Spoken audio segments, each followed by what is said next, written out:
Hello everybody, sorry about the delay, just sorting out, ironing out a couple of things because we've got a killer matchup for you to start off today. It's not the only matchup, we got a best of 3 and a best of 5 headed your way, but let's start off the day. I'm Affinity and it's a pleasure to be back on the mic with you, Akamusk. How are you doing? It has been a while. I'm doing tired.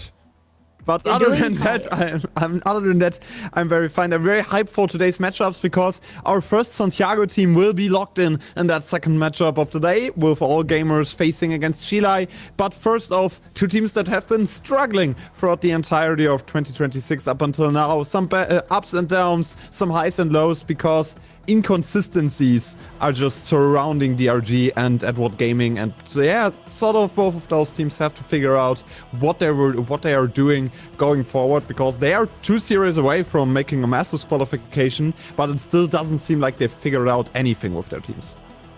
Yeah, exactly, and a bit of a scary one here because DRG, well, they've played in the semi-finals of every tier of this triple elimination bracket. They got knocked down to the mid bracket in the semi-finals. They got knocked down from mid to the low bracket, also in the semi-finals. And this is the semi-finals of the low bracket now. It feels maybe a little bit cursed for them at the moment. So we'll see if this really is their kryptonite, whether it's just the semi-finals that gets to them. Now, I think these are 2 pretty interesting rosters compositionally, I'd say. I don't know if you want to disagree with that one. I think this is definitely going to be a bit of a spicy matchup. Yeah, I think like both those teams, with their current struggles and with their struggles around finding an identity, they are building some of the wildest comms I have seen in all of VCT. Like playing Phoenix Harbor on Bind, for example, on Network Gaming, or basically spamming out Raynor on 4 maps for DRG is something I did not expect out of teams that both made an international event. Both of those teams made champions last year, right? And that's what makes this even more difficult for me personally, because you have 2 teams who are both have like the expectations to make this international event. Both of them want to go to Santiago. That's like the overarching goal. But going there seems like not as the primary thing that's going to happen for both of them, because they're in such an identity crisis overall right now.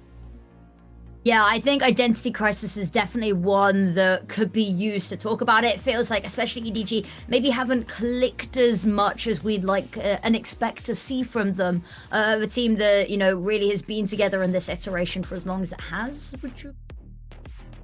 Means that core of 4 people that's been together for so long. They just dropped Simon in the last year with like those internal struggles nobody could figure out what it is about personally.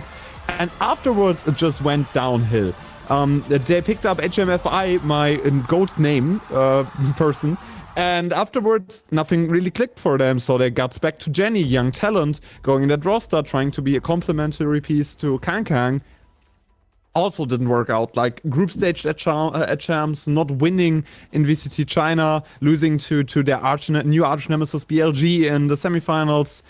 And now there's the big question with CB.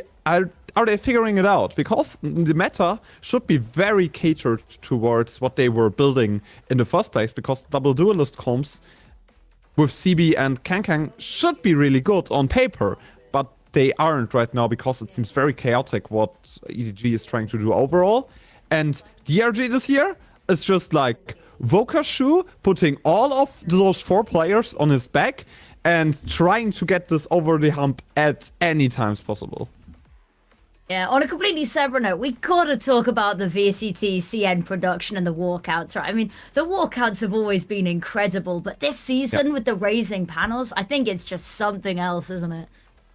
Yeah, I think like the raise in production quality over there at the stages is like so amazing, and seeing those teams get some personality is just something that stands out on a level from the entirety of the world right now, right? So you're having longer walkouts, you're having more of a team presentation and more of a presence for those China teams, and I think, you know, gets some people to know them a little bit better, because especially for Western audiences, I think most are underrating China and most aren't really looking over to that region. I think that's a shame. Yeah, I think so. I think it, you know, and stuff like Project Horizon as well, where we can bring that, you know, an English broadcast to a wider audience has been really, really cool as well.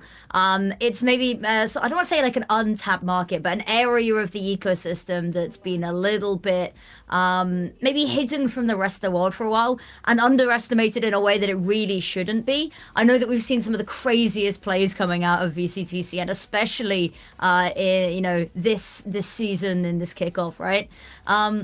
So I'm excited to see, you know, how it just keeps getting more hype every time. I love that they've got a mascot on the side. Yeah. It's so cool.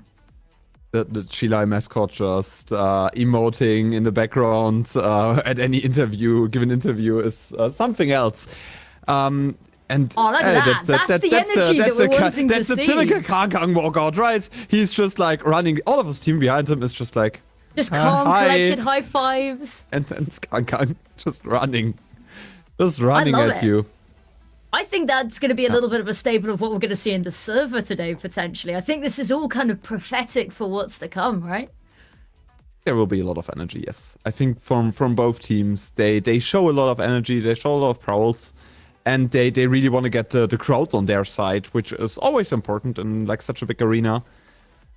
Let's see how this one turns out. Like, I think the team winning here would, like, it's for either way, if you're DRG here and losing, or if you're EDG here and losing, it's a little bit disappointing to start the season without an international event, and that's what makes it, you know, a little bit. That's what makes this a little bit dicey for me personally. Yeah, it is. It's certainly going to be an interesting one. It's going to be a disappointing way to start the year for either of these teams. As you said, winner of this is just one series away from locking in Masters Santiago. And as we said earlier, today that best of 5 later in the day is going to lock in our first contestant, our first team booking their tickets on over. But to fall kind of at like the penultimate hurdle does really, you know, hurt. Neither of these teams have necessarily had the flying start to kickoff that we'd like to see, right? I think that it's been, especially for EDG, I feel like it's maybe been a little underwhelming, I'd say. But the caveat to this is these two teams have faced each other 9 times in history, right? And yes, the rosters have looked a little different over the years. This dates back to, you know, 2023. But EDG has won 7 of the 9 times. But whether the current form is something to talk about. But let's take a look at this. Now, you made a prediction to me earlier in the green room, Akamask, about the veto. Do you remember what you told me? I said Corrode will be the handshake map of both of those teams, and it is the handshake map of both of those teams. We're going to it on a potential decider if we're going to map 3, and it's going to be Paul and Split coming up first, which is sort of an interesting veto, because like Pearl is one of the better maps for DRG, and on the other side, they played Split 2 times, lost against BLG, won against Telu, and Edward Gaming had 1 split, got stomped on by Chile, and I've never looked back afterwards. And they lost Pearl against Chile as well. That was like same map veto as that series. So I'm very intrigued if they're gonna step their game up a little bit against Dragon Ranger Gaming today, because different opponent, but still no team that you should count out. Not a team that you should sweep to the side, because DRG, insane aimers, and you can't really be sure about them. Exactly. And we're going to see the usual coming out here. DRG have been running, you know, this double duelist comp on every map pretty much. I don't think there's anything to stand out here from these teams in terms of composition from what we know of them. It is basically the entire standard. Like that's the most standard it will get in a series like this, with teams still figuring out where they want to go, still figuring out their team comps. I think nothing really has changed as well from their previous iterations. And you know, Neon Yoru seems a little bit spicy on Split, but you know, in the end, it's still a comp that is sort of like the main caveats you want to see on a Split comp. Very aggressive, very fast paced, and I think the entire matchup will be one of very fast pace. The comp of DRG is a tad bit better in my opinion, because you have the Cypher, and the Cypher is very good into countering that Neon. Yeah, I think so. But I think this is going to be just a very in-our-face series, right? If we get any moments of respite, if we get a moment of peace and quiet, I think I would be incredibly surprised. And that goes not only for Split coming up next, but across this whole veto, right? I think this is going to be a very sort of flashy match here. We talked a lot about it, is that there's been a lot of trust put in Spirit to kind of just run a little bit crazy on that side of things, right? And we talked about it, Can running through the arena there as well. Very much going to be the style that we see coming from him in the server. I think it's going to be maybe this flashy head-to-head, see who comes out on top there. I will say though, Can is second overall for first kills per round in the whole of Kickoff right now. He is, second place. He is up there. Is caveated by having 2 players in the top 10 for first deaths per round though. Is that it's a team that, yes, you've got a player that can very much storm ahead, find those opening picks, but there's a lot of times that we're seeing not 1 but 2 of these players be picked off incredibly early, which is not exactly the advantageous situation to find yourself in, especially if Can's finding those opening picks. That means there's maybe a little bit of a stabilization issue coming in when you've got that 5 versus 4. So we'll see if that's able to be punished potentially. Maybe that's the Achilles heel. We've said here that EDG historically as a team have had the upper hand, but we'll find out. Yeah, EDG is the past, DRG might be the future. We are going into map number 1. Split after playing to those teams' pockets. And I think in the first few rounds, a lot of things will show up here. EDG overall has a 34% pistol win rate, which is something you have to account for. Nick, entry frag against Kang. That might be a little bit of a too early peak. We talked about it, one of the highest players for first deaths per round, and it is a huge disadvantage to find yourself in the moment the barriers drop as well. Now Flexin waiting, holding the edge of the smoke here. He's already crossed though. Might be a little bit of a problem. I don't know if Flexen's expecting the peak to come as quickly as it is. The paranoia is in hand, but the thing is, it's only a near side, it's not a blind. So Smokey is going to take the opportunity to pounce. Spirit deals with Chichu despite the cage going on up there. They drop on down to the side, and they've got it completely clear now. They know Smokey was in garage. Paranoia goes on out there, but isn't really going to be able to find anything meaningful right now. It's going to need the pressure to be alleviated off of him by the teammates trying to push onto site. He's just falling back, luring them away. Actually, maybe a little bit of a problem because no help. Isolated is going to find himself a third, however. Nobody's got a pick, and suddenly it's just Nick left. Haunt has been taken down. They know where he is, and CD is going to be the last one to find the pick. Yeah, for me, it's all about investment into that main area. Like Smoggy making so much noise there, taking so much time off the clock. Even a weapon upgrade for him, and you are not investing enough to clear out that Omen. It's a menace and a presence throughout the entirety of that round, and losing here accounts to DRG not respecting that a whole lot after their split is falling apart, and after, like, it's basically only that mid-centric go onto the side. Exactly right. Head into round number 2. A couple of interesting buzz. I was going to say, Eggman choosing to go with the shorty on the Neon, very interesting, but the switch over to the Bandit, some love it, some hate it. Over towards A, the lean heads. Cage has been spotted, maybe a bit of an early warning sign. Immediately straight up ramp and into heaven. Just gonna hold on, gonna send the horn on up. I don't know how much it's gonna scan given the smoke though. That smoke is insane in heaven because they have free access towards vents, and I don't think that EDG was ready on their timing for it.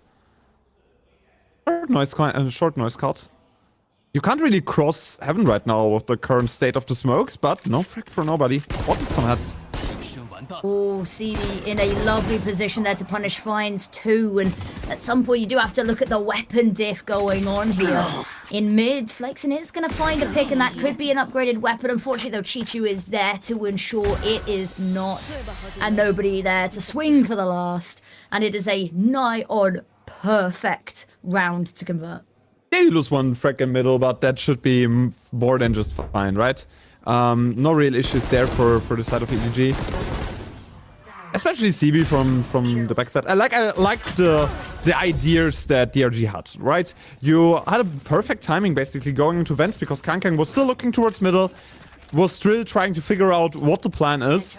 And if you use that time frame, if you use that window, I think you're just overrunning Kang and potentially winning that round. But they were too hesitant, waited too long, and lost the round on this one. Smoggy, early entry kill against Spirit. This one is very good for EDG. Trying to push their lead. Yeah. Now, Eggman, lovely pick to find there. It's going to slow down a little bit. Everyone just held at arm's length. They're going to refocus towards B, but they know they've got a glaring issue. The nightmare in Garage continues to haunt them. Aikman with another, but CB there eventually finding the number, equalizing pick. Aikman not going to spot anything, actually just going to turn on the heel, pivot, and head over towards that A site instead. But this has already been clocked by EDG. CB there waiting. Backside able to turn on Toe, and there's no smokes available to try get past him. The absolute demon. They've been kind of pigeonholed here. CB peaks again, low health. Vukashu going to take some of the attention away, still direly low there. CB goes down, now they have sight. They're at least able to get the plant here though. And it's once again a Vokashu show, right? Vokashu making that double entry onto the side, bringing that round back. Basically what might just secure it for you. A little bit of walking presence. Akeman turns that last one in a double swing. I, for a second, was very worried about the state DRG was in, because you're not looking on towards the side after trying to crash A. You had a good timing going into the vents. And then nobody is looking side. CB has a perfect timing, but Vokashu heavy lifting just brings them over the hump, right? Yeah, exactly. All that you could really ask for, and then some. Nice to take the bonus round away from them here. It's not exactly going to be a perfect buy to reward them, though. That's the issue. Is there's a, you know, still light shield, still a guardian here. Aikman immediately runs on forward. CB going to punish, and Smoggy post up on the angle, but the wide swing, that's exactly the counter that they needed. Can up top, being chased by the Prowler, being chased by Flexen. Spirit's found one of his own, and Flexen, low HP, is just tucked in on the angle. Isn't even going to need to swing. Spirit's got a handle on it. Now nobody, the last one alive in heaven. There's nowhere really you can go from this. The rope down there is almost certain death. The thing is being chipped away, or at least attempted to be chipped away through the side of the wall there. And might just look to save, might just call it off. Yeah, you should just save. Just move away, take that gun to the next round and try again. There was the first real telegraphed execute from DRG. They were like playing around with a lot of like space control ideas. But now just going into a straight up, very telegraphed execute, overrunning EDG. Normally something EDG would much rather do. Exactly. And now just tucking on in. Nobody on the other side of the map. Safe and sound. Head into round number 5. Even scores on the doors here. Looking pretty happy with that one, as they should be. Tie up. Don't let anybody get too early of a lead on through. We're going to get to have a little bit of a watch there. Yeah, Aikman wanted to make a little bit of a flashy play, but they got shut down very quickly. Yeah, you know, that's like the mix-up of pace that I was talking about with the telegraph executing. You kind of always have to change up what you're doing about what your thoughts are on the game, and DRG played some very back and forth rounds trying to push and pull EDG out of their comfort zones, and now with their more telegraphed executes, more telegraphed playstyle, it seems like EDG should take some more time to adjust to this. This is a ratty position from Can though. Hiding there in mail with a shotgun. Opening pick, however, is going to go the way of DRG here. Very worried, this Prowler. Oh, having to tuck down the ropes to make sure not being spotted immediately. Chichu posting back up on the angle though. Nick has that concern in the back of his mind, is aware. Smokey is down. No flexible smokes anymore for EDG. That's a huge problem. Like, you have that Viper, right? You can still lock down the A spot a little bit, but without the Omen, especially like Kangkang's positioning on the Bucky, not as impactful. Yeah, exactly. It is going to be a difficult one to try make work, and there's not going to be as much left for the post plant is going to be the issue. Can here sighted. Fast lane straight on pass, and unfortunately dodging, ducking and weaving between the smokes, between the relay bolts, trying to get forward. It's a flashy play. The slide comes through, finds it nonetheless. It is instantly traded though, and it all might be for nothing. The heroics might fall on deaf ears as it's just CB and a Sheriff left. And to get onto the side, Vokashu takes care of it, and that round falls apart just from the beginning for EDG. Vokashu, Smoggy is making a peek there that you're never supposed to do as an Omen, right? Yes. Running into main, into a possible already stacked EDG, possible stacked up DRG there. There are just too many angles that can post up. And I think that's a huge oversight. Losing that Omen early on in the round loses EDG potential momentum. And now there is DRG with a very good economy, stabilizing this one. And it's a swing round every time EDG goes on the server with big weapons. You aren't supposed to lose anything with big weapons right now if you're EDG. No, ult on out for Can. Nightfall invested to clear backside. CB can't hear anything. Ready for it, but not quite ready. The decay slowing his ability to get involved. There is a trade. Nobody is going to find the pick to equalize this. Not convinced by the drone. Smokey's there, posted up, finds Spirit. Again, trades coming on through. Neither team being allowed to get much more of an advantage.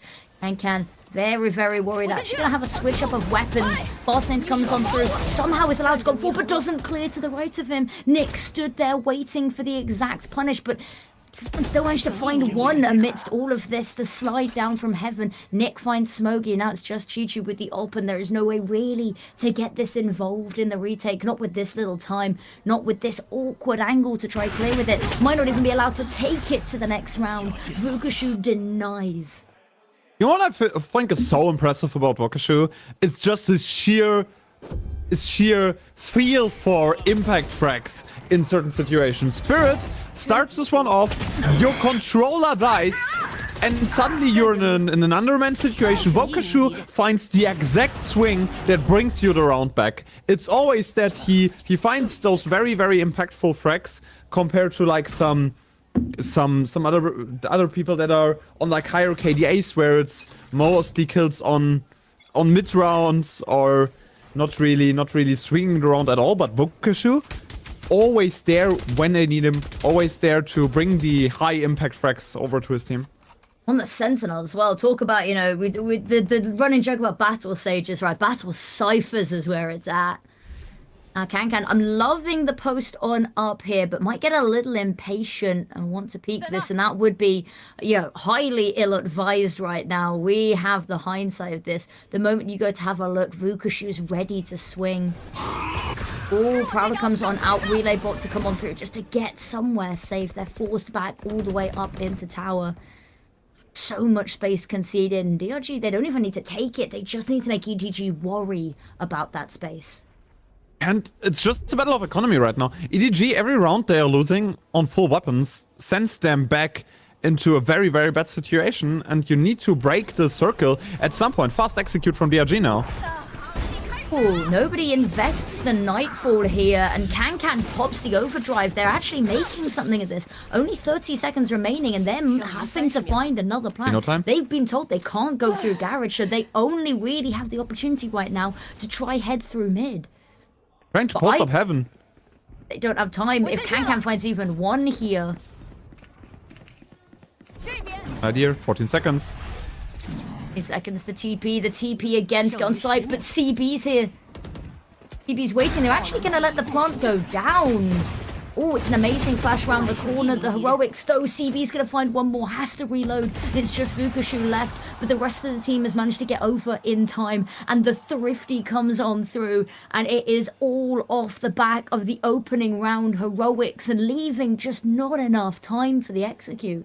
Yeah, and there's the impact round for EDG. They really hard blocked the execute on that side. That Nightfall basically saves you the entire round. Both duelists dying in that backside. CB hovers around there behind shield. And afterwards, it's just trades coming in, numbers advantage, well played from EDG. Something we not very often see from them. Like, the big struggles for EDG over the entirety of the season was like that they were not looking like a team. They were playing solo queue far too often compared to other teams. But now, there was some very, very good telegraphed retakes. And you and I talked about what solo queue does to the mind, didn't we, Akamusk in the green room? What solo queue does to a person, but it doesn't mean anything when they're putting up results like this. Can solo hold mid. Does have to peel back after the first, though, hearing a couple of footsteps, but it's all information to play with. Spirit posting up. And to be main, you're leaving the Euro on the lurk, something that more and more teams are trying to do, because you have that mini Omen ult in your pocket, and Spirit might find timing here. Oh, just about manages to get out alive, but a single straight bullet would be the end of that. Good trade comes on through. Can for Akamusk. But here we go. Flexing up top. Issue's gonna be, though, that they've still got a plant, and the retake's already kind of happening before the spike even goes down. Flexing, waiting here. Oh, not the timing. Yeah, the timing, nobody's managed to slip around the back. Peeks on into the smoke, does find the first pick as well. Spirit needs to hold on here, but has been tethered, trying to hop on up with the shorty, hoping that Vukanshu can alleviate some of the pressure from afar, but cannot. Spirit actually might just hold this. Flash goes on over the top. Does peek on out with the shorty, comes off for just a second to sort it out, and you can see out of his chair. And it's absolutely magnificent. It's madness. DRG is just pulling an EDG there, right? I don't know. You're playing so segregated, so isolated over towards those plays. Like, Kang has a great entry here. And then Vukanshu up with his heroics. Double kill up there in heaven. Spirit brings them into a numbers advantage. But what is Vukanshu doing there? Fighting alone up towards heaven. You have a player tucked there where you can just play on the contact, play on the drop. But Vukanshu is deciding to fight towards heaven, giving them an isolated 1v1, and basically throwing away your numbers advantage that you had before. DRG, they need to refocus and need to reassess how they can play together as a team, because that's just like entirely huge problem, giving up those 1v1s, because EDG is like one of the best aimer teams you have in VCT China. There's like no way around this one. And you can't give them isolated 1v1s, even if you're Vukanshu. Yeah, exactly. I think a nicely placed timeout here. DRG, they need to find something to break this stalemate that they're finding themselves in, this back and forth, right? I think that EDG, they've got a chance to capitalize. They've got a chance to double down on what we've been talking about, what we've been highlighting here as well. So this next round, I'm curious to see what both sides have come up with, because DRG, it's not a great buy. They've really cobbled something together for this one, but it's not pretty. Yeah, it has not been pretty, it has not been beautiful, but maybe it works. It's broken and it works, and that'll do. Have to be pretty to work in the end. Maybe has a good angle there. And I think Ackerman with a Stinger is very, very dangerous. Oh, very true, especially on that Neon. We've already seen what Neons and Buckies can do in this game, so... Angle Gate Crash is about to time out, so... has no ability to dip out quickly. It's going to send another one on out, just in case. Needs the exit van here. Smokey posted on up, has the counter paranoia as well. Can get out of dodge. Teammate has been spotted by the Horn. Chi-Chu's just going to fall back, but the trail may be a little bit misleading. They're not convinced, though. They heard the reload on Smokey. Peeks on out, and even though they know exactly where he is, he's still able to find 3. Does get traded by Flexen eventually, and Flexen's going to find a second with the now upgraded weapon, but nobody's there immediately to stop this getting too out of hand. Chaos round up there in heaven, but Smoggy, heroics from his side. Tuck in that corner and still gets a double kill after the reload, after they exactly know where he is. But him and CB opening up that round. Mildly impactful. And some bigger issues DRG has to address. I love the energy that EDG is bringing in there. After the 4th round in a row. Kinda have to make this happen. And Smoggy had a slow start to the map, but gets better with every passing round. The op for CB also something to look out for. Map basically split with that water split right now. Yeah, it's going to force them through the extremities. I say that, actually, they might just try brute force this. They've now figured out exactly where Chi-Chu's hiding. The tether as well. And there's the slide on through from Aikman. And now there's a second kill. And it completely dismantles. We said maybe they're just going to have to cut up, head elsewhere, head to the outer rim of the map. But no, they're just going to push through. They're just taking the hammer to the Viper's pit and dismantling the burrow. Exactly. DRG There's only so many very places good you can timing. play. DRG has very good timing. A lot of damage done there, but not a kill, more importantly. Post up on the angle, but somebody's already hiding there. Is it going to get cleared? No, it is not. Superficial. And Flexen's going to find it now. You know that there's a huge vacuum of information, huge vacuum of map control in tower. Yeah, Flexing just sitting there at mail like an unpaid bill that you're suddenly made aware of by a letter. I think you just save it, right? Yeah. There's like no way Kang and nobody are fighting into this one. Like it's a 5-0 retake on a site that has infinite crossfires. Yeah. Kang is just waiting for an exit and nobody's just straight up saving. Like this one is borderline impossible to re-clear anyways. Like the retakes on Split seem to be dicey without bigger ultimates anyways, and a situation like this going in there, not really the call. DRG, I like what I'm seeing from them after the timeout. It feels like very good adjustments were made on that level. Like crashing into that Viper's pit, using all of your forces together to fight into this one after being disconnected for a few rounds in a row. Seems like the right call to adjust here. Yeah, I like it, and the fact that it's, you know, a flawless round to be hopefully the turning point for them, it's a real statement. But yeah, I mean, Aikman's anything less than perfect there. Maybe there's a little bit more of an argument. They don't have full control of mid. They can't, you know, immediately dash up into heaven. But the fact that they find both picks there just gives them free reign of all of B and all of mid. There's no way really to get back into that one. Now we head into round number 11, 5-5 on the scoreboard. Smoggy wanting the heroics again in Garage. Flash on round the corner. Unfortunately, though, Spirit a little bit blind himself and not aware of Smoggy. Knew that the Proud was going for something over towards the left-hand side, but Smoggy has been a problem for them the whole time in Garage. Actually, not trying to make this game even slower and even grindier for DRG. And Spirit pushing in there alone without the support of Akeman is the bigger problem that DRG has right now.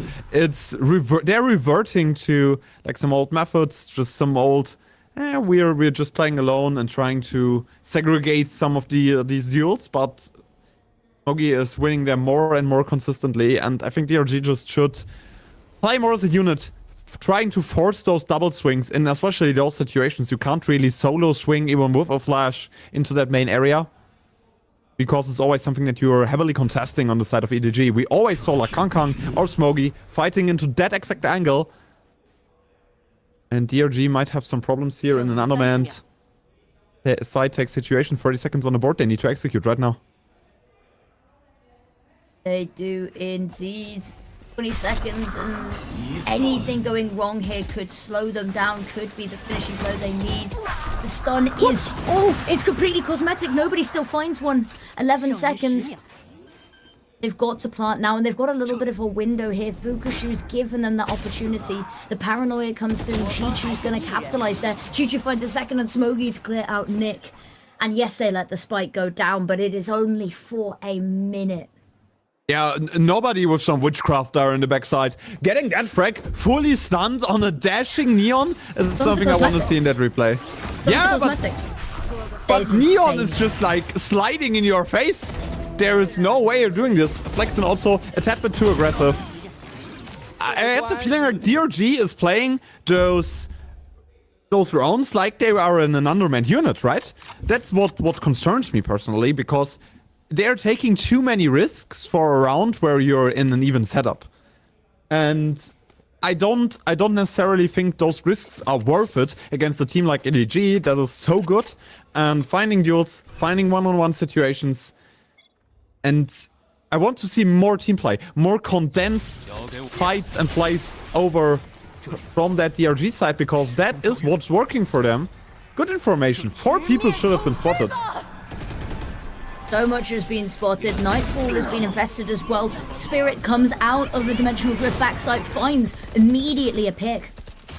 Now needs to find a little bit more. Flash goes over the top and the relay bolt. They're going to isolate each of these fights one by one. And we talked about EDG looking like a cohesive unit. Now they peek out to their deaths one at a time. Spirit's holding for this. Forward with the angle. And even if he has to fall off, somebody's immediately there to post up on the angle. Spike goes down and Vukashu swings the op. It's absolutely miraculous. It's going to be a 6-6 half.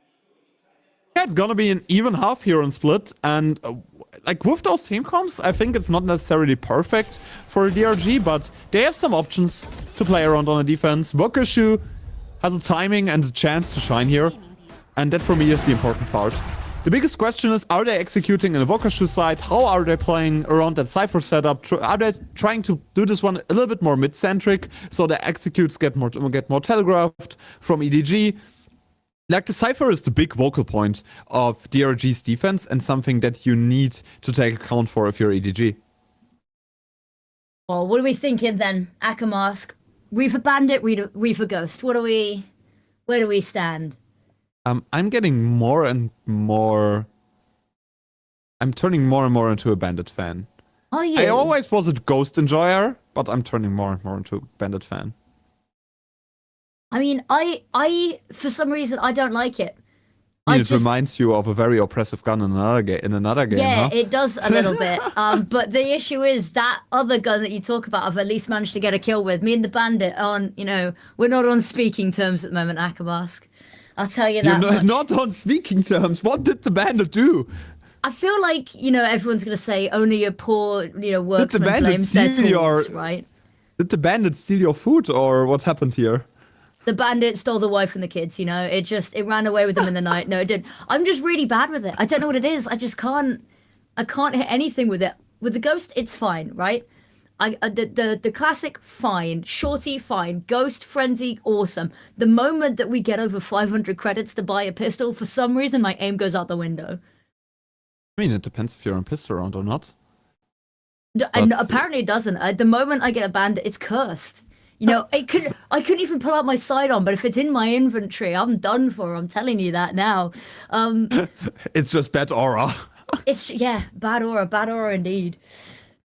Whether we see some, we've got I'm curious to see if it's gonna pick up steam in the pro scene. I don't know. I think so. I think it might.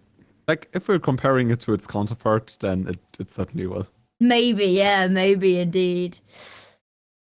Now, Spirit holding for mid's gonna hear the jump peaks coming on through from nobody. They have 4 people in mail. They do, and luckily for them, Flexin is available because 2 of the 4 people go down. You're not looking very happy at that one, Akamask. Why are there 4 people in mail? Heavy mid control, He who controls mid controls the map. Oh, sometimes China games are just something else. Quick rotations, I guess. And no, they're going for spawn. Vukashu and that smoke. That's an important position to get at least some info. Yeah, they're being very cautious through spawner as well. Now going to pick up the pace now that both remaining players have been identified. Smoggy's still got the paranoia available, though. This could be devastating if correctly timed. Comes out in counter. Flexin's own. And now just hugging the corner here. A lot of low health bars. Could be a bit of an issue. Chichu's found one. Flexen does train, but Chichu's putting up a final stand, and that timer's getting incredibly low here. Nick just needs to swing this. Unfortunately, those swings directly into the crosshairs. And it is, you know, what better way to start off this half, taking both pistols. EDG before that had a 35% pistol win rate. But they expected to 4 people in male play, I think. So, I mean, that's very good aiming by... That's very, very good aiming by Flexen. We have to admit. Like, he is putting up the numbers in that pistol round. But I don't know if I really agree to what they were building up on that middle side. But to be pretty honest with you, I sort of hope that EDG would win that pistol round, because now our Twitch chat is bearable, and it would be unbearable otherwise. Yeah, very true. Some things are greater than the sum of their parts. Twitch chat being one of them. BB on the angle. Oh, the swing on out though. I mean, what can you do against that? And I think they're just going to try run nobody down. There's no reason not to. The relay bot comes out and the paranoia. Nobody's not even the one they find. Smokey finds a stray bullet to the head. Didn't want any part in what was going on in Garage, but finds death either way. Chichu, lovely pick to find their own spirit, but again, just being pushed further and further back. They went, go back to spawn. Start the next round already, you know, you're going to be there in 30 seconds anyway, or send you back, same day delivery. But Kankan wants to make something happen at this. Flexing with one, but Kankan round the corner for a third, just about keeps a handle on what would have been a very, very uncomfortable situation. Yeah, Kankan is the hero in that situation, soloing 3 players of them, but like the setup was played in a huge oversight. They made a very decisive, very good play here, getting into a double numbers advantage, and afterwards they were just ignoring the play from middle. They were just ignoring that smoke they have thrown. But Kankan uses that timing, abuses that nobody is watching where he's standing. But it's a full buy for DRG, and they made this one very expensive. Not the best of all bonus rounds for EDG. Just 2 weapons carrying on in that situation. A bandit for nobody to find at least some damage. Yep, I mean, we talked about it. Can nobody put the money where our mouths are and make something with the bandit? Nick immediately just going to retreat on up. Again, a heavy stack over towards mid. 3 players in mid. 1 dedicated to the site, but I mean, Nick's not too far off mid when you're playing in tower there. Horn gets dealt with. Horn of his own available, but everyone's already managed to tuck on in. Yeah, but Chichu finds an important frag. Nick Chichu finds a huge frag, but Nick finds 2 and Spirit with another. It's going to shut this down instantly, and it's a great way to start it up, but CB is going to need something miraculous, but unfortunately Nick with a 4th, and there's an important frag in there, but it is immediately the flame stomped out. And as I said, immediately the fire couldn't really ignite onto that side for EDG. That double kill for Nick, insanely impactful. I was a little bit worried after Chichu found the first round from the heavens. But Nick is the hero that they need. DRG with an incredibly fast rotation, stopping everything EDG was building up to. 5 players on that side before they could even look out at properly. Spirit finding the first frag. Chichu, bit of more than he could chew, and also they have to deal with Flex in there right now. Nick dodging the flashes, having to jump on down, and the judge on Kankan trying to make it work. This time shut down. They've been burnt 1 too many times. Sting is making something of this. Smokey's found a huge kill as well to make this a 2 versus 2. Now, the weapons haven't been able to be upgraded just yet. And Aikman way closer than they expect, but the issue is, lines up for CB to find the pick. Now, Vukushu knows where both of these remaining players are. That doesn't make his task any easier. Faked out by the fake gate crash. And slowly having the magazine whittled of its bullets. Vukushu tucks on in, but it's going to be peek to the left. Swings up the first, finds the second as well. And it is miraculous, but it's exactly what they need to stay in this round. And you couldn't have asked it of him, but he delivers it nonetheless. Vukushu is doing Vukushu things, right? But DRG has some things to talk about. Like, if I'm a coach here, I might just take a timeout even though you won that round. Because, once again, like, my biggest concern with DRG right now is over-peaking and giving up advantages in situations that you not necessarily have to give up those advantages. Yeah. And Vokashu saving that round is good. He brings you on even numbers, but it's not the way you wanted to this round to turn out, right? You're playing against the smaller buy from EDG. There were just stingers in play, and Vokashu is just like incredible. No questions asked. Shouldn't come down to this close of a round. No, it really, really shouldn't. Bigman, have a little bit of luck. Just missed CB's jiggle on the angle. It's gonna hit all of this. Not. Oh, through the wall! Beautifully done. The knowledge, the hindsight to do it. A little bit of an unfortunate pick onto CB there. Wondering, maybe a little bit scammed there. Oh, Kang. Kankan is in a position, nobody, however, getting pushed. There it is, the overdrive popped. Gun's not going to be out, not going to be ready, and nobody swings whilst Eggman is trying to get ready for the overdrive coming his way. And immediately the tables turn. Again, time going to be a little bit of an enemy here. Only 40 seconds remaining. Vukashu finds nobody, which means that's going to add a whole lot more stress onto this. 20 seconds, they need to get onto site. Vukashu forced back by the paranoia, but alive, and that's the important thing right now. They need to re-clear tower them. They're getting the plant down, 14 seconds on the clock. Haven't control established for DRG. Chi-Chu still available here for the swing, though unfortunately sees two plays, here's two plays, and that's going to be information in of its own. Neural Theft comes on out. Kankan trying to get ahead of it. Does in fact. Nick does get the trade on off. 2 versus 2. Nightfall invested. There's nowhere for Chi-Chu to hide. You're getting tagged up by this either way. Paranoia comes through, so attention turns to flexing whilst they're desperately trying to spam away at you. Health now returning there. Manages to find the pick onto Nick. Now knows where flexing is. Switches to the sidearm. Dancing with the angle. But it's the judge comes on out round the corner. And there's just about enough time to get the defuse sorted. And a round of individual craziness. There is so much to talk about in that round. Kang is suddenly through vents into mid behind 2 players of DRG. They don't have a clue where the EDG player is. Gets the double over towards Rams, and afterwards it's just an individual aim performance from both sides. In the end, DRG gets a tad bit luckier and has Vokashu on their side. Like, 2 things you have to account for. But what Kang was doing there was black magic. Like, going over middle without anyone noticing, ulting towards Rams. That's an oversight that can't happen again for DRG. And EDG is always one step ahead, trying to fight over towards middle. Very true. Oh, look at that, the bait and switch though. Oh, unfortunately, Flexen still goes down though. And Nick forced to reposition by the Nightfall directly into gunfire. Spirits managed to find 2 though. And so much invested doesn't even matter because we talked about it in individual steps up. Dimensional Drift to get out of there as well. The issue is going to be that these other players have headed over to the other side. The issue for them though, the gate crash still available.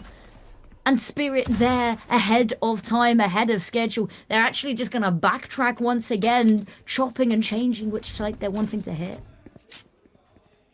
And they're going to hit an empty B side, but Vokashu's already there in the rotation. Gonna use some steps now. Especially gonna hit a drop.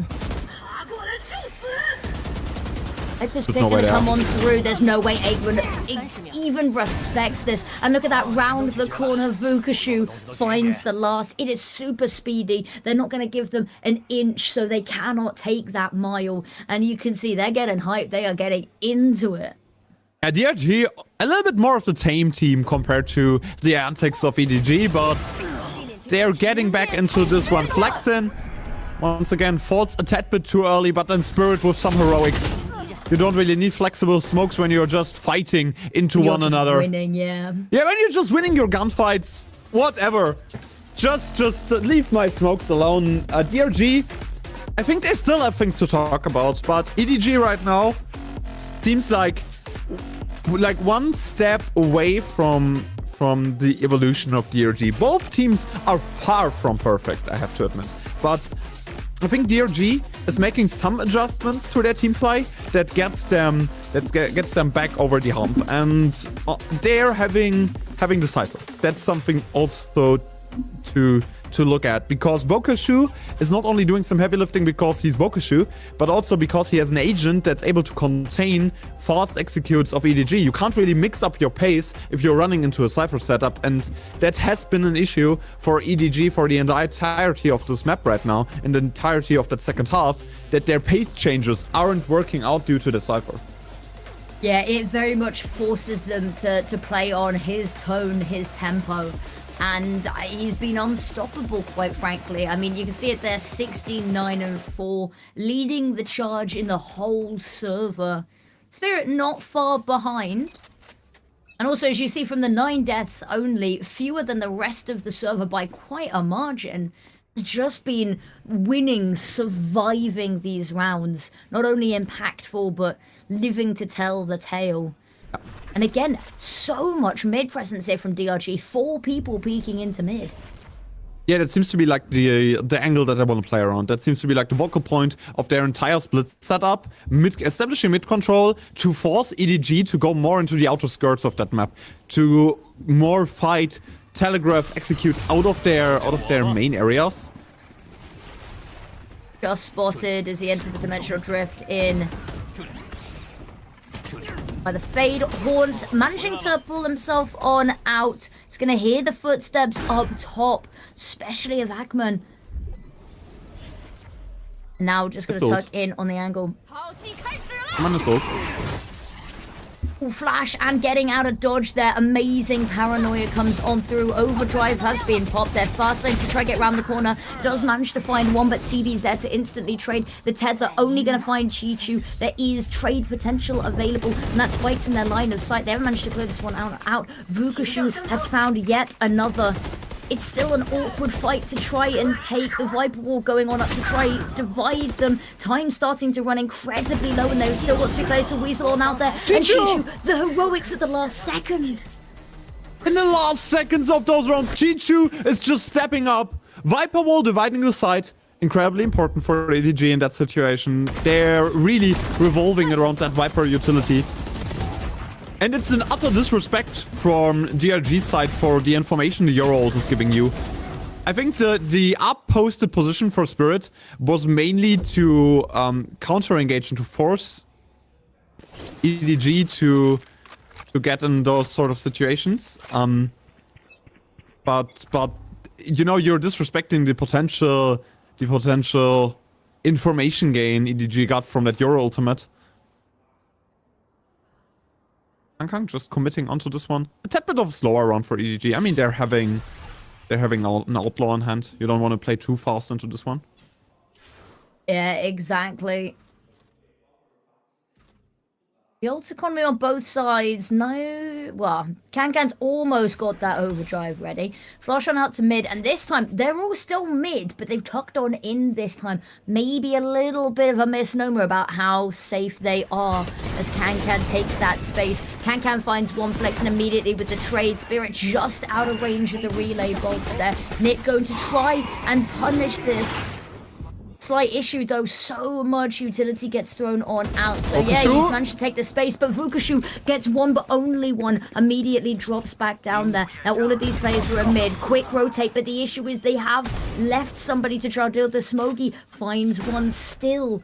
And that's just whittling down the numbers, brings this down to a 2 versus 2, and has stalled DRG long enough that a little bit of a post-plant setup for EDG here. Kankan not sure way to look. Made attention pulled away by that Prowler.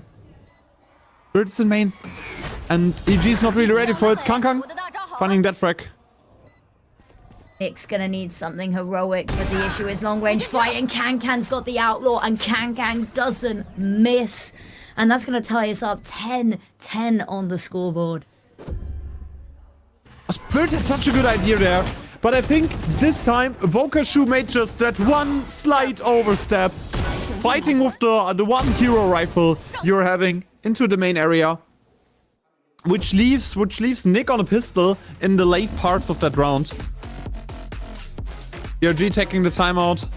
Having guns now, that's the important part for them. That's the takeaway you're having to find here.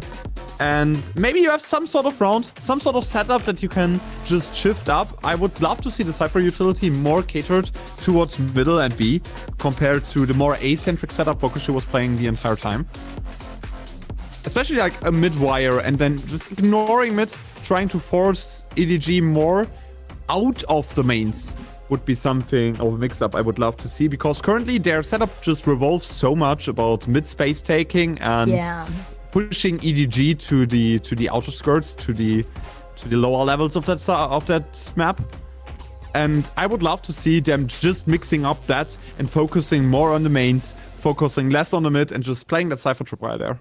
Yeah, because that's the issue, is once they've realized that you're mid and that you're forcing them to the extremities, there's nobody on the extremities to deal with them, right? They've got an easy route onto site and they know exactly where you're going to be coming from. So it's maybe becoming a little bit predictable. And we are seeing a bit of a switch up here, playing a bit more on the extremities of the map. Still 2 players ready to peek mid, don't get me wrong. But on the plus side, it's not 4 players ready to peek mid here. 4 players in mid, at least. And the Prowler's gone on out. It's not spotted anything. Like the deep smoke onto B. That big smoke onto B should have given you some more information on what DRG is trying to do, Ackerman. Back a little bit, and there are 4 players of EDG already up in heaven. Up in heaven, and that's going to be a bit of a problem trying to hold on to this for Spirit and Vukushu. There is very quick rotate from Akman here, but dangerous one nonetheless. Actually, a full back here. They've taken a lot of space, and now it looks like they're just wanting to head over towards B instead. The bait and switch. They have nothing. They have 0 information. They're just running into uncharted territory. They don't even know if someone is posted up there in B main. EDG has to clear every corner meticulously because their Viper just moved the 2 centimeters before B main up and down for like the past 1 minute. Like, you have 0 information. That rotate takes way too long. Yep, and gonna be ready to pounce immediately if you're DRG. Flexen's got the first here, wanting to jump across. It's a bit of a risky move, but manages to find the pick onto Kankan as well. Aikman puts their name into the hat, and Flexen just keeps on firing. And Smoggy's the last player left alive. Around the corner and spotted by Spirit. And I think maybe, you know, they were cooking and the pan got a little too hot, maybe caught fire there, overthought it. Yeah, the pan definitely caught fire. Rule number 1 of late rotations, rotate on information. Yes. And EDG had 0% info. Like, Chichu just moved in that area between middle and B main for like 1 minute without taking any space into that main area. If anyone would have been posted up in that cheeky corner behind the old point on B main, they wouldn't have known. Okay, now Flexen is just getting the kill to that smoke. Flexen's like, this game's too close. We just want this done. Yeah. We want this done. We want this over. I want to go home.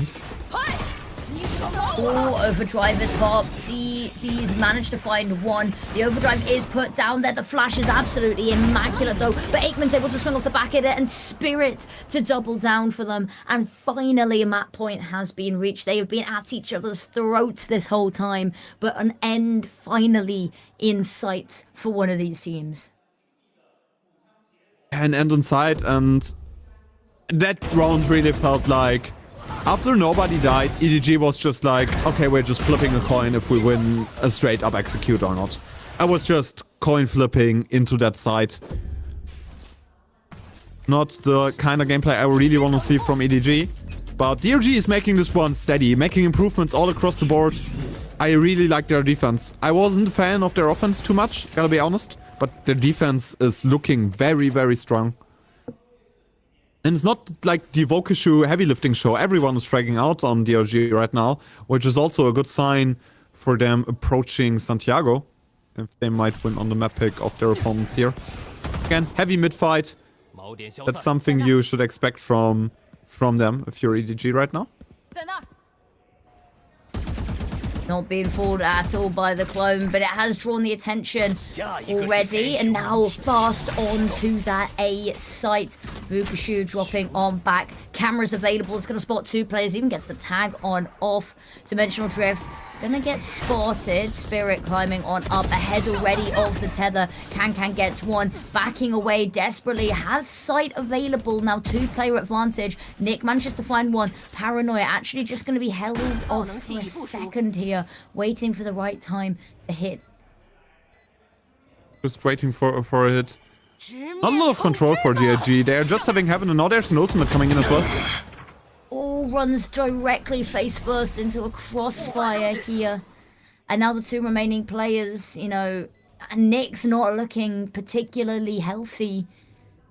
And they know that there's a crossfire down ramp to try and break, and Nick's the one that's got to try approach that. Vukushu going to be held by CB, and with Nick going down, they're just going to spray away here. They know that the tripwire got placed, and it's no time at all. They know that this is going to have to be a fight for overtime EDG, and now they are just 1 round away from just that. 1 round away from bringing it to OT. One more chance for DRG to end this one in regulation. And I think, once again, you should mix up that setup. EDG is very aware of the fact that mid is your vocal point, that you always want to own the pressure in the space there. They are, at this point, very aware of what you're doing. And that was the first round where EDG just counterplayed this one. Where they counter-moved to force them to push up mid. And afterwards just having an undermanned weak side somewhere they can take. And A side is once again held by Vukushu very passively. You have a big ultimate to retake. Don't get me wrong. Like, the Nightfall is very good for getting that A side back. But still, you're basically handing it over for free. Like, look at those tripwires. They're just for a potential spawn push of EDG. Indeed, Spirit, amazing peek on out there. The relay bolt comes out just too late. And also, Spirit available, just a gate crash on back. In anything, but knows the EDG playbook, knows that they've lost the opening pick, that they are not a team that shies away from running all the way across the map to hit a different site. And that smoke coming out in their face is definitely going to be confirmation. Left Texas and Kanking running at you, right? Exactly. And look, super speedy on the rotates on over. Tapping away with the shorty, just gonna fall on back. Let them take the space, let them plant, hit the retake. Yeah, just waiting for the plant so they can re-hit it with a Nightfall. Seems like the right call to do here. And look, borderline, all of them gonna be tagged on up. Only CB really escaping, has to alleviate all of the pressure, but Flexen's already handled it. CB and Smokey both find picks, but that's it. And it is done and dusted. And you can already see them celebrating. Defuse hasn't even finished yet, lads, but they're already up. And it is beautifully done. Are they defusing? Are they defusing? I'm hoping are we sure? That they've defused. Are we sure that we're not going into overtime? That would be the worst way for this to end, but I'm assuming considering they're all up, the defenses okay. has come on through. For a second I was scared, okay? Weird things happen in esports. Weird things happen in esports. It would not be the first time in an esports title that somebody got up to trash talk and had missed the defuse, missed the key objective and lost. It happens in fighting games, it happens in shooting games. But no, that is going to be DRG winning on out their opponent's map pick. And just at the end, they're flexing the TP on over. The fact that nobody's even spotted it, that can just run away with absolute shenanigans, really.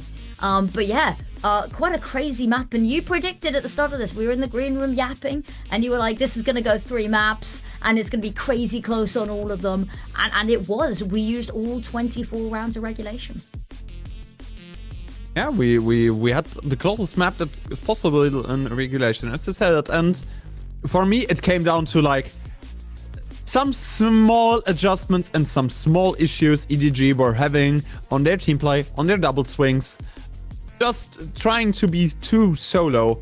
in some sort of situations. Like, don't get me wrong, DRG had those same kind of problems in some of those rounds, and I think personally, if you are DRG, you shouldn't be too happy about the outcome of that map, because that was way too close for what you were trying to set up.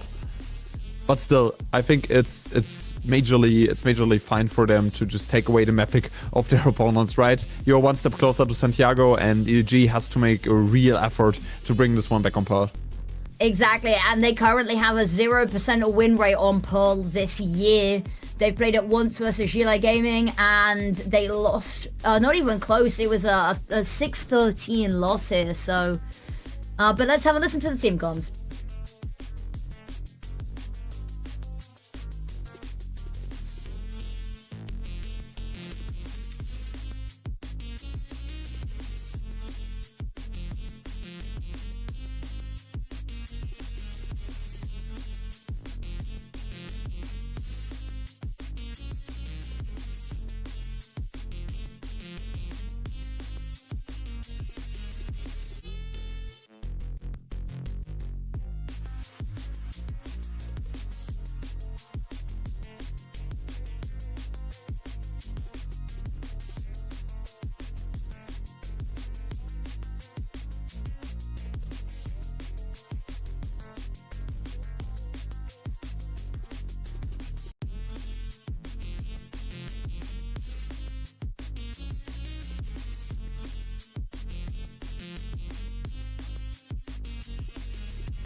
Flexin.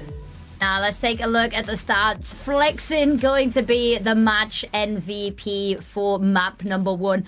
And it could have been very close. Vukushu was up there, had some amazing performances. But just towards the end, the multi-kills coming on through. 71% cast as well is not exactly anything to scoff at. Yeah, exactly. And I think Flexin was just also very important, impactful, obviously, in the comms department. I think he's just an outstanding player overall, often overlooked because Vukushu is shining so bright. But in this map particularly, it was like the most even a DRG lineup ever was, right? There was no heavy lifting. They were all just somewhere around those 17 to 21 kill mark, and yeah, something to account for. And Fate plus Omen Ultimate in the end, securing them the round, securing them the map. That's what we were talking about. That's what we were talking about. As I said, like very, very condensed performance from DRG. Nobody really outstanding, but nobody also falling off of the stat charts. Exactly, but I think that's a good way to do it, right? Is if you secure yourself that spot, you know, one game away from Santiago, and it's all just a Vukushu show, it's not necessarily sustainable, right? I think this is a lot better showing for DRG. This is the team that we want to see going forward, is it's not all just dependent upon one player, right? I think that is definitely a better look for them as a team. I think that's going to be better going forward if they can keep that up. It's great to have Vukushu shining. It's great to have him firing on all cylinders, but if you cannot have a dependence on that being your win condition, I think that just makes you a little bit better of a all-rounder strong team. And I think that that's something that gets maybe severely understated sometimes. Yeah, and if DRG works a little bit more on their post-plant setups, then I think this one will be an even better map for them. Like, their split did not look bad. They had a great map. They had a straight map plan, right? They had a plan what they were doing, especially on the defense. And EDG took too long to adjust to that mid-centric gameplay on the defense, to adjust to that very passive holds on the side, because they weren't really running at them in the pacing that this playstyle of DRG required. If, like, they were just overrunning the setup of Vukushu time and time again, then it would be a different story compared to what we're seeing right now. And they have to do some adjustments on that second map, because Pearl has some fairly similar implications and some fairly similar options that they are doing. Yeah, I briefly touched on it. Is Pearl that is a map that EDG haven't yet found a win in Kickoff for. They've played it once, they lost it once. It wasn't a particularly close game.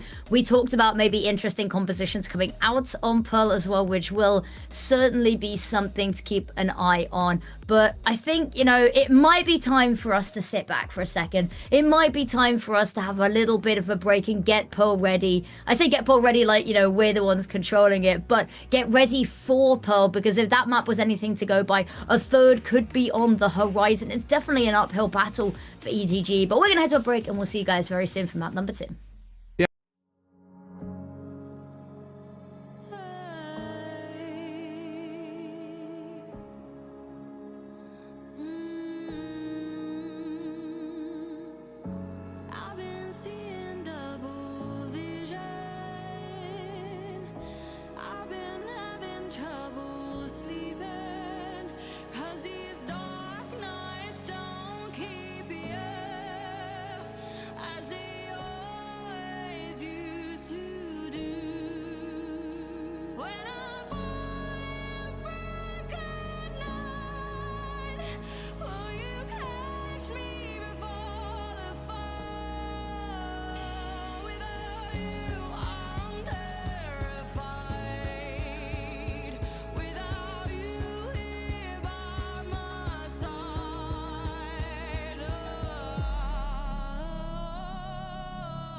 Have me by your side when the sun sets.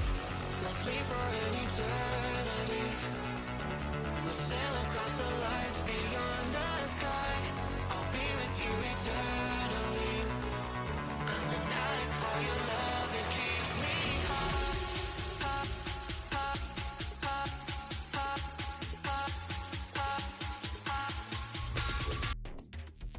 Welcome back to the VCT China co-stream here on Project Horizon. EDG had admittedly not the best showing that they could bring up. My name is Lycamas, next to me there's Affinity, and yeah, it's gonna be a second map. It's gonna be Paul for those two teams, and EDG I'm not looking too hot on that at this one. Lost against Chile in very, very, very harsh fashion, right? It was like a 13-5, huge loss, huge blunder. It wasn't the prettiest of matches, you said there. It's gonna be interesting. Let me pull up and see what we're witnessing here. I think this is same setup as we usually see from both of these teams. Again, we talked about the Phoenix earlier. I think you mentioned it, you know, the Phoenix coming out, although it was in the context of the Phoenix Harbor on Bind. It's still something that we've been seeing sort of pulled out from DRG. Yeah, pretty standard here. Everything's as it should be in terms of what we expect from these teams. If we're looking just at sort of, you know, international meta, maybe a little bit of a step away. But nonetheless, pretty standard for these teams. I worry a little bit for EDG. I do fear that this is done in 2 maps, unless we see something miraculous. And we didn't see them play all that long ago. In fact, it was, you know, 6 days ago that we saw that loss versus Jala Gaming, right? I don't know how much time they would have been able to invest in fixing up what was a fundamentally flawed Pearl, I think. So I do have my worries, but alternatively, I am more than happy to be pleasantly surprised. And the team comp that DRG is pulling up with is something you have to adjust to for a minute. Like, it's so post-plant heavy. If that spike goes down on the earth in your attack, there is no way you're removing it from there, because you have Terror missiles, you have the Astra utility, you have the Vice you are going to get through, and it's so much pressure on you after that spike is down, because you have to rush in there, you have to be fast, you have to be quick. And I don't think that EDG has enough time to adjust to this one. And also, like, they're playing against that defense might be a little bit harsh, but once you're in the defense for EDG, you're having the Killjoy, you can just lock down the mid, you have that bright setup where, like, DRG has to play around, but that's more fairly known compared to what, like, DRG is cooking up here. And the Terror, always an agent that's very special, and you have to adjust to playing against at the start of every map you're facing him. Yeah, exactly. It's certainly a painful one to try work around their Vukushu backside. Knows that they're likely coming from Art, knows the wall was tripped. But now held at bay by the smoke. Nick's got the salvos ready to go. Wants to pounce early as well. So much space being taken, and they are so quick on the retake here. And look at this. Can gets one, but Vukushu, Aikman both find their picks, and now suddenly difficult to hold them out here. Smoggy's found one, and low HP on Vukushu actually could be a recipe for disaster. Flexin peeks on out there. They're not ready for it. CB out in the open finds one. Smoke comes on out. Smoke taps. Peeks on out into it though, and unfortunately for Flexin will fall. And that's EDG again. 3 for 3 on pistols right now. Kang is just the captain of the ship and trying to aura farm in those situations. Like, yeah, it's a tad bit rough on the retake for DRG. It looked so good at the start, and then once again that one Astro smoke that was set there by DRG sort of messed with them in the wrong situation, because it isolates the 1v1 for CB, who gets the first track onto low HP Vukushu, and then it just has to wait for the Astra to pull out, for the Astra of Flexin to move towards him. Still an overall very, very fast setup that DRG is playing here, but trying to force out close range angles with the Astra behind Pillar. Exactly. CB sends the clone on out, draws a lot of attention. Flexin's already pushing on up though. So much space taken, but you can see immediately they realize this is not the final resting place of this round. Can again with the Outlaw, we've seen it be incredible in his hands, jumping on backside, straight on in. The no scope comes through. DB wanting to find something, having to dodge the salvo. Spirit finds one with the classic, but there's really not much in the tank for them to work with here. And Flexin, it's a slow walk round. It's a humble hike. Chichu posted up, isn't going to hear anything. Flexin being very careful not to give away any audio cues. That's the timing. I might get a frag here onto Chichu if he gets the jump. But Chichu, fast on the trigger. Very and EDG And EDG makes this one a second, looking much more controlled compared to their split. Gotta be honest, this EDG looks much better compared to their split, just going off of 2 rounds that we have played. Yeah, this is... It's only the start, though. I always like to caveat that is, you know, the pistol can go either way.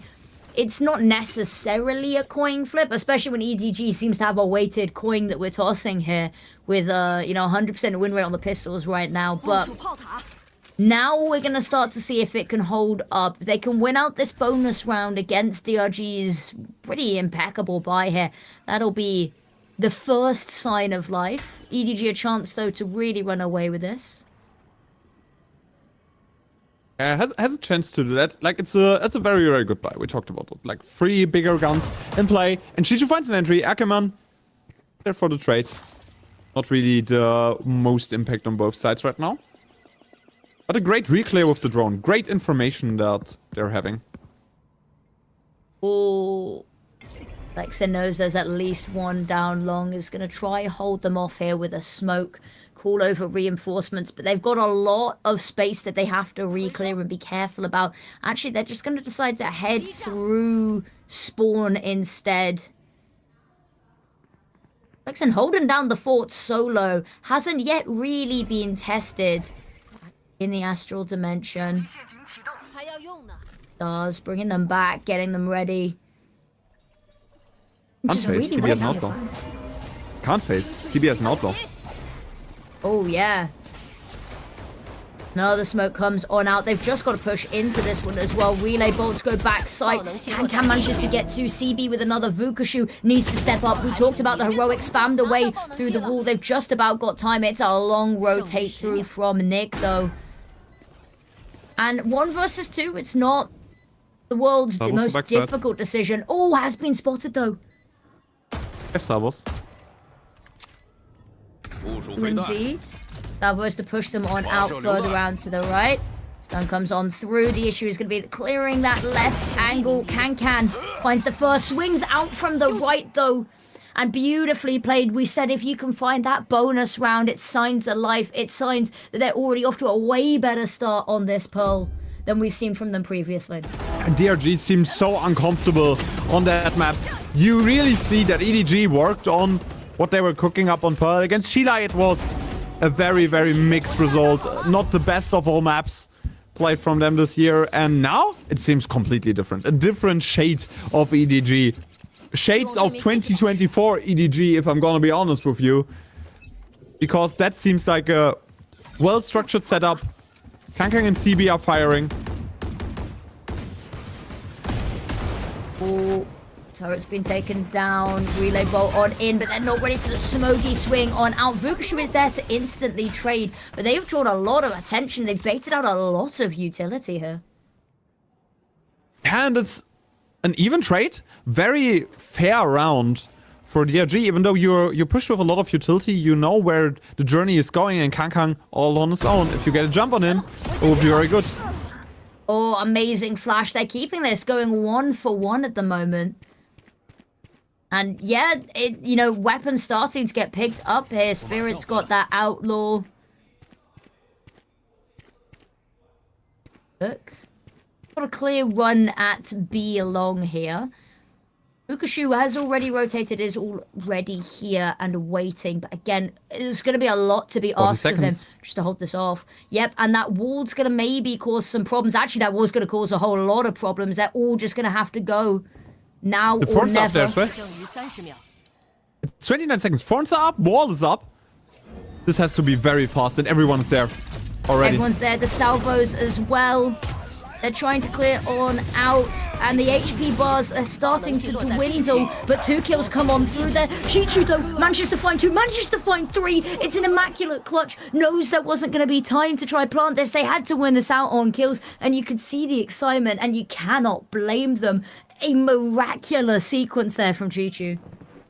Yeah, but also a very good, very well-played round from DRG. Vukushu getting that first frag. And afterwards, everything seems to click together, but Chichu gets every one-on-one isolated there, no double swings. DRG taking a timeout, trying to figure out what they want to do with their next force spike coming up, trying to change up some defensive setups.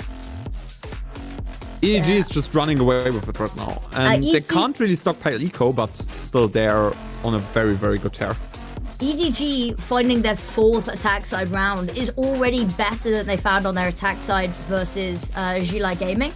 Is that they started on the attack side and they only managed to find 3 rounds and they were few and far between. The fact they've managed to put 4 together already is not only more rounds, it's just looking infinitely better. And then we start to worry, maybe that one game was more than just a fluke. Maybe that 13-6 was not something they want to bring back up. They want to set the record straight and they want to make sure nobody is going into this confident versus them. And they're trying to bring back the old EDG where everybody fears what they are capable of doing. That's Simon. That was Simon, right? Yeah. Is Simon there sitting in the crowd and hate watching? I don't know if it's hate watching or, you know, hope watching, I guess. We'll see, but I believe that was. Ooh, Can already so far pushed up. Oh, it's a massacre. It's a bloodbath. They need to find a pick. They cannot let Smokey get any more. It has been whittled down to a 2 versus 2 incredibly early on here. Being expended. Spent some reclearance of the drone, but an absolute wrong gamble from DRG, all moving towards the A side. And look at this from CB. So far pushed up. Oh, Flexen jumped in to the astral dimension there. And now Nick has been left with such a task there. Dimensional drift has been popped. Knows there's a little bit of an opportunity potentially. But that reposition's just going to make it even harder. Yeah, crossfire established. And Nick doesn't have time. Should be safe, honestly, at this point. Like he's still a little bit hungry for it. Around the corner, able to find the first. Oh, it's going to send the salvos on out. Tap baits out nobody, and unfortunately, even if you find that pick, it's going to be particularly close. But 5 in a row is a strong, strong start. Yeah, EDG is just running away with it right now, and especially considering they might stockpile a little bit of economy here, but losing CB there has to sting, has to hurt. Because you can't really reliable... Like, if you lose another round, you're still in some turmoil when it comes to your buy. Which isn't a perfect situation when you're 5-0 up, because every round is just absolutely close, an absolute nail-biter. Okashu has no shield and a Vandal. Okay, CB. Looking for something heroic here. Gets removed. Footsteps are going to be heard here as the drone goes on out. It's going to spot a couple of players, and immediately the relay bolt comes on through. The salvos come through. It's going to make it very uncomfortable to sit there. Okashu needs to hold on. Cancan's already got ahead there. Immediately dispatched off, has found 2. This needs to be enough for the team, but they've been pushed off of site, held away by the smokes. Cosmic Divide comes on through. It's going to give them so much room to work with here as well. Drone spots on out. Akman really wanting to push for this, and CB manages to find 2, and suddenly all the advantages they gave themselves have been immediately corrected. The salvos are going to find 1. The Armageddon, got to be careful, pushes them out into the fight there, so neither of them going to be tagged on up by it. And now just Flexen and the Bandit left, the one player that didn't have anything. Cosmic Divide goes out of their own, trying to force them into a fight, but they're not ready for it. And it's amazing from Flexen, but this last player just going to tuck on in. Nobody. Really awkward angle. And the swing on through, knows that somebody's there. You can't shoot through the wall. And they've both had exactly the same idea. Nobody, though, managed us to find the pick. They're getting loud. They are shouting. And I mean, after a play like that, you gotta be. What is going on there? Like, he's just running into both of them, trying to cross the wall at the same time, just running into each other. One brain cell. It's like that awkward moment when someone is walking towards you and you're trying to move towards the side and you're moving towards the same side. You go to the left, they go to the left. Yeah, exactly that. It's the fact that it's so synchronized as well. Nobody's that one step ahead, finding the kill. Great idea with the Astro Wall and slipping through. Trying to force the hand of EDG, but it's like 6-0, and this map might be over faster than we expected it to be. I said I fear this is only going to be a 2-map affair. What I meant was a 2-1 map affair for EDG at this point. Is they've got a real chance here, especially with the 6-0 lead. DRG, they're going to be playing catch-up for the rest of this half. Immediately force back CB. And the rotate's called on over, but I think they've now clocked it. Lockdown comes on out, desperately clearing this site on out. They've got all the time in the world to get the plant on through. Vukashu's got one through the one-way, though. Still need to plant that. Lockdown is now finished, so now the real heat is on. Still Garden comes on out. And Cam gonna pop the overdrive as a response here. 3 versus 3, falling back, actually gonna run out soon. Oh, I say that bar immediately refilled. The Spirit is found. Smokey round the back, and they're looking to make this a clean sweep. Nick's name known, location known, and has been found. And 7-0 star. This is a completely different look to this team on this map. Bro just pulled out the headphones of his teammate.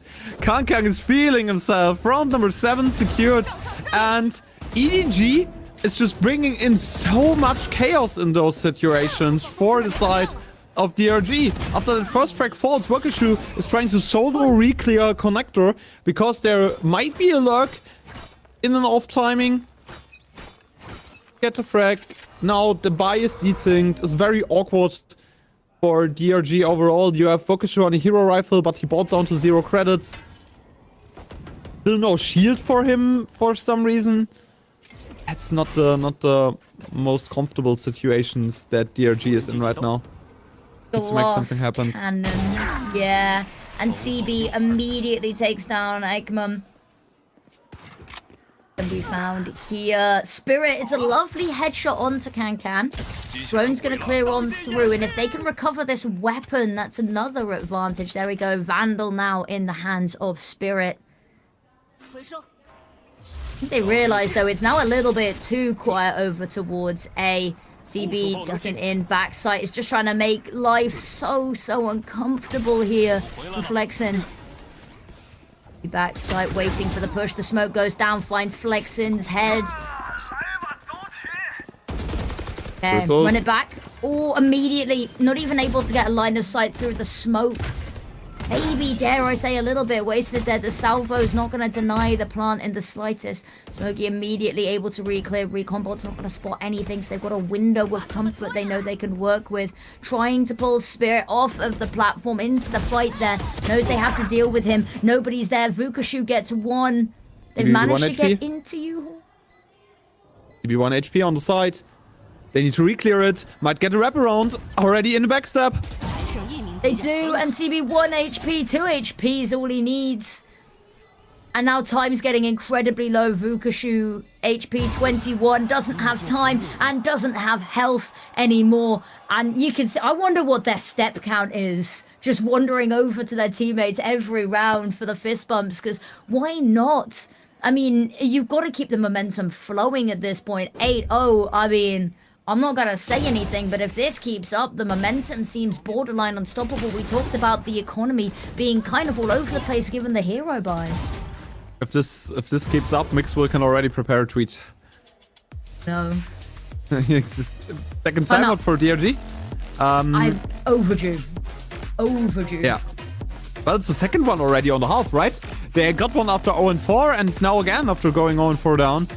And they seem so lost in what to do against the EDG. And it's not like EDG is making some highly technical, big brain moves. They're just not redefining the map. No, they're just doing what this comp is made for. They're just straight executing into the sides, using the double duelist setups for some aggressive plays, having some long-range fights that they are winning.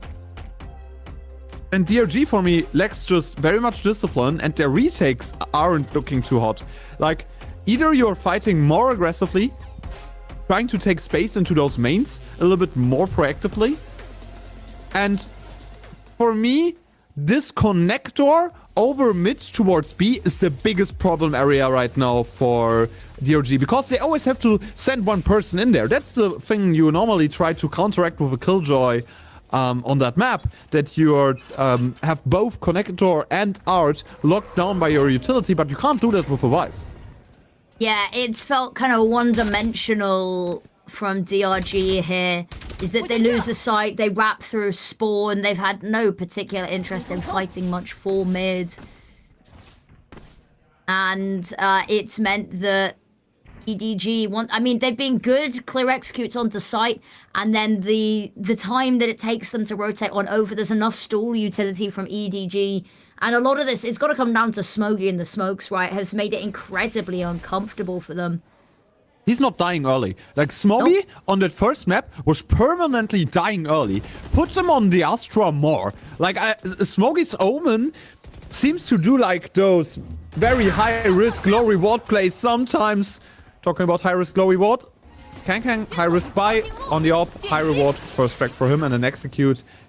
Might be in place on the B side, because Kang dragged a lot of bodies over.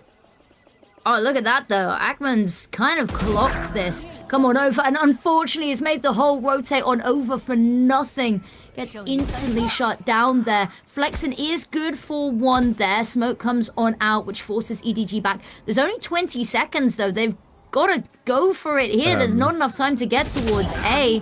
They deal with Flexing. They deal with Nick. And now it's just Vukushu left, desperately trying to get there in time to stop this. There's the peek on out, though. Knows that Vukushu is going to be desperate for something, and the desperation reeks, and they followed the scent all the way back to a 9th flawless round. I was scared for a second. I did worry. I mean, you like could see 22 seconds, and EDG is like, oh, we can rotate. Oh, we can't. No, run, side, fast. But the aiming performance is just like too good. And also, like, I think DRG is as confused as I was about that round. CB and Kang are just doing incredible things right now. 26 frags, those two in 9 rounds. DRG has some huge problems. It's another hero Vandal buy from Vukushu, but there's nothing really much to speak of here. And this might sound a little cruel to say, but on the plus side for DRG, it might be over pretty quickly. The longer this drags out, the more it's gonna hurt, because EDG have just had your number every single round here.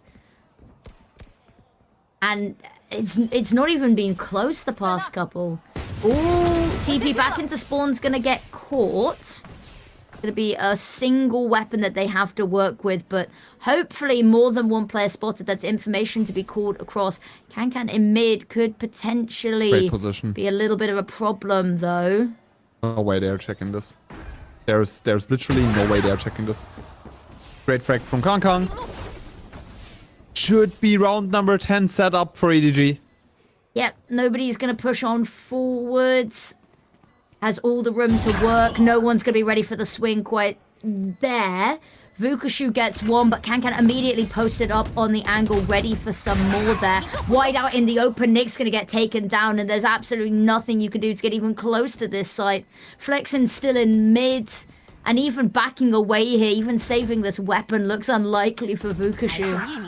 Taken down, and yeah, as we said, it's just Flexing left. I mean, maybe you died to the spike, but you've already got your ultimate online. It's just denying them the ability to find that extra ult, but EDG haven't even really been relying on the ultimates. It's just been the guns winning them outright.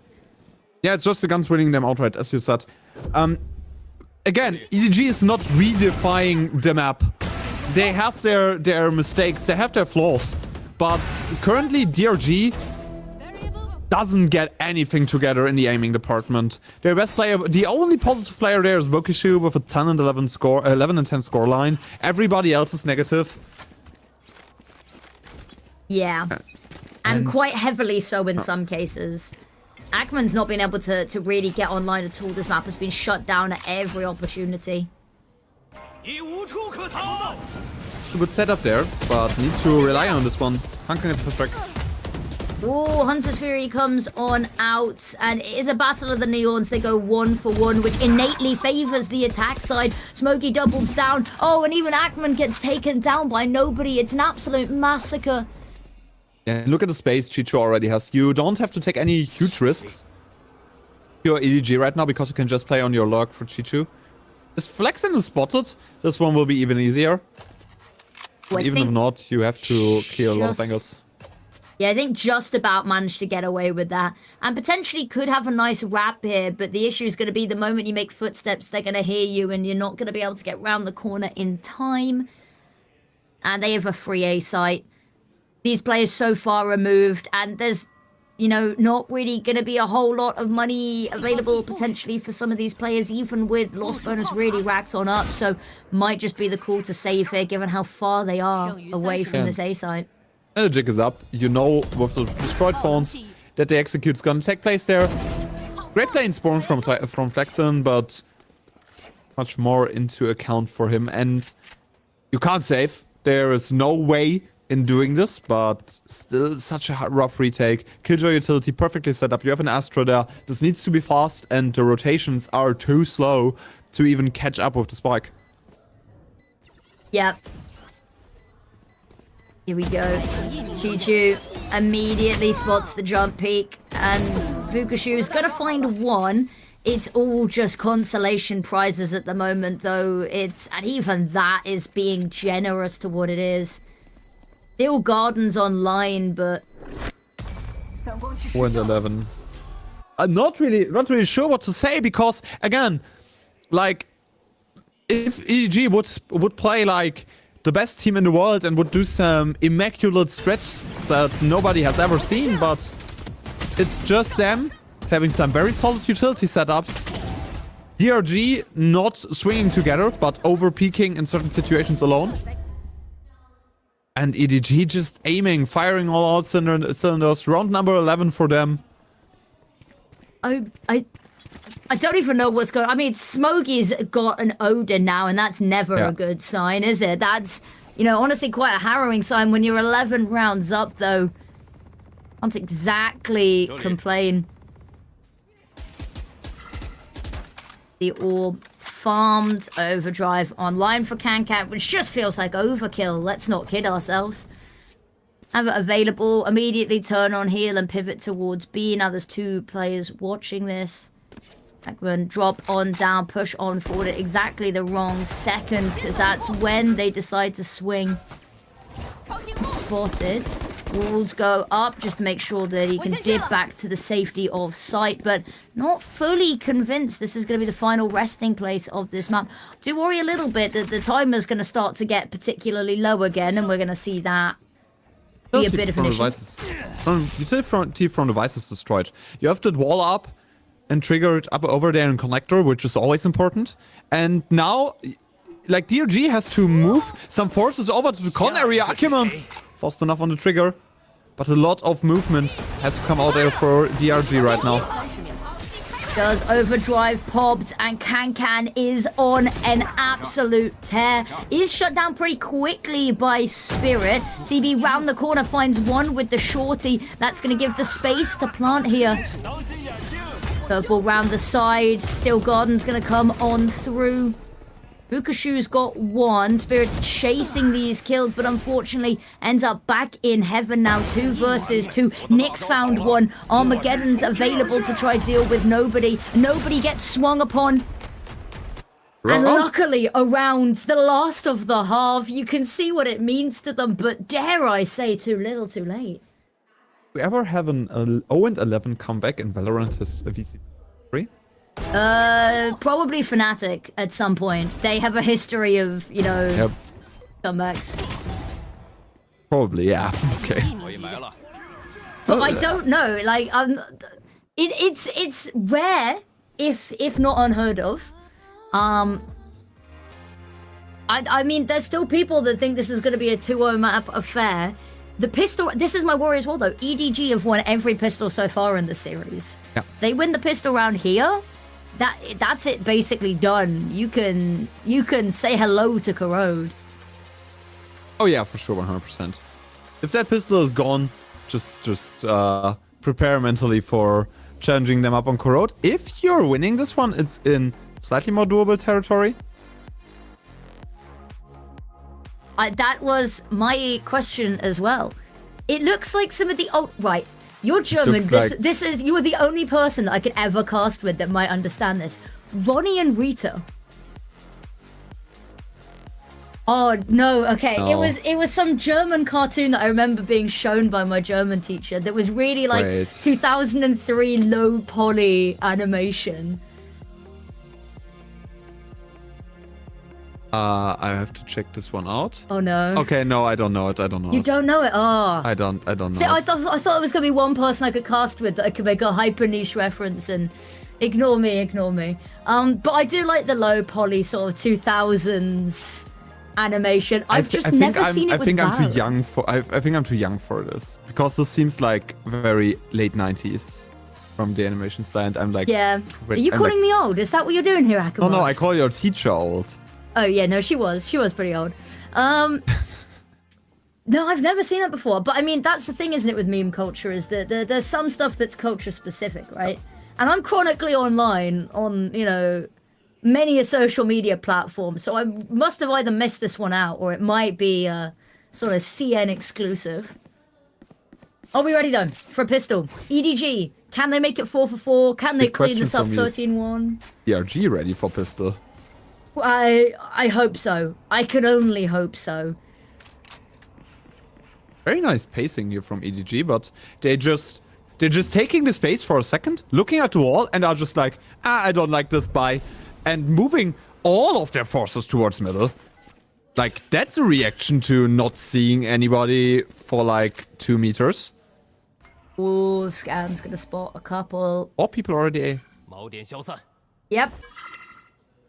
It is a lovely call, a lovely read here from EDG.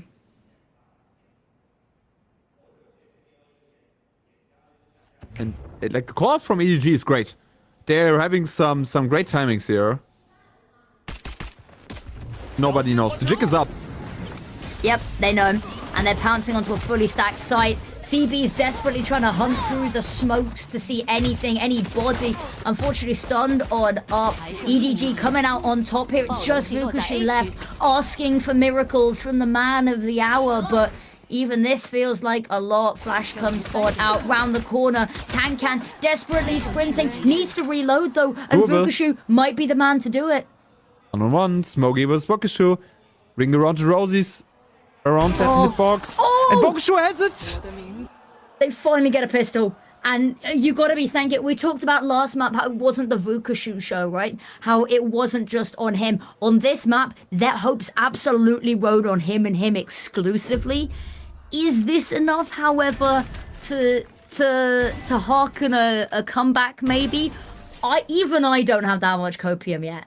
They win the conversion and bonus, then we'll talk about it, right? But right now, I'm not sure. And Can buying straight into an outlaw, we've seen this man do numbers with it. So we'll see. Do you believe in comebacks? Chat. I do. Do you believe chat. in miracles? Yeah, you can believe whatever you want. I can believe whatever I want to believe. Yeah. Chat can too. You know, as long as there's delusion, there is hope. Yeah, you know what? You're not wrong there, actually. I should get that on a t-shirt, get that on a mug, you know? I want this on my wall. Is it copium or hopium? Well, I guess we'll find out. Or Can spotted somebody up long. But again, they've realized that that's all just a bit misleading, that A's likely to be the real resting place of this round. And incredibly well read here that they're already on site and ready for the hit. Yeah, that's not going to go well for DRG. No, it is not. Not gonna lie.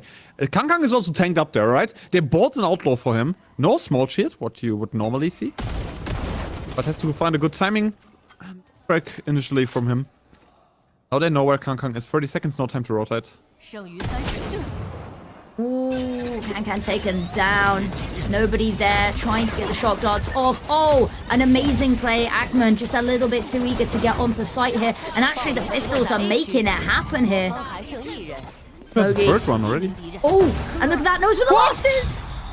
The classic is amazing. And look at that. That's them onto map point on a round that they should have had no business winning. But the read, immaculate. The plays, even more so.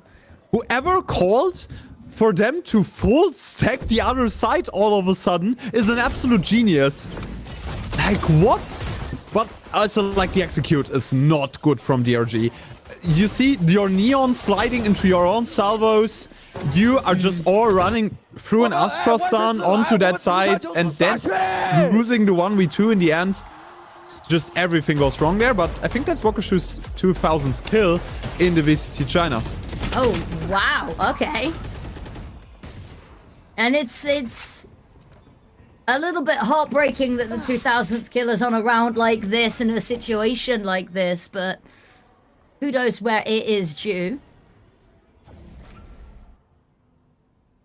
Go through mids. Oh, nobody might have an opportunity here to punish Wakashu. If you're having a look, is he aware Flexen's pushed up? Oh, the ping goes out. They know something's amiss. But again, look at this, the call to rotate. They know that it's just too quiet, that only one player long is suspicious. And Flexen goes down to Smoggy, like, I don't know. EDG is just reading all of it. Nobody. A double from him in mid. Wakashu falling as well. One by one, hopes and dreams of DRG of dodging that third map are going down.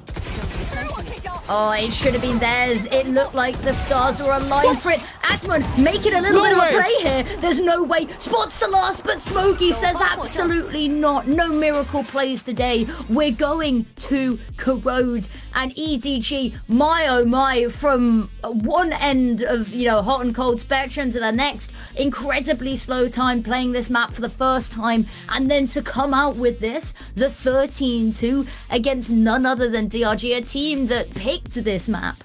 I mean, it feels only right to be going to a third map after a showing like that. Yeah, it only feels right.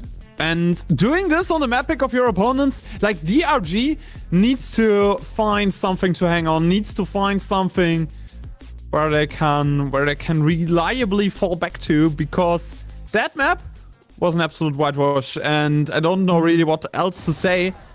And what concerns me about this is, normally if we see maps like this being so dominant, it's mainly because teams bring up something new, bring up a new idea, a new team comp. But EDG just played and tried and true, played like normal, boring Valorant and won it out in a way that it that they should do, right? Yeah, exactly. And the fact that, you know, they're running what they usually do, I think maybe there's a couple of questions to ask of DRG there. Is that if they're running exactly how they usually play this map, the same team comp, everything, why is this a surprise? Why are you not able to find any adaptation that works? It is certainly uncomfortable. It looked very disjointed at times from them, which is what we sung praises of them for the last map, is that DRG were looking very cohesive as a unit. This map, it seems that, you know, timings were off, when to swing felt a little bit weird, but also just full kudos to EDG. Some of the reads on what little we got to see of that defense side were insane. Some of the rounds were also very, very close. We have to admit that. Like, this map was very fast stretch, but some of the rounds were like going down to the absolute wire. DRG was competitive throughout those, but at some point, especially their attack did not look good. Like, that execute over on that bonus was just like not good. We're looking at some team comps from EDG. 然后维斯打地雷，2点在中路，哎，2A 大，2A 大，现在2A 大。维斯在之前在 B 小的，打 B 大吧，打 B 大吧，开一大车了，车开出来了，2A 大，对，我打 B 大。我在清 B 大呢，有把 auto low， 我 B 大纯康就行了，我觉得。嗯。你能给我补吗？我感觉他那个维斯已经来补爆点，等，补不到现在。小一刺儿，维斯喜欢站这个柱子的。10秒见。这样你先冲。有墙，要蹭要过就。哎，剩余30。nice， 好骗，没关系。外面见。下阳光。太湖已经到了啊！二楼没这个3个。近点。地区，我方剩1名敌人。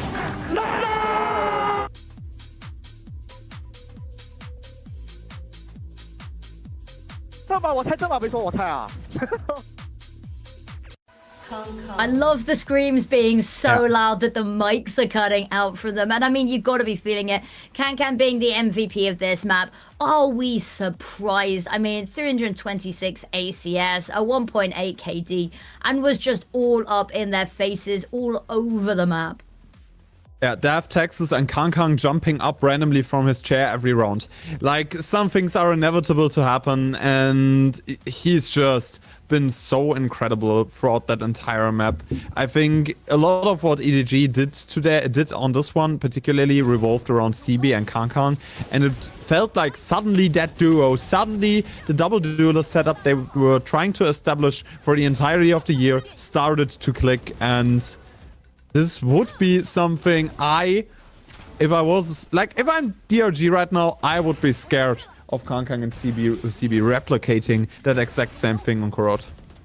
Yeah, I would be as well. It's not out of the realms of possibility. And we talked a lot about momentum, right? Momentum isn't necessarily just within the map. It can be across maps as well. And a map as strong as that, if DRG aren't able to take this time just to reset, if they come into this bearing any grudge and any weight from this map, and that weighs them down, that's going to be a little bit of a problem, especially with EDG's propensity to start out these maps pretty well with the pistols. DRG managing to find that miracle one, but let's not kid ourselves. It would have been a 13-1 otherwise without that pistol. So very necessary. But I do worry a little bit about what's to come in Corrode. If this is the firepower that they're going to bring, what's going to be stopping them, really?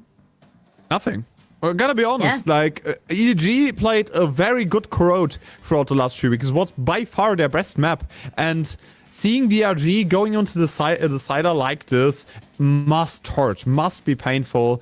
And if that's the map they're going out on for VCT China in the kickoff, you might be looking at your team and being like, are we running it back? Or are we trying to switch something up? Are we trying to go for some changes? Because the inconsistencies is something you can't ignore. Their split was very fine, but afterwards it just all fell apart, came crumbling down on the second map.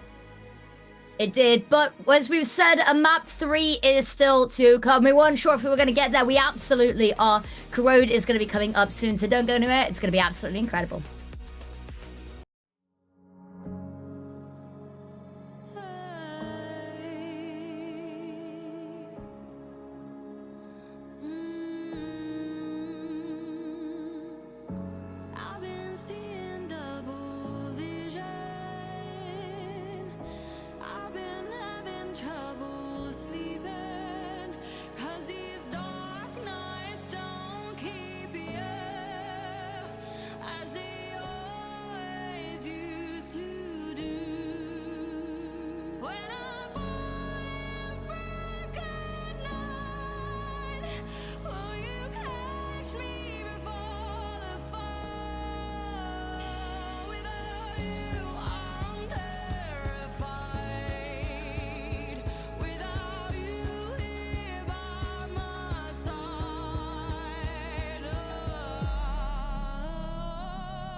I be your star tonight?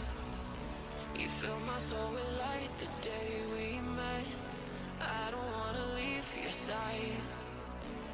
Have me by your side when the sun sets. Let's leave for an eternity. We'll sail across the lights beyond the sky. I'll be with you eternally. Welcome back, everybody. I hope you're ready for a map 3 because, I mean, blink and you miss it. Map 2's already done. And what was that, 20, 25-minute map, if that. So we are going into Corrode, which, dare I say, should be a little bit more even territory. But also, given what we saw last map, I feel like it would be a little naive, dare I say, stupid, to assume that it was going to be a bit more even. If anything like even a scrap of the momentum comes across from last map. I was a 13-2 on that last map, and overall, like, gotta be honest, DRG did not look too hot, and now we're going on EDG's best map in the decider. I'm still unsure why they picked it. Why they picked over picked Split over it in the map veto. Something has to be quite wrong there in that situation, but still, in my opinion, we are going on EDG's best map right now, and this one is gonna be a harsh situation for DRG. We are gonna see the Phoenix once again. The team comp of EDG here is wild. Like, it's Phoenix, Sage, Yoru. That's some wild and funny Valorant we're gonna see there. Yeah, exactly. But I mean, not much, less crazy from the side of Corrode. Again, running that double duelist, running it with the Omen instead of the Astra. The Cypher, as we've sung about on Vugashu a little bit. And then the Gecko being the final piece of that lineup. Love the Gecko. Yep, same old. Crazy compositions, but nothing out of the ordinary for these teams. EDG, they played it twice, I believe. They've had 100% win rate. We've seen it played 3 times for DRG. They've won it, of course. 2 of the 3 times, so 66.6% recurring, which if we round up is 67%, because we're not being facetious. And starting on the attacking side, which... Yeah. Might be a good thing. We didn't get to see much of their attacking side last map. So this is hopefully a little bit of a change up. We're not going straight back into the mindset of having to defend against what is an unstoppable force from EDG. We shall see. I think the Gecko on this map is so underrated. There are so many different small lineups, so many different small info gathering positions that you can play with that Gecko. It's such an underrated pick on that map, and I'm glad that we're gonna see it at least from one of the 2 teams. The last map of this matchup and the last map for one of those teams in Kickoff is gonna start off soon. Corrode, the home grounds of EDG, as our decider today, and some interesting comps cooked up, as it's always been the case in VCT China. Yep, it is the region for it. It has a speciality, it has its own flavor, and it is providing us stuff that we can't see in any other region. And now we're going to see it straight in towards a main. Chichu, main line of defense here. Can not far away, able to rotate over at a moment's notice. Wall goes out, instantly broken here. Take down the second piece so they're not particularly tunneled in. And now, Agman. Set up. Ooh. Okay. Got the orb. Gonna back away.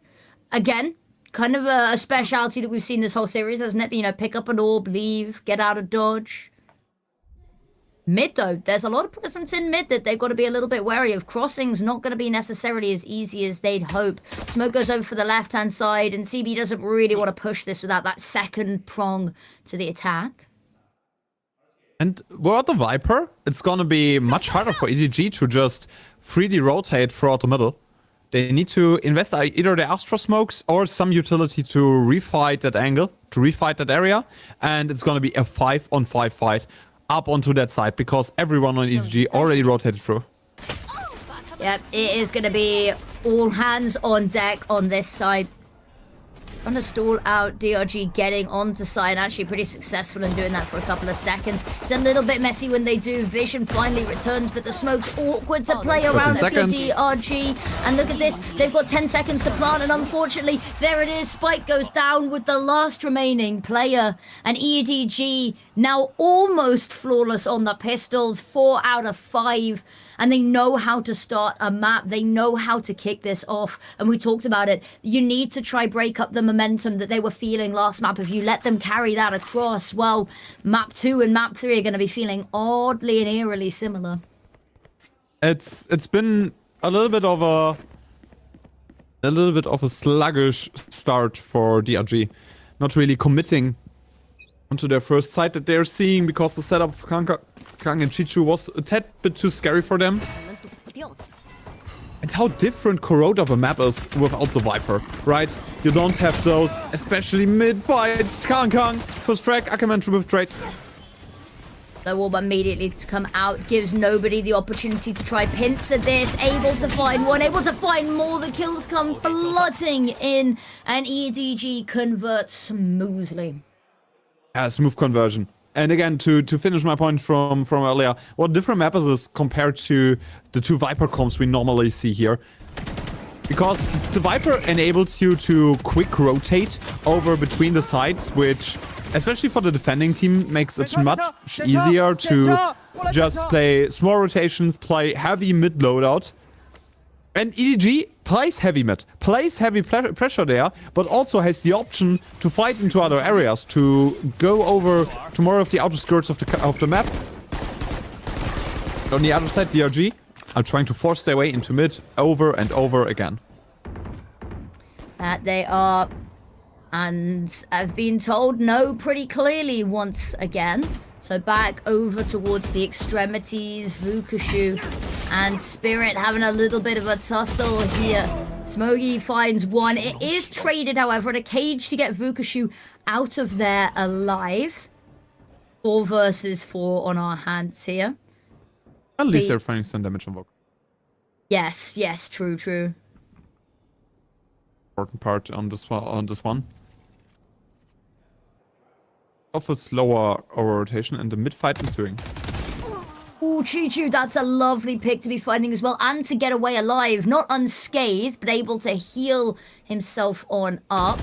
Posting up on the angle, orb to come on out. Knows that there's a bit of a disadvantageous fight to take here. Fire expended. Chichu backs away. Is actually going to spot the player in main as well. A star shining for this team. Finds 3 before falling and leaves just Nick. Nick's location now known though. Spike on back, but every avenue you can look to take has somebody waiting to reap you. The EDG train has left the station and is not going to stop that easily. 3 versus 1. Nick's trying to plant, but nobody ready for it. 4 seconds on the clock. This one is going to end here. Nobody lived the last frag.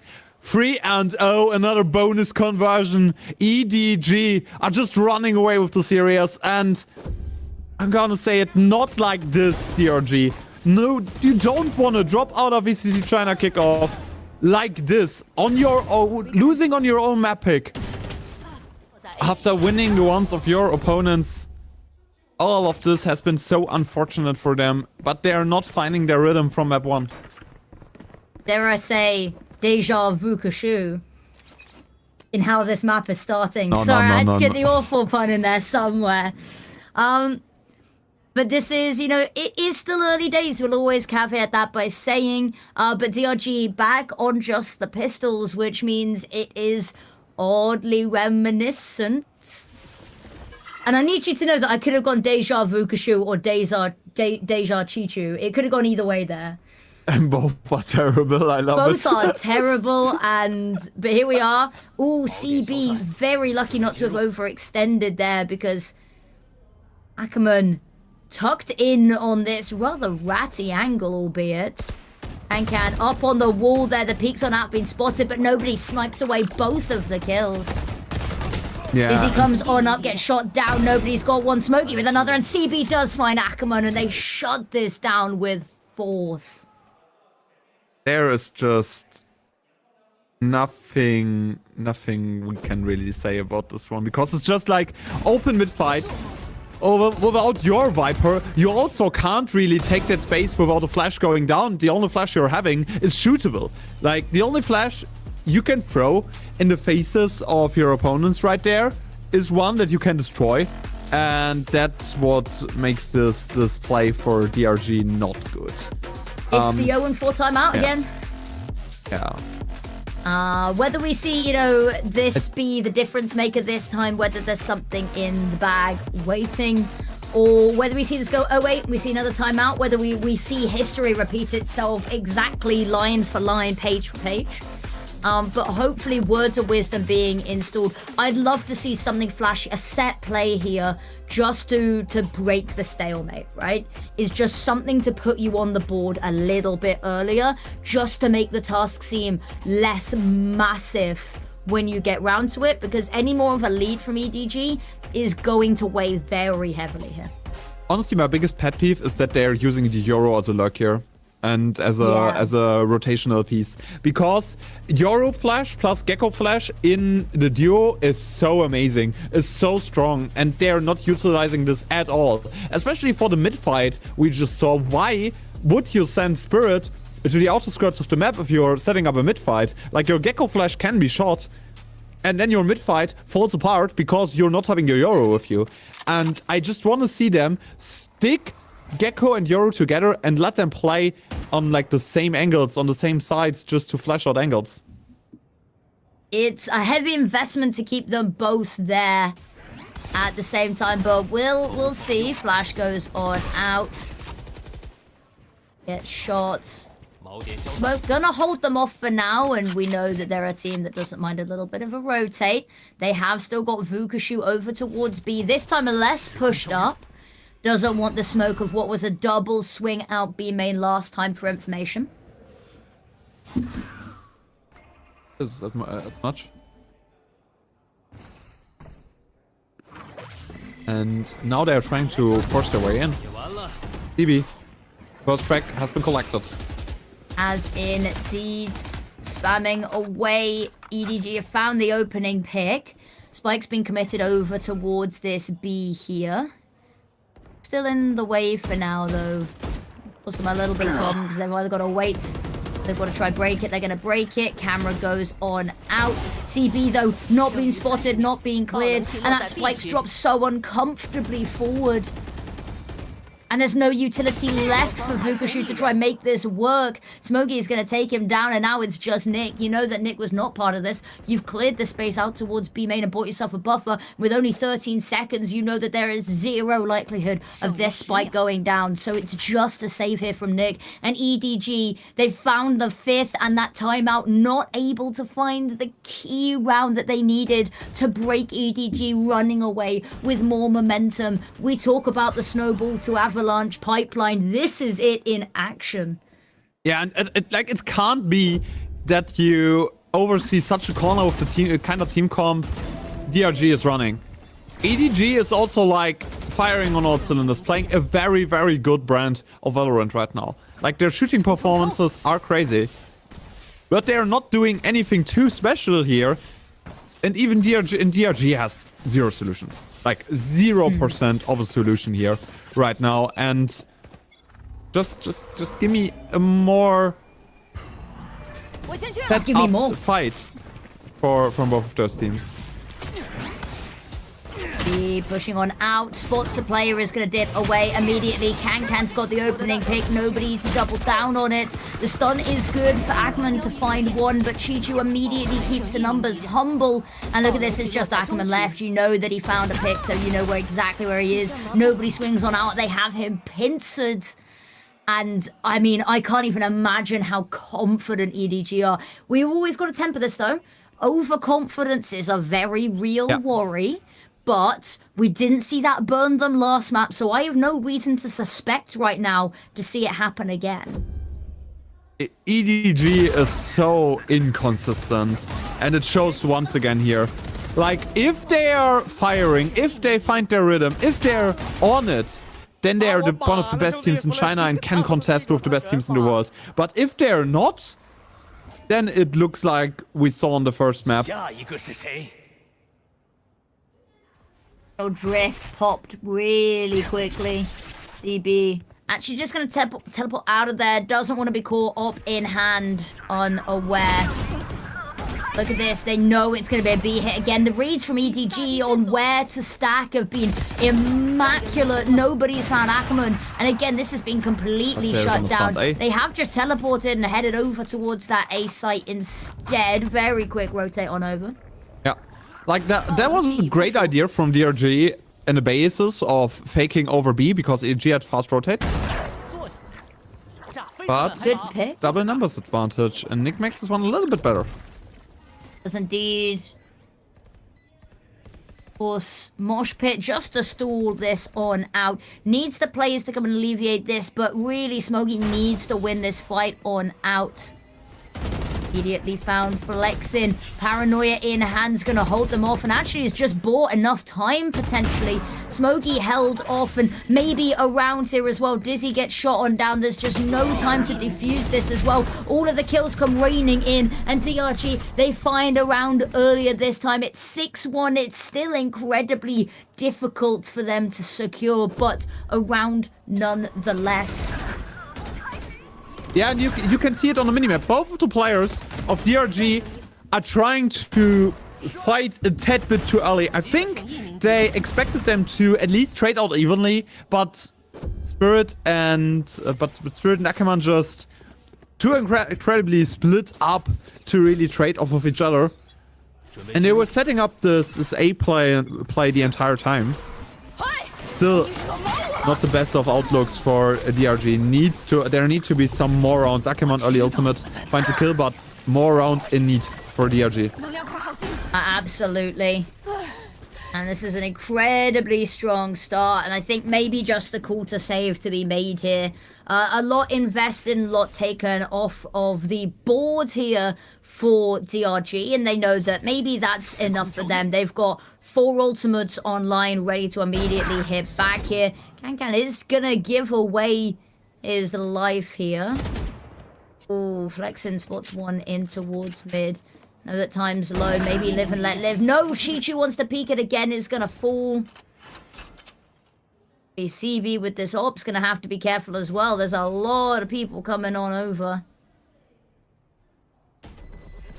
Yeah, that operator should also fall if DRG wants to take the risk. CB gets one. Just at the last second there. Unfortunate to try save and have, you know, even that denied. But really good here to see a second round found. Yeah, for sure. And this comes down to the pace change that they were doing. Really checked out is Chichu there. The biggest question for them was, where is Chichu? They spotted Chichu in mid and immediately executed into the side where he isn't. Doesn't give him the Sage any sort of time to rotate over and to utilize that blocking power, because the comp of EDG on defense gets unbreakable once the Sage is on the side that you want to execute on, because you're giving the entire team extremely much time to rotate over to you. There's so much blocking power of that Sage that it's rough to counteract this one for DRG with their team comp. And if you're just spotting out the Sage, immediately executing somewhere else, that Sage block power gets a little bit useless. Yeah, I completely agree. I am liking this EDG timeout whilst we're here. I think, you know, you've lost 2 rounds. It's not just a fluke round like we saw last time. They know that there's a real problem that they've started to face. They know that they've got 4 ultimates online to work with here to immediately get themselves back on track. So a lot to talk about and a good time to take it before it gets too out of hand. We talked about how the 0-4 is where DRG starts to draw the line with timeouts. I like that EDG is immediately trying to pounce on the issue and stop this getting out of hand, because there's only so much cash reserve available for them. There's only so much you can do. There's only so much you can do if you're that far on the back foot. And EDG, they need to make something work. Early ultimate used by Nick. That is a lot of space cleared. And a lot of space taken there by Ackerman. Oh, EDG round the corner. Oh, finds 2. It's an amazing shutdown. Oh, Vukushu's got an answer though with the AWP. Flash round the corner. Oh, Nick, the savior of the day there. 3 versus 3. And here we go. Man to go and have a little bit of a scout. Not going to spot anybody just yet. Nobody round the corner though. So many angles to watch. Swings on out, finds the first. Manages to find the second as well. Nobody's getting it done. And now Vukushu. Smoke goes on through, has to push through it. Finds the first, but Chichu is there to trade. Yeah, Chichu is finding the trade frag in the end. It's about the double kills, and Kang is trash talking over there. He is trash talking over to DRG. Ah, that's the Kang we know and love. That's the person that we want to see. And look at that double kill. Finally, there is aggression. Finally, there's proactivity from EDG. What a change of pace from them as well. And the adaptations are absolutely amazing here. 11 kills for nobody. 9 for Smoggy, and it's gonna be a bloodbath here as well. It very much is. DRG have weapons online, but for how much longer if they lose this? Off available. Oh, but look at that though. They almost line up as well. Kang with one. Decides to heal himself one up. Nobody's going to post up here. Vukushu in the AWP's been given away, but he's not going to rotate off. No, he's just going to use this as a chance. But the slow orb coming on out. There's no chance you want to peek that. Flash comes on through. Vukushu, another miss shot, just baiting them on out. Chichu in a bit of a dangerous position. Potentially head might get caught. Oh, but CB's managed to find 2. Nobody's got one as well. And whilst we're watching Vukushu, now he's the last player alive. Opt in exchange for a kill. And look at them. You can see their fit. When Kang ran out through the crowd earlier, I was maybe a little bit worried after map 1 that the energy didn't quite match what we saw in the server, but I was wrong. They were just conserving it for the reverse sweep. Look at him go. Kang is doing... Ooh. Collect by CB.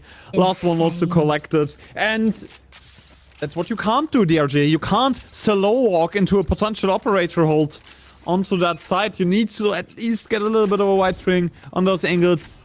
After losing so much space. Again, just the Gecko flash limit. No option to fight against this one. CB is the first victim for Keman. Mr. Advantage suddenly over for DRG. And having a little bit of a look. Smoke's going to fade. Has been caught on off. Oh, it's a lovely shot onto Flexin. A pixel of a head spotted. Vukushu there to pick on up the op. Finds a nice little pick. Now has to deal with Kang on site, however. Already kind of ahead of it. The ops on out, missed shot. He does want to chase it up, but knows a little bit too dangerous. Second flash comes on through. But look at this, both of these angles being diligently held. Wall goes up. Oh, isn't going to clear out Ackman, though. Now Spirit stepping on up, going to catch these rotates on through. Smokey goes down, and so does Chichu. And that's a 3rd round on the board for DRG, trying to make sure that this isn't too one-sided. Also here, once again, DRG always wins once they change pace. Once they adapt to what EDG is doing. That was a nice shot over to that side. They are just done running over that weaker A side because Kang was just solo anchoring. Well, the game is always spot Chichu, execute somewhere else. And that's something you have to take into account, because DRG are losing all of the rounds they are running anywhere near Chichu. That's like the most important part of the team comp is the Sage. No questions asked. Indeed, it's just a little bit of a pain. Oh, almost catches nobody on the way out. Finds CB, and you know that somebody else was nearby. Vukushu tucked on in. He has been a menace in mid. Kang not expecting it, though. That's a little bit of a mistake to be making. And now 2-player advantage in the final round of the half. The revive comes on through immediately to get taken down again. And that's information on where that Sage is playing. Spirit not willing to shy away from a fight there. Flash to go on through. Face first into nobody. And here we go, Spirit. Having a bit of a look, can't quite find the angle, but 2 versus 4, it's really messy. Time's Time timing. starting to get pretty low. That smoke's gonna fade any second. Chichu gets 2 though, taps on the spike, baits out Nick. Now 1 player left, it's Ackerman, the slide on forward. Ackerman with the shorty, just about gets it done, but it is an incredibly close affair, and you see a world where Chichu clutches that. I see multiple words where Chichu clutches that. That jump from the wall. Such a high risk, high reward play. Immediately gets the double kill off of the bait from his teammate. But that round falls apart. Gonna be honest, at the start of it, that double undermanned unit makes it so hard to play for EDG. Amazing play by Chichu. Vokishu gets Smoggy. If Smoggy wins that 1v1, then that round is gone. For DRG. Overall, I think, like what we already talked about, DRG was always good on the attack when they dodged Chichu, when they dodged the Sage. And I think something similar has to happen with EDG right now. Either you're quick destroying the setup of Vokishu, or you're just dodging him. One of those 2 things has to happen. Because Vokishu isn't really the type of player that you can just run circles around once you destroy the setup, because he still backs us up with great aim. Yeah. I'm liking that it's at least a closer half. It doesn't necessarily feel like that, though, is even the 4-8 feels a little bit misleading, because that last round comes down to the 1v1. It's a lot of clutches, it's a lot of close plays. And I can't help but feel if Chichu had, a little bit more health, suddenly that situation, the shorty's not at exactly point blank range. It could have gone a very different way, but EDG, I sound like a broken record, are insanely good on the pistols, right? A pistol here could be very damning for the rest of the map, for the rest of the series. Yeah, it would be 10 rounds for EDG then. That pistol round gives us a lot of implications of what's gonna happen in that second half, as like a second pistol round always does. But DRG was notoriously not good on pistol rounds in this matchup. EDG started the matchup with like 35% pistol win. Right now we're at 41, slightly improving, piece by piece, and pistol round by pistol round that DRG loses. Straight into mid. A lot of control here, and actually going to be a lot of information based on what they aren't hearing. Having to tuck on in to avoid anything. Oh, smoke's going to come on out. Actually, maybe a little bit of a mercy as he gate crashes away. Bukashu with the one way, but the walls come on through, so he's not even going to be able to spot anything using it. That comes on through. The camera is still there and available. Ackerman finds one. Well, sorry, Ackerman and Spirit both go down. Nick and Vukashu are the people that find one. But look at that, shots come on through. It's just flexing left. It's not been a particularly strong game for him so far. Spike goes down. He's got one. He spots the head of nobody. Has no idea where Chichu is, though. Smoke to isolate a fight. Paranoia to go on over, but not able to push off the back of it. And look at his heaven position. Has to use that smoke to get some angles cut. Oh, there we go. Finds one, but is instantly traded, and we talked about it. The pistol rounds for EDG have been so good. And there is another. We talked about how this is almost certainly 10, and with their track record of converting in the bonuses as well, maybe 11. Normally you're can't blaming the GOAT, but I think I'm not the biggest fan of what Vokishu was doing there. Like, he stood behind that box way too long, waiting for his team to take the initial fight, but doesn't swing on the contact of it, and baiting a little bit out of those angles. If Vokishu swings a little bit earlier, I see them winning that round actually. But like this might be the biggest oversight I've seen from him in like ever. Yeah, Chichu waiting on the other side, just drawing the attention away. Loving the position of Nick in mid, but Chichu, lot's gonna rest on his shoulders here. Peeking this could be dangerous. Senses danger. Oh, knife out. Luckily, nobody's there and available. Heal on hand as well. They're peeking this one on out. It's a little bit messy, but the flash is great for nobody. to swing off the back of with the timing, and now 3 versus 2. They've got the whole site clear, and it's a little bit of a rotate. Vukashu gonna try come on in. Knows that there's still a player likely mid. Oh, just spots the back. And nobody's ready for this. That's good info. Great kill for nobody. Might be an ace for him coming over. Vukashu all on his own. Hunting for it is definitely wanting it. Oh, and a single sheriff bullet to the head is going to deny the ace. But the round still very much potential to be won here. Vukashu tapping. Now has the Spectre trying to bait these players on out, but they're not going to give him an inch to work with. Camera goes on out, not going to spot anything either. Dancing with it, but just doesn't have time right now. Finds the first, has to just hold it, but now time way too low anyway. And Smoggy's going to find the kill nonetheless. That's the 10th, but it's expensive. Yeah, your only saving grace on that bonus is basically 1 Guardian you got from that last round. And maybe a Vandal you can buy up because one of your players had a pistol. And the player with the pistol made you a double kill, made you a quad kill, gave you basically everything he could. And still that round went down to a 1v1. Nobody did everything he could.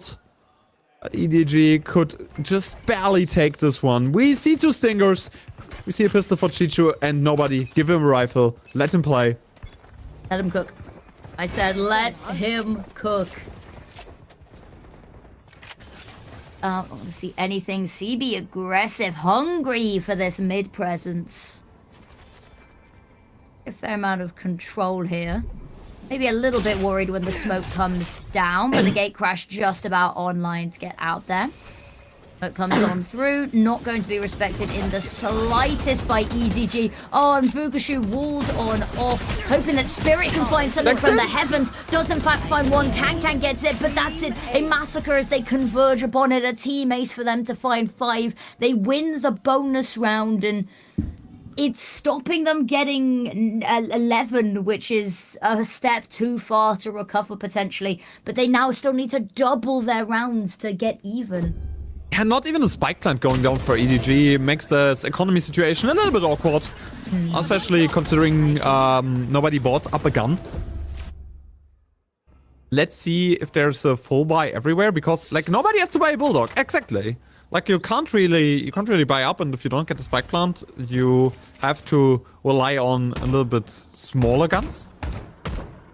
Important round. Huge string round. Like if you're losing this one, anyone's being echo, and nobody has ultimate.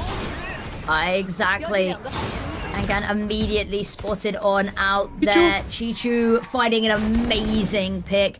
Can with the flash to go over the top. Actually, might just swing this dry. Has the support there from the players flooding in through mid.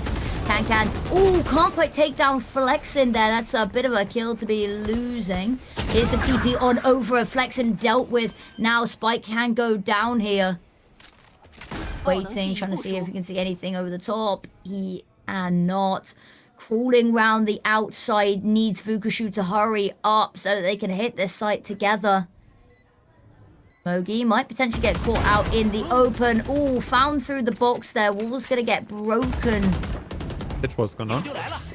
Is he over the top? Not gonna spot anything yet. Chichu lining up on this. There it is, tapping away, hoping to find something, but the time's just getting so low. Throwing Wingman on the case, Wingman gets destroyed. Nick gets another one. He's low. 1 versus 1. Yep, he is, but there it is. TP to the other side, knows that nobody is on the spike. Tap again, CB's gonna find it. And even if he doesn't, the time's just too low, and you can tell they're feeling it. They let DRG get 1 round, they let 1 round slip away, but immediately back on the ball. Yeah, but it's an A-Biter. Both of those teams in the rounds are very close to each other. I want to see if CB just went out there without a flash. That would have been a huge oversight in mid.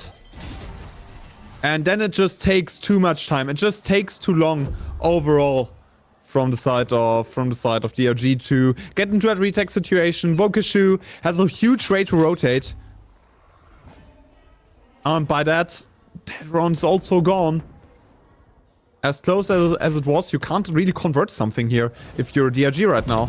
And Vukashu, all on his own on B, needs to hold as long as possible.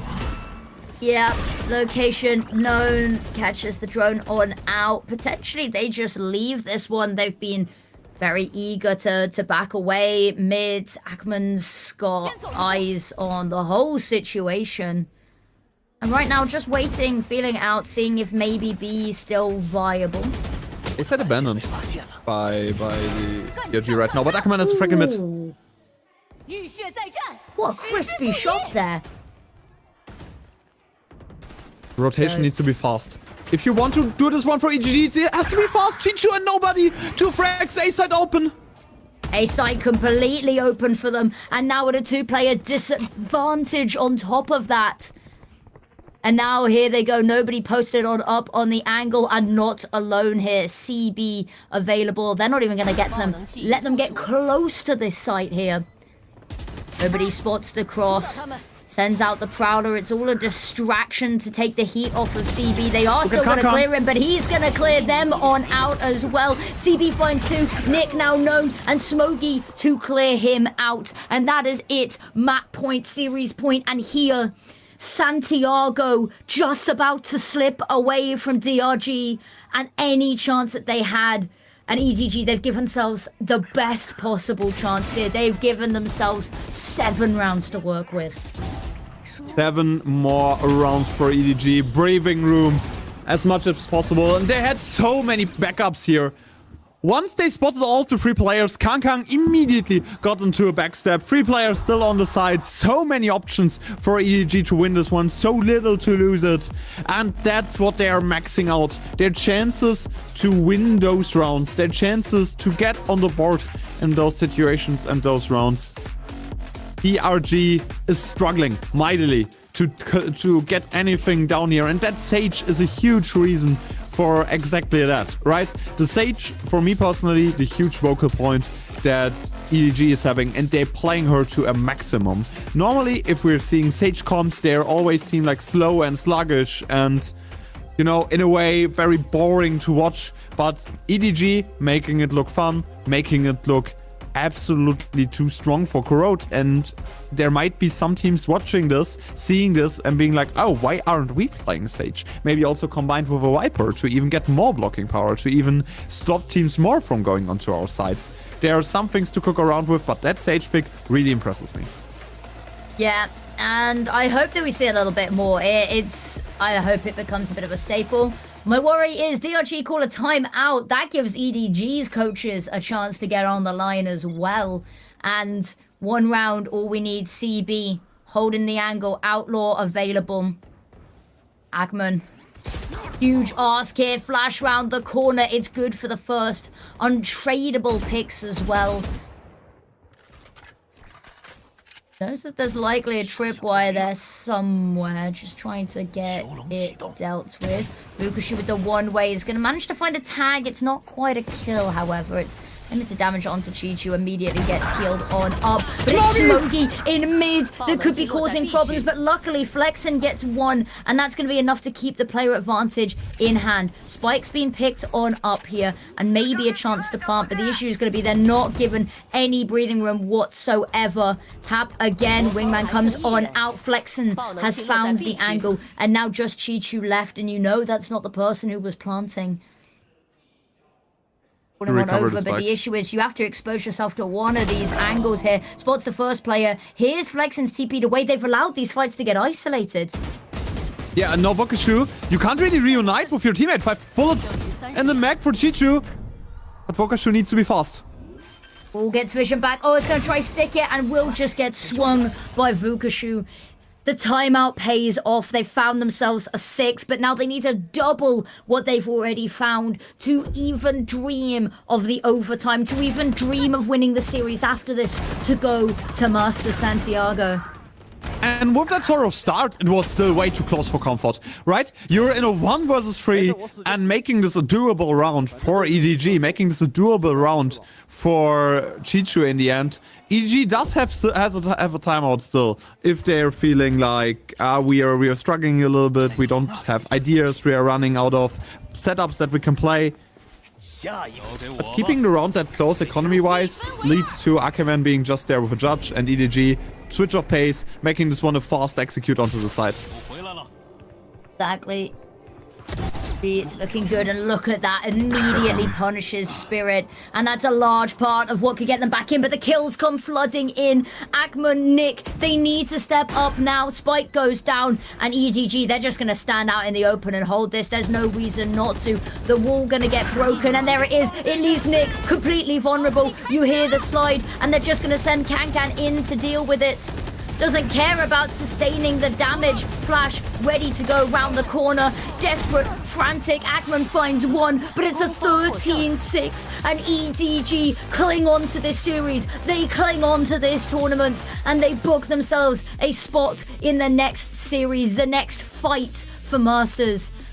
And DRG, I mean, the first map, it was well fought. They'd been looking good. In fact, I'd argue they were the favourites coming into this. But EDG, they dig deep, and 2 incredible landslide maps back-to-back keep them in this fight. And DRG are out and over. No international event, no international presence for them at the start of the year. Dragon Ranger Gaming, after a flawless Ascension run, re-qualifying for the VCT China after a Champions qualification, nearly being the best team on international soil for the Chinese league. Only Belai being a tad bit better by winning 1 best-of-3 series. And Dragon Ranger Gaming out of the tournament, out of the equation. No chances at Santiago. We will see a new team probably at Masters, if all gamers manage to come through. 4 more teams remaining for 3 spots. It does 4 more teams remaining, and I believe we're all in best of 5s at this point, aren't we? So it's gonna be which means we are in the heat of it now. None of this best of 3 malarkey. You need to win 3 maps outright. But EDG, I mean, Kankan, the energy that we saw him come into this with, you can see them on stage, you can see what it means, immediately over towards the fans, and it's just really incredible for them. Though I was a little worried after map 1, after they lost their own map pick, but I mean, what a fashion to win that one on out with. What's that thing the mascot has in hand? If we come back to the mascot, I'll have a look, but I can't promise I'll know. What I think is always beautiful about VCT China is that they're always taking the time for the fans, that they're always there to take some pictures, write some autographs. I think that's just inherently beautiful and very, very close up between the fans and the actual teams. Superstars are there, but we're ready for a small interview for you, giving it up for Betos. 主持人曼妮，首先恭喜 EDG 获得了本场比赛的胜利。我们今天邀请到的是 Nobody 选手，先来跟大家打个招呼。Hello， 大家好，我是 Nobody。欢迎，非常辛苦的一场比赛。也想再问一下，其实这几天你们是一个背靠背的作战嘛？我想知道这样连续的作战对你们来说也是一种考验，会让你觉得？我觉得累是有点累的吧，但其实。Does your back-to-back match schedule give you like relatively more pressure? 我很多就是背靠背的比赛嘛，然后我觉得这种强度对我们来说还是能适应的，让我们手感越来越火热。那今天的这场胜利有没有让你觉得幸福 And he says that we've played a lot of like back-to-back matches like this. It's something that we can adapt to, and the most important part is to just like keep up that mechanical form. 我觉得一步一步来吧，毕竟我们还有下一场最关键的那个名额战嘛，所以其实走到这一步就是已经在我们的预料之外了。其实我们本来也是不想掉入败者。And he says that like getting to this point already exceeded their expectations. They didn't expect to get here, and most importantly, they have to focus on the next match, which is to determine whether they go to Masters or not. 我觉得就是大家可能枪还不够硬吧，然后后面的话就是交通也那个交流也起来了，然后那个手感也热起来了，对，那个交流也起来了，然后那个手感也热起来了，对。And he says that on map 1 they weren't really shooting, weren't really feeling it, but then the communication got better on map 2 and map 3, and then they started like shooting very well.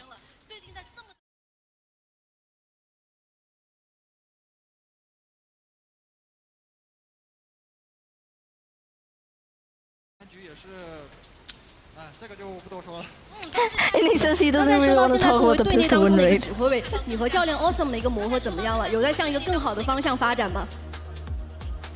我觉得我们 And how do you think you and Coach Otto have been getting along so far? 我觉得我们现在就是其实我觉得现在我们的配合挺好的吧，然后包括我们其实训练赛里面去打了很多的东西，然后我觉得我们的问题就是可能之前。And he says that they've been getting along pretty well. They've tried a lot of things in scrims. 是的，其实可能我们打某个队只需要就是打一小部分的东西就好。是的，是有针对的进行部署，而且如果说想要拿到最终这张圣地亚哥的门票，还有最后一步，大家都说你们是从败者组地狱归来，你自己怎么看？我觉得，首先就是我们肯定是不想掉入这个败者组的嘛。然后其实既然现在已经调过来了，就多陪大家几天嘛。然后。And he says that we didn't really want to get to the lower bracket. Now that we're here, we'll like kind of be with everyone else for a few more days. We'll stay here. And anything to say to the fans? 大家圣地亚哥见。See you in Santiago, he says. And that's it for the interview. It's time for the prize draw for the audience. 然后3、2、1停。 Well, some amazing insight. Yeah, see you in Santiago. They're already confident in that one, and there is one more series that stands in their way. But overall, I think, you know, why not? You know, they're confident. To answer your question from earlier, I think the thing that's being held by the EDG mascot is kind of like, you know, the pinwheels that you see is what I think it is. But yeah, I mean, what a series to sort of conclude our time here on the cast. We are into best of 5 territories now, with the first one coming up later today. I've got to tell you, you know, Akbars, who's going to Santiago? Because we talked about it. 4 teams left, 3 slots. Okay, I have a hope. And I think that's gonna happen. Okay, so head in the heart, yeah. I think it's gonna be Shilai, because like playing so good. Happy Way is by far the best controller player in all of China right now. One of the best in the world for me, and I think Shilai deserves that #1 slot in Santiago. But I kind of hope for all gamers, because they could make their first international event of all time. Like, it would be the first time All Gamers goes to an international event in their entire organization's history, and this would be something, a story to tell, a tale that we want to see, honestly. I think it would be almost fairy tale, storybook, wouldn't it? Just getting the last little highlights of this map, and I'm loving that we get the replays of, you know, mostly Can having a little bit of a trash talk, having a little bit of, you know, confidence and pride in the team, right? But just what a series. And I think they're confident. I think that carries over. We talked about momentum between maps from Pearl onto Corrode. If they can carry this over, because I don't believe their next game is for a couple of days, because we want to play out the upper bracket and then the mid bracket and then the low bracket, right? So I think they've got a couple of days to patch up a couple of holes, especially from what we saw, you know, over on map 1. But I mean, if the confidence can keep up like that, if they can keep the momentum rolling over this, you know, couple of day period, I have no doubt in their confidence. There. What is he doing? Sometimes I'm just like, bro, what are you doing? Yeah, next matchup will be in 2 days on the 9th of February, which we will listen to some voice calls. 两个 A 小，1 A 大，抓你了吗？要不 A 大是区域，然后2个 A 小，没事，他们说转点我就拉人。好，小皮快跑！下包 ，A 大区，哎，没下包，人好像应该要跑。Nice， 还有个 Nice， 这个是 A 大的 A 大区钢块枪来了，别急，我给噎了，真是包，等下。Nice， Bro， 摄像头过来，疯了兄弟。That's hype. 别打别人了，干导播吧，干导演去。来了。That hype from Kangkang and CB is just something else. Nobody, our MVP for that map, had some incredible momentum, had some incredible round swings with a lot of multi-kills. 6 at the number, and I think deserved MVP on that map. Yeah, absolutely. And it was nice that we got to highlight somebody a little bit different from each map. And it felt like for EDG, every map somebody else was stepping up. It wasn't sort of a one-man army. But very, very nicely done there. 287 ACS is nothing small. And 2.4 KD is kind of crazy. We'll get to see some of the highlights here as well. And it was a lot of information being given as well. We saw a lot from Nobody over on Pearl as well. I think was kind of a monumental figure in how well that went. But, you know, just all round. And I think there's so many more players that we could have highlighted and sung praises of. We talked a lot about this. It wasn't a particularly top-heavy kind of game where there was one person standing out more than the rest. It was pretty evenly distributed amongst the team. Yeah, as I said, pretty evenly distributed throughout the entirety of those maps. Yes, Nobody is a little bit above everybody else, but still, 2 players with 17 kills, 2 players with 11. It's absolutely nothing where we have a huge stretch. On the other side, DRG couldn't just keep up the shooting performance, gotta be honest. Like, the shooting performance was the probably biggest issue that DRG had in this matchup, and they couldn't really overcome what they were trying to do. I think they have to do some focus on stuff like this before they can go into the next stage, into the next season. And yeah, hopefully that core at least stays together, because I really like that Ascension team making their sort of fairy tale run throughout the entirety of VCT China. But this time it wasn't enough to qualify for an international event, and Dragon Ranger Gaming needs to make some adjustments in their team comps, in their players maybe, or mainly in like how they are playing on the server. Yeah, it felt very disjointed, and that was a worry that we had actually coming in about EDG. It seems like our doubts were put a little bit to rest there, and we heard in the interview as well, is that things seem to be settling down pretty well for them now.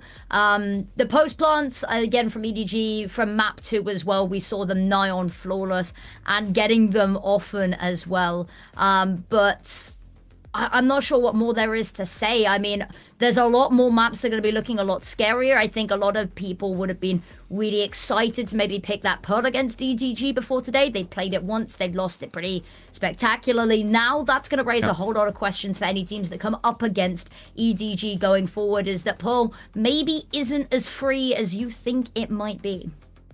Yeah, it changes up the perception of EDG's map pool a little bit, for sure. And I think if you're losing today, as all gamers or Shilai, I would be scared. Imagine your path to Santiago after losing to either all gamers or Shilai is DRG into BLG into EDG. That's not a simple path to take. That's not the best path to take. And EDG looked like a different team today. Like, they looked bad. I'm gonna admit it. They looked bad before today, and I had some real worries about them going into this matchup against DRG. For me personally, DRG were more of the favorites in this one, but EDG delivered and showed us that they are still one of the best teams in China, still one of the best teams in the world, and they want to go to Santiago. They want to go international, and they want to win there. Exactly, and if they could keep their head up like this, the sky is the limit for them. But I think that's going to be bringing our time here on the cast to a little bit of a close, isn't it, Akamask? Is that you've got 2 wonderful casters that are going to be coming on very soon to take you through our first best of 5. So if you are looking forward to that, if you want something, you know, maybe to eat with your breakfast, maybe to eat with your lunch, depending on where you're tuning in from, then you're going to want to stick around. The first BO5, it's going to be absolutely incredible. We're looking at the upper bracket. But any final words from you, Akamask? I'll let you close us on out. Have a good time with Cold on Dante, and we're giving it up from Onepixel to Jamie Carragher, and have a good evening.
soul will light the day we met. I don't wanna leave your side. Have me by your side when the sun sets. Let's leave for an eternity. We'll sail across the lights beyond the sky. I'll be with you eternally. I'm an addict for your love, it keeps me high.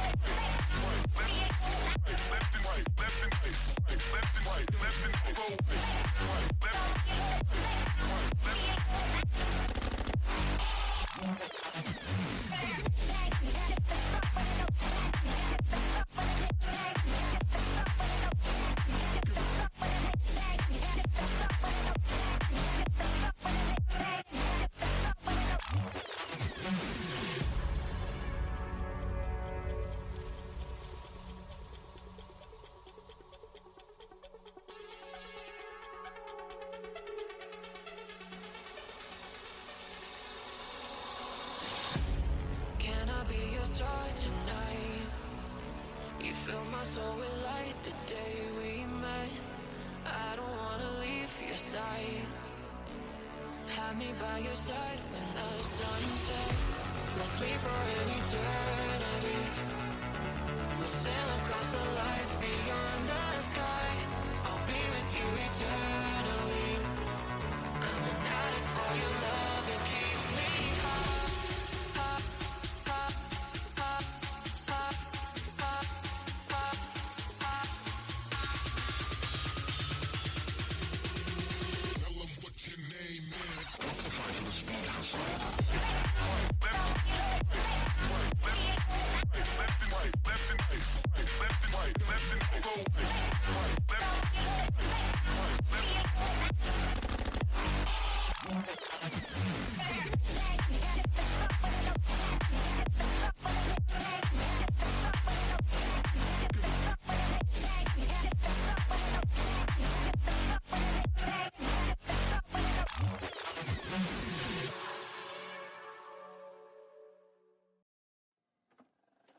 I just can't let you go.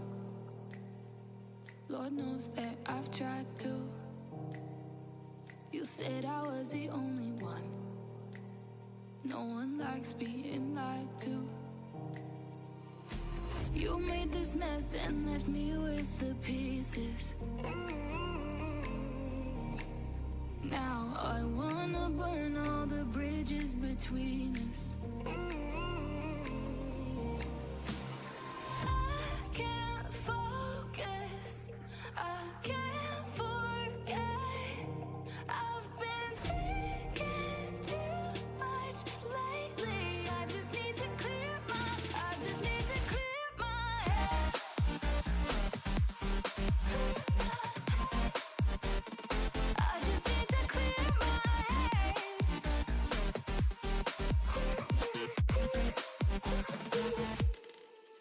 I've been stuck on your memory, but it's not like I need it.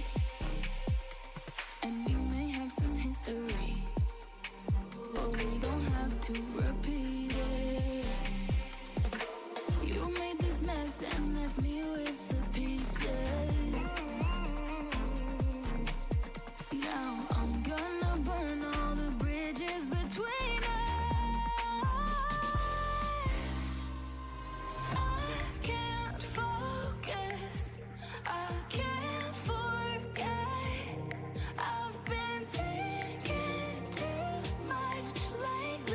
I just need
Thank you, Affinity, and thank you, Aka, for that beautiful introduction. That beautiful, it feels bad calling it almost a set dressing, maybe a pre-warm-up to the main event, but ladies and gentlemen, that's potentially what we have in front of us here. Myself, Mad Daddy, joining me, the ever-lovely Koldan, and it feels like it's been a while since we've been in the upper bracket. Maybe that's just me. You are correct. It's been a while since we've enjoyed the luxuries up here.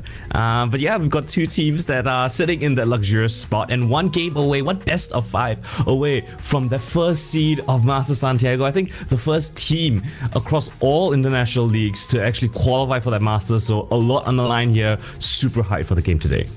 Yeah, it is, and it's for anyone that maybe needs a reminder. You should not, but if you do, it is XLG, it is AG, all gamers as well, kind of making a statement here. So just a peek behind the curtain, at least just for everyone from my side. All Gamers was a team that I was only really introduced by people summarily rooting for the underdog, shall we say, at least last year. That very much how it was, where it was just people kind of rooted for All Gamers mainly because it was good to see a team maybe that usually didn't perform. It was nice to see them show up, but this time, Koldan, there is no such shenanigans because All Gamers are right up at the top and they have survived while some other titans have fallen.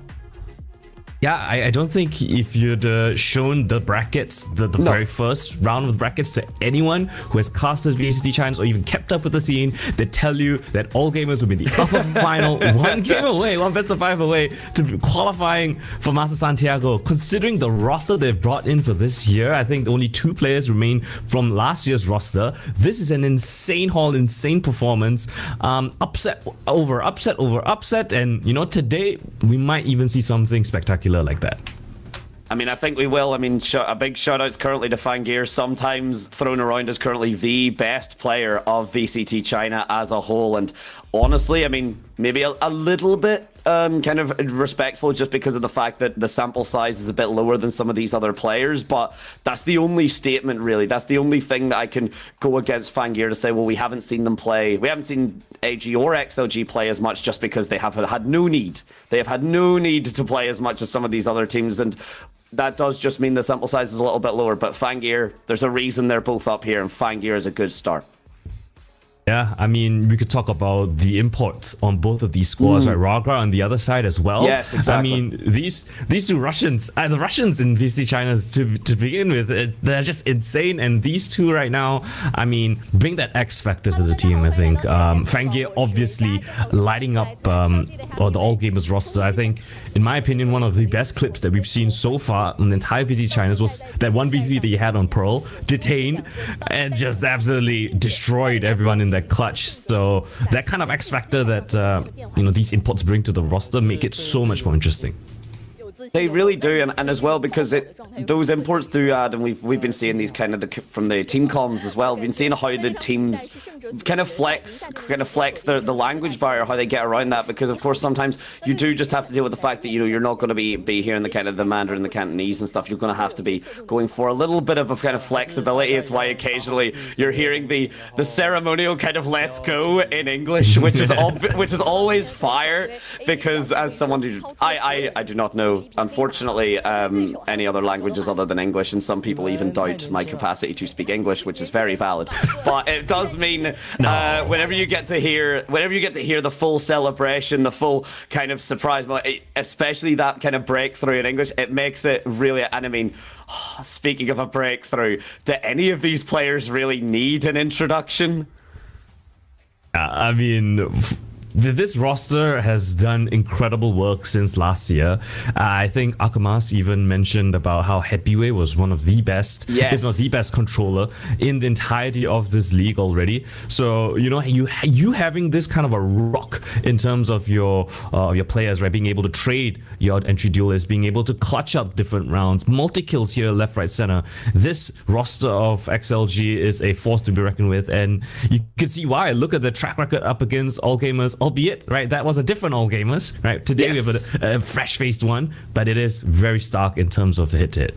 new and improved, one might say, depending. Certainly from the showcase, we're seeing absolutely new and improved. And this is a big thing. Yeah, I mean, like 2-1 XLG have always very much been comfortable against all gamers. And with all love to them from last year's stats, a lot of teams were very comfortable against all gamers. That is just a matter of fact. That's in no way meant to disregard kind of any previous achievements or anything. But it was just, again, as you said, a different beast, a fresh face coming into it. And now XLG really have to be the ones to show up and prove that they are still the most domineering force. And you can see kind of the breakdown there just from everyone kind of understanding how we can go for it on a bit of a deeper level.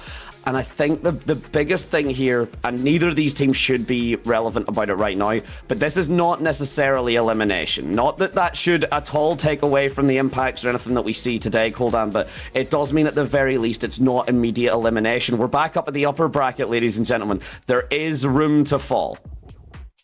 Yeah, and yes, you did mention it's not elimination, right? But if you look a little bit down on who's waiting for you, right, it's not a very pretty picture. Okay, maybe it may as well be. Maybe it may as well be. I'm sorry. Maybe it may as well be.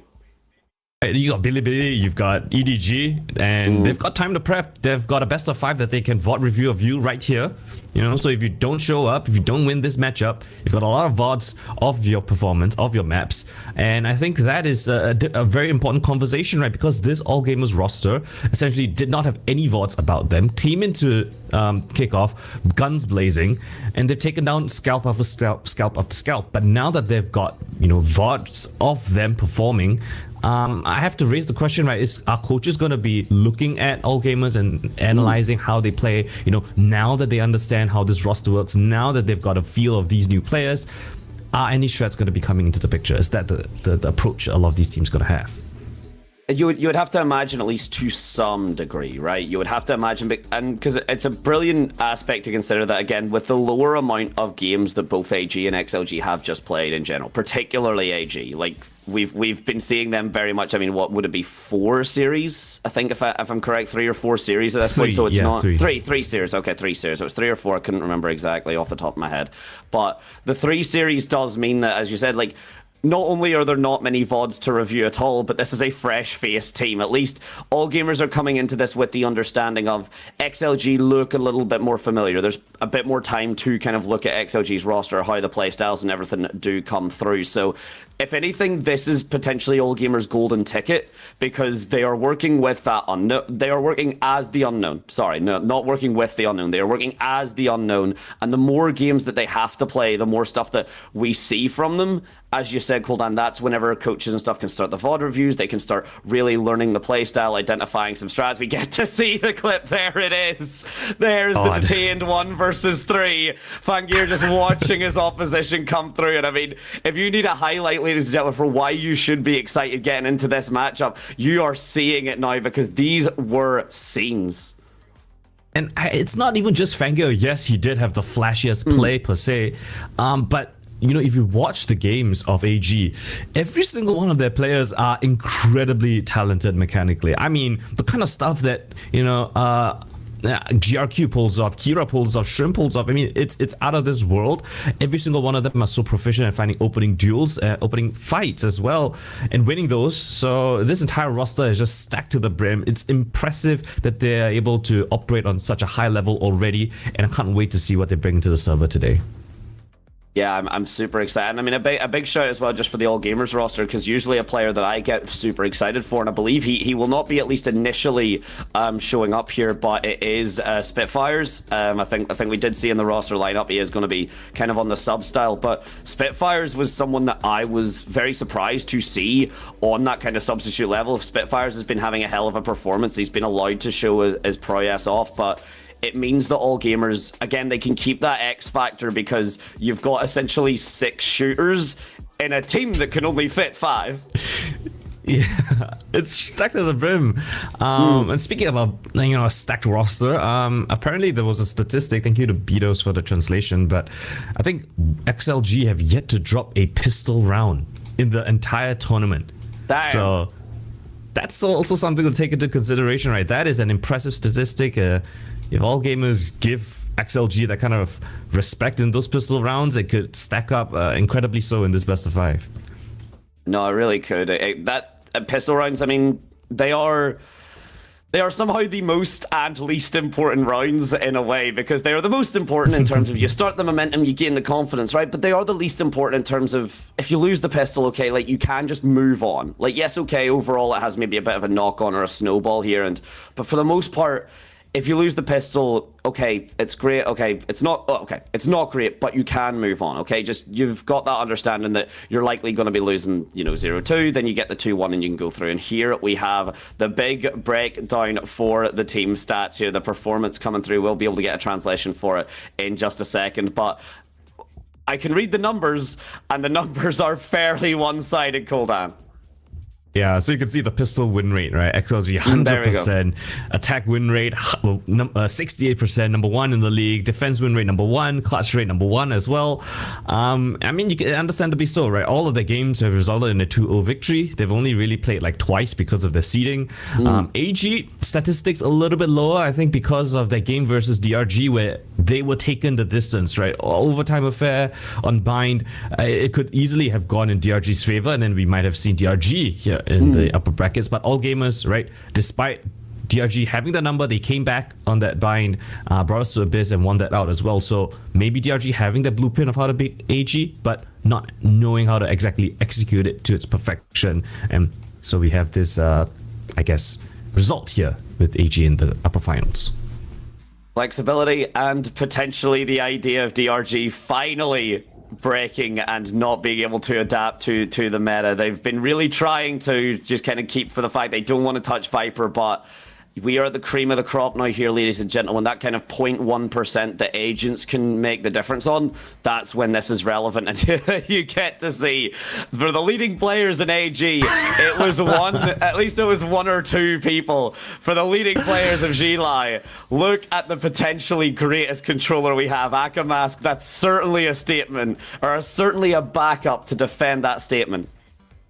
How am I supposed to build the storyline that, we might have a full-fledged XLG roster when the leading player in all of their statistics is just Happyway? And I think, as you mentioned, right, Akamas talking about Happyway's performance, this just speaks volumes. I mean, look at the league average and then his statistics. And there's no black-gray area, in this, what's this? Is it Pentagon? The Pentagon. He's got a full it's a fully fledged Pentagon. It's just symmetrical. That's just a Pentagon. There's no kind of irregular shapes there. That is just a man who, well, he clearly has some secrets, and that is why the Pentagon is built the way it is.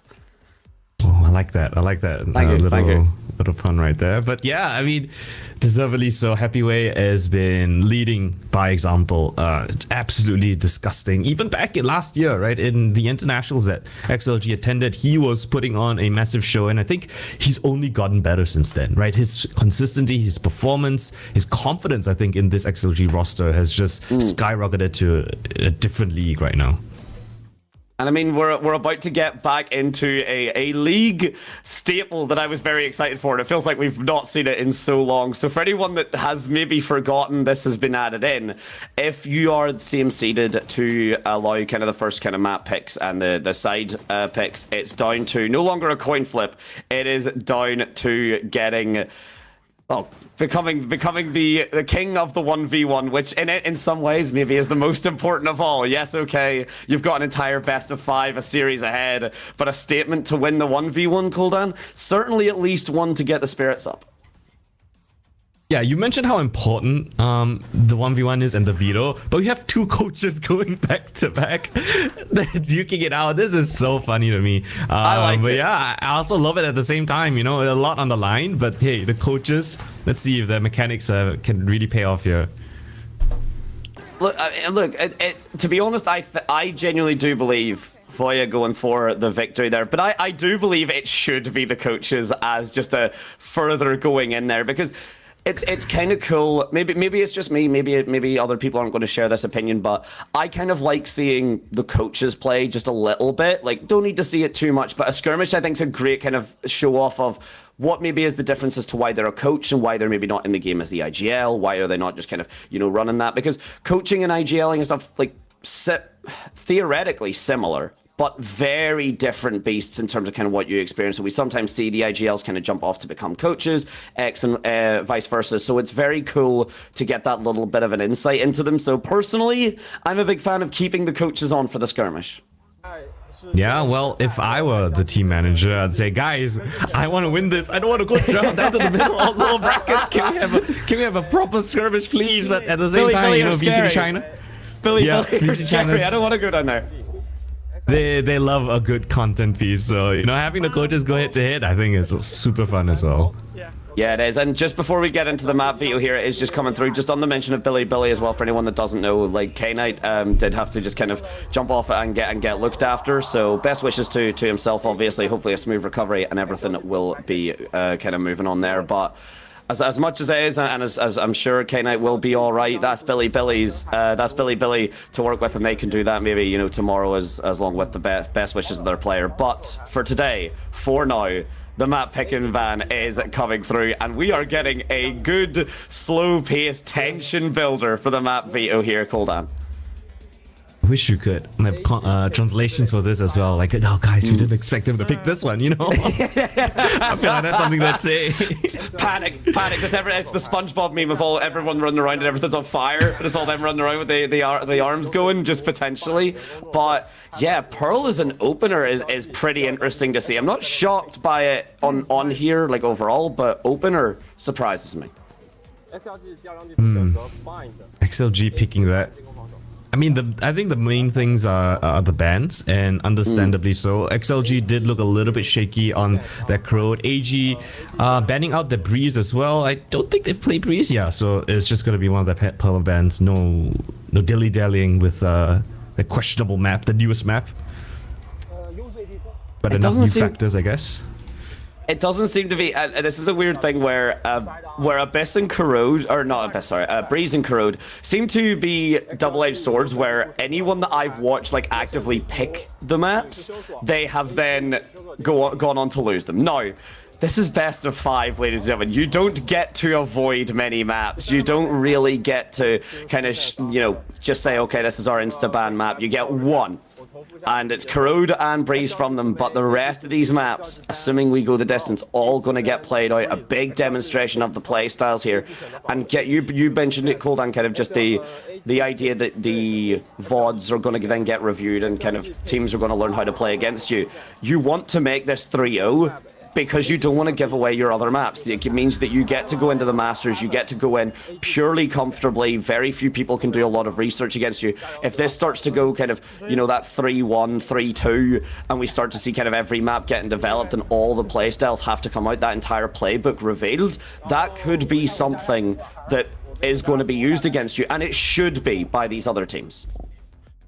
Yeah, 100%. Obviously, you want to keep it as clean as possible, but we did talk about this in like the green room, like our predictions. Both of us don't think that it's gonna be a clean 3-0. I think this is gonna be a slugfest for the Agers.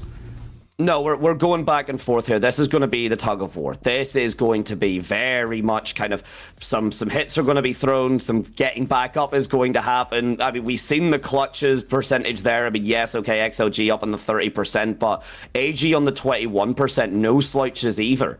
No slouches at all whenever everything looks to be going the opposite way. Whenever it seems like there is no way for this to go any other way. That's what these teams excel at, 20 and 30% clutch factor. 1 in every 5 times at least that you're in a 1vx scenario against these teams, you have to pack it up. You lose. And that's a scary statement, I think. It is a scary prospect, right? Albeit, I still want to put a little bit of a caveat. AG have played almost double the number of rounds that XLG have as well. So, you know, take into consideration that Happyway is still putting on an incredible performance individually, top of the league in terms of statistics across multiple categories, rating, ACS, KD, AGR, by far and away at the top, and understandably so. I mean, the whole team has had the most flawless record we've had in VCT China so far. This is going to be a test. This is going to be a test for both of these teams. Can you withstand each other's pressure, top performances? You know, it's everything that you could throw in the kitchen sink on the line right here. It's a big deal, especially because, you know, that kind of, can you outlast, can you survive the pressure? We'll be jumping to the interviews for just a second, so we'll just let them talk at least a little bit, so we're not going to be hearing as much. Okay, it's just going over the highlights, so you're not going to be needing to hear too much, you know, kind of different coming through, but the man himself, there he is, getting to talk exactly about what they expect. And I mean, I have to imagine they're expecting a lot here, because the walkouts are coming through, the player interviews are happening, and both of them are hungry. Both rosters want this more than anything. A clean ticket to Masters with the performance we have been seeing from everyone. The hype is infectious, Kuldan, and I am certainly getting infected. If you guys already aren't entertained or hyped up by this trailer, yeah, this is to see if the legacy of XLG can continue on from last year, right? Cut out almost out of the picture due to the Ascension slot. They had to fight for it, and again, they're here to prove their worth. All gamers, they're the upset dogs. They're the ones who want to come in and turn the tables around, take XLG out, knock them down to lowers, hit to Masters Santiago with a flawless record. We'll have the players walking out in just a few moments. You've heard us talk about it before, ladies and gentlemen. The production value here will never, but there's a little bit of something special, something extra for your upper bracket finals. All gamers, G Live Gaming, you could not really ask for a more storybook moment. And if all gamers here could do what seems the impossible, could upset XLG, Wolves put, you know, VCT China on the map, really, for getting that first kind of Masters run that did so comfortably. But if all gamers could do similar, they may actually just take their own place in the history books as a team that came, again, all love to them, came from nothing and rose up to stardom, and every single player is getting their whole individual walkout called out. Yeah, this is it. Fangir, the import for all gamers, the one with the flashiest play of the entire tournament so far. Letting the people know he's here for business. I was talking about kind of like previously for the rosters. I love the idea of getting the teams to walk out as a whole, because it kind of highlights the individuality, but it also allows then you to kind of see them as a cohesive unit. But this, for the upper bracket finals, why not give all of them their own little moment? Everyone, as you said, Coldan, has been performing here. It's rarely been a star of the show, which I have sometimes, and all love to the region, sometimes said VCT China in particular did struggle with that kind of star player syndrome, is probably the best way to put it, where they were relying, it was always kind of seemingly someone at the top of the roster pretty consistently. This time now, though, this year, it is down to team cohesion. It is a team game after all, and we are now starting to see that fully reflected in the performances. Especially those teams at the top, right? These two squads, yes, you could say that there's one particular player that maybe stands out from the rest, but the rest aren't slouches in any respect of that word, right? They can carry themselves and more when the situation calls for it. To be honest, I still wish this region to be a little bit more tactically in-depth, you know, a little bit more tactical in their playstyle, but at the same time, you'd love to see how they embrace the nature of their players, right? They enable their players to feel comfortable, to play on how they want to. You see the calling revolves around that as well, and I mean, you pull off this kind of a performance, something's working. Something has to be. Something just has to be. And we now get to have a wild kind of show up here for the kind of the player statistics here. So the first time you actually get to AG showing up kind of in the top performers, it is Fang here at number 5 just for it. So that Yoru, that Waylay, been very consistent, very proactive. You then do have YZ, so a big shout out to BLG actually.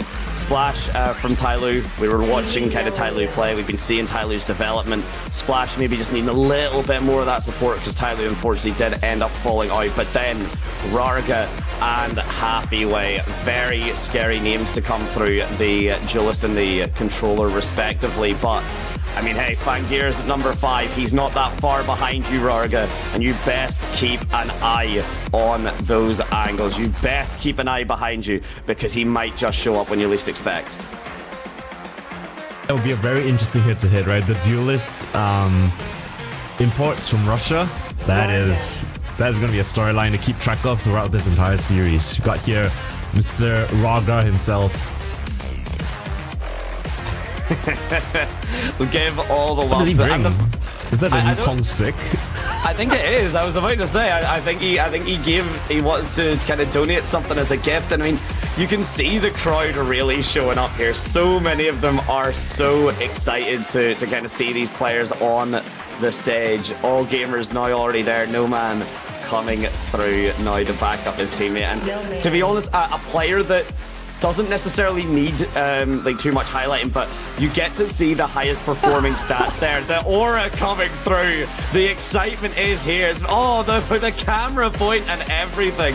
Understanding that if you've not been on this stage for a little while, enjoy it, soak it up. And I mean, I was going to talk about his stats, but the aura alone here, Koldan, is a statement. Yeah, if Sufed was the heart and soul of Wolves, then No Man is that for XLG. I mean, he has fully embraced the kind of showmanship, and you can see why he loves the stage. He loves the bright lights. Look, if I could walk down it, I'd be enjoying that too. But that's how you get yourself fans. That's how you get yourself hype, and it's a more minor aspect, right? But you should never doubt the ability of having a crowd behind you. You should never doubt the ability of, you know, those cheers coming through. You know, you get that clutch and the entire crowd erupts. I have been there and done that precisely once, and I'm talking about it now because that is how much that feeling never leaves you. The man, the myth, the legend, the one that stood up on the international stage, gave us an unforgettable meme.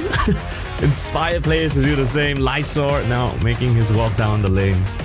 I mean, this man has had a name for himself. That's like, no man gets it, but Lysor, arguably, I would say, and all love to like Fangir, all love to Rarga, all love to everyone. Happy Way maybe, but Lysor, I feel like just is such a household name, and it is partly due to that beloved meme, but it does mean that you have to respect everyone here. Anytime that someone from XLG is showing up, All Gamers is getting up to that point, but XLG, just because they are that bit more fundamental, that bit more storied, every time one player walks through, I get the urge to go, and this is kind of the surprise factor. This is the player that could show up, because again, XLG, it's not been a one-sided argument, not been for All Gamers either, but everyone's performances here. We're talking about those headshot percentages being like 40%. We're talking about the kill participation being around 80.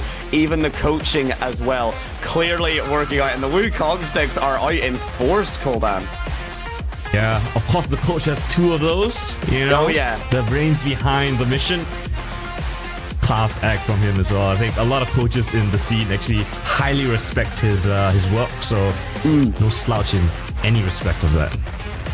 No, and it's very cool and a bit rare to really get like a coach that gets like storied in and of his own way, right? Like people that are like looking to that coach and mentioning it, you get to see the Kickoff trophy, big reveal. Ooh. But just to finish that point, yeah, it's rare to see kind of a coach from a different team be so storied or universally discussed as the coach or the coach to take notes from, and that is certainly Hoya. There we go. Fist bumps from the coaches, the players for the huddle up before they get into the server. You can feel it in the air. I'm sitting at home, but I can feel the electricity. Oh, I'm getting nervous. I'm not on the server. I just get to sit here and say what's happening on the server. But ladies and gentlemen, I am a little bit nervous. But for anyone that needs a reminder, this is best of 5. The only maps we are guaranteed not going to: Corrode and Breeze. Everything else is on the line. All the other strats are there. The mascots are even having fun. Even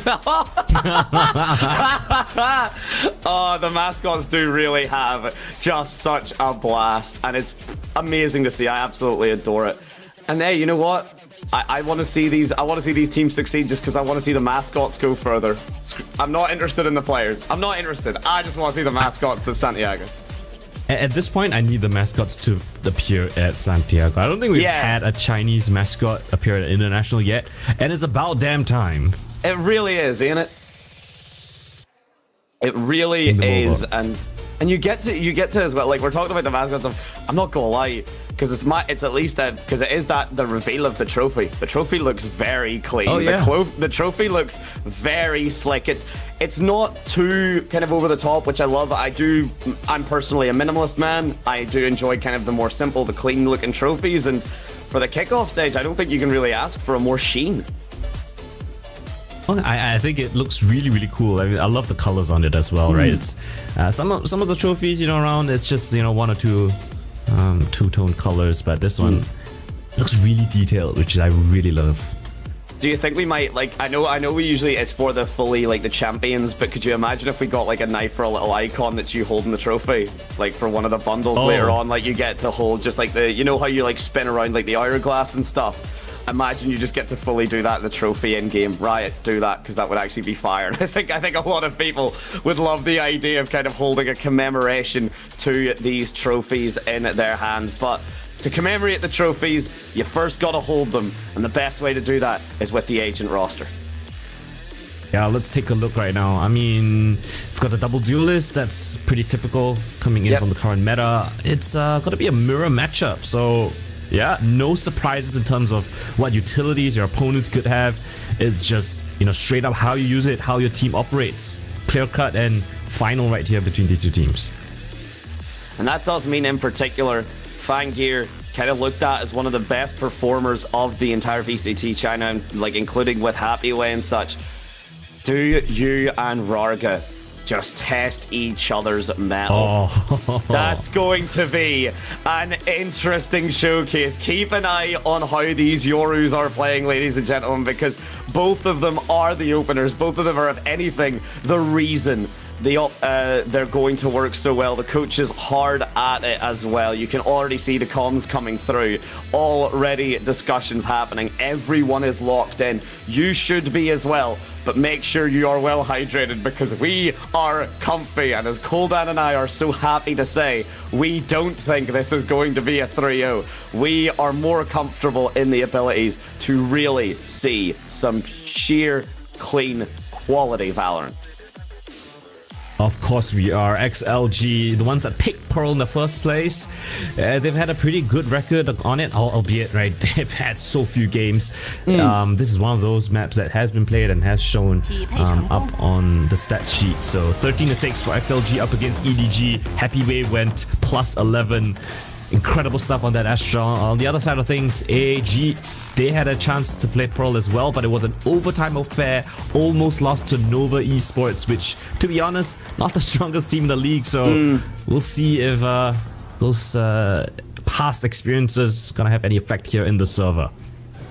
Indeed. Well, those past experiences are certainly starting off the A main kind of hold. And just before we get started, ladies and gentlemen, we are in the upper bracket finals. Get hyped, make some noise any other way that you want. Just get some love in the chat for your team because the pistol round's coming through. They're gonna need it. And so far, it's looking like all gamers, that stack just working out incredibly. And then Fangir just waiting in the wings to pick up the remaining kind of style from Art. It's a clean first pistol.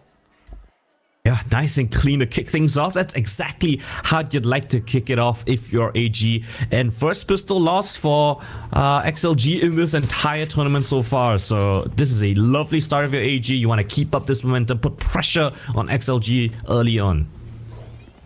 Make them really understand what they have to deal with. Make them understand exactly what you have to offer, and just a beautiful defense setup. A nice kind of execute from XLG, but all gamers there understanding the positions exactly where you need to go. And look what happens, Fangir was stuck all the way kind of on that back site on A, and now he's all the way towards the B site. Still not going to be needed. AU1, Shrimp just picking up the frags, and okay, Lysor answers back with a second at least. The bomb going to be tapped, doesn't stick it. Shrimp believing that's not going to be the case, but the Prowler is going to make life very difficult for Lysor there. A very quick second round added on as well. Yeah, AG, you know, they've got dinner plans. They got to make things quick, and XLG helping them on that endeavor. So very fast second round. Want to get it over and done with. Maybe trying to get that spike plan, you know, catch AG off guard. But, you know, this defense stalwart didn't even give them the opportunity to do so.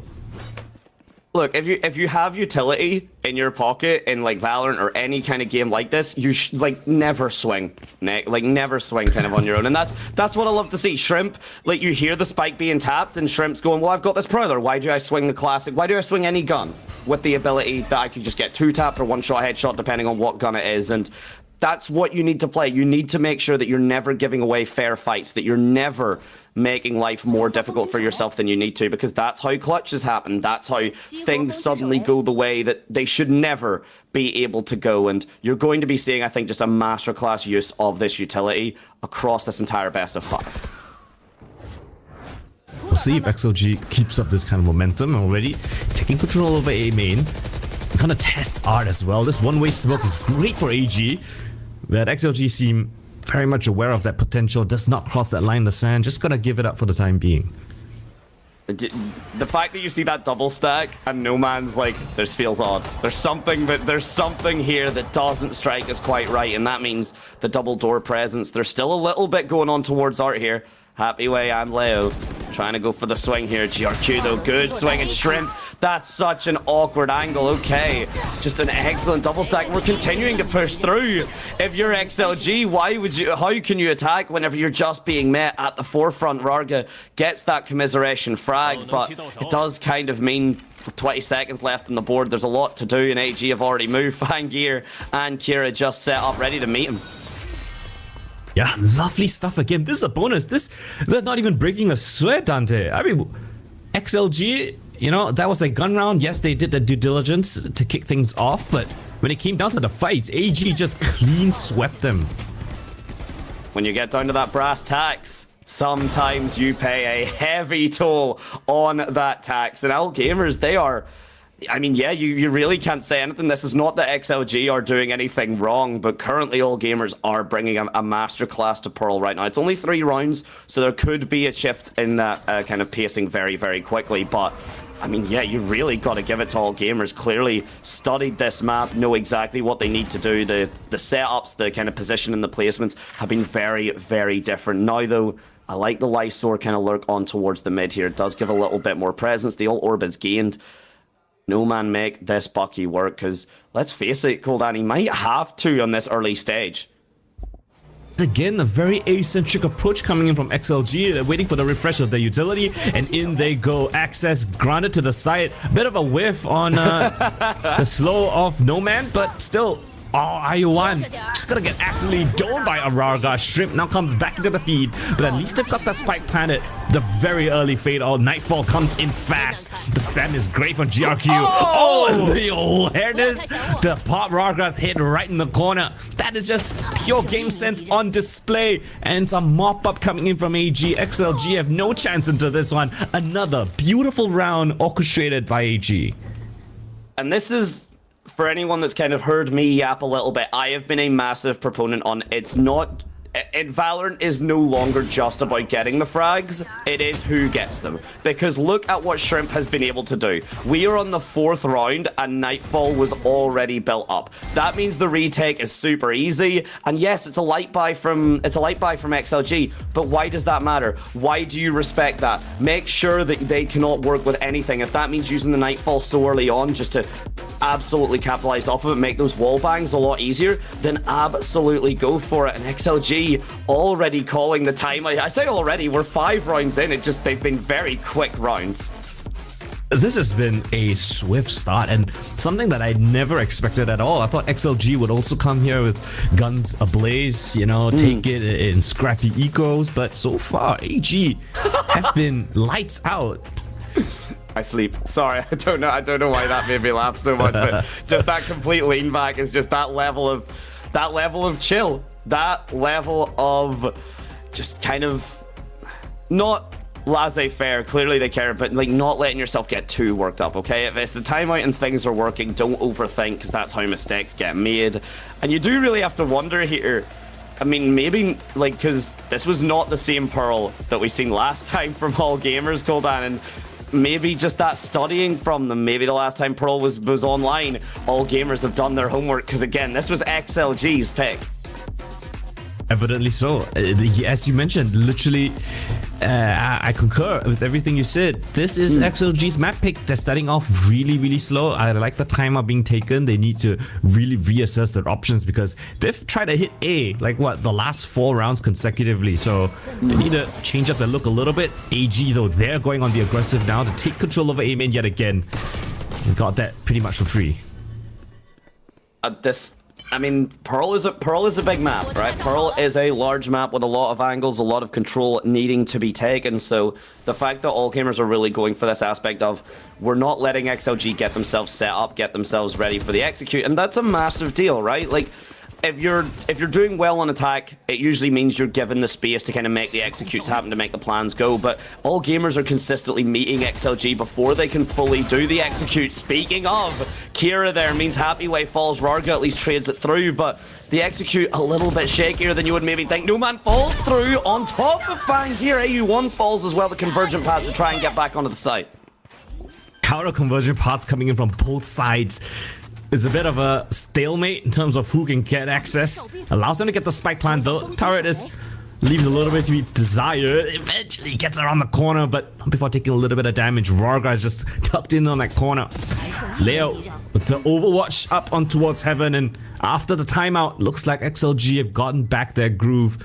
In the 4v1, it's looking unlikely for GRQ and might just opt for the save. Very wise decision. You've got those 4. And this is the thing, momentum can just really swing back in Valorant. You should never count yourself out because, you know, that 0 round can easily become 1. You're not going to hurt the economy just yet. If you're XLG, All Gamers still going to be able to buy up pretty comfortably for a little bit, at least, as you can check out the economy on the bottom left. But it's a start. It's a start. You have to chip away piece by piece whenever you're dealing with that momentum, and it doesn't look like XLG are at all phased by this opener from All Gamers, which is very impressive because it was certainly a statement, Coldan. Great rotor drop coming in from Noman as well. I mean, his double kill on the 2 players anchoring that B side was everything. He goes down and, you know, that round gets a lot more interesting. So shout out to the duelists, Rarga and Noman, for making all of that entry work happen. So finally getting that first round of ball at XLG. Opportunities to extend this, I guess, the 1 round win streak so far. Let's see what they have in store for us. It'd be an anticlimactic win streak if this is the round that the AG decide to bring it back. But you know what? Crazier things have happened, and we'll wait to see if this can go through. And I really, you talked about kind of giving credit to the entries and such, Coldan, and I really do love the fact that the pacing has, from XLG, it hasn't just been kind of one, you know, kind of one note, okay? Like, even the A attacks, sometimes it's A main, sometimes it's this. We're now going towards B. No Man, they're waiting for the Astra Star. Does get tagged, so not full HP anymore, but they survive, and that's the important. Rarga's got access in the side, but the site is still heavily armored, heavily defended by a bunch of defenders, and a cloud of smoke just evades his vision. No access for the time being. The Molly, though, flashes them out. IOE gets isolated. Rarga from the heavens will catch that player and get that spike planted down. 2 versus 3 now. AG mounting this retake, but not a lot of room to play around with. Again, it's the same positions that are coming in. Not a lot of utility. Kira first on bat in towards the site. But XLG, bit of a miss there on towards the fade high, and that's gonna cause his demise. Happy Way, though, is still within the site. Are they aware of his position? Yes, they do. Due diligence from AG. They cut all positions. It's a flawless 2v3 retake. Do not count Kira out. They will check every angle. You will not get away from him so easily. And yeah, I mean, very, very solid retake there. Honestly, a little bit shaky just from the fact that that Haunt was allowed to live, because you then seen the C's immediately come through. You've seen the damage then that built up. You might be able to get to see it here from Shrimp, but it just happens. Kira then coming through as well. Every angle checked, every fight being backed up with some level of utility, some level of support. You could not ask for a better retake. And again, that's the thing. XLG aren't necessarily playing bad, but whatever all gamers have studied does seem to be an entire textbook. Maybe they haven't studied. Maybe they've written a new one. Well, they're writing a new type of round because they've brought in the AWP in the hands of Fangir. It's rotated back towards this A side, and it looks like that's exactly where XLG are headed. Waiting through the Astra Stars go down. The lockdown going to follow suit here. Lysor gets that lockdown online, and this is a big aspect because I was talking about the ultimates. AU1 one away from theirs, but Shrimp already nearly a second. Nightfall online, the Cosmic Divide as well. It's a very big commitment from XLG. They want this site. So both sides investing the Cosmic Divide. They want to just fight this straight on, the flash through. AG persistent on this. They dropped the spike in the mix. And now they have suspicions that someone is in dugout, have to plant a little bit more of an unconventional spot, still safe though. And as the Cosmic Divide drops, Rargra does too. Whoa, 2 versus 3 now. The lockdown being invested. Trades go across the site, but AG still come out on top. The trades favor them, and it's the unrelenting nature that yet nets them yet another round. These retakes have been something else. That lockdown coming in as late as that, just to really say that. And again, what was the lockdown relevant? Probably not in the grand scheme of things, but you've got the ultimates. If you need to be able to convert around, then pop them, okay? You're not going to win any prizes for, you know, keeping the ultimate until the end of the half or going even into the next half. You're going to lose that. So I do really love the aspect of just, yes, the lockdown is online, let's put it through, because we're only on round 8 here. If AU won, if Shrimp's basically got his again, but those ultimates could come online. And if, you know, looking at Leo's, that Nightfall has been online for maybe a round or 2 here, and XLG are running out of rounds to get those ultimates back online and to get that progress made. Shot goes right, forces Fangir back. They've got access towards bottom of mid, essentially the entirety of mid at this point, just a couple of killjoy utilities that will keep them from accessing too close to the sites. But I like your point on the ultimates, right? AG have got a nice waterfall effect right now. If they win this, they've got a lot more for the next gun round. It's just an equal from XLG, so I think same protocol for XLG this time around. They want to get up close and personal, explode into a site, maybe get the spike plant down. Would be too short of a consolation prize, all things considered. Definitely not. I'm kind of, in my head, I'm wondering here, do we see the Nightfall come through from Leo? Because I don't think it would be a mistake. It might be difficult to fully convert off of it. Again, that lower buy, as you pointed out, but it would be, I think, just kind of that moment. You need to make something work here. You got that one round off of AG, but the rest of the momentum really has favored them. The Seas comes through from Shrimp. The Astra Star is not going to be enough. AU1 just getting the shots through the wall. 22 seconds left on the clock. With the spike down, it needs to be recovered. It needs to get planted, and that timer is only getting less and less. Very interesting spike plan for Noman. It's going to allow them to at least get that. Makes things interesting, and AG just have such an inkling on this position. Again, a different player on AG spams out the top player in towards the cubby. XLG with just a couple of sheriffs in hand. Fangir will make one less. Last 2 shots though, Happy Way and Rargra both finding success, but not before Shrimp comes in for the cleanup. Shut down, XLG, shush up. This is our round to take. This could potentially be their map to take. This is a different beast. Shrimp online with the Nightfall yet again. Leo has yet to use his once. But at this time then, Shrimp already got a second Nightfall on the way. And if we see it from this round here, again, this is now XLG's buy. We could potentially see it a third time, depending on how these next rounds go. We're only 5 left for this half, but all gamers really just showing. I mean, look at the fact that these are 4 diffuses. The retakes from them have been nothing short of clinical. And look at Shrimp, 15 and 3. This is insane work. His assists are KD. His assists are his KD. Like, he has 5 assists, which is his KD. I just want to point that out. That's mental. Quick math, you know, 3 times 5 is 15. And right now, 7-1 is the scoreline. AG If you told me this was going to be the scoreline ahead of this best of 5, I'd call you absolutely insane. This is XLG's map pick, of course. How has this been the result already?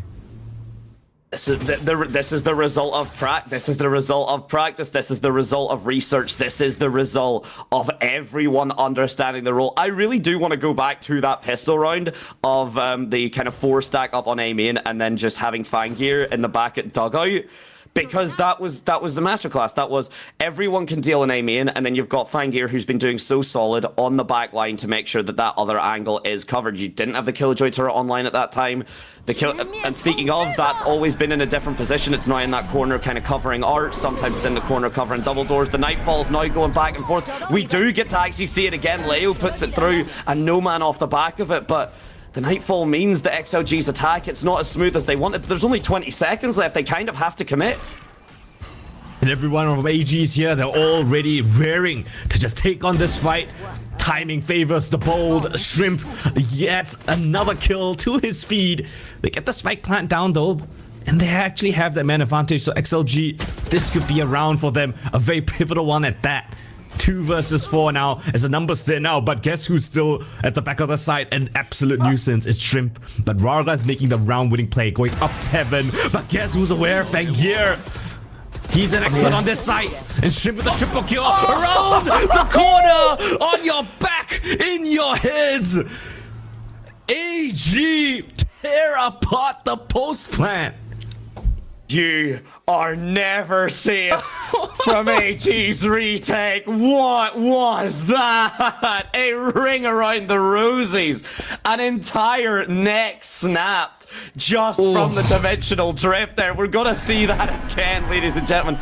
All off the back of the Nightfalls trading out there. Shrimp gets seized, by the way, and then swings anyway. Gets seized and still swings it into that Fangir with the awareness. Oh! That shot we missed the first time, we're not gonna miss it again. That was filthy. And then Fangir just off the support, off that backup. The coaches are standing. This is map 1 of a best of 5. And we are promised some serious games. Ladies and gentlemen, if you're not already on the AG train, it's leaving the station soon. You best get on. XLG are feeling the consequence of this kind of aura in the server. These kinds of shots. Incredible. And again, they found that opening kill. Fangir's picked that off in A main. Hit it over to the other side of the map.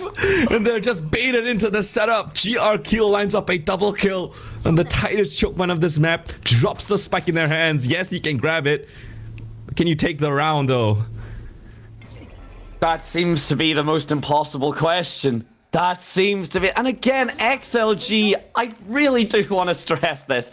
Despite the fact that the kill feed and the scoreline is not really going their way, they are not playing a bad Pearl. But all gamers are just on a different level right now. Everything they are doing has been phenomenal. And when the mechanics even need... I mean, Shrimp is 18-4.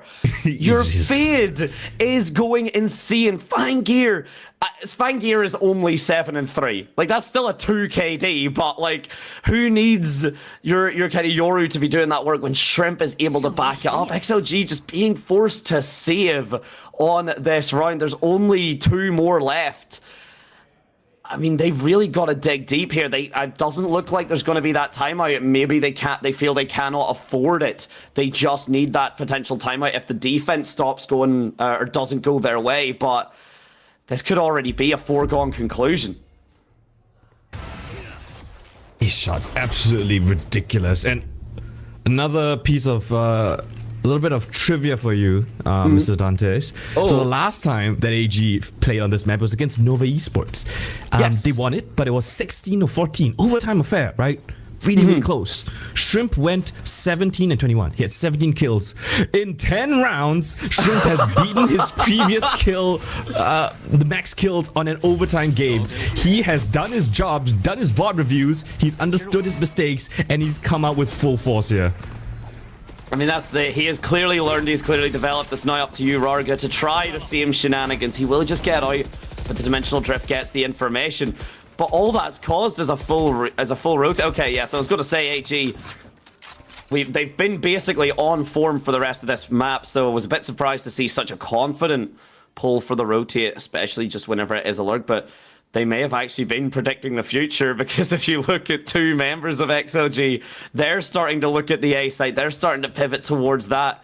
The patience, though, I think this is going to be, yes, is a full setup for a fake, but the Prowler spots out XLG. That means that this is going to be a lot harder for them to sell. The A main, you can actually see already Leo pivoting back because of it. They can't even sell the fake because of that Prowler's timing on the A site just being, or on the B site, sorry, from the man himself. Shrimp just manages to disassemble XLG's attack all on one piece of util. Dash in. They're gonna try to do what they can, what little they can. No Man gets sniped out of the sky. He gets in, but doesn't get out alive.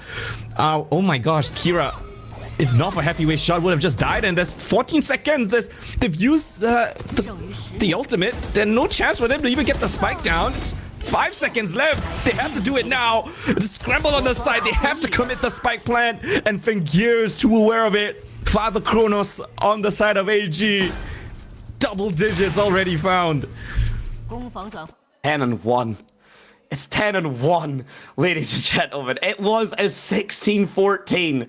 It was a but this, and we're gonna see it here. Look at just walking out of elbow. Look, Kira just walked out of elbow whenever they seen the C's coming through, the saturate. He understood that it was like, okay, if I can just walk through this utility and get this position, I'm going to be a nightmare. And who's there to back him up? Who's an elbow still just waiting to meet No Man's light speed into the refract?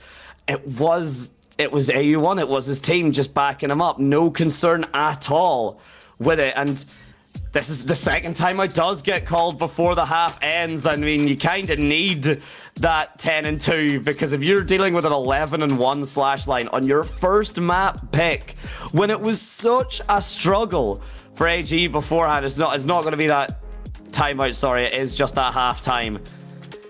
AG are just looking so phenomenal. I mean, I'm sorry, I have to call it out when I see it. What was that dookie round from XLG? I mean, we send the Yoru in, he teleports out, but we're all just waiting outside B. There's no potential fake. You see AG thinking it's a fake, so they had to run back to A, and it actually would have worked, right? There was no one on A for a time being. XLG, not sure what the call was. Nobody was on that A side of the map to capitalize on the Yoru fake. And then they just pump the brakes, wait until there's no time left. They try to execute, run out of time. It's all over the place from XLG. I'm not sure what's going on in the cam. Oh, okay, right, no, okay. I was thinking it's just a tech pause. That's what we've got. There's a tech pause happening right now, I believe, because I was sitting there going like, it's not. I said halftime, and I was like, but it's not, because we're only on I was like, we've only done 11 rounds. So, and I was like, but it's not a timeout. It's not a halftime, and it's not a timeout, because we're not seeing it talk. So yeah, the players, obviously, for anyone that maybe isn't used to the tech timeouts, your players aren't allowed to talk. They're not allowed to speak to the coaches or anything. They do just have to wait until this gets resolved, because, well, otherwise it would be a little bit shakier for it. So once XLG get themselves back online, and they really need to get themselves online, there's not much time left, one round in this half, but I mean, 10-2, I don't think all gamers are going to really, kind of stick their nose up at that. Yeah, we were touting this matchup to be, two giants, throwing hands at each other, going back and forth, trading blows, but this is the furthest thing from that. AG are just steamrolling this entire matchup. XLG's only single round was just on a bit of heroics, it's just a little dot in a little error, I guess, in AG's entire game plan. A little blip. Little blips indeed, but we've just had a little blip there from a tech pause as well, but that's all it is, a little blip. So XLG, they're not allowed, they weren't obviously allowed to talk or formulate strats, but maybe just that moment of a break. Maybe just that little seconds, exactly what they needed. Fangir has been so solid on that operator. That's the first time really we've seen the shot just not quite land the same way, and because of it, it's actually No Man able to save the operator here. The map control going the way of XLG. They just need to be able to convert this. It feels like the first time they've ever gotten an opening kill, right? For the longest time. It seems like AG had the number with the op of Fangir. Finally, Fangir gets put down, but look at the response from AG. They've pushed up B main, double push, and in fact, they're just gonna try to contain XLG, and the timing favors them so. XLG not aware. Is Kira though? Double kill on the cards already. What is this? XLG none the wiser. There's one more layer to this flank. GRQ snaps their neck from an opening kill to 3 answered back. What has just happened to XLG?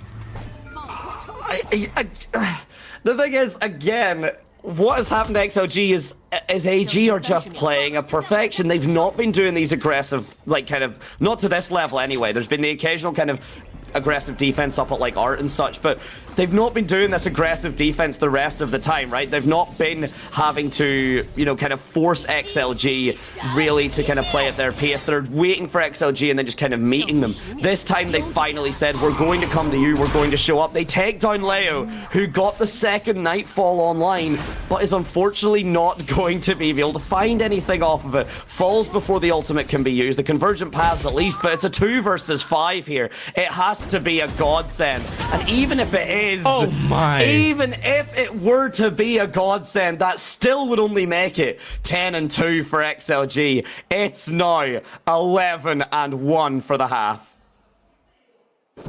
You can't just say that AG are just pure aim as well. Look at the diligence in their pushes. So proactive, so aware that they need to take back map control. The utility, the C's comes in, the saturate decimates. I mean, that is picturesque gameplay. It looks like a team that has had synergy for like 3 years at this point. Everything is working like clockwork. Well-oiled machine. Not a single, the only mistake. There it is. There's the mascot finally. And just taking a little bit of the height. Oh, and the other one's gone. Giving it away. We high five. Yeah, I think they're giving it away. Very happy indeed.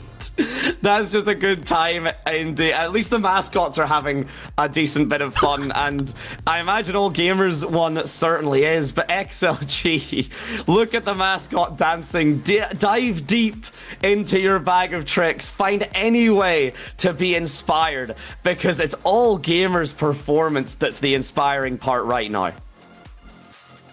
Wouldn't blame me if you thought that mascot was AG's mascot, because honestly, that's how I'd be dancing if I was up this kind of a scoreline. What a dominating performance from AG so far. Like, if I were to tell you, oh, for the first map there's going to be 3 1s involved in the scoreline, you'd be like, what do you mean? But this is what I mean. 11-1. Now, I always say, and I do genuinely mean this, like, without full copium, ladies and gentlemen. I'm not actually, like, fully believing this whenever I say it, but if AG could get those rounds, XLG can do the same. Hey, I like that, you know? Down but not out. Of course, this is a marathon, not a sprint. Still 4 more maps to be played potentially. Even if we don't win this one, you know, XLG have a chance to bounce back. But we'll see how the pistol fans out, right? Statistically, XLG still has a fantastic pistol win rate. AG the only one to break that, so see what they have been cooking up. Yeah, for anyone that maybe missed it, the first round of this map is the first pistol round XLG have lost this entire stage. And if all gamers can make it a double, if they can add on to that and completely break XLG's pistol round, that would be a story for the ages. But currently, with an excellent shot like that, was going to say it's looking good for XLG, but it's not the first time that they have had the first blood cooldown and it's not worked out for them.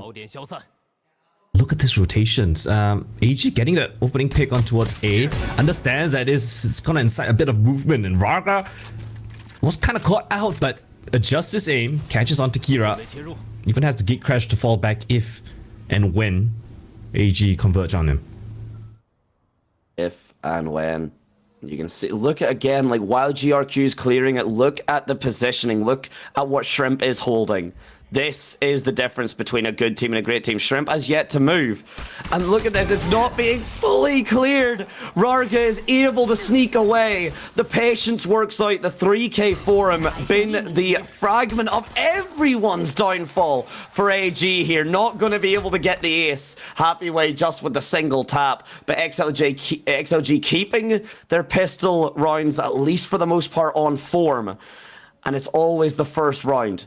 This is always how these begin. All right, I see that you're a believer. I'm a believer. You're buying onto this. I have to be, whether it's cope or whether it's just optimism. But XLG have shown what they can do before cooldown. All right, 4K from Raga definitely, you know, pumps up the spirits of those XLG fans out there. They've got a lot more work to do. A very tall hill to climb, steep one at that. Oh, and there's things rolling down too. Second. Oh, it's down to this execute the saturate play. It's a trade though, and it means that the guns go even actually, and Leo has to push back here. A Bulldog being recovered. All right, 1 for 1. You take that if you're AG. XLG though, they're getting inquisitive on the rest of the map. You're seeing Lysol trying to re-clear out towards mid. AG though, kind of farming the ultimate orbs, right? They're happy with that opening pick up the ultimate orb, trying to explore the rest of the map, seeing if they can catch any of these XLG players roaming around. It's always been kind of all gamers the ones fully controlling the map, and yes, okay, maybe it goes without saying because they started on the defense, but they really did just seem to have that presence. They really were able to force XLG to kind of make moves and then punish accordingly. The Astra Star goes up, Killjoy turret not going to see anything, of course. But it does mean the cross all coming through, and a little bit of information. XLG not really able to pinpoint AG right now. The Astra Stars do go down. Stop elbow, the C's as well coming through. The explosion from AG now on the board. The spike is going to go down, so at least those kind of credits are going to come through. The no scope from Happy Way, the triple, just to make the statement. He cannot quite get the fourth shot, at least for now. But that's him. That's the controller, #1 across his entire team. And with those Marshall shots, you can see why. Okay, we've got a 4K from Araga. Now Happywig chimes in with one of his own. All right, it is still the round that they should have won. Yeah, it was a nice shot as well through the wall. To the wall. Through the wall like that as well. Yeah. Like that's a deep angle. Damn, very nice. Bonus round, gonna be very important for XLG. I don't think they can even count this as a bonus. I think it's a must-win, the current game state. A couple of rifles for them. They could take it toe-to-toe to AG here if they play the cards right. Gotta play these. They gotta play these cards beautifully. They gotta stack this deck. And they have to play every out to perfection. XLG, no room for mistakes. AG basically did not make one in the first half. They made exactly one, and that's why XLG got the round. But even then, a little bit more of a hero play than just kind of outmatching all gamers in their current state. The concuss comes through, the stun there. No one to back it up, though, so it is Happy Way here. Just kind of juggling the stars and the control. And, well, if you can just shoot through a smoke, if you can just pretend it's a suggestion, then it means you can make a decent start into converting your fourth round.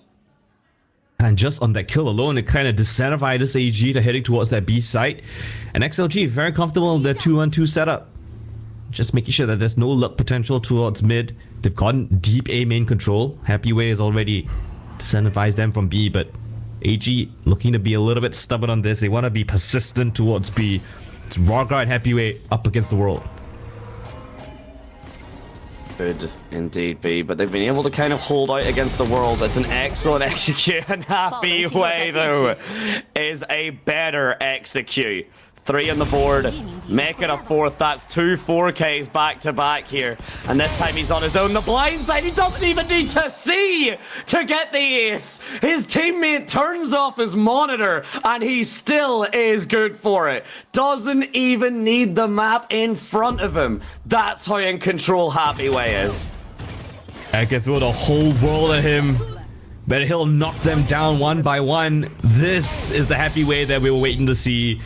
And he's turned up, albeit a little bit late, but better late than never. And it's still just the first map, right? And we're not out of the woods just yet, as Dante's, holding on to a little bit of hope for XLG. They can definitely do this just one round at a time. I'm not biased in any way except against the team that's winning. That's the only way I'm biased.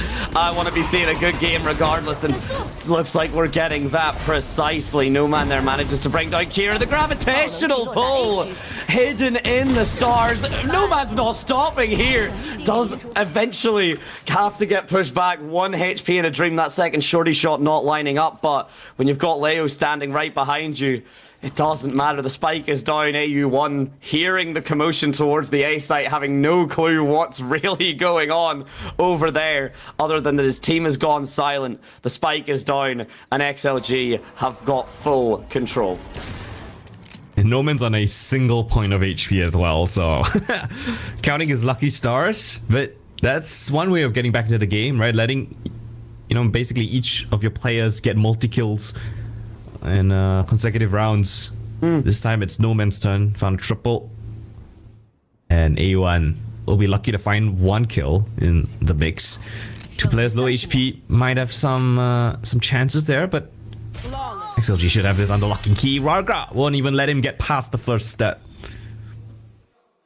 Flawless. And this is the thing, right? The hardest part has already been done, because 4 rounds ago XLG needed to win 10 in a row. Now they only need to win 7 or 6. That's a lot easier than 11. That's a lot easier than 10, and it forces the first timeout from all gamers here. A little bit of respect being commanded, and I've had a habit of saying this before.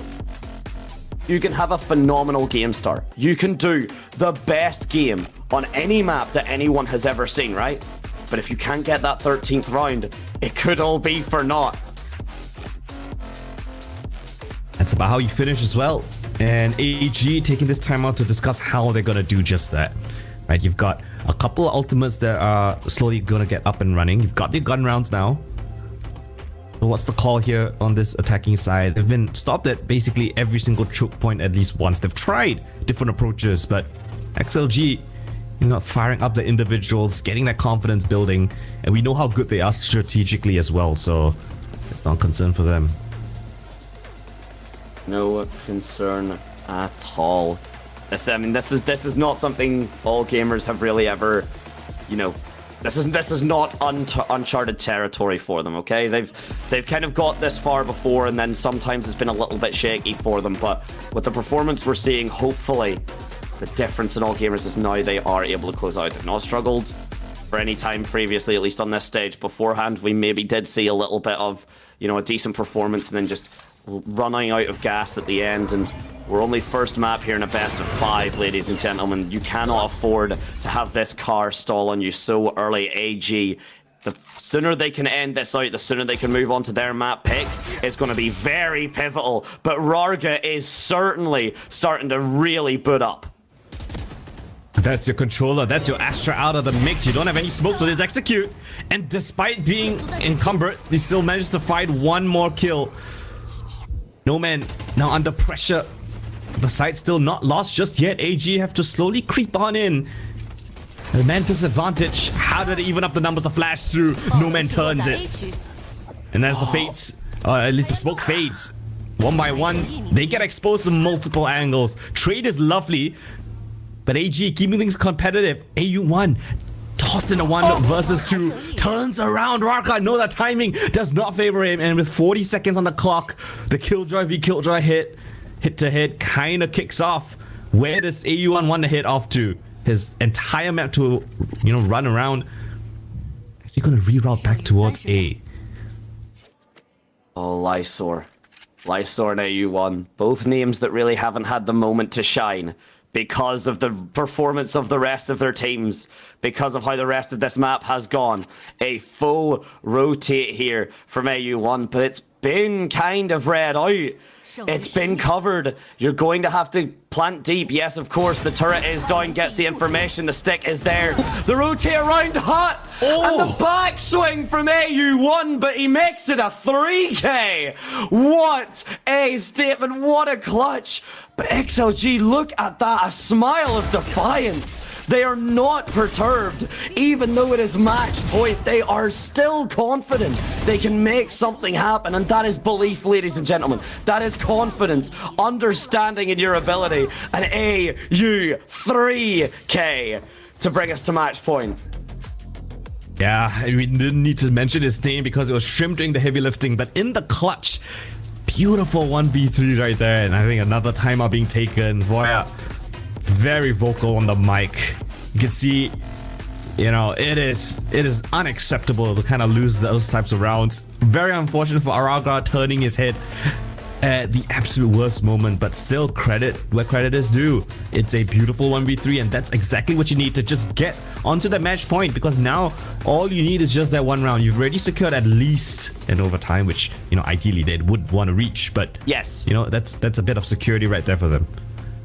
No, it is. It really is. And maybe you do have to wonder, just like that vocalization from the coach there from XLG, maybe it is because the smiles are on the faces. Maybe I like XLG are a kind of studied team, right? Okay, I'm not saying this for an instant, but potentially maybe not taking this 100% seriously just now. If you're sitting there smiling after losing a 1 versus 3, yes, okay, it means the spirits are high, your mood is there, the confidence, all great things to have, but the reality maybe isn't setting in, and that's what the coach can do. The coach can really then pull you aside and go, no, this can't happen. This needs to be, you know, kind of tightened up if we're going to move on. We get a little bit of a tech pause here as well, just from All Gamers off the back of that timeout, but and if the XLG had a tech pause, we weren't here for very long. Yeah, I like the point that you made about, you know, being complacent, right? Well, this, you know, feeling like you are the favorites in kind of this head-to-head in the upper brackets, feeling like you've got chances, but I have a sneaky feeling, right, that in all of the international leagues we have, someone might just fall right from the upper bracket and not even qualify to Master Santiago. This is how fast Valorant works. Especially in this region. Especially in this region. Statement made though. Leo standing his ground. A player that I've been asking a little bit more of just with those ultimates in particular, but the first statement you can make is always sometimes the biggest. Well, is always the biggest, let's just say. And that's a good opening frag there. GRQ falls. It means the execute not going to be as easy, but we've got the dimensional drift. I believe we've seen the Nightfall being prepped. Yes, we did. All Gamers want to get onto the site, and they've got the art control as well. They've got Dugout. No man falls. You cannot, XLG. You got the first blood. Don't curse it again. No man kind of tunnel vision towards the player in towards Dugout. Gets his head chopped off. And now the Cosmic Divide invested very early on from AG. But that just forces XLG to brave it. If they want to go for this retake, and they have to, they don't really have an option. Varga is going to scout things out. Notes that no one's playing up close and personal. Trying to flush out the player towards Dugout, but he's teleported away. Flash to the Cosmic Divide. Trade of utility back and forth.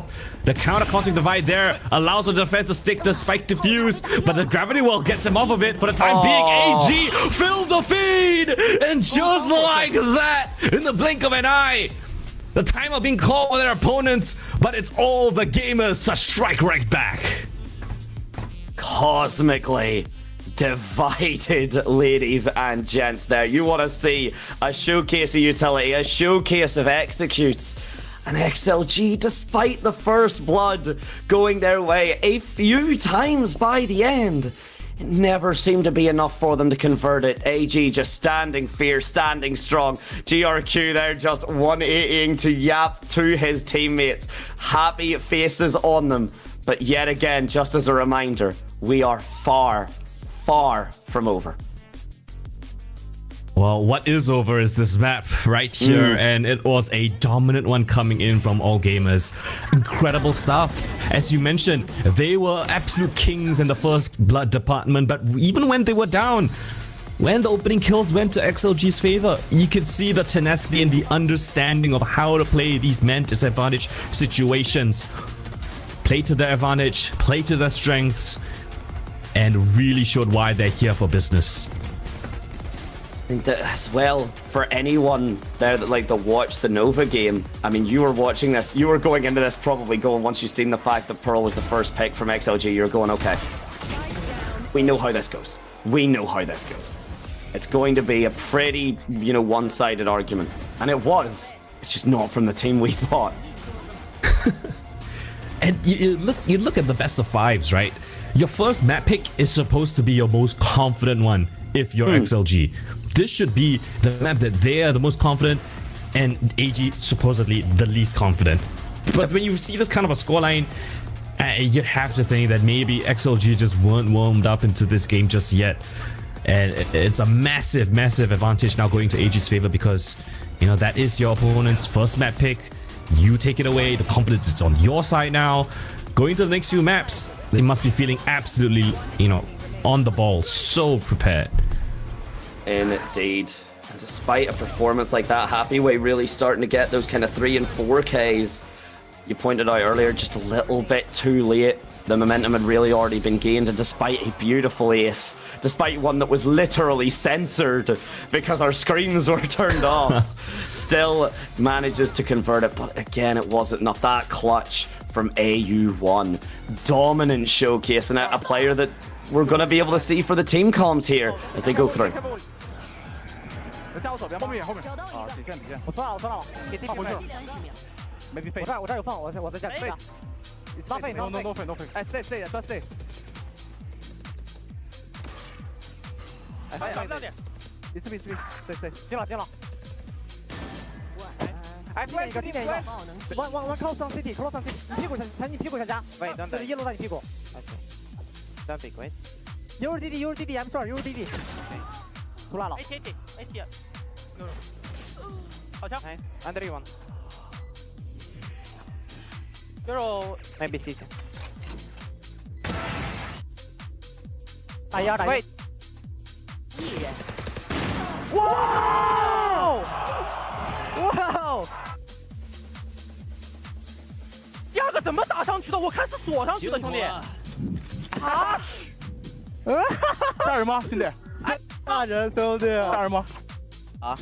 Amazing stuff coming in from all gamers. You can see their reactions on that kind of the craziest round that we've had so far. It's also crazy that the only ace that we've had in the server was on XLG's side, the team that was absolutely dominated. But who else dominated the server? None other than Shrimp himself. He was by far one of the worst performers on that win. The last time they played this map, yes, it was really close. But today, it was a completely different story. He was firing on all cylinders and he was dishing out damage left, right, center, all across the map. I mean, that's the thing, right? Ecosystems in the ocean, they evolve differently. And this Shrimp has evolved. An absolute storied performance off the back of that previous map. They're really showing up for the team. The Haunts, excellent. One Prowler single-handedly just dealt with XLG's entire push. And look, potentially the cleanest differential we have ever seen. That is a full statement, basically doubling up at least on every single stat. And playing the initiator role is an unforgiving one, right? No, you yeah, 100%. Oftentimes don't get the credit that you deserve. All of your utility to set up your duelists to get those opening frags, but even in the kills department, Shrimp was just neck and neck with his duelists, putting on incredible multi-kills, anchoring sites. And as you mentioned, right, the Haunts, I swear he had lineups for every single building. Yeah. XLG just couldn't find it, couldn't break it. The amount of times where like a smoke went up and you would go, oh, okay, cool, like what information can you get? And then you just hear the dung and you're like, oh, okay, it doesn't matter. Like it doesn't matter. Wherever you are hiding, you will be found. Shrimp will find that shot, that flick. Like you said it earlier about like kind of it's not just a team of mechanics, it's the positioning, and like the team play and the cohesion. That's positioning there. That is cohesion. But the mechanics do speak for themselves. 24, 10, and 6. Shrimp just making a whole world of his own in this Pearl. My God. And I mean, no shade to the rest of the team, but look at the kill differential between Shrimp and the next closest player. It's 11 for the next three. He's more than double of the next best in the team. The rest of his team had to unionize to try and meet Shrimp halfway, but he was just doing an entire and again he was just doing an entire statement all of his own, right? And we were talking about the retakes. Look at the difference. First of all, just before we mention it though, the first bloods went to XLG 10 times, double the amount of rounds. I did not feel. I thought HG were the ones that actually had the advantage in the first kills, but evidently not. XLG still very proficient on that, and HG still, despite man disadvantage situations, clutching it out, coming out with great mid-round plays, late round plays as well. Individuals stepping up when they needed to. That was everything you could ask for. It really was, and retakes 1 out of 8 spike plants converted for XLG. That it was just a cinematic showcase. And ladies and gentlemen, we've only got more for you. We will be back just after this short little break. It's map 2, it's Split, a map that maybe relies on the retakes more than Pearl. We'll see if XLG can bounce back. We'll be back after this.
Have me by your side when the sun sets. Let's leave for an eternity. We'll sail across the lights beyond the sky. I'll be with you eternally. Ladies and gentlemen, I hope you've all recovered from that shocker of a first map. AG took down XLG in dominating fashion, 13-5 the scoreline on XLG's map pick. Now we're headed over to Split to see if that kind of trend continues, or is XLG gonna come up with a little bit more fight in them. Hopefully a bit of a bounce back here. Looks like we do have a little bit of the kind of the post-match interview coming through from all gamers for the coaches here. So I'm not sure if we do have the translation or not. We will keep things a little bit we'll keep you up to speed just as they happen. But we've also been a little bit surprised just with the changes that have been coming through. We're not going to get a translation from BDOS right now, but of course the post kind of series that we always get should still be coming through. But the fact that the coaches are getting a little bit of a timeout to really talk about, particularly in all gamers standpoint, just how well Pearl went for them and how they can hopefully continue this momentum. Very interesting to see what the insights will be. Yeah, speaking of insights, we had a little bit of a conversation right during the break where we were a little bit concerned. Yes, I mean, all gamers did perform incredibly well, but it was mostly Shrimp doing the heavy lifting, right? So if and when, I don't expect Shrimp to be performing to this god level throughout this entire series, if and when Shrimp kind of dips down in performance, who's going to be the next layer, right, to back him up, to provide the support that the whole team needs? Is a GRQ going to step in the entry department? Is Fangir going to come up with more of those clutches? So it's interesting discussion to keep note of, to follow on for this rest of the series. So we'll keep track of that. No, we will do, because as you said, like a god performance really as a statement, but you can't do that forever. And all love to Shrimp, like he has shown that sometimes is not the level he plays at, right? And that's okay. That happens. That was an absolute showcase of a statement from him there. Like if he was playing that well every time, there would be no question about who the best team in VCT China were, and potentially for the world, if he was playing at that level consistently. I'm not even joking when I say that. So it's a great aspect to go, is this the superstar kind of syndrome we were talking about earlier? Is this the, if you've got one highlight player, is it going to be enough? And we get to hear the insights now from XLG. Similarly, we might be able to get a little bit of an update for you guys later. For the moment, not going to be the case, but again, Voya looked upset at his team during that pro when we cut to the coaches for the timeouts, I must say.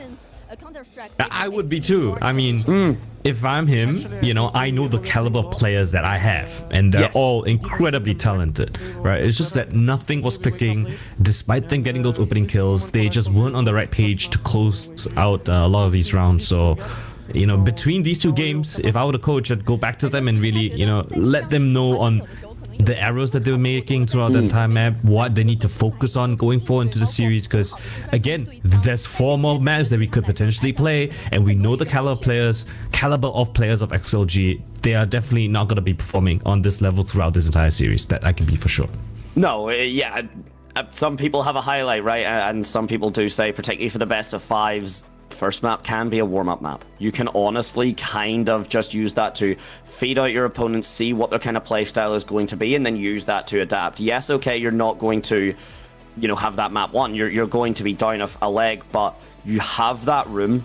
You have that understanding of, okay, if the first map doesn't go your way, there's still plenty of time to kind of right those wrongs, recorrect the train, and get yourself back on track. So that could be the angle we're seeing. That genuinely could be because sometimes teams just do, you know, you kind of get that level of, you know, that 10 and 1, that 10 and 2, 11 and 1, you kind of go, it's no longer worth the mental energy to try and like fully be invested in this map anymore. It's no longer worth it to like really put the effort in. You can just say at that point, right, okay, it was a bit of a kind of, just put it to the side, we move on to Split. Yeah, and like that you brought up Split, because it's going to be the map pick of AG. And with that one map already in their back pocket, I mean, I'm looking at this again as the map pick, as your first map pick, if you're AG, right? This is going to be your most confident one going into this series. So they've got wins over BLG, they've got wins over Nova Esports. Got a little bit close, but still convincing wins. On the other side of things, for XLG, they were really strong on Split themselves, right? Taking down EDG 13-5. So all things considered, yes, it might be AG's favorite map or like top map to pick. I think it still could go the distance. I'd be very surprised if it didn't. And for anyone that's kind of that's not used to seeing this is attack win rate, defense win rate, map win rate, map win rate, attack win rate, defense win rate, and then composition pick percentage. So everyone here been playing these rosters the entire time, no shocks, no surprises, and I really do love to see, honestly, the fact that Kira's on that Raze instead of the Waylay, or instead of the Waylay and instead of the Yoru, really makes me excited. Yeah, a little bit of change up, but I don't think it's going to be too different in terms of the firepower. I will say, though, the Raze offers a little bit more utility in clearing out certain corners compared to a Yoru, but at the same time, Yoru offers a lot in a different direction, right? Your fast rotates, and the flashes for getting into sights. So very curious to see how, you know, these two different duelist compositions are going to fare up against each other. It's cool seeing because I've been referring to particularly this meta for the duelists. You've got the trifecta of duelists where you've got that Neon, Yoru, and Waylay. Raze has occasionally kind of pushed herself in, made a statement for herself, but for the most part, those are kind of the runouts you expect, the workouts that you do expect. And as we cut into it, ladies and gentlemen, as we get ourselves ready for map number 2, Split, all gamers pick, 15 seconds away, and importantly, XLG no longer undefeated in the pistol rounds.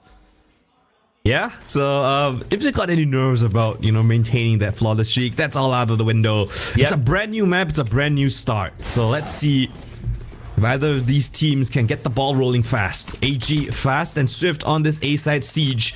It's only just Leo here for this defense, so just gonna play a little bit slower, let AG take control first. And the retake to surely come in fast, but XLG on the backlines, just covered by a little bit of smoke. And that's gonna allow AG access towards the site and the spike plant. A wild decision, but I don't hate it to get that heaven control and then immediately give it away, right? Like, you got that heaven control, you know that no one's there right now, and then you all jump off to play these angles here. And speaking of playing these angles, it's a beautiful crossfire. Kira with the support here. GRQ just lurking all the way away. And meanwhile, the retake is just not going XLG's way. Every single angle position held down. An Iron Fortress and the pistol round. Yet again, it's not XLG. It's a beautiful shot coming in from AG. I mean, swift, decisive. They knew exactly what they wanted to do. They evaded the timing play that XLG tried to do up in heaven. And they were able to close things out without losing a single player. AG, a flawless pistol coming in. Again, upsetting the XLG statistics. It's very much more even here in this head-to-head. They're looking for a clean sweep on the second as well. They can make this, right? Get this conversion. We've seen thrifties. We've seen what sheriffs and kind of the lower buys can do, but XLG not even opting for that. They can't really afford anything here.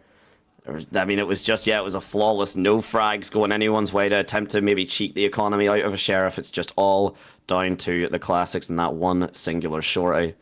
I do like the fact that XLG, they're not like, they haven't just fully committed to just running it down mid just yet. I do like that they are still playing a more kind of tight-knit defense. But look at all gamers' response to it, though. The patience here is out of this world. That's a discipline, right? That's the difference between a team that's inexperienced, but, you know, with a high skill ceiling, and a team that has a high skilling, but also tactical understanding. They're not going to run into a stack. They're going to slowly clear things out. Fangir, beautiful isolation of the first kill. Refrags all the way back. And still, AG, they're not flustered in making a decision just yet. No, they don't feel necessary. They don't feel it necessary just to, oh, okay, we got that frag, we need to go onto the site. No, we've got the man advantage. We've made this work beforehand. We can play this slow. We can just get all of our utility back. They're now losing Leo. You don't have to worry about the fades. You don't have to worry about the haunt. You don't have to worry about any of that. The paint shells coming through means that no man not able to keep that angle safe. And Fangir, despite taking a shot from Happy Way, does fall. But 12 seconds left on the clock here. You do have to get the spike stuck, and the frag's eventually going one way. And that way is AG. That was a beautiful anti-eco, might I say. It is so intentional. You could see the ideas working around the map. Find that first pick, reconvene, 4 players split in towards heaven. Yeah, utility. absolutely on point. Peach shells prevent the peak despite the saturate coming through. They isolate the last kill, and they give the kill potential to the duelist as well. Lovely ideation there to prioritize the ultimate orbs. Rarga, yeah, you'll try your best. Eventually, GRQ will find him. And AG again with a beautiful conversion. Again, what the discipline that was working in Pearl is working here. Absolutely. What they were doing for that kind of Pearl side there. The fact that they didn't go for that default, by the way, had they went into that smoke, had they tried to clear that out, Lysor with the shorty very may well have just stolen the round from AG. But again, that discipline, that precision from all gamers, it doesn't seem to have shifted coming over from a very dominant Pearl. And if they can keep this momentum going, if they really can, you know, XLG, they might find themselves struggling. We gave a kind of heads up to Shrimp and said if he wasn't performing, would someone fill his shoes? But Kira seems to be the same size of feet as the man.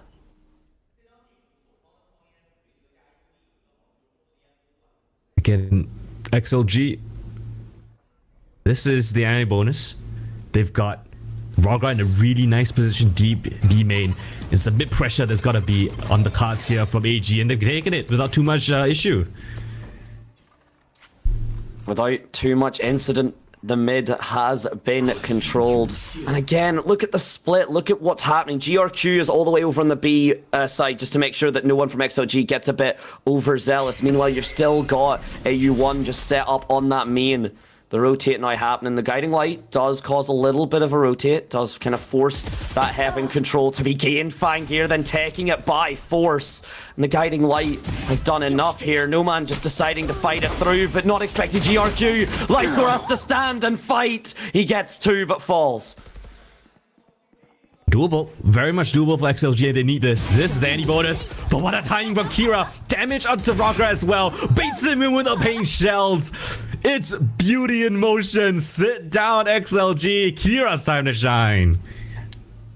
Honestly, okay, you've done what you needed to do. We've seen what was necessary from the feed previously. And now Kira very much taking it on board and saying, look, sit down. You did enough on Pearl. It's my time. Everything is going to go my way. No timeout just yet from XLG. No decision to call that just yet. But hey, did Shrimp not have that kill feed, Kira? Are you not copycatting your teammate just a little bit from map 1? That's 7-1? Taking turns to find the spotlight. To be in the limelight. To be in the glory. It's just a legal round coming from XLG, and I don't know what AG has had for breakfast, but it seems like they're very privy to a potential walk down mid. They've got the players in place, but after a couple of seconds, gonna explore the rest of the map. Eventually, want to take some space for their own. This pivot again, right? Sometimes you get that mid lurk. Sometimes you just walk out of garage. Kira does exactly that. Rarga, though, the Guardian, literally and figuratively. No Man adds on. The trades are the back and forth. It's all there. AU1. He just grabs the spike. He just gets it. Taps the spike. Doesn't commit to the plant just yet. Does see the elbow and a double swing. Leo and No Man steal away probably the statistically least likely round aside from the pistol for them to get. Is that the first Lysor stand-up round we've seen so far? It's been a while. Yes. When he needed, when you needed round most. from XLG. I mean, the first two kills, Kira just decimates them, but Rarga coming in with a double of his own, and the Sheriff's doing God's work right here. Long range pistol still gonna be good enough, and it keeps AG humble at least. Can't just walk away with everything. You cannot just take everything for free. XLG will not give that up. Will not sell themselves away. And again, the pivots towards these attacks here, sometimes it's the split. Sometimes it's, you know, one person lurking down A main where it's AU1, and then the rest of his team all going kind of up that mid, and then, you know, you leave GRQ there as well. You're pretty actually consistently seeing GRQ on this B side. You're seeing AU1 on the A side, and then this mid control from AG. But last round, they decided we're all going to pivot out of garage, and XLG, they stood firm, they stood strong, and they fought back. Again, you can see the ideology for AG here on this attacking side. It's really slow paced. They're taking their time to re-clear different parts of the map. This time, all of their forces, all of the commitment here towards A. 50 seconds. Much opportunity to pivot as the wall comes up and the flash to confirm. Push Roger off the angle for the time being, but No Man's here waiting in the corner and he's gonna strike first. Trade though, Roger doesn't get out in harm's way just in the nick of time though. Leo from the side gonna provide the assistance as No Man is still wreaking havoc alone on Rams, and just like that, XLG keep the hold strong. No Man the 3K. Remind us exactly what you do, No Man. Remind us exactly how you do it. Beautiful just kind of stance there, a beautiful defense, and just kind of picking apart the members of AG here bit by bit. The accuracy, the aim, absolutely pivotal. Potentially No Man being given a little bit too much space, but whenever you let the timer kind of tick down to those last 30 seconds, you do need to execute, and it does mean that you can't afford to have 4 or 5 of your team all pivot to deal with one opponent. You have to let them just kind of take that space, and No Man is king of the top of ramps, at least for that round, and XLG really wanting to fight back or refusing to let all gamers get away with the same momentum they got on Pearl. Nice opening kill though. Happy Way chiming into the feed. A little bit of a mixed buy coming from AG this time around. We've got 2 rifles in the hands of Kira and Shrimp. So far, I guess the 2 most outstanding players in the series. See if they can make the difference here. No Man's on a very committed angle, but provide a little bit of support with the Prowler. Just a bit of time before AU1 eventually gives him this fight. It's gonna go his way. No Man does make it work. The Viper Wall does go up, and the pivot here back now after that. Look at the No Man just coming back. Kiri able to get a consolation prize, but after that aiming and control, XLG now seemingly realizing how AG are posted up, now realizing what fights they need to take, what priorities they need to kind of put at the top of their list, and so far, it is being an excellent pivot. This was just very good from Happy Way there, that paranoia read, but the rest of this was just good, clean fundamentals and a double crossfire setup. It's AG with the first timeout. Yeah, understanding that their read might not have been what they thought. It was a great first streak of 3 rounds, but XLG have answered right back and seemingly in the driver's seat right now. They've got the setups in a very dynamic position, I might say, towards that A site. It's always different from No Man, either playing aggressive on ramp, in the main lobby itself, you know, crossfires even being set up from heaven, as well as ramps. So AG gonna take this time out to really see what they can do to break apart this defense. It's pretty difficult. Like, genuinely, ever since XLG understood the position and AG's attack style, they've been very, very solid. I mean, Happy Way, again, just sitting on that mid, even with the paranoia setup, still gets the shot, still gets the kind of, that initial frag, and this time it's not a curse. It doesn't seem like the First Bloods are the curse for XLG that they were on Pearl. They're able to get these rounds converted off the back of them, and I just want to see if all gamers, they have so many tricks, they've got so many ways of varying their attack, but I wonder if maybe we just go back to that original mid push. Do we try that light speed refract again that Happy Way shut down? Because he was paranoid, right? Like the utility did hit him, it just didn't work out. And look at the statement now, the aggression to try and take control of ramp as we're back in after the timeout. Fast pace around, the toxic screen's gonna give No Man no chance to find that opening frag. Rargar now has to break that Trailblazer, teleport straight out of there. That at least is information. No Man's gonna commit the convergent path. That is a huge ultimate just off the back of a little bit of noise cues.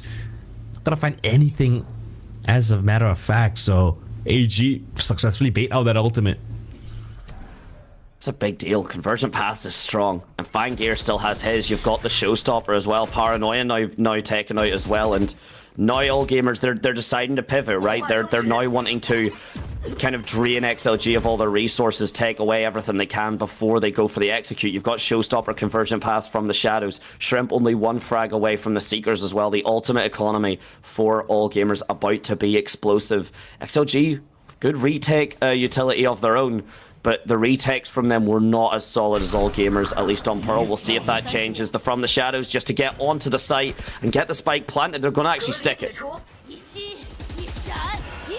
Happyway, paranoia in his head, thinking that someone could have teleported up there, but not for the time being. AG 5 versus 5 in this post plan. They need to take control over something because XLG are coming in from every single angle. Nightfall invested just to cloud screens, and a duel on towards ramps will allow them access for the time being, but the flank is slowly being encroached upon. It's Rarga and it's on a timing play.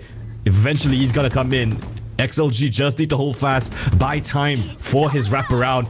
And the rocket's being invested through. Rarga with the first kill. Isolates the second. Not before he goes down though. Kira's still alive.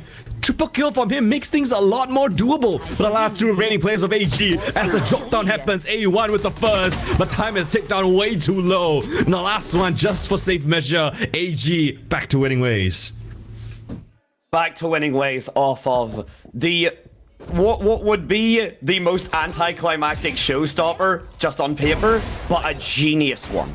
A genius one, just whenever you realize that the execute has to be coming through soon, the XLG don't really have the time they need to execute back on, and you pop the showstopper and you just say, if you want to run down ramps, you have to kill me before I pull the trigger, because I'm going to take 2 of you with me. And the double kill doesn't come through, but you deal with the operator, you deal with that Yoru, and that's enough. Do you think the timing was a little bit off? I feel like the players and screens kind of moved in towards the retake before the players on ramps and Rarga's flank came through. It was kind of disconnected. It allowed Kira to find, that one player from screens out before, Kira was even taken down. Kira's shooting is like love to him, but the shooting was a bit shaky, right? Like, I mean, he was really having to tap fire to make sure that frag came through, and typically you don't have that time at this stage, particularly at this level. You don't have that time to realize your tap fire is only hitting the body. If you're tap firing, you really need to hit the head. So potentially, yes, a little bit of a I don't want to say a blunder from XLG, maybe just still respecting the showstopper, but again, you can start to really see the cracks here, and I mean, all gamers gonna exploit. And whatever it is, slight little mistimings can mean huge consequences in this game. You can see right there, AG, very crucial round for them, keeps their economy afloat.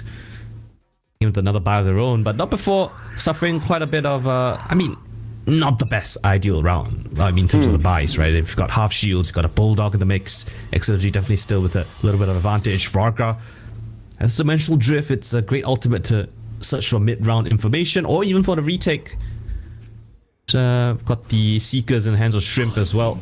It could be great for when they do choose to execute. When do they choose? Because it's not as if all gamers have ever just been kind of one-dimensional on it. The Prowler goes through there from the side of Leo just to try and get the information all the way up on ramp, see if anyone's lurking in that smoke, but AU1 is very, very far away. Beautiful pre-fire on the Trailblazer. Does actually make a bunch of noise. So Happyway not going to let that information kind of, go through for AG. Vents still going to be a question that needs answered. But meanwhile, you can see the kind of aggression coming from XLG here. They want to take this AME inside. But AU1, they're standing firm, but they will not stand strong. No man, a beautiful frag there, and the first blood goes the way of XLG. Dynamic position from Lysol though. The Seeker's not going to find him. What a lovely position, and shots to back it up as well. Spots out the third player and somehow being even given the opportunity to find that third. The last one's easy for Happyway. Lysol standing up and now screaming to the AG side. XLG answers right back. This is the tug of war. This is what we highlighted beforehand. This is maybe a little bit more of what we expected from Pearl. Consistent back and forth, consistent questions being asked and answered, consistent repositioning and mechanics, all off the back of it. And we're only 8 rounds in. It took a long time for kind of the timeouts from both teams to come through. XLG forced in Pearl to use their timeout in the 4th round, but AG now using their one as well. We're looking a lot more back to form, and XLG, I'm sure, pretty pleased with the performance thus far. Yeah, AG, I think they do a good job at getting map control, but during the executes, not having much information on the setups of XLG. It's been dynamic, whether it's on A, whether it's on B. In the round previous, you can see, case in point, Lysol with a very dynamic position up on the boxes. If you're not aware of that, we'll pay the price. And on this little bit of an eco round, trying to be a little bit surprising, but Nomad is just gonna hunker things down. Lovely first pick. Leo for the second. One by one, they're gonna come in, and one by one, they're gonna fall. Shrimp on the other side of the map, trying to pull a little bit of a fake, but his teammates have all fallen around him, and this is a round for XLG. Clean one at that. Very, very clean. I'm just admiring the graphics. I do love the playing with the snake. I think that's absolutely gorgeous in terms of an animation. And very, very clean at that. Spike down on Heaven. No way this is going to come through. And Shrimp doesn't even have like a spike to try and deal with. Oh my god, manages to cheat a headshot. But the classic is a lot less effective than the Phantom. And she likes standing up. They're telling everyone they're not done. They're not out of this yet. And they're keeping their mental very, very strong. And that is now the round advantage for them. The scoreline advantage. And all down to Noman just holding screens down. Yeah, and it's very important that you keep these rounds clean, right? Because as you mentioned, it's a tug of war. It's got to go back and forth. AG very sharp in their own respect. So if you keep those eco rounds clean, bolster up your economy, you won't be in that poverty cycle. So again, another big fight down towards the main. Damage? No damage done, no tag. Just a trade of utility. Shot of the AWP rings out. Raga repositions. And XLG re-clearing that B main angle again. We're going for more of the default play now for AG. Just this one set and market. 1 on A. And 3 on mid. Lysor swinging through. Fangir just getting that timing. And a very rare thing with Sky being on the board. Healing is relevant, ladies and gentlemen. If you do not get the headshot, it does mean you have to do a bit more killing. A bit more shooting to bring your opposition down. On the timing. There's no killing. There's no shooting just yet here. The gate crash does completely sell it. If this ult orb gets tapped, we could be seeing Noman give away his life. Never mind. Noman takes a life. Perhaps using the Yoru teleport as a bit of an audio bait, inciting AU1 to come up.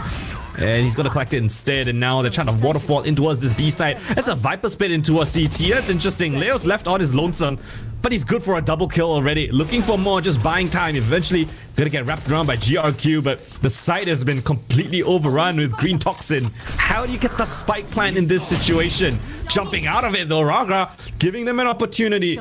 But the Goldman teleports all across the map. That is a chance there. Oh, gun out, buddy! No, but Noman's still gonna be able to catch that kill. I don't think there's enough time for Shrimp to run across the map. Noman just gonna stick it all the way through. And if not, Happyway's there as the insurance policy. The lockdown is there for XLG. And another round goes in their favor. I love the idea of cheating. You ask, how do you plant in this scenario? You don't. You cheat. You teleport away. you try and go for the other site, but just that patience and that presence of mind, I guess, is maybe a better term, especially from that initial first blood. But Noman was already pretty quick on the rotate. Like, you've seen, as soon as the From the Shadows got pulled, he was sprinting. He was running it down. And I do like the plant for Heaven. There's really damn good, right? Because it means Shrimp could get the rotate through mid and then still have that presence, but it meant you were just left alive for Noman to take you down. And speaking of him, 14-4. It may not be the star player of Pearl, but so far the star for XLG's eyes. Great damage done. He's got a convergent parts. This is going to cause a lot of delay for this execute. Forces everyone back to a safer angle. Kira falls as a result of it. And it's just a little low buy round again from AG. It's that vicious cycle. XLG have got them in their grasp. They're going to try the second time, creeping up towards ramps, but XLG have got the majority of forces here. Is back on this angle with the best weapon you could ask for in this kind of a situation. The Outlaw gonna one-tap them out of the round. GRQ, next one to go down. And AG at this point just hoping that XLG make a mistake. make a mistake, get a bit too aggressive with their positioning. Rorgan just managing to avoid that guiding light there, and because of it does manage to bring one down. Shrimp manages to bring two down in and of himself. Just the headshots ringing out. The Sheriff managing to do a little bit of damage here, and we talked about these rounds being clean, right? Okay, the more damage being done the Shrimp can do, that is going to just make life a little more difficult. But we're on to the penultimate round now. At very least half already won by XLG, but can we see if they're going to win it decisively, or if AG going to keep this half a little bit close? And we said, right, it was just a matter of time until XLG's players found their form. And you can see here, I mean, not just in the individual...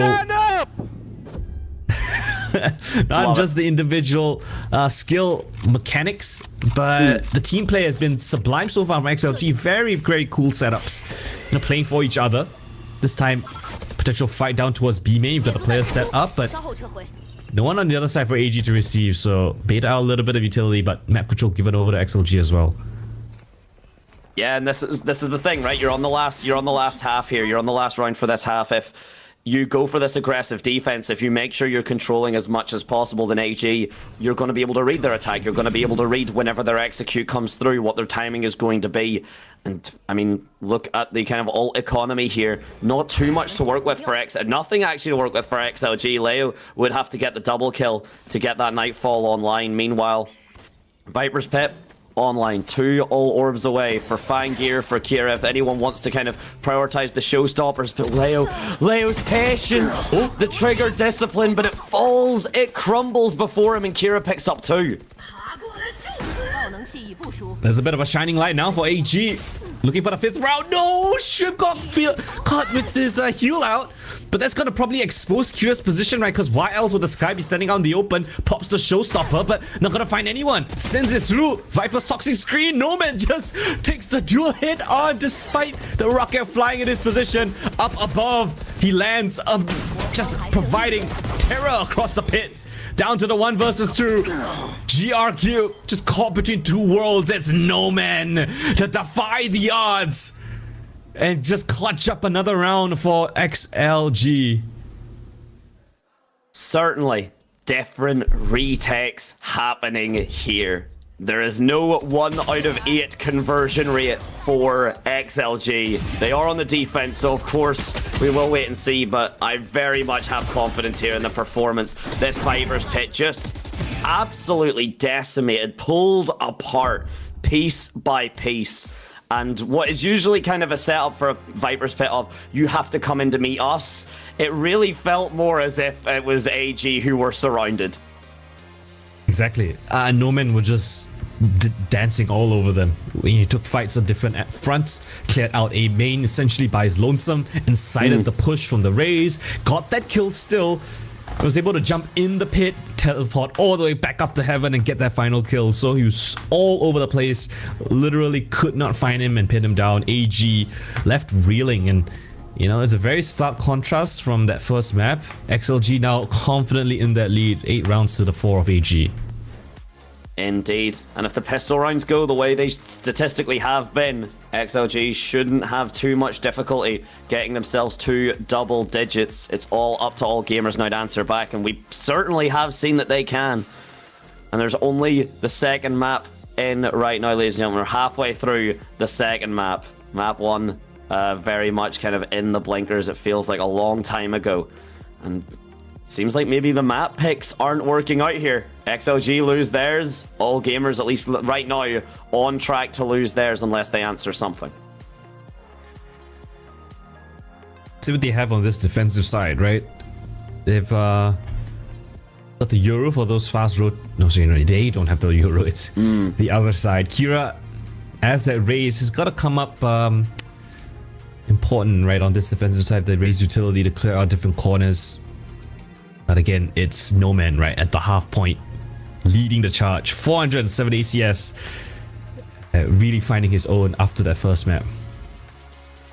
Everyone has the ability to be a star. Everyone can shine bright from both of these rosters, and we really are seeing that come through. Kira as well for all gamers. Yes, okay, a little bit of a shaky start in terms of the round differential, but you cannot take that away from him. 15 and 10 is just a good kill-death ratio to have. And now it's XLG to do the attacks, to make things work for themselves here. Excellent use of the positioning, but no man actually just given this space for free here until he's managed to be dealt with. And AU won that patience. Excellent. Why stand and fight when I can play an angle that means I've got support from 3 of my team? Umba confirms presence up towards heaven, so the players within the site, they have to make a decision soon. Yeah, be aggressive or get crunched upon. AU1 wants to stand and fight, calling for assistance with GRQ, but the traits are fantastic from XLG. But Leo chipped down to low HP already. AG 2 versus 2 for this retake. Spike Planet out in the open. At least it is down.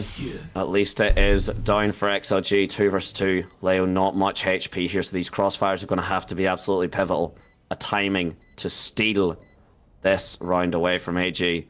Fang here, the drop is heard, the haunt that we talked about, but that does give away the position. That does mean Leo will be found, and the 1v1s both go all gamers' way. The retakes were very clean from XLG, but they still seem to be on form for AG.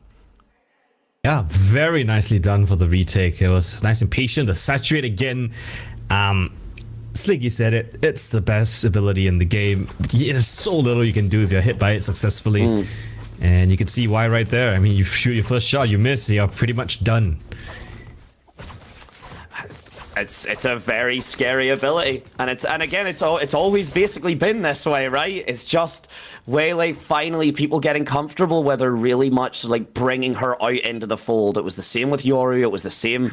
Chamber maybe a little bit of an exception, but basically any other agent, it takes some time, but people really figure out how to make an entire roster work with the agent. And if anything, surprised if Veto doesn't find the same sort of success, but of course that's all speculation, all hypotheticals, and it's XLG now with the lower buy to still try and get this map control this site gave to them, but at the very least answering back XLG pick up 2. Step in the right direction. It is still just that low buy from XLG, so ideally for AG to keep their weapons intact. 3 players alive would be good, but XLG not out of the woods just yet, right? They've got a minute to milk on the clock.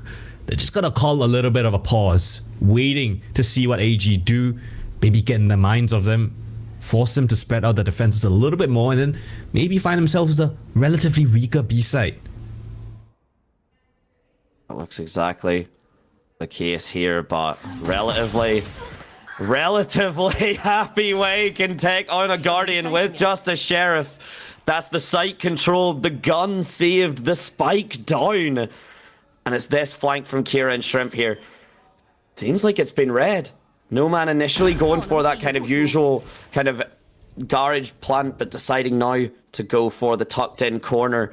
And now XLG just have to play this timing, just have to play this waiting game. This corner's being held by Happy Way. They're just back to back. Turn around, Shrimp!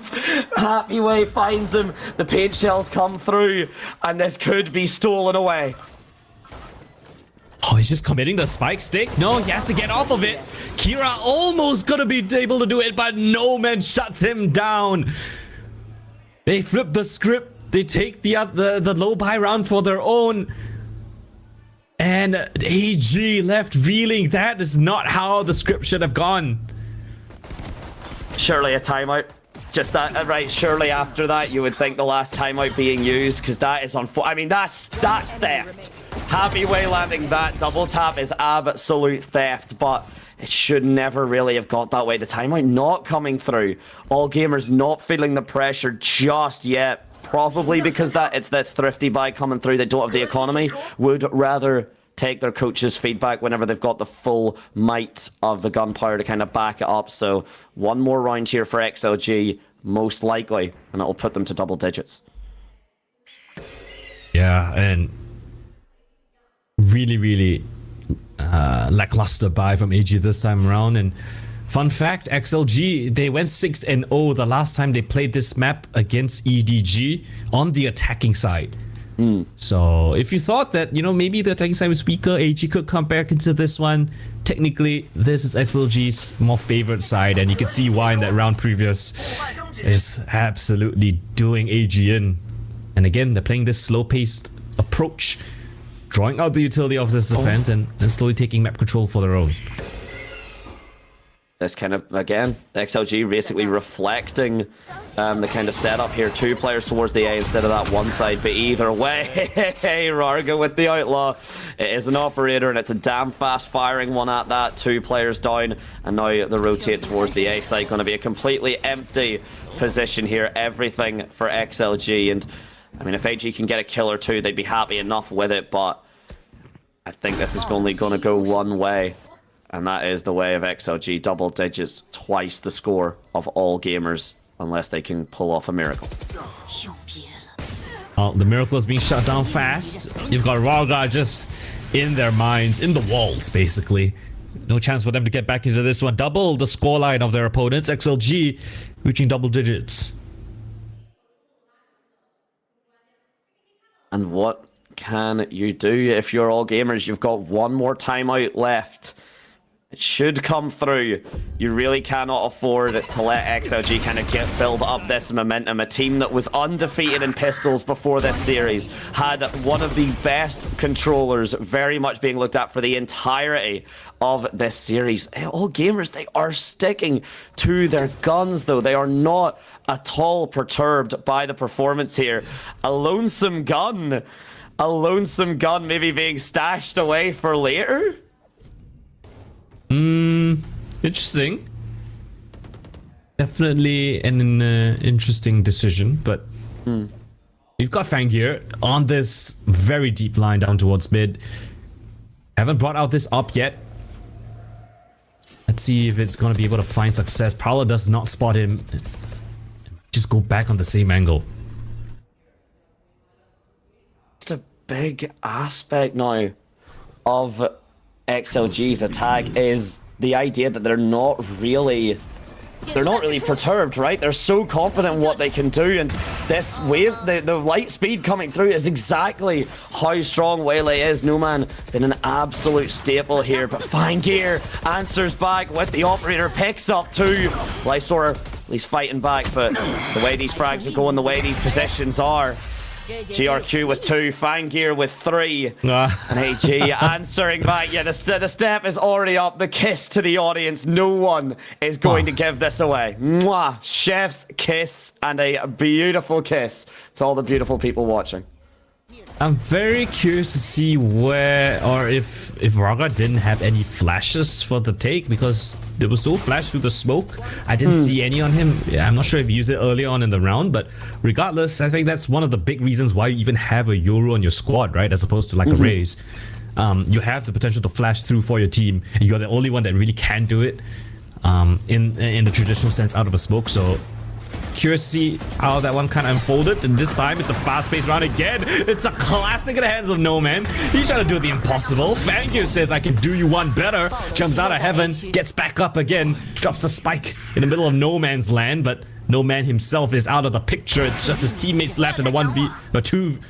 Well, it was a 2v4 now. Just Lysor left alone, standing tall, yes, in the server at least, above the smoke, but there's no chance for him to get back this spike though.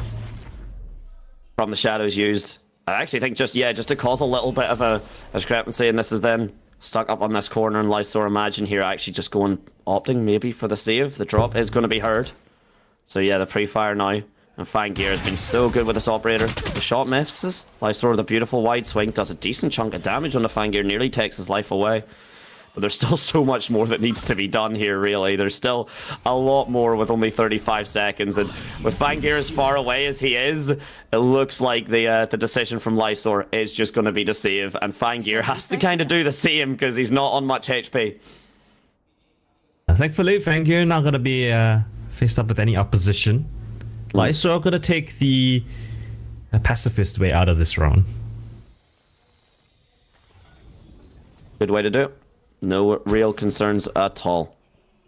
You get the guns coming through, the ultimates, you keep the money, you get good, and the ultimates online, particularly for XLG. It's this next round that AG really have to worry about. Honestly, if I was AG, I'd send Kira in for the hunt, you know? Maybe get him an alt orb, you know, you've got money to back him out as well, 4 players still alive. They're safe. They're playing it safe. Give them nothing. Give your opposition absolutely nothing. Yes, absolutely. For the most part, that would work out in all gamers' favor. But I mean, you lose that gunfight. You know, you respect too much. Lysor has been putting up a bit of a performance here, no slouch mechanically speaking. So it's not a foregone conclusion to swing into him. And neither is this map anymore a foregone conclusion. All gamers really clawing their way back into this position you talked about, the dynamic of it coming through, the pre-turn for the flash, and it doesn't matter because the execute is certainly that, an execution by all gamers. Decapitated right at the door, slam shut in their faces essentially. Yes, the Prowler spots him, but guess who's anchoring the side? It's GRQ, shuts on the first initial contact and then backs up his teammate. Yes, the Razor spotted, but the Omen was the main issue. This is the second timeout now for XLG. All gamers, I honestly respect. I cannot believe they are still keeping, or they still had that second timeout for them whenever they won. I really thought it was necessary for them, but it goes to show you how many strats they have, right? That how many strats the team are comfortable just practicing. Forget the coach needing to come in and suggest a playstyle or suggest maybe a kind of, you know, execute or a strat that has been pre-worked. AG can come up with that all on their own, and it means the timeouts really only come through when absolutely necessary, when nothing else looks to be working. And I mean, hey, XLG Simon needing that again? moment right now. Is it? It's the AQ jacket on. I'm is, assuming it's Simon. Yeah, I think it is, yeah. He's on a generational hate watch marathon. Why not? Or just enjoying the show, you know, however you want to look at it. It's very cynical to say it's a hate watch and not just he wants to show up and then enjoy the performance. It's quite a cynical statement. It's hate watching. Of course it's hate watching. He can't just have enjoyment from this spot. No. I get it. Hope everyone though is having an enjoyable show, because I am certainly cold, and I think you are too. And we're about to get right back into this. A lot of ultimates on the board. This could get scrappy. Scrappy at that. Hits the clone though. Fangir has to back off, but the XLG not gonna put pressure just yet. They note the op is there. Don't want to really test it. It's not on the Yoru, so Fangir gotta get his tippy toes on and rotate off to a different angle. But still, XLG, knowing that it's not the Yoru, the op might still be here, and in fact it is. How do you make sure? Be an invincible Sova drone. Do everything that you can just to get that information. Fangir now being pushed away. Beautiful execute. The UC utility shrimp though, playing around this very nicely. The Prowler there to give a little bit of space in the Viper's Pit. Look at how much space that is covering. The fact that this Viper's Pit can like actually change its coverage so much by like the pixel that you end up aiming the reticle is mad, because that is so much coverage. That's elbow fully controlled. Screens as well. The flash though, they want to clear out a main, but Lysor will not let that happen. Oh, very risky TP, but they don't know where he's gone off to. Might still get a second. No, Shrimp there with a very crucial trade frag. Here comes a convergent pass, gonna wreck anyone in sight. And Raka, though I say wreck, he's the one that deals the damage. Double kill! Well, stunned up, slowed down. Happy Way in the mix, just flicks around, catches GRQ with Paranoia in hand. And XLG answer right back with a dynamic round, all thanks to Rarga. Hey, what was it you said? You need to hit that first shot? Rarga says, watch this. Beautiful stance, a beautiful hold firm there from him. A great clear as well from AG initially. That's one we make it to. And I really do want to say though, a beautiful clear from AG there. Like Lysor not giving the space to really get that flank down, and the timing wasn't an issue. At least the spike ticking down wasn't an issue. Just overall performance from XLG. And speaking of a performance from XLG, no man is in meal posted himself directly to AU1 express delivery. Oh yeah, that sends a message straight to the dome of AU1. That's the Viper out of the mix. And it's the first time he's brought out this judge on the attacking side as well, so caught them by surprise with the pants down. Hey, you only need to do that 2 more times. XLG only really need to do that twice more. You've lost your Viper, you don't have the Viper wall, you don't have the orb, and AU1 actually just as well. A lot of potential gone away now. The frag's not going to be able to come through for him. The ult orb as well, so the Viper's Pit likely not going to be a consideration for him in this half unless AG can really answer back. The utility being ready, the Haunt not going to spot out. GRQ able to play around it beautifully. The Paranoia still ready. The Convergent Path's going to hit, but the Shadow Step does at least get him out pretty well. It's a pop of the Showstopper, but XLG just disengage. Oh my gosh, what is this? XLG just successfully baited out another ultimate. And Kira just going in for second bait. Kira on a rampage. They just thought about this. Execute by his lonesome. Quad kill found. I thought it was gonna be not for AG. Wasted the Showstopper, but his gun's gonna be good enough to do the damage. Lysol shut him down, but the round is theirs for AG. I mean, hey, he may have missed the Showstopper in a more literal sense, but he certainly stole the show with that 4K, standing his ground. I don't need an ultimate. I do not need it. I've just got my gun. And all that work to get rid of the Showstopper, and Kira's already halfway to it again.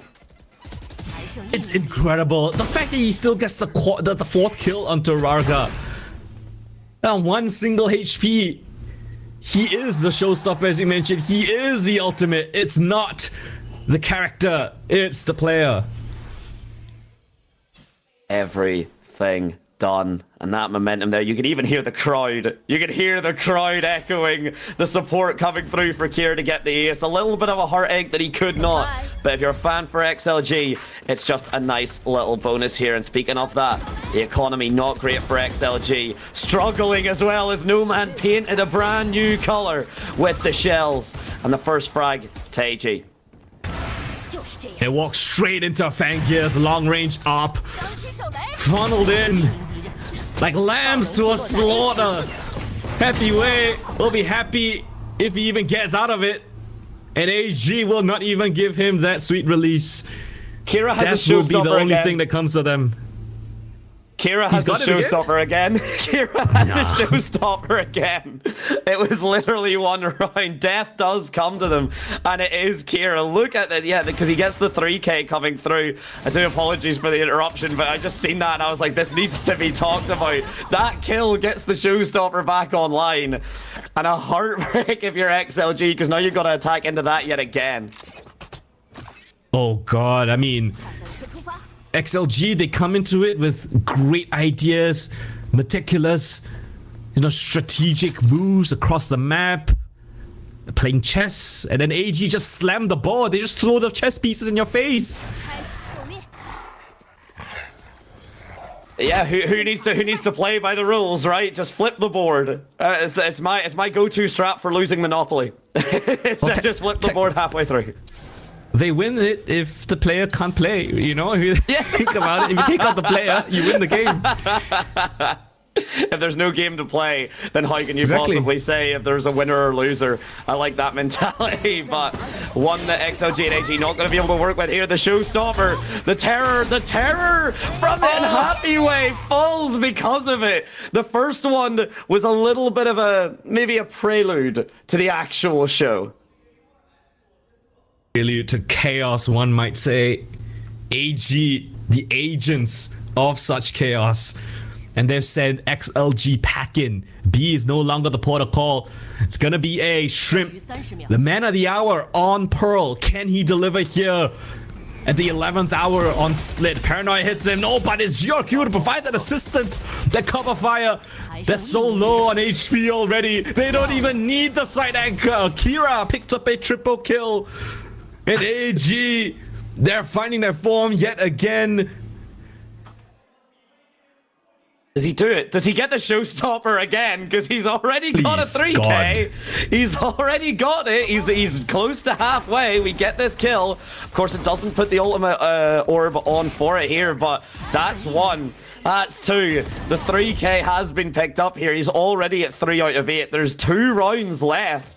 you know, if the ult orbs are played around here, or if Kira just decides to do this dominance, then we will be seeing a third one potentially for this single half. And I just want to highlight quickly, we said in the initial round, we said at the opening side, what would be the difference if Shrimp could perform, would someone else step up? And with a 30 bomb on the horizon, Kira has certainly done that.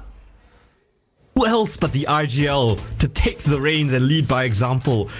Kira's one off a 30 bomb. It's 11-11. This round has everything on the cards here. XLG, they don't have enough weaponry to do a lot of damage. I say that as Leo proves me wrong right there. Kira, the top fragger for AG, already taken out of the mix. It's going to be a 4v4 retake ensuing here on this A site. The low buys as well. XLG not got much here, but they could make it work. They seem to be the ones to pull victory from the jaws of defeat. Lysor, there is an idea that someone is up in heaven. He's not being respected. A full pivot towards screens, an excellent flash, but it means Lysor has not been looked for yet. He's still up in heaven. Happyway just opting for the distraction. Lysor now been found out, picks up the kill, picks up the gun. 1 versus 2 here as the TP, but he's gonna get spotted. GRQ. The timing was not his, and the teleport just not deep enough, really giving his life away and giving match point to all gamers. Oh, you can see the stress in their hits right now. These are questionable plays coming through from XLG. But it's everything but that from AG. It's convincing. It's so confident in their swings and their executes. It's well placed, well timed. Despite them all coming from screens, they had the right idea. They flood out with the utility and they win all the necessary fights. 12-11. AG looking for one more. The final nail in the coffin. No ultimates to hammer it down, though. They just have to do mechanics. And Fangir steals it away. Rargit not going to be there. The dimensional drift, the flashes, it's all gone. It's not going to be relevant for this round. So overtime needs to happen. If you die with an ultimate here, you're going to lose it. In regulation, Nightfall comes down, but Shrimp holding firm. Shrimp has to do everything here. Only good for that one. 3 versus 3. Everything is doable in this situation. The orb will make it difficult for them to flood out. Allows them for a little bit of breathing room to get that spike planted.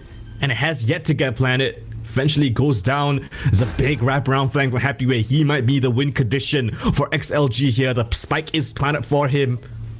How does AG do it? Again, all from screens.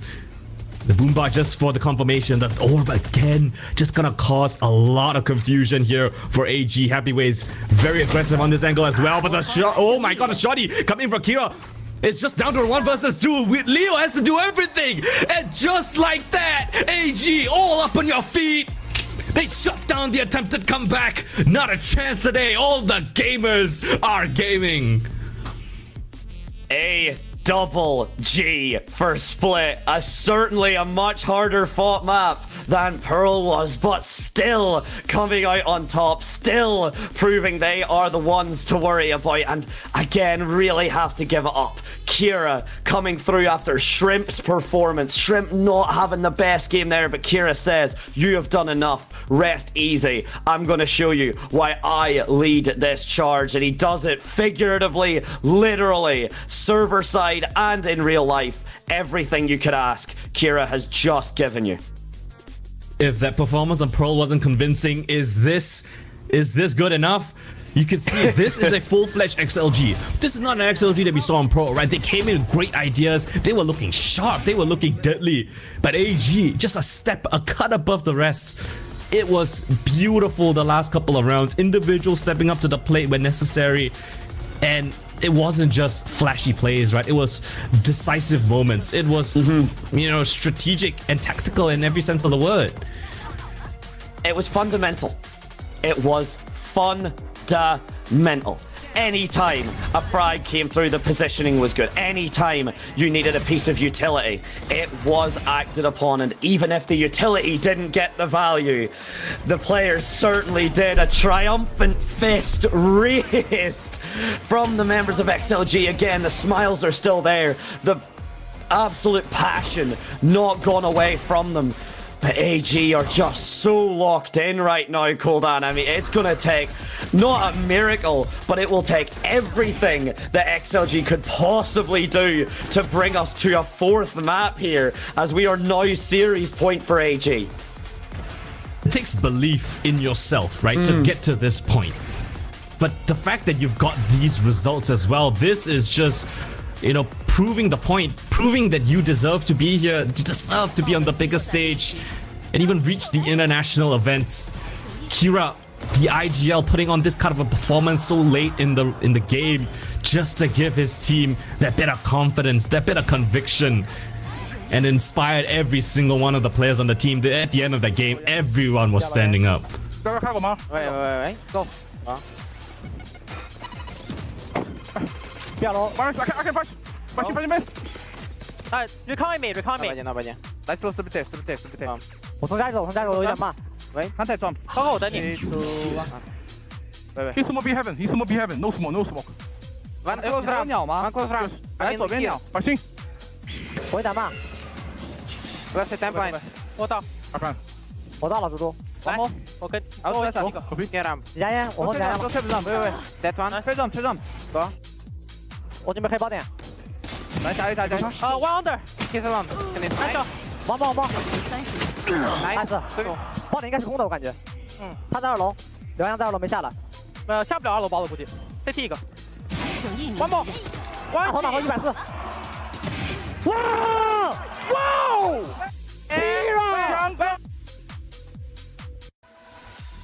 I mean, the executes were decisive, but the comms as well. Clinical, cold, and no overlap. Everyone trusting the IGL. And I mean, hey, he's on your screen for a reason.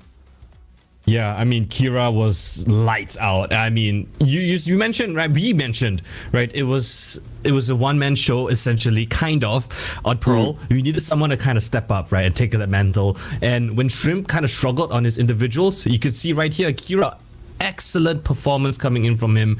I mean, lethal zones, mostly towards that A side of the map, but very aggressive in towards B as well. And that's exactly where he got that quad kill that even brought AG back in the game. That quad kill, absolutely. The amount of stories here, and a fully fledged hexagon, not a single irregular shape. And why would there be? Kira's performance, 9 multi-kills is a statement. It is. It definitely is. It's an incredible work coming in from the IGL as well. You can see here the highlights. It started off all the way in the very first pistol, right? He was on fire. Yes, XLG did give them a run for their money. But at the end of the day, this raise, you know, I had a little bit of questions on whether this raise was going to be more effective than, you know, maybe Yoru or a different kind of agent. But you could see he was so comfortable in this pick, and deservedly so. Those paint shells, the utility, always on point. Even that one time where his showstopper got stopped, he went, okay, I'll do it again. Do you want to see me do it again? Because that's exactly what happened. And then he did. Happy Way got an introduction to what he could do again. And I mean, even the satchel movement, that's post-nerf Reyes, ladies and gentlemen. And she's been nerfed a lot, but he's still making her look clean. And we get the breakdown. No mana, a nice attempt to fight back, but you could not stem the bleeding. That's a 30 bomb coming in from Kira in regulation. So just in 24 rounds, putting on 31 kills, 360 ACS as well. But at the end of the day, this was not just a single man's effort. You see very, very beautiful fundamentals that you mentioned earlier on, right? Being orchestrated by all of these team members. Fangir, very proficient on those entries. Shrimp's flashes were divine as well. Very useful on those side defenses. So yeah, full team effort here. 16 first bloods, I think, for AG. That is impressive.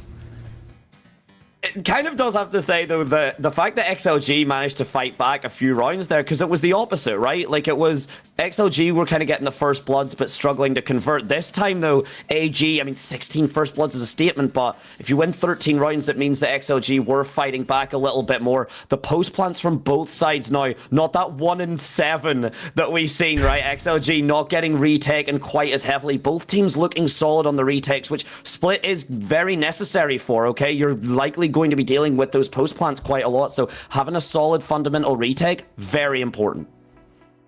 Yeah, 100%. It's it really is just a testament to this team. I mean, you know, it's one thing to win in a landslide victory. It's another to brave the kind of tenacity that a veteran roster brings to you and still come out on top.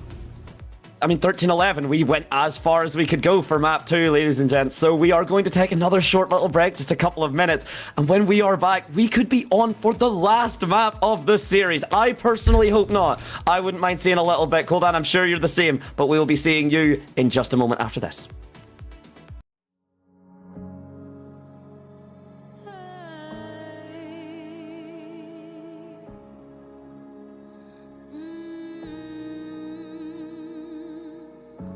I've been seeing double vision. I've been having trouble sleeping, 'cause these dark nights don't keep you as they always used to do. When I'm falling from good night, will you catch me before the fall? Without you, I'm terrified. Without you here by my side,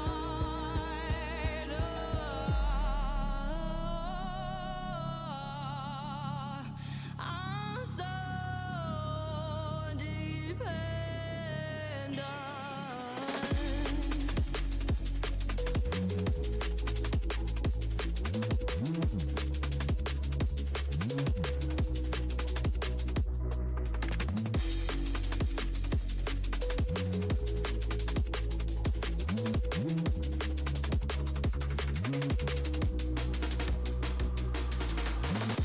I've been choking on emotions. I've been tangled by my thoughts. 'Cause the longer I stay awake, the further I am from you. When I'm falling from good night, will you catch me before the fall? Without you, I'm terrified. Without you here by my side,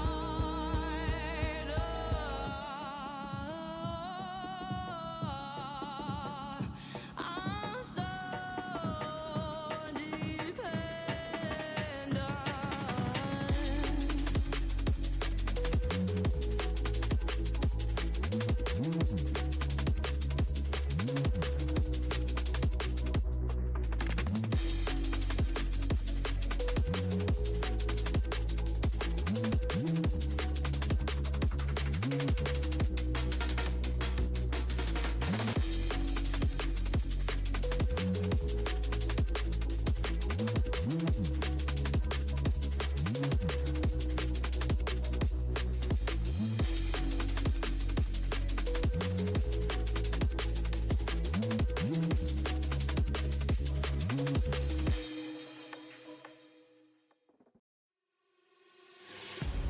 Can I be your star tonight? You fill my soul with light the day we met. I don't wanna leave your side. Have me by your side when the sun sets. Let's leave for an eternity. We'll sail across the lights beyond the sky. it almost came down to a split decision, but all gamers said that they wanted the final blow, the finishing blow, a decisive win there right at the very end. 13-11 the scoreline, and they are up 2-0 in the series up against XLG for that first spot in Master Santiago. My name is Colden, joined with me for the broadcast none other than Medante himself. Excited to bring you guys in for the third map of the series, and it's gonna be Bind. It's going to be Bind, and we're not going to waste any time coming through here. The Agent Select, basically a complete reflection of what we've seen there on that second map for Split. The only real changes up is, of course, Brim, the one map that the Brim still really excels in. So just trading out the Omen for the Brimstone. Other than that, though, we've seen this time and time again. We've seen what Kira can do on that Raze, and if he can do it one more time, AG are in Masters. I will say though that this is going to be an interesting matchup because for the first time in this best of 5, we don't have a VOD on one of these teams. XLG have yet to touch Bind, and yeah, they've come in with basically technically a new composition if you want to think about it, because they haven't showed any of it at all. This is the opportunity to shake things up, right? This is a chance to get back in this grand finals, show something that you know, AG would not expect whatsoever, because there's literally 0 VODs of official gameplay of them. Which is it's wild saying that, because like typically there should be XLG, surely there should be something, but there should be, surely, how is there not? But that's how good XLG were, that's how solid they were on their previous performance. That means you don't get that same level of research, and again, these teams are not going to want to let these maps go without incident. XLG now has to answer back though. If they want a shot at that Masters, they're going to have to play all 3 remaining maps. Again, ladies and gentlemen, if anyone missed it, Breeze and Corrode are out, the rest are in. And as we get these, as we go into the pistol round here on Bind, I think it's only fair to highlight just yet again, before this series, XLG were undefeated, and AG broke that. Yeah, the slowly lowering down that pistol win rate bit by bit. And by the end of this series, we might see, you know, AG not just beating that, you know, that pistol round win rate, but even just taking the win straight up. They're up 2-0 right now. And they're starting out on this defensive side of this Bind map, arguably the more favored side as well. So XLG a lot on the task here as they form up this attack. It's weird because defense has been like kind of the favored position for a lot of, like, statistically, but then the attacks are coming out very well, right? And I say that Lysor's able to get his first one already. The Yoru is down, and the split hold here for AG. Both going through this smoke. They want to be able to deal with this. Rarga not going to be able to deal with that execute. GRQ and Kira, perfect swing, perfect timing, forces a full teleport down. The light speed from No Man able to get onto the B site, get a lot of this control down. So the spike will follow. And the 4 versus 4, the retakes that have been so clean from AG. We've got to see it again. Deep elbow control for No Man. That is great map control for this post plan, especially on a white plan such as this. AG, they really got to get the protocols in place if they even want to stand a chance in one of the most difficult sites to retake in Valorant. And it comes up right here, right now. Leo, first one off the docket, easy catch. And they're just funneling in one by one. This is why Leo chimes in with a quad kill to give XLG the first pistol round of this map. Don't think you could have a better agent doing it. Orbital strikes down good, but Nightfall is a hell of an ultimate, especially in the early rounds. So to get it that well, and Leo, someone that I was keeping in my head as someone that I was really kind of looking for a little bit more. Performance in map 1 and 2, just going to come out and say it wasn't great, especially for what we can typically see from him. That is only the pistol round, but at the very least a good start for him. Halfway to the Nightfall, the Phantom even being bought up just because of that economy that was able to be granted by the spike plant and the frags. The Haunt now being shot for Rarga. The jump peak as well from Shrimp gets the information, and he is going to back out of Garden. A wise decision, because he may just leave without his life. You gotta be careful when you're jump spotting in this region. You could get sent by the air at any moment in time, especially if it's someone like Rarga. And he single-handedly essentially walked up in B long, garnered all this control. actually making a decent amount of noise, right? It's going to incite the rotate from AG. They've got most of their players, essentially all of their players here on this B side, and XLG might just be walking into a stack. And this is right whenever like the low buy suddenly isn't as big a thing, right? It's not as big a deal whenever you're all stacked together or there's all these kind of closer angles, because like, you know, if 5 people are right clicking at you, that's going to be a problem. The Prowler is used, the C's as well, but as soon as everything starts, it may as well already finish. Kira running a little lap around Leo, a little bit confused, but the frag still coming out their way, and a very clean execute, a very solid showing to get onto that site there. A nice stack from AG, it has to be said, but ceremoniously taken apart by XLG. Yeah, and the cheering for it, they're happy for it. Very nicely done, despite them walking to basically the most stacked side you could find. All 3 kills, just fill the kill feed in exactly the same moment. Due diligence all across the site, they check all their corners, don't leave a stone unturned, and they walk away with a nice clean round. A very clean round at that, and now an aspect of Bind that we discuss a lot, the Shires fight, the control for this map, the Yoru clone, being looked at a little bit. Varga, AG maybe leaving, Varga will do some shenanigans. Shenanigans are not unfolding just yet. Again, keep it clean, keep it fundamental. XLG have a lot of work they need to do, so they cannot afford to give away anything. A single mistake could spell the end. Kira getting that frag onto Rarga, leaving the ult orb at least alone for now. And the rotate, the pivot from XLG. They want to try B again. Shrimp is very aware of this, very communicative in the player camp, telling his teammates exactly what he wants. The rotate comes in from Fengir to bolster up this B site. Isolates the duel, the hit shot damage not gonna be good enough. No Man still alive on a sliver of HP. The flash comes in, the saturate as well, but avoids it. AU1 still standing his ground, isolates the frags beautifully so. But No Man from the high ground is gonna catch him and take him down. 2 versus 2 now, 4th is retake. Gotta wait for GRQ to get his boots on though. Gotta get his running shoes.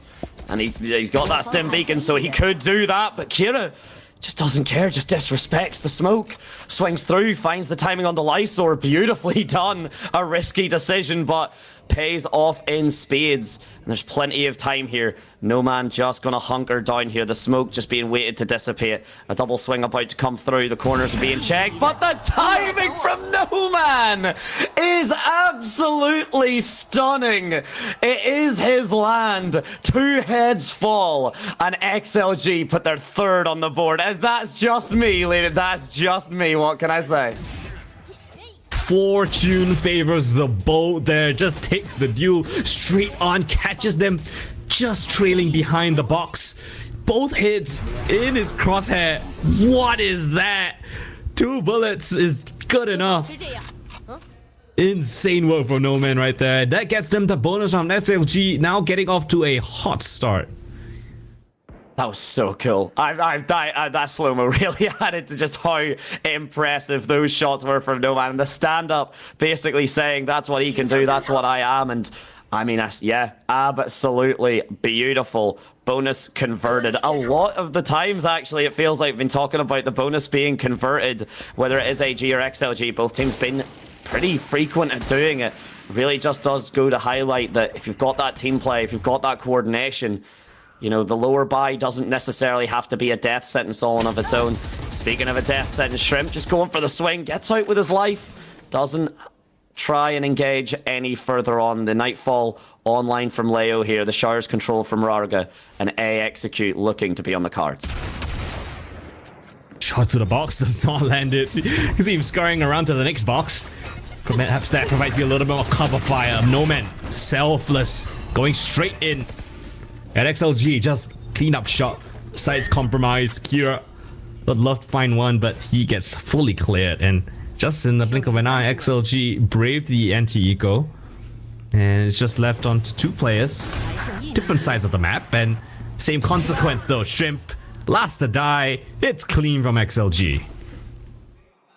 If you need to know if a shot is good, you just listen for the audience. Because that quick scope made the audience a little bit noisy, and it was a good shot as well. So cannot blame them at all. And again, things are, as you said, heating up now. We are seeing a very warm XLG. Bit of time to get themselves composed, but it means they now have to do it all. No mistakes, no space, no time.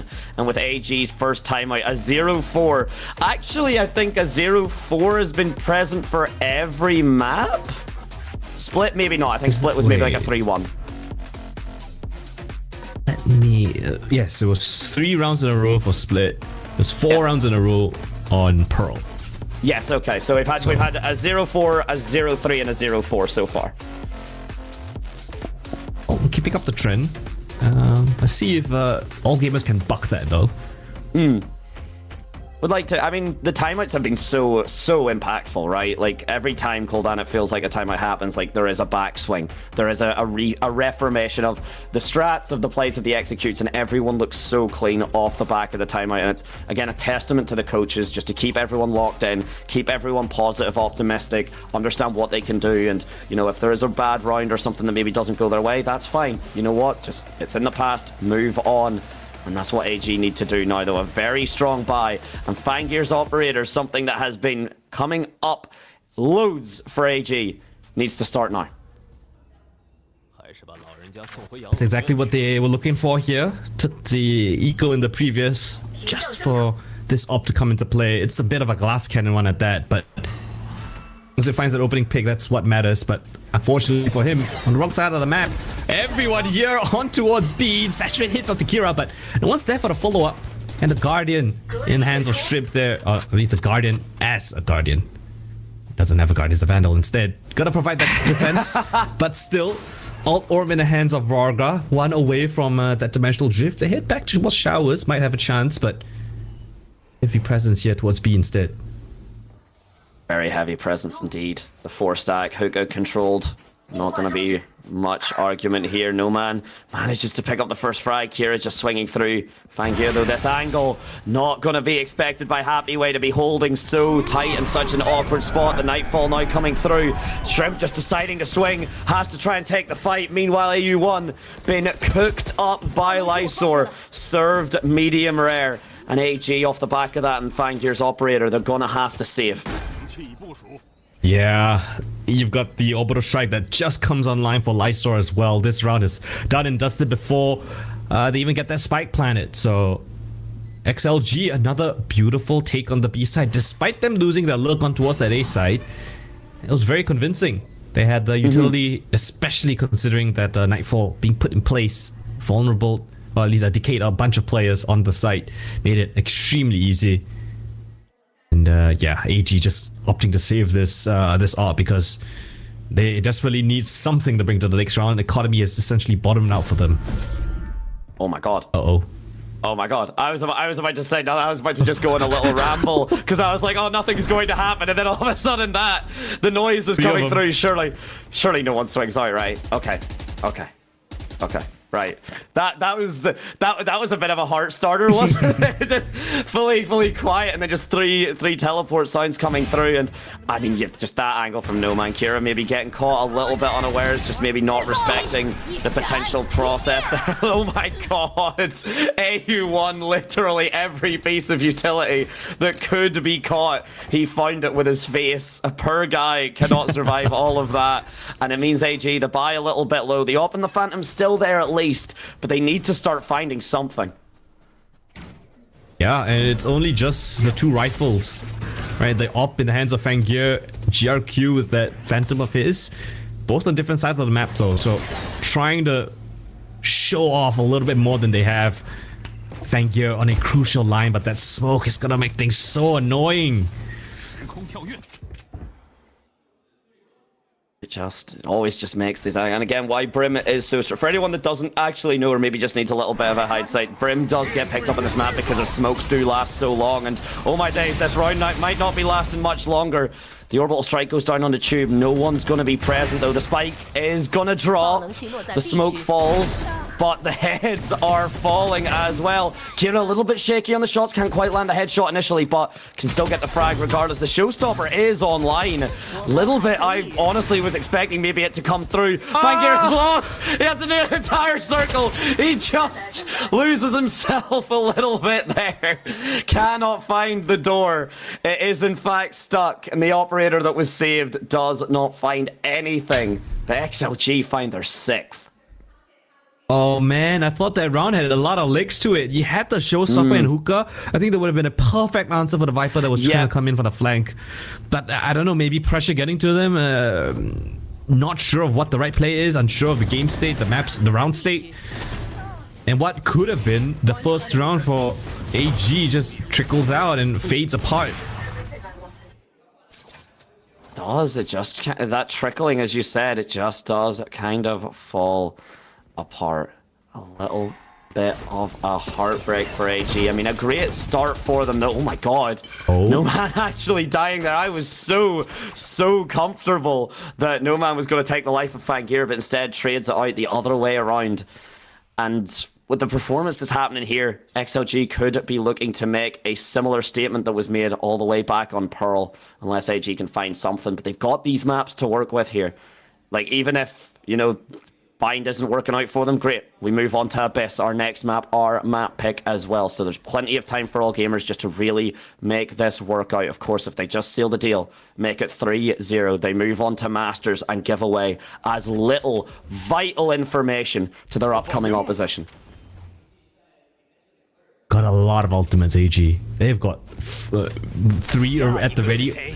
AU1 is 1 off of his Viper's Pit. If it's any round to do it, it's this one. Dimensional Jib's gonna find out that A is relatively weakly guarded, so that might be the commitment here from XLG. Showstopper now finally invested by Kira, but where are the enemies? Where have they gotten off to? Takes the teleporter, but it's still pretty premature. There's enemies in both sides. XLG are just running circles around AG. The rocket just somehow hits Heavyweight from downtown. 13 seconds left. We have to commit to one of the sides, guys. Come on, get the spike down. Nightfall now invested. They have to get it through, but the molly is gonna be devastating for XLG. And while Raga hits some crazy shots, it's still not gonna be enough. Yeah, time runs out. Kira's away from the action, just sitting alone on the flank as his team gets mopped up. But still, the round goes in their favor. The timer is a cruel and fickle thing at times, and just a little bit of...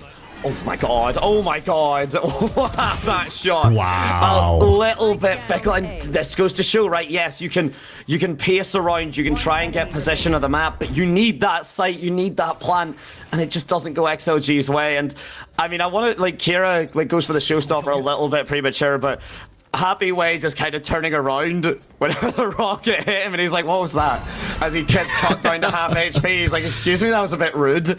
I'm just trying to walk here, but all right, very understandable, and it's enough. Kira manages to get... you know what, that's very true. Yeah, an entire bazooka goes off behind you, and you're like, strong wind, strong wind. Hurricane, perhaps. This time around... It's a bit of a lifeline for AG, right? They win that round, but again, the economy is of question. Kira just standing out in the open. Oh, no. Bit shaky. No assistance on an island. Yeah. All on his own. All on his own. Not gonna be enough there, but we've seen how the first bloods have been going. Typically could be a little bit cursed, but a judge going to be at that range. But our GRQ doesn't care about the lower buy. He picks up 2, he gets the gun updated. He's got the orbital strike as well here, Kuldan. This could be a retake for AG that XLG might not be able to deal with. Orbital strike comes in a little bit early, but it allows AU1 to very securely creep up from short, knowing that no one's on his left-hand side. The rest of the team, where have they gotten off to? Know that flank goes first and goes down first. Now the advantage swings back to XLG's favor. Out of the smoke, very daring from XLG. Now that's their turn to throw a couple of more kills away. 1v2 now. GRQ ignores the flying waylay, but still gets caught by the swinging player. XLG stabilize the ship, get another round on the board. It really does just go to show, like, oh, okay, you know what? We maybe don't want to risk the 1 versus 1. That's fine. Here's a firework. Look up at the sky and enjoy the pretty colors, and then just swing off of me. And GRQ, a valiant effort. The 3K from the Bulldog. It's decent damage done by all gamers. That wasn't really their best buy there. And it won't be this time either because of it. We're looking at it here. Just a Bandit, Frenzy, and then the kind of the Guardian here gonna be the difference maker. Oh my god, it's so aggressive. No Man seems so prepped though, decides not to anymore. But the shorty is irrelevant. 3 Phantoms sent to the afterlife, all off the back of his primary. Beautiful work from No Man, off of a very shaky timing it looked to be. Yeah, all right, GG. This one's done. Yeah, moving on. We're all you done can here. try to save your weapons, I guess. You know, go on the flank, try to pick it up. But Happy Way is aware of that. That's a whole pile of treasure. If you're AG and XLG, not gonna be letting this. The Dragons hoarding all of the potential resources here that AG could try and steal away, and you can see even they are just actually not going to go for the guns necessarily here. Probably still just go for dying for the spike regardless, but they're going for the exits one way or the other. They want to hear that TP as kind of the inspiration for them. If you can actually, XLG are propped up. They have this feeling this is where it's coming from. So they're going to try and avoid the death to the spike. A jumping right click from Lysor. And in the same bound into the spike to die. 3K. The absolute crowd work from XLG again. Locked in, and No Man certainly showing himself to be a hell of a man. Yeah, I mean, that round was pretty much done and dusted after that one single fight. If you could call it a fight. He just saw someone on the screen, sprayed, and got a triple kill. So that's one way to end the round. No Man was actually looking for a kill in that search at the end because he was one off his ult. Unfortunately, he didn't get it. So AG will be thanking their lucky stars for that at least. But I don't know how much they can be thanking or be thankful right now at the scoreline. No, really not. Now we've got again the last timeout, so it means that all gamers here. It's always interesting, in my opinion, whenever you see kind of both timeouts get used in the first half, because it's very much we need to make something work, but you also have to consider the fact now that when all gamers do the half switch, they're not going to have any input from the coach if that half stops going well, right? Like, what this is essentially saying is all gamers are either confident enough after the side switch that they won't need the timeout, or that they are so desperate to get these rounds now to try and make Bind a sort of evenly footed map, because so far XLG are running circles around them. Running circles indeed. And if AG are not too careful, this little run around the track might end pretty damn soon. It's already 8 rounds to the 1 of AG. Viper's been invested. No Man tries to beat the timing, catch the Viper perhaps in animation. Unfortunately, cops a lot of damage instead, forced to retreat back. Takes a bit of damage too. I was actually under the impression all of that would be the decay, but not going to be the case. Some of that is permanent damage. Because of that, oh, the Fate Horn getting a little bit of information there. A very rare kind of crack there in XLG's setup, usually absolutely flawless. And the timing there, GRQ just able to get away with his life, which means the smokes are down, the mollies follow it up. Okay, Lysor, there's a smoke there, but a suggestion, not a command. Here we go in towards the side. Orbital Strike gets invested, but no one's jumping into the other smokes just yet. Cops a bit of damage. Spamfire is going to keep them at bay for the time being. And as it fades, so do their lives. Fang here, lovely shots, but still more to be done. Leo, actually up in the box, is going to catch Fangir's head. So it makes things a lot more interesting. 3 versus 2, but the spike still yet to get in towards the side itself.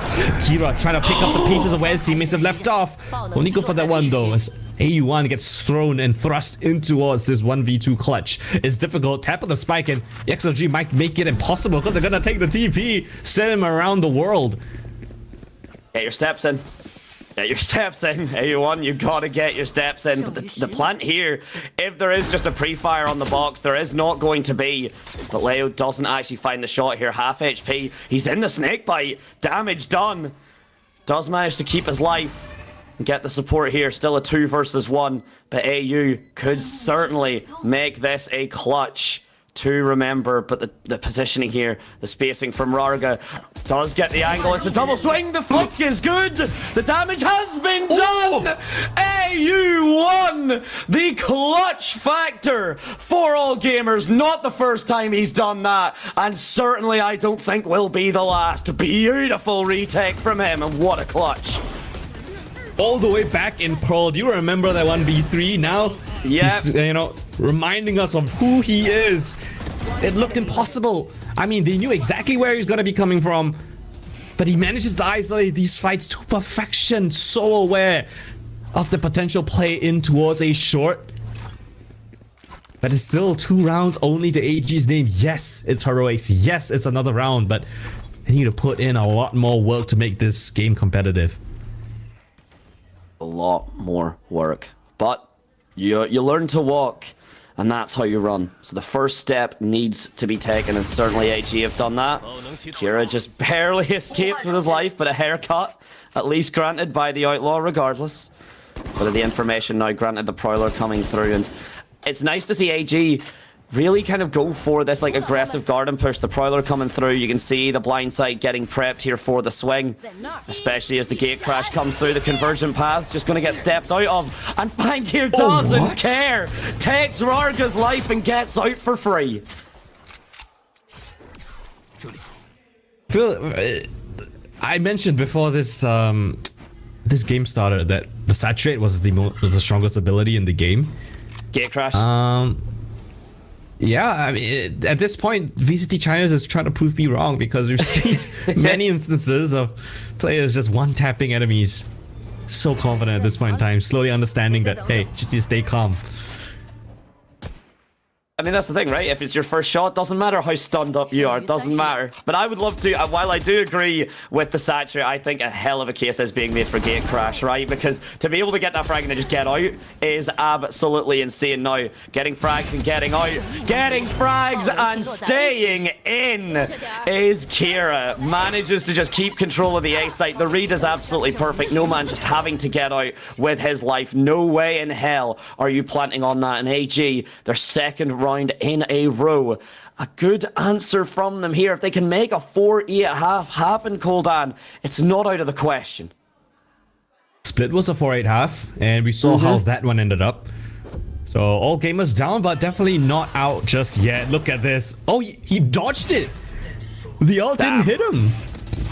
Okay, that's one way to counteract your opponent's play. Find a little gap, exploit their mistakes. Valorant's great at that. Valorant's absolutely wonderful at just finding the one corner that somehow dodges everything, because you're also sitting there as the opposition going, we threw so much utility, surely no one can be here, surely no one can be at any angle. And then you have Kira, you have Fangir just kind of stealing those frags away from you. But big aspect here, XLG just burning their first timeout, so we'll have an entire timeout once they do go towards the defender side half, once the swap over happens, and they're going to need to keep this form on point, and they're going to have to do it for a lot longer than all gamers. If all gamers manage to tap in one more time, they take this entire series. It's now XLG to make this run happen. We've seen a lot of timeouts at the tail end of halves, and more often than not, they are successful. So see if this one goes in AG's favor here, because it is going to be that final round with everything on the line again. Both squads with all that they could buy and all that they could want with the trinkets, the utility belts. Happy Way's got his Viper Spit. Good amount to work with here. I just want to talk the scoreline very quickly while it was just present there. No one kind of showing up right now. Everyone pretty close on the scoreboard. I think about 4 or 5 kills separates bottom from top, which is not something we've seen from either of these teams over the last 2 maps. It's usually been that someone has just been popping off and kind of doing a decent bit of work for the team. Not to say it's been a one-man show, but it's usually been very clear that there's a dominant performance. This time, though, from AG and XLG, a little bit more kind of team cohesion, everyone pulling their weight right now. And if all gamers can do that one more round and make this 4-8 half happen, they'd be very happy. Kira making the satchels work, dodging the saturate. Rarga still answering back. Oh, but AU1 goes unchecked, and you can't give him opportunities like this. AU1, gold, beautiful stuff right there, down towards short. Heavyweight, he's got his pit, but he doesn't have teammates. They've all been eviscerated. And out of that, AU1, he's got those kills. He's disappeared. Where has he gotten off to? Heavyweight's trying to salvage this round, but AG, they're aware of who they're playing up against. Stat leader in every single category on the XLG side, so they give him his due respect. High-low setup in towards CT. They let the clock rot. They let him come to them. And they will easily pick up that final frag, all thanks to AU1 again. I mean, it's in his name. Gold level performance right now. Not in terms of rank, but in terms of quality. Look at that. From what was so good. The fact that he's been led away with this twice. AU1 is the absolute difference maker right now. He's not performing the highest level. The kill death is negative, but for those 2 rounds that his team needed him, they were absolutely solely on his back. Madante, I mean, you had the smokes on the side. Yes, there was chaos behind the smokes, but the fact that none of them cleared that very committed corner. It's not an uncommon place that defenders play from, so again, AU1 exploiting the mistakes of XLG. Small little fundamental errors is gonna go a long way in the grand scheme of things. Well, that's the thing, right? At this point, the highest level. It's at this point the highest level. In my opinion, it doesn't even mean that you are the best. It just means you make the least mistakes. It's not that you are suddenly doing all of these additional plays that are like so out there and so wild. It is down just a statement that you are making us. You're really making everything work out, that you're making things just not as simple as it could be. And we do get to see the quiz cam coming through. I want to say I think we had a map spot. I think that's the gun skin. That's the oh, I forget the name of it. What's the one with the song? Do do do do do do do do do do. I don't remember the Z one. Yeah, there you go. Yes. Okay, cool. Yes, it seemed like we were doing a little bit of skin guessing, a little bit of finding the plushies, and then just all good stuff for the audience. And then there you go. You can see the jerseys coming through, the fans out in spades. And I think regardless of who you are rooting for, so far this has been a pleasure of a series. We're not out of the woods just yet. You know, XLG trying to extend the series even longer. Have to be done. What's Fangio gotten up to? Oh, it's either Fangir or No Man. Just can we just have a cam on them at all times? Because all gamers, you can see it there, more than comfy, just taking this little rest for the tech timeout as well. This isn't halftime, by the way. I think we're getting the tech timeout and the halftime kind of maybe done all at once. But once we are getting that technology sorted, again, the players can't talk, so you might as well have a little sleep, little rest, but try not to get too comfortable because you'll be back in that server in just a moment. They're all learning from Aspas. You know, they're sleep maxing right now, rest maxing. So if you can make it at all, if you can go in with the most energy you can, then absolutely. If that requires a little micro nap, a little just kind of mini nap just to shoot away, then absolutely get your energy up, because everyone here is just utilizing that factor. And again, why not? If you've got that little bit of space, that little bit of time just to reformulate yourself, especially since it is halftime, take it. Esports has got to be the, not even esports, Valorant's got to be the only sport that I see players embrace the rest during a tech pause. Yeah. Kind of cool.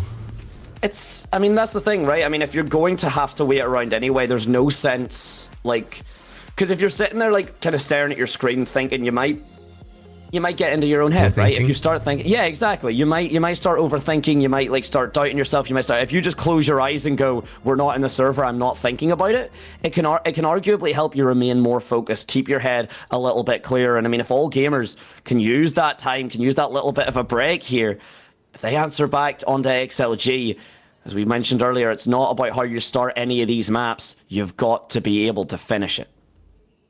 You got to finish strong as well. But it all starts with the second pistol. Again, XLG's excellent pistol win rate is going to be tested here by AG's aggressive push down towards Showers. Oh, but Rarga's got his opponent's back turned. Just like that, it's a massacre down towards Showers. Only Shrimp left alone. No man's easy for the cleanup. XLG, another pistol to their win column.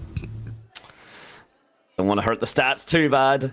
Maybe giving a few just for AG to make it close, but XLG still very much the kings of the pistol round, and it's a lot easier to get the rest of the rounds whenever you make that work, and so far, a beautiful, beautiful start for them. All gamers now down to answer back. Not too many thrifties this series. We've been seeing a lot of the bonus conversions here, Coldan, but in terms of the actual just kind of economy, it's usually just been the favorable economy, means the round favored to you. All right, let's see if common sense wins out here. Happy Way with a great first find. Damage done already. Flash in for the fight. Varga wants to make things interesting as they funnel out towards the site. It's a bloodbath. And XLG, well, common sense does prevail. They only lose a single player in all that mix. One single player down, and the fact is, double digits now online.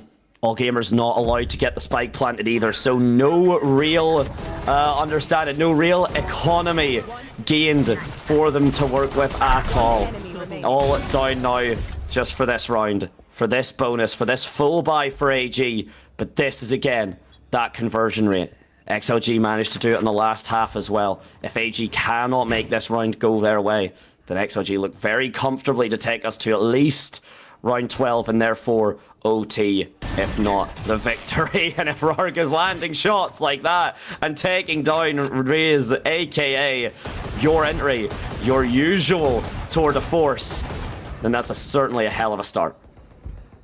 And I mean, that was just Rarga on his lonesome. There was no assistance from anyone else, just a dry swing, a flick up, catching him off guard. I mean, that's not something you kind of expect from XLG. Usually it's orchestrated, it's you know, telegraphed, but this time around it's a simple opening kill.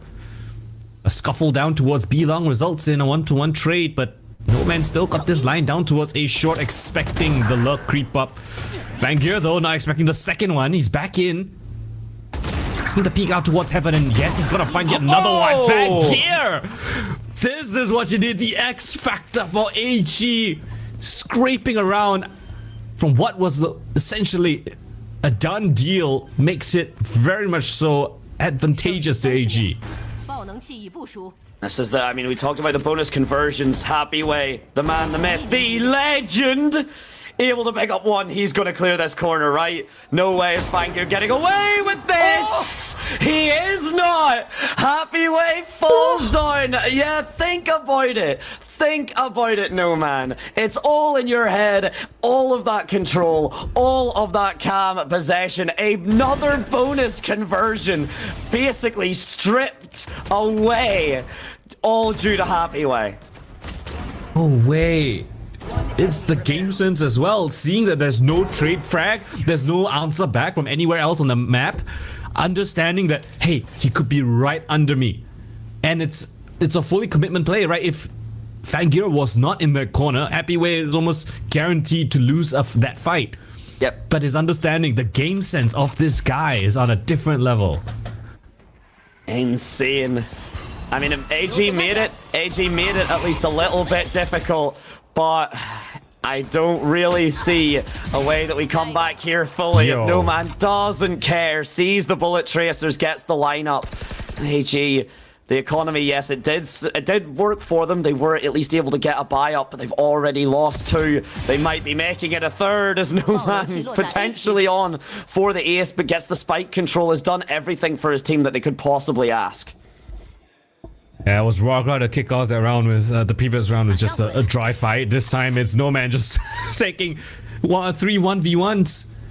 Albeit with a little bit better utility, but still confirms the last 2 players and where they're coming from. It's a Euro in the commitment towards the teleporter. Doesn't have a gate crash to get out of there, so kind of needs to commit for this fight. No, instead he's going to call for assistance on the rest of the team.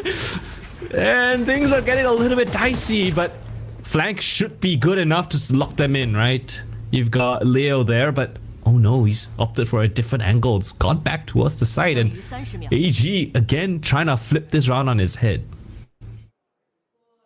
Really are, right? And you can tell there just from AU1, look at the angles they're checking. No stone unturned. If you give away a corner, especially considering it's been AU1 making those corners work. A beautiful use of the teleportation here.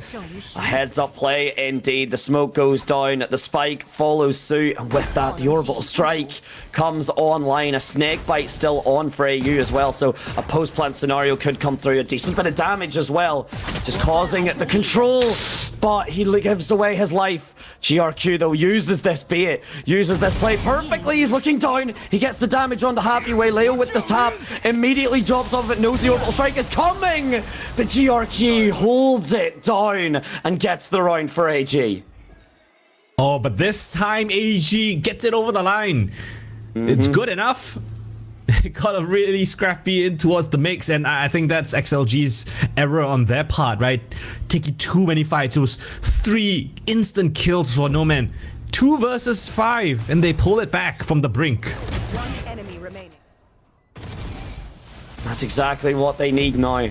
That momentum, the 4Ks, the amount of multi-kills that everyone is putting up here, Koldan, is actually kind of insane. We are seeing so many 3s, so many 4s, so much performance, but no man, a skeet shot out of the air. Fine gear rings true with the Guardian. Aggressive push down towards showers. Are they gonna be expecting it? Fangio misses the timing. His teammate's gonna die. AU1, where's the cover fire? He's gonna be questioning his teammate. Fangio can't even get that trade, and again XLG's aggression towards showers nets them a double man advantage. Oh, I love that. I love that. Very proactive use of the Viper's Pit here. Kira does manage to still get their way in through Tube. They swing through, but Rarga holds true. Repositions as well beautifully, expecting the reposition from GRQ. Yes, the Viper's Pit does go down.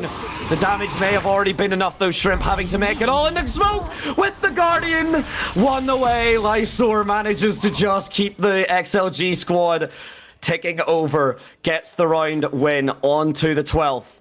Regulation secured at the very least. They now just have to deny AG, bringing us to OT. Yeah, despite them losing the opening kill, it's the proactiveness coming in from showers, the silent proactiveness. No audio cues being made. In fact, it misses the timing. The last few players, they'll try their best. Made it interesting, but still the man advantage for XLG was too much for AG to overcome. 5-12. It's got to be 7 rounds in a row, and their money is looking absolutely shot. Again, No Man's got to be aggressive. Gives a judge to his opponents. That perhaps a little bit too far, but look at this, another silent push. Oh my god. Oh no, Lysor! Lysor! Lysor's trigger discipline. Oh, he gives away his entire team. He sells them out, and he can't get the frags. Just a little bit overzealous on the trigger pull. It gives AG everything they could possibly dream of, and this round should be theirs to steal from under the nose of XLG. AG, this was the weakest buy that they could have had. Varga will get a nice headshot onto Fangio, a quick scope, but on 26 HP, there's nothing more that he could do, in my opinion. That is my opinion. This is Varga, of course. He'll give it his best shot, but this double up in hookah with the judge that was donated to them, thanks to No Man, will mean the final kill has been done and dusted. So yeah, XLG, very interesting decision. You know your opponents are basically on a horrible buy. You go so aggressive to give away the opening kill, but that flank push was everything there. If Lysor doesn't pull the trigger, I think that still works for XLG, by the way. I think literally just that gun barrel was enough for the trigger to be pulled, and then just AG able to capitalize off of it. They did not seem prepped for such an aggressive push from XLG, but they've got rounds to play with it. You know, it's not as if, Gul'dan, that, okay, that was, you know, selling for OT. There's plenty of time for XLG to close this out, and it's nice that they're making AG really answer these questions. Not the worst situation, but it's still of concern, right? You don't want to give a team like AG a chance back in. It's just an equal round, of course. We'll do your best. Happy Wei chiming in with a very nice shot.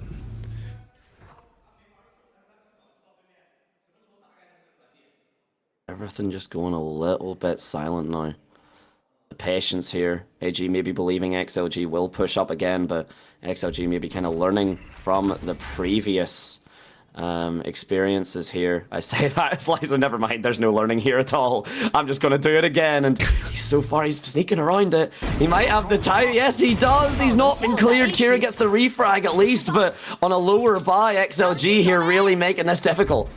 I forced out the showstopper. Yeah, that's oh my lord. No man actually committing the convergent paths. Okay. So all 1-for-1 trade is not the worst thing in the world, and eventually they do stabilize. Warga, he's got to land some crisp hit shots to make things interesting. Whoa. Okay, AU1 instead. He's gonna land a couple of nice ones through the wall, of all things.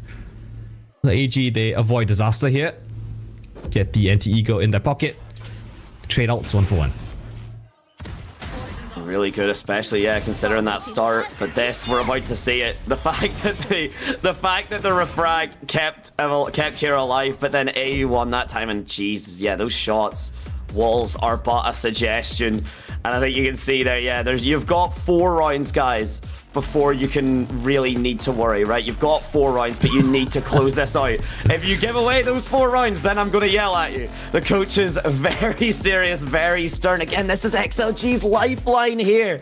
If for some reason AG is allowed back into this and they win, it's the end of the series.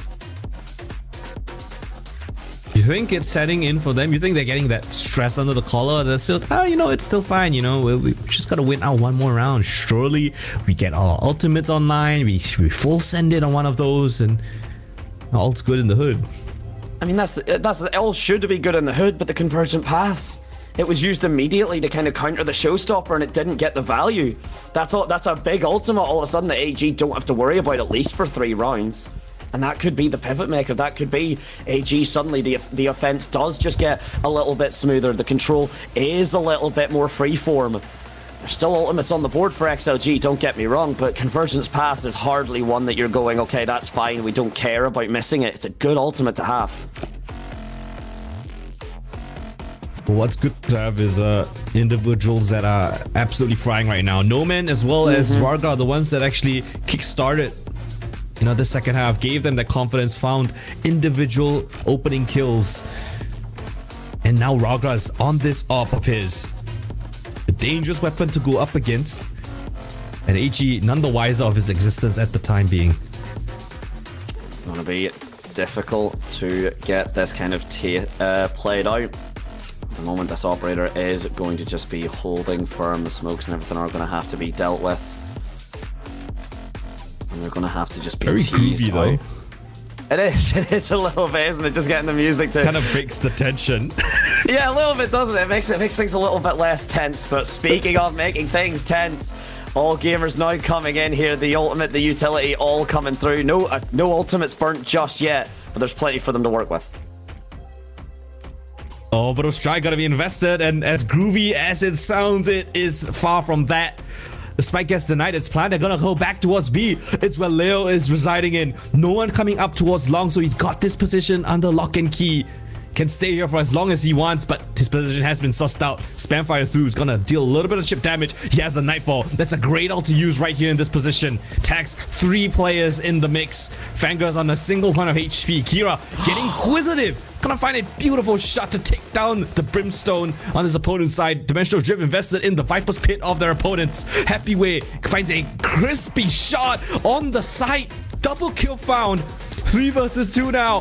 The flank comes in from Shrimp but gets sussed out as well. Kira needs to go up clutch here in a 1 versus 2 and he cannot do it.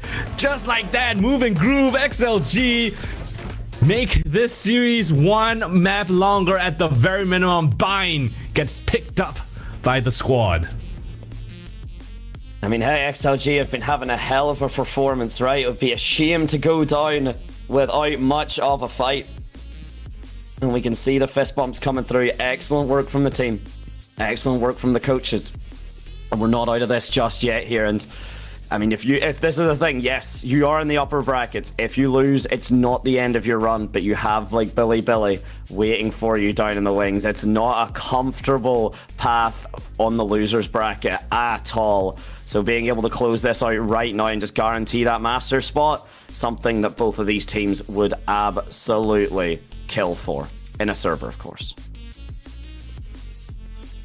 Yeah, and I think we would be kind of robbed if it wasn't a if it was a 3-0. Both of us kind of predicted that it would at least, you know, go to 4 maps, and hey, XLG finally coming alive. They find the little bit of confidence that they were lacking and the conviction, right, to just win out the map as well.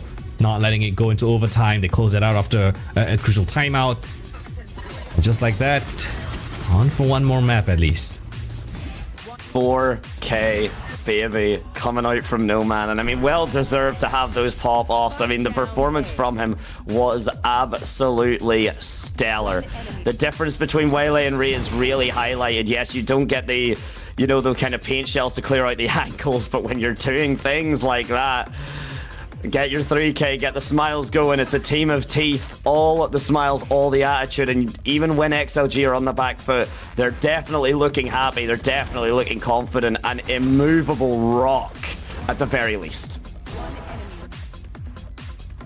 Rock indeed. Happyway, that cornerstone for this squad. And a proactive defense coming in from XLG all across the map. Yes, they did fumble a couple of times, maybe to a little bit of indecision, but here's team comms here for XLG. Can we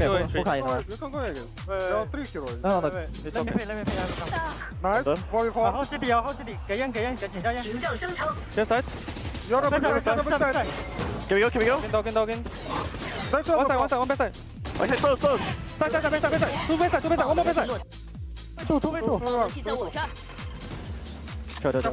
Be out, right? Okay, I plan. No. Get over.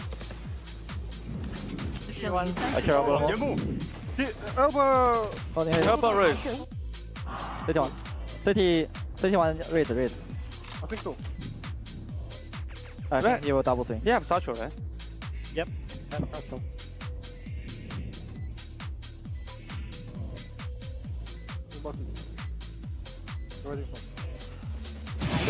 No!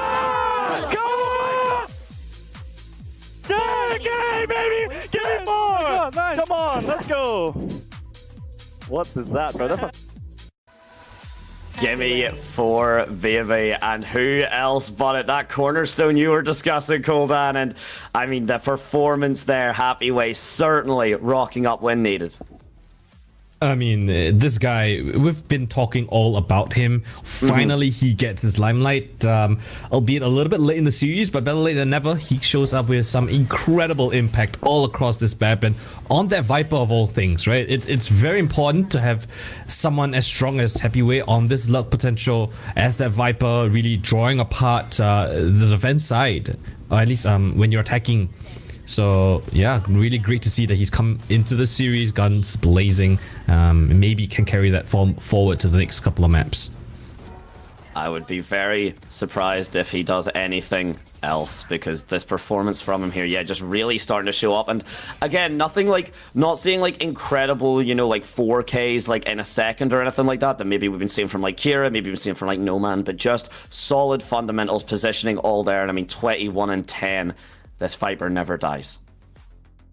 This Viper never dies. Unkillable and unfazed 21 and 10. Incredible stat line. I mean, not too far behind Rarga as well. No Man found so much impact, especially on that clutch. So yeah, XLG showing up when it matters. That 8-4 lead eventually gets converted, at least here on Bind. And well, first kills also reflect that 1-1. Yes, it's the first time that we're seeing the first bloods really just line up. And it's not a bit of a shaky stat or kind of, you know, one-sided way there. And I mean, XLG, look at the post plants there. We were talking about the retakes, particularly for like Pearl and Split, but very much an Iron Fortress this time. XLG not allowing retakes to happen. 8 out of 9 post plants. Not shabby from AG's performance either. You know, 60% conversion rate is not bad, but it's not that, what would that be, 88% recurring. And Rarga here just showing off on the by the numbers. Yeah, I think it's a pretty decent split between the XLG players. Obviously, by the numbers, Rarga seems to be coming out on top. I think he was extremely pivotal in finding those opening kills for his team, especially when he brought out that op. And even just on his lonesome, right? Being able to orchestrate some really, really advantageous positions or kills for his team in certain positions. And yeah, really, really crucial player for this XLG squad. I'm straight, couldn't have put it better myself. And yeah, with that, ladies and gentlemen, the series is not over. I'm so glad I get to say that. The series is not over. We do jump onto another map, but it's all gamers map pick. It is Abyss, and it will be coming up just after this short little break. Don't go anywhere.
have me by your side when the sun sets.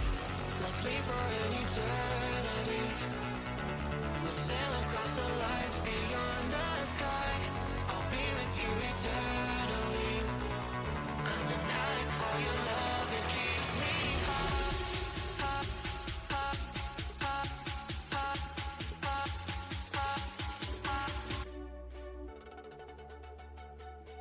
Been a whole day, isn't it? It's been a whole day and we're not done just yet. It really does feel like we are just getting started, and possibly here, depending on XLG's attitude and Abyss, hold on, we may just be getting started. Yeah, you know, XLG definitely have have it in them to pull off this kind of a reverse sweep, right? We can't cut that out, but this is going to be the map pick of AG. It's going to be Abyss, and statistically, they're looking pretty solid on it, right? With a 13-3 victory over BLG and a 13-10 victory over DRG on that map. They're looking like front runners right now to really take this series here. But you know, XLG, they themselves flawless on that map with a one single win over Wolves, 13-6 there. You know, it remains to be seen, right, what happens on the server. But what I can guarantee is they're gonna get another banger as we did on Vine. That's the only guarantee we have. That's the only thing we can possibly guarantee. If you've stuck around, if you've watched China as a region for long enough, you know that the amount of upsets, the amount of crazy shenanigans that can happen, and we certainly had some for these first 3 maps here. Anything really could happen, but if all gamers manage to take their map pick here, if they manage to take Abyss, then they get themselves onto Masters, and they send... Well, they send XLG on potentially a hell of a loser's run, because waiting for the loser here in the wings, again, upper bracket, but you've got to deal with Billy and EDG back to back. Yeah, and it's not gonna be easy, right? It's best of 5s from here on out. If you lose this, another best of 5. You lose that one, another best of 5, and it's not against teams that you can scoff at. It's EDG, it's Billy. So it's best to strike now. Right, you gotta strike when iron is hot. Your strats are also out there, so everything on the line here. AG up against XLG, 4th map here of Abyss. Curious to see what the agents are going to be selected, though. I don't think it's going to be too different, considering both teams were successful on their time on Abyss. So see how that one pans out. It's a good aspect, right? Because again, you were kind of talking about this on Split, where it was technically a 100% agent roster play, whichever agents were picked, because it was the first time we've seen it. And Abyss, I'd imagine, kind of similar to it. Again, we've seen a lot bled over from Split to Bind. The only real change being the Brimstone over the Omen. I would honestly not be that surprised if the only change from Bind to Abyss is a Astra over the Brimstone, just because of that global utility being as strong and the double controllers being set up. Occasionally we do see the Sentinels come through, the role, not the team, and whenever they come through, it's been a little bit hit or miss. Sometimes players are really comfortable, sometimes the Sentinels are able to get the site locked down, sometimes just opting for playing Viper as the kind of budget Sentinel ends up working enough in and of itself. Yeah, that could definitely be something that one of these teams head towards. The coach is very proficient in their own right, so I wouldn't be surprised if someone comes up with something creative. But historically speaking, yeah, it's that Veto in AU1 that has been brought out consistently for the past 2 times. On the other side of things, it's gonna be that double controller that you mentioned. Lysor on the Omen, Astra for Happy Way, and double tier list, standard stuff coming in from both these squads. Yeah, not too surprised there. A little bit, honestly, surprised that just the Viper didn't come out. As I know some teams really don't favor the Viper as much on Abyss, and we get that kind of more typical double controller, I guess, would be the best word for it. We do see, obviously, the 100% composition pick, so no big surprises, not as much creativity. And then again, just for anyone that needs the rundown there, the clutches, the pistols, and then the attack and defense win rate. So 78% on attack for AG, 50% on the defense. That does mean as well that you can see XLG obviously chose to then pick the side, but a commanding defense from them here. If they're able to put just a couple rounds on the board on this attack here, AG could very well find themselves struggling. Yeah, I'll say it's also taken with a pinch of salt, right? Because it is just one map's worth of data. But yeah, it does tell a tale of how confident a team might feel on one or the other sides.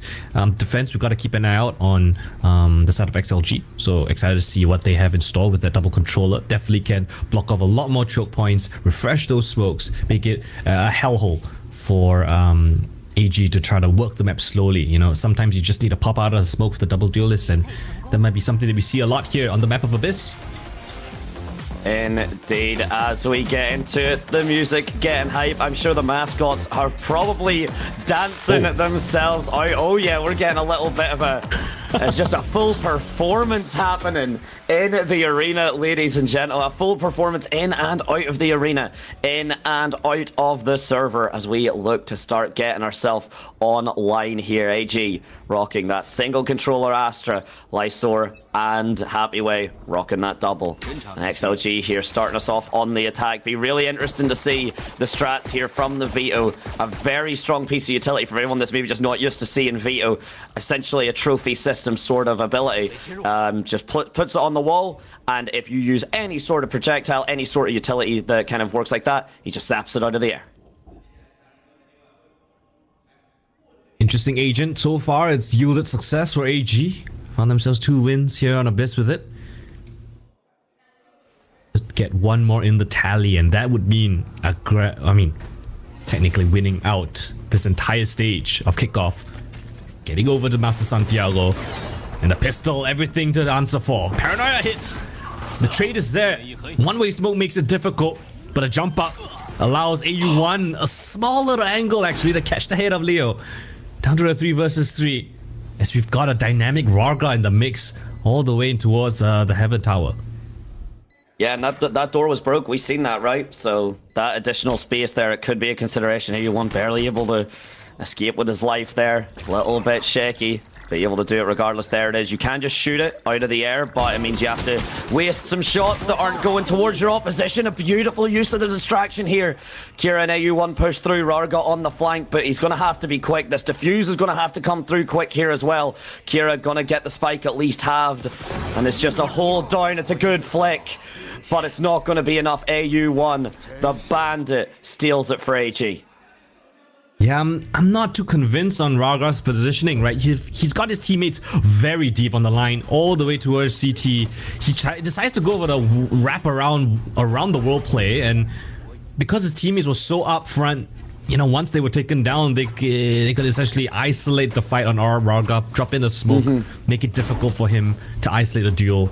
And just like that, AG, nice retake coming in from them. They clear out all the corners and slowly chips down XLG's pistol win rate. Indeed it does. Indeed it does, and it's a hell of a statement again, right? Suddenly a lot of a lower stat than it was whenever this series started. Flawless XLG were, for anyone that needs a reminder, and now AG managing to kind of fight back pretty decently. The ult orb is grabbed, and for anyone that's maybe not used to seeing how the meta truly works on Abyss, we'll probably be going for a little trip after the ult orbs are picked up. It's unlikely, pretty rare, that off the back of a kind of pistol round loss, even if it is close, that you see the kind of full engagements and the full attacks coming through. But it looks like, yeah, we're seeing it from XLG. Dashing back to safety, GRQ's got to be careful. It's just a couple of pistols. Shrimp gotta make sure things does not get too dicey. Planting within the smoke. Small little consolation prize as the spike goes down, a bit of cash injection, but Happyway injected out of the round, stuck in the corner. I think he was spotted out, and oh, well, that's a tactical decision. Not gonna give an ultimate orb to his opponents. Gonna say, hey, I'll be the only one that takes my own life.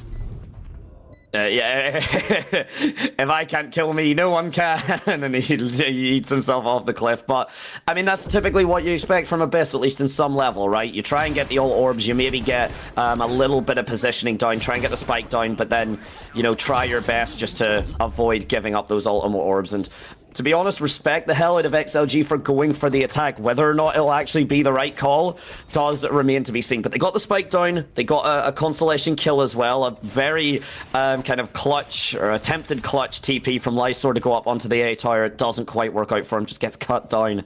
And AG looking very, very strong. These bonus conversions, though, have been the kind of mainstay for these teams. But both teams very consistent at getting this third round if they take the first two. 'Dashing back to safety, GRQ has got to be careful. It's just a couple of pistols. Shrimp gotta make sure things does not get too dicey. Planting within the smoke. Small little consolation prize as the spike goes down, a bit of cash injection, but This is a bonus round coming from AG. Might as well do something a little bit interesting, right? But A1 down towards mid. He's got his utility set up on that B site, so he can teleport back there if required. Interceptor at the ready.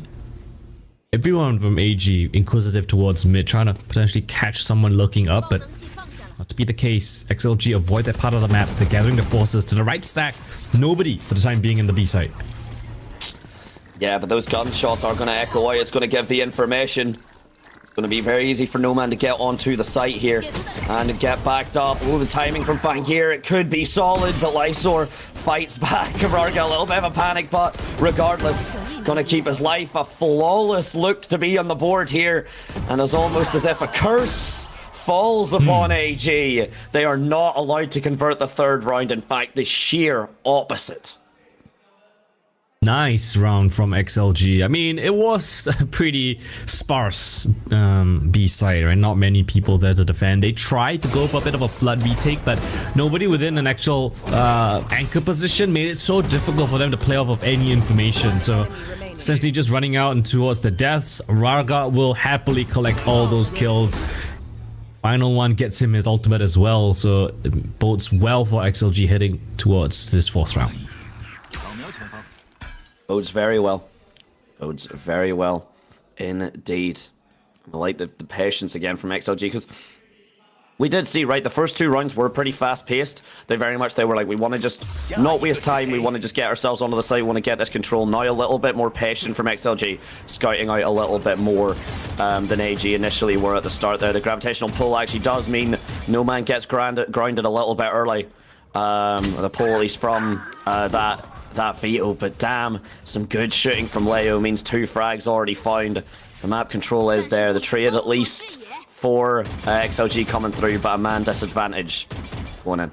You don't have a lot of util, right? It's a Veto and a Sova, Yoru with an op, and well, you've been absolutely decimated. No Man is just taking the swing out with a little bit of assistance with the flash of Rarga, I believe, and Shrimp is just left to pick up that op, tail between his legs, has to just save it. Confident 2 rounds right back. Okay, you lose 2, but that's all you're going to lose, and the operator stays alive for AG. Means that is going to be a big factor coming through. A lot of ultimates as well online for anyone that maybe needs a refresher on Veto's ultimate. Very feast or famine. Very selfish is probably the best way to put the ultimate. Very strong if you can avoid getting just shot in the head, but at the highest level, it's a lot easier said than done, to be honest.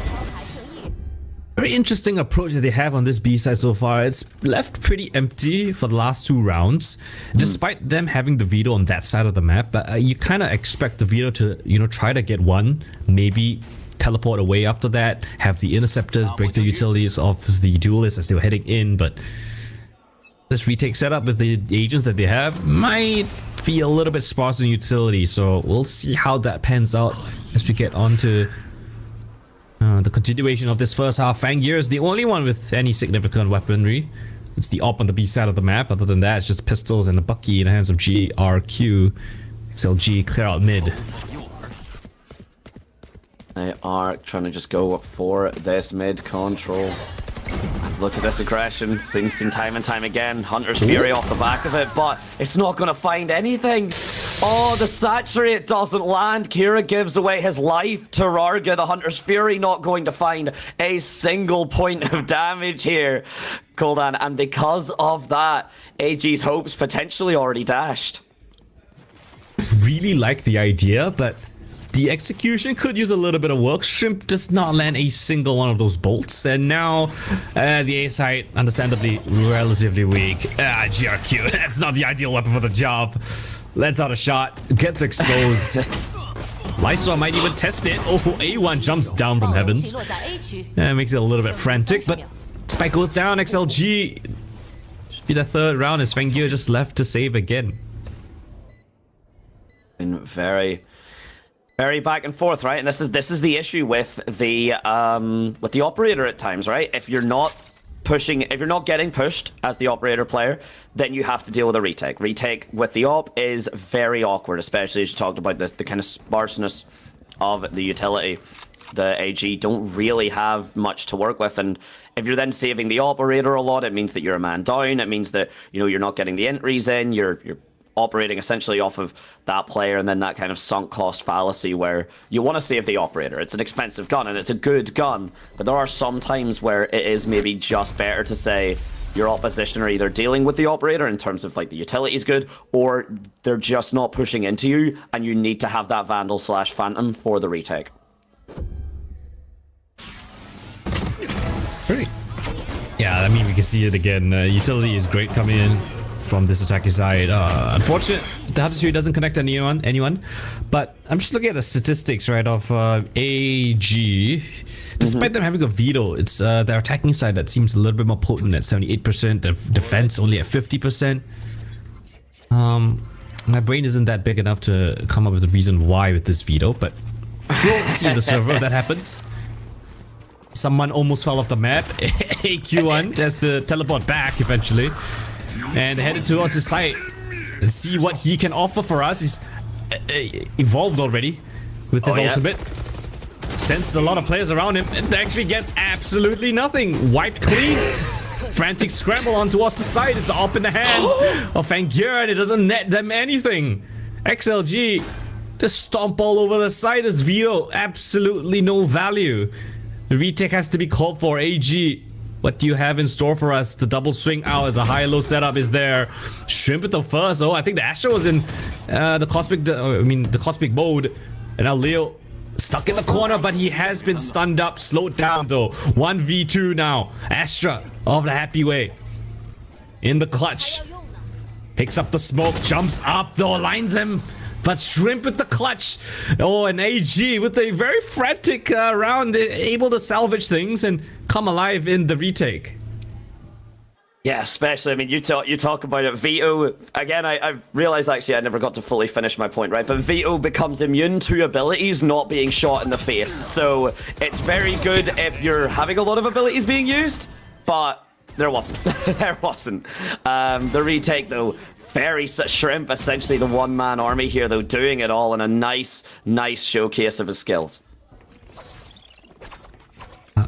Not sure if I agree with how AU1 has been playing this Veto, right? He can pop the evolution. You want him to be a little bit aggressive, maybe take a fight and teleport away, but so far, not yielding too much success. It's still 3-3. Anything could happen. Gun by for the side of AG with that op in the hands of Fangir yet again.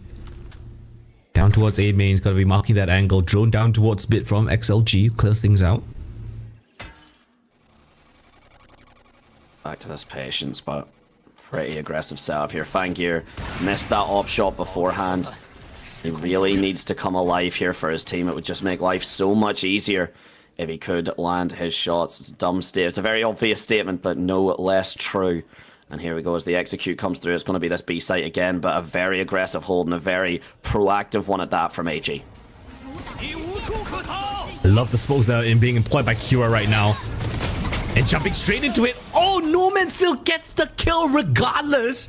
Leo, with this Hunter's Fury, gonna catch onto the second player defending the side. And again, this B side is the Achilles heel of AG. They just cannot, for the life of them, salvage a defensive round on this side of the map. Their holds have not been particularly smooth, it must be said, and that is just because of damn good executes. And what's happened yet again, it seems like a potential pivot towards the save, and yeah, with 3 players alive, it looks like that's going to happen again because of this operator. Fangir at 1 and 4. I want to say that I think keeping this operator is now starting to harm AG more than kind of boon them. It's more of a detriment than anything else at this stage. It could find more, of course. Okay, Fangir, you don't have to prove me wrong that fast, but still a little bit more than just that is required. It's getting relatively concerning now for AG. You get a couple of nice exit frags, but you're not getting those rounds. B side has been an issue. They try to rotate the Veto off to play Rotator down towards mid. They put the Astra and the Whaley on site, but yet it nets nothing. No man, just really good positioning there and an excellent stand up, and the Hunter's Fury does not get shot out of the air. For anyone that maybe thinks Veto could be that strong, unfortunately, he is not. But if there's any Sova darts, any kind of, you know, those types of things, usually a raised rocket's a great showcase of how strong it can be, but not gonna find anything. Of course, no raises present, and there's a few ultimates coming online here. Fangir lands a shot. Oh no, man, he's not even looking at him. What was happening there? I'm a little bit shocked, actually. Cold Hand, do you have an insight? Because it really looked like he was just swinging without looking. I think he was trying to jiggle multiple angles, jiggle the first when, you know, realizing the up wasn't there, trying to jiggle close, gets caught in the timing. Kira won't get caught, but the trade is there from Leo. Nicely done. AU1 has to get this kill. Spotted out by the drone, teleports away! Oh, 11 points of HP. He'll be lucky to just stay alive! Oh, Leo on the fly geometry. And he'll make things an even playing field, 3-3. We've even got a lurk of Happyway coming in late from mid. Oh my god, absolute scenes from Leo. The trick shot coming through, and the ultimate's now being used here. Fangir decides to leave the operator. Lysor, I think, plays around the smoke perfectly. I don't think the information's there. Fangir still prepped regardless. Beautiful use of the blind side. Leo not going to be able to stick just yet. The Sova dart does come through, immediately gets shot. The spike is jumped off of, though. No one's on it right now. Of course, the gravitational pull being the reason the spike doesn't get stuck initially, but now going to be the thing to stick, and the frags are good for Happyway. Just a second too late. Or what could have happened if he managed to get the diffuser off before it was fully stuck? We'll never know. Fangir, luckily, to find that opening kill, timing favors him.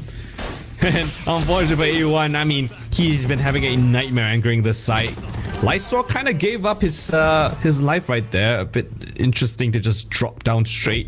Perhaps trying to catch the Yoru off guard.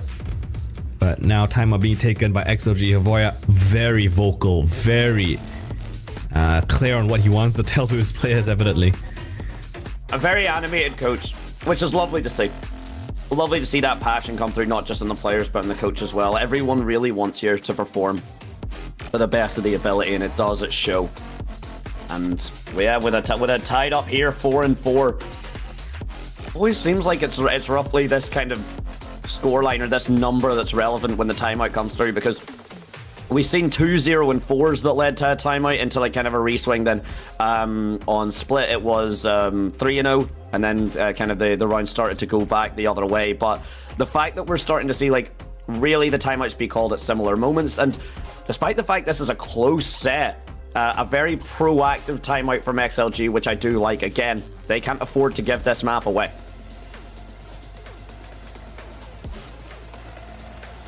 Be honest, XLG, they like the better team so far, but having a couple of slip-ups here and there, you know, AG will absolutely pounce on that opportunity.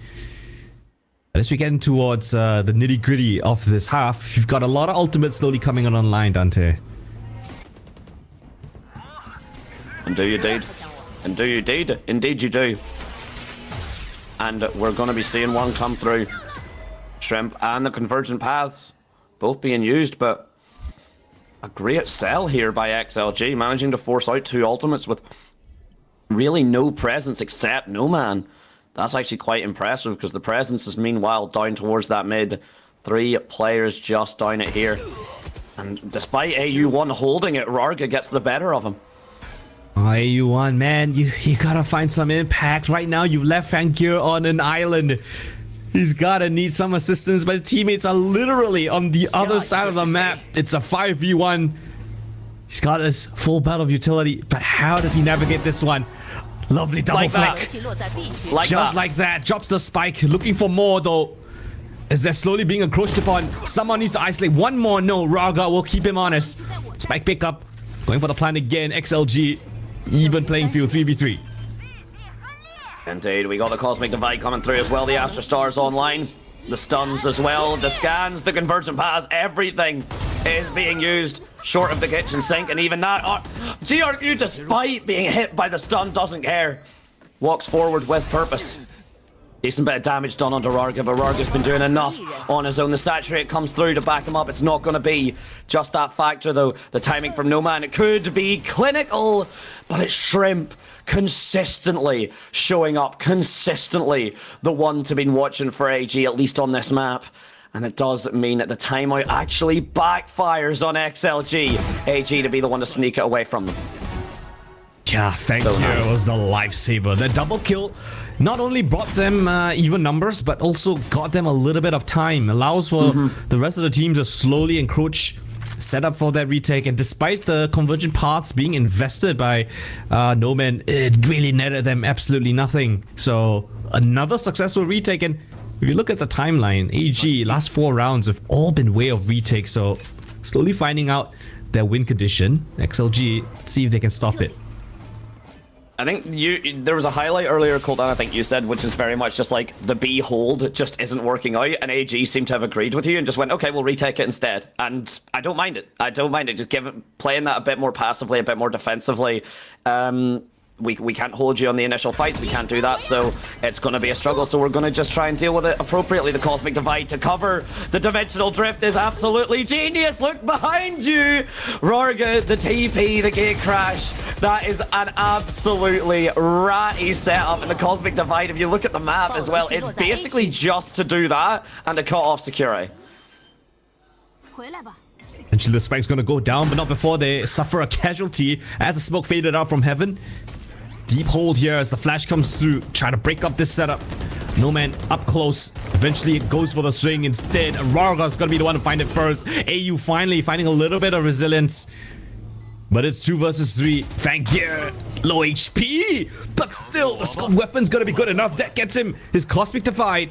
Try to scout out where these players are gonna be positioned from in this post plant. Not gonna find anyone in towards the back of sight.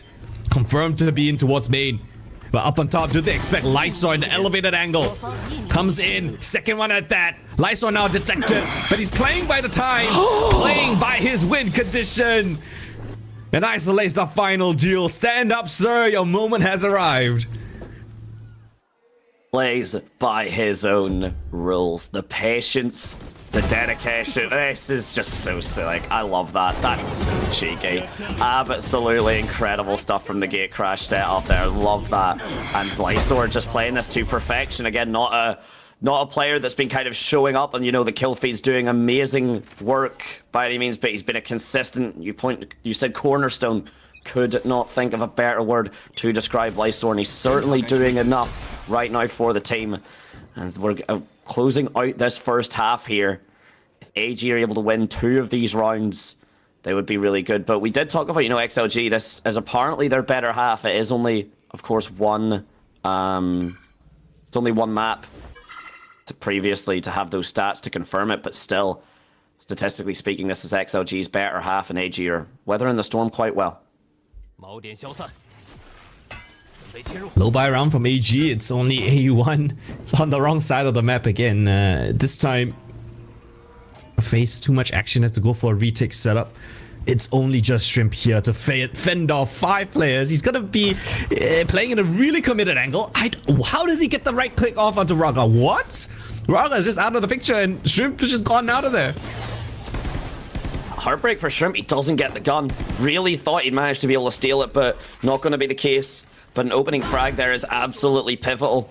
And the retakes from AG have been solid beforehand. Their buy is non-optimal, but sometimes all you need is just that prayer and just that dream. Love the use of love actually keeping the drone low there from Shrimp just to make sure that it doesn't get initially shot. A little bit more information for his team, but the util spam coming through and the spike has ticked. Oh, and the saturate is perfect. No Man's stuck in the corner. Eventually gets caught up by Fangir. Happyway is stuck in the corner. It's a different way towards main. 3 players still alive, but Lysor back on his perch. Fangir with a nice shot with the Sheriff, looking for more. But they line up for Happyway. Shrimp last man standing. But Leo, that crucial final piece of the puzzle as XLG convert another nail biter of a round. The patience, right? Genuinely, I was starting to think, Happyway, are you... How much baiting is happening here?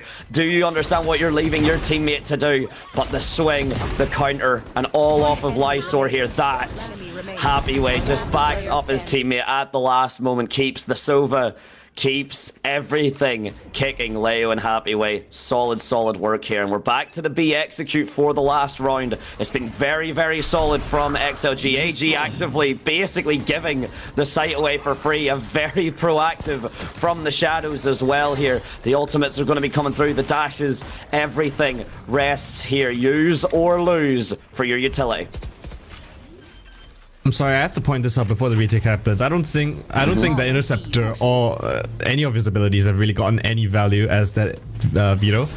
But we'll talk about how that affects the grand scheme of things later on. 5v5 retake of everything on the line, a final round and a half. Break up the drone in towards the side we go. Lysor again. He loves these high angle positions. And XLG are just thinning out the numbers before AG can even get a footing on the site. He's left alone to GRQ, and 1v4 is unlikely, impossible at that. 5-7 as XLG lead in the half. It really is. We get to talk about it now. The Veto. The Veto is rough right now. The trap, the chokehold really has only hit what? Yoru clone? Yoru clone. Yeah, Yoru clone, which isn't really, you know, the best use of any ability. We haven't really even seen, I'd say, like the cross cut, which is his teleport. Didn't even really get to see that too much. Like, honestly, like, it was shock darted. yeah. We watched him use it once where he got shot and then died. Which, if you want to say that's value, sure, I would question your definition of value. But either way, it might be cool to see on the attack side though, right? Because you do get to put the Interceptor and then kill a little bit of util that would normally make retakes better. So we might be seeing more of that. Of course, you have to survive and you have to get the plan. Yeah. Maybe, okay, I have to go back and watch. I would have to go back and watch the previous games to see if that Veto found any value, or, you know, maybe it's just XLG being very proficient in how they use the utility to ensure that they don't get caught out by Veto whatsoever. So that might have been a different conversation, but still, AG technically better on the attacking side, so when we swap over, looking to see if they can find more value on their Veto, maybe in a post plan. Hopefully so, and of course, which ultimate would you prefer? Out of your curiosity, Koldan, just as an insight into your casters, what ultimate would you have? Tour de Force or Steel Garden for a retake? Oh, you know my answer. It's very obvious. You want to play? Let's play. Love to hear it. See, that's the thing. I trust that my mechanics aren't good enough, so I need to bring everyone down to my level. The Steel Garden helps me do that. I know I can't win in a 1v1 in a fair fight, so I'm going to cheat and I'm going to turn off your gun. So my answer would be the Steel Garden, but an excellent use of the confidence. I would like to see it. And sadly, no Tour de Forces here, though, but certainly two Tour de Forces actually in the players here. Shrimp and Rarga going toe for toe. Fine Gear just slightly behind as well, but it really is that kind of, it's AU1 and Kira, especially Kira 3 and 11, particularly down to how that initial performance was, leaving a lot to be desired. Yeah, this opening kill is not the most ideal as well. You've lost one of your entry duelists in all of that action. You spot out the Astra up towards heaven though. Nice shots from Kira, but not the finish. That's the most important part, as we've been mentioning on this broadcast. You can have a hot start, but you gotta close things out. Yeah, you really do. And XLG, I mean, the pistol rounds again, we're going to continue just discussing them because XLG's pistol rounds are summarily very good for them a lot of the time. Fine Gear's timing though a little bit better, uses the flash, uses the blind side, but love the redirect there just coming through. AG have managed to get onto the site pretty easily, all things considered. AU1 does fall, and the Interceptor doesn't find too much here. Shrimp has to do it all 1 versus 3, a double swing, the damage comes through. Meanwhile, that spike is now being defused, and he's not quite got the shots indeed at all. He's able to find the one, but meanwhile, the defused comes through, and XLG, another one for the board. Is that both pistols for XLG? They're looking real nice so far in Abyss. Kicking off their second half with confidence. Especially considering that this might be AG's slightly better side. You want to get off to a nice hot start like that. Yeah, you really just do. If you give up anything else, if you do not give the space, then you can just take this home, and XLG certainly the ones making themselves look clean, looking like they could take this home, but it will not be home if they do. It will just be to Haven. There would still be one more map to work with, and the losing team here doesn't get much respite, right? They just have to do this tomorrow against Billy, and then if they cannot do it, then it's against EDG as well, so still a lot of work for both of these teams. AG, though, could make it a lot less if they can get these attacks. The timing of the paranoia is fantastic. It stops the initial aggression. Well, Leo's gonna be in for a load of players. Not before the scan is gonna come through. Catches a couple of players. Lysol managed to switch off of his weapon. Still gets a kill off the back of that. And gets a quad kill to follow it up. How is this man undying? Classic. It's a free gun. Sometimes that's all you need. Sometimes the most expensive thing you'll ever buy is your freedom. That is what Lysor does. The right click there is pretty disgusting. That's actually insane. Okay, I didn't realize it was oops, all right clicks. And with that, AG have been forced to call out the second timeout. I want to know the first timeout, sorry, for themselves, the second timeout of the series. And I mean, it's just off the back of those 2 rounds, but again, the further away the XLG get, the less likely it is you'll be able to turn this round. Not out just yet. Unfortunately, he wasn't using the Team Classic. No, yes. Should he be fined for that? That is the question. It's being a traitor. You're saying is you gotta respect your own colors. You gotta respect it whenever you're on the field. Which, you know what, I agree. At least he wasn't using his opponent's classic, you know? It's the glitch pop, it's like neutral ground. Yeah. Glitch pop is good. I mean, especially as well for the kind of... I like the glitch pop side mainly because of the style we're seeing just from the production overall, and then the fact that we go kind of roadshow. And I just love the glitch pop aesthetic because it kind of gives me that vibe of just traveling and going around. So I think it's quite fitting, honestly. 100%. It is the techno... cyberpunk-ish type of vibe. Little cute as well. What's not cute is this buy from XLG. It is a bonus, so we'll see what they can do with what they have. But AG, thank you for a confident win here. You mentioned the bonus conversions. Keep your eye out. The intercept. I do like the interceptor actually there, just right at the bottom of the smoke, just to make sure that you can't just flash out. Everyone can just keep their angles held. But that's the interceptor gone. It doesn't last all that long, and it means you can no longer use it for the post plant as well. So it's a big thing to have that gone so early on. I mean, XLG just playing this patiently. They don't need to move. It's AG to try and push into them, and whether they do or not will remain to be seen. The problem is, look at Noman's position. He's pushed up way deep in towards B main. You even got the assistance of Rarga to turn around at the moment he finds contact, just like that. Now Rarga comes into the picture. They're gonna be so tunnel visioned on towards Noman. Oh, but he hits the cone! That's exactly what you're looking for as if you're AG. And now you know that Noman was a little bit on an island here. You want to capitalize on the space that you could have. The dash straight in. He goes up and above. Spectre gets exposed, jumps into the smoke, straight into Kira's hands. Fangir answers back, Kira chiming in. And the flank as well from Fangir as he teleports back. That is more like it from AG.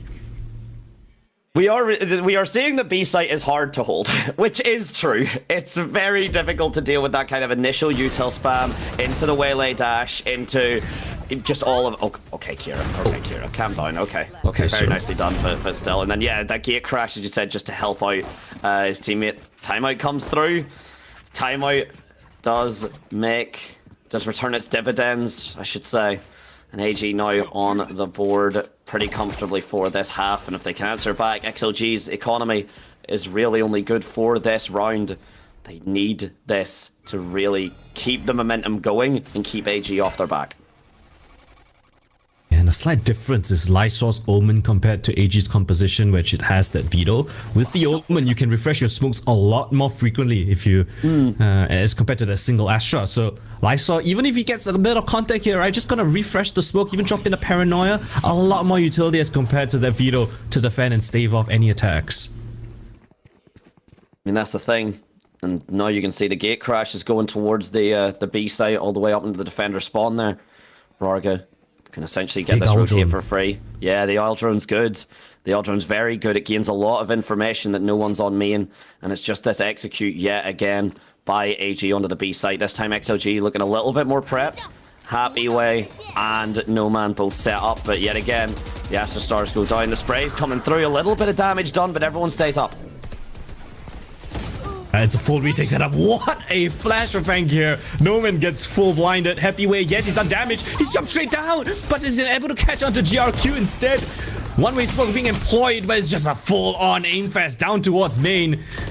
Spike still yet to get planted. Gets shot at all of that chaos. AU1 is now left in a 1v3 on 10 points of HP. He's just gonna pick up the ult orb instead. Okay, fair enough. It's just gonna cut his losses, save this weapon for the next round. XLG flood straight in and deny AG another round.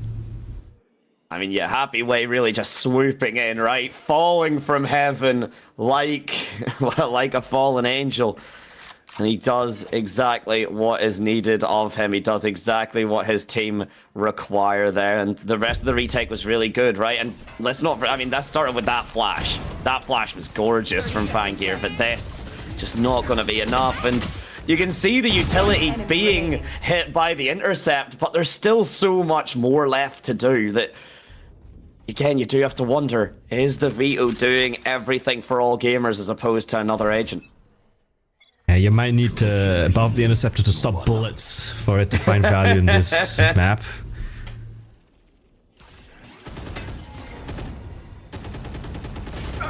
No value. Oh. No value found, but a decent bit of damage done.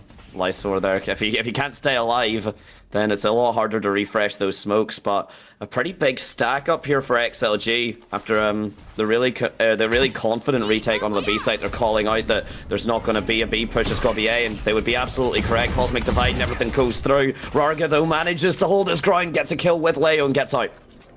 He's got a drone there. Hello. He's gonna run through. You got a mark for that, brother. Nice one. Now just chiming in. XLG just both flooded straight through the Cosmic Divide. What is that tenacity from XLG? The disrespect and the commitment for the follow-up. XLG. What was that? We will meet them on their own turf. We will not let them get the plant out. And to be honest, I love it. I love that call. I love the Suba drone. The oil drone, like, at the Cosmic Divide was insane. That is gutsy. But it worked flawlessly. It worked out so well for XLG. And that's the economy shattered for all gamers. That is everything now on the back foot. We've again seen some kind of changes in terms of like the thrifties, and sometimes the economy cheat is enough, but I very much have my doubts, especially if Fangir's going to get spotted out there, gets away with his life. Very fortunate. All gamers actually just disrespecting. They're just trying to walk onto the site. GRQ gets the dash, gets out. Silvadart not going to scan though, and Leo, he knows, but he doesn't sure. Oh, nice saturate from downtown. He's got a strong arm, but no access towards the site despite the trade of utility. So much being lobbed in towards this site, yet AG are still stuck at the door. That's the thing. I mean, you can do whatever you want, but if you're not able to push through, if you're just stuck here, yes, GRQ gets the initial coverage, but that flash from Fangir, Lysor just plays around it perfectly, and now the dark cover does exactly that, covers him through. Oh, okay, it's a shaky miss initially, but No Man recorrects, stays the course, puts XLG on to map point on AG's pick, and I mean, they're certainly staring down the abyss. Let's see what it says back. Well, it's not too loud on the AG side, that's for sure. It's okay, I didn't need to see that. That's yeah, XLG is looking real swift, real clean so far. spitting on their enemies, one could say. Oh, yeah, and there we go. The second timeout now from all gamers. I mean, yeah, you really can't... You cannot leave it any last minute than this. But this is why you do it. This is what you need. 6 rounds back-to-back. XLG only need 1. And they have slowly but surely been kind of finding their footing here, Coldan. For a 2-0 start from all gamers, you really do have to give credit that XLG, they have just let themselves slowly warm up. They've used all the time in the world that has been given to them.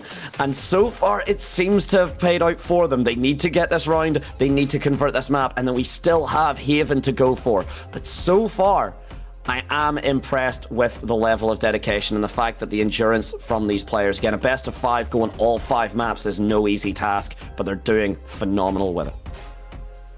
Yeah, I mean, the mental stress, if you can even remember, right? All the way back on Pearl, you had, what was it, Shrimp? At this point, I don't even remember who was the one fragging. It was Shrimp, right? That was popping off on Pearl. Yes. But we've reached a different territory right now, right? This is a best of 5. Yes, you do fantastically well in your opponent's first map pick, but we're in the doldrums right now. XLG thriving within it. We've got an evolutionarized AU1. Let's see if he's going to be able to carry a very pivotal round here. Might be the last. Fagir in towards the side instantly. But happy with Lysor on the back line. He's just going to cause so much chaos. They dropped the spike. And AG might have dropped this map just because of that.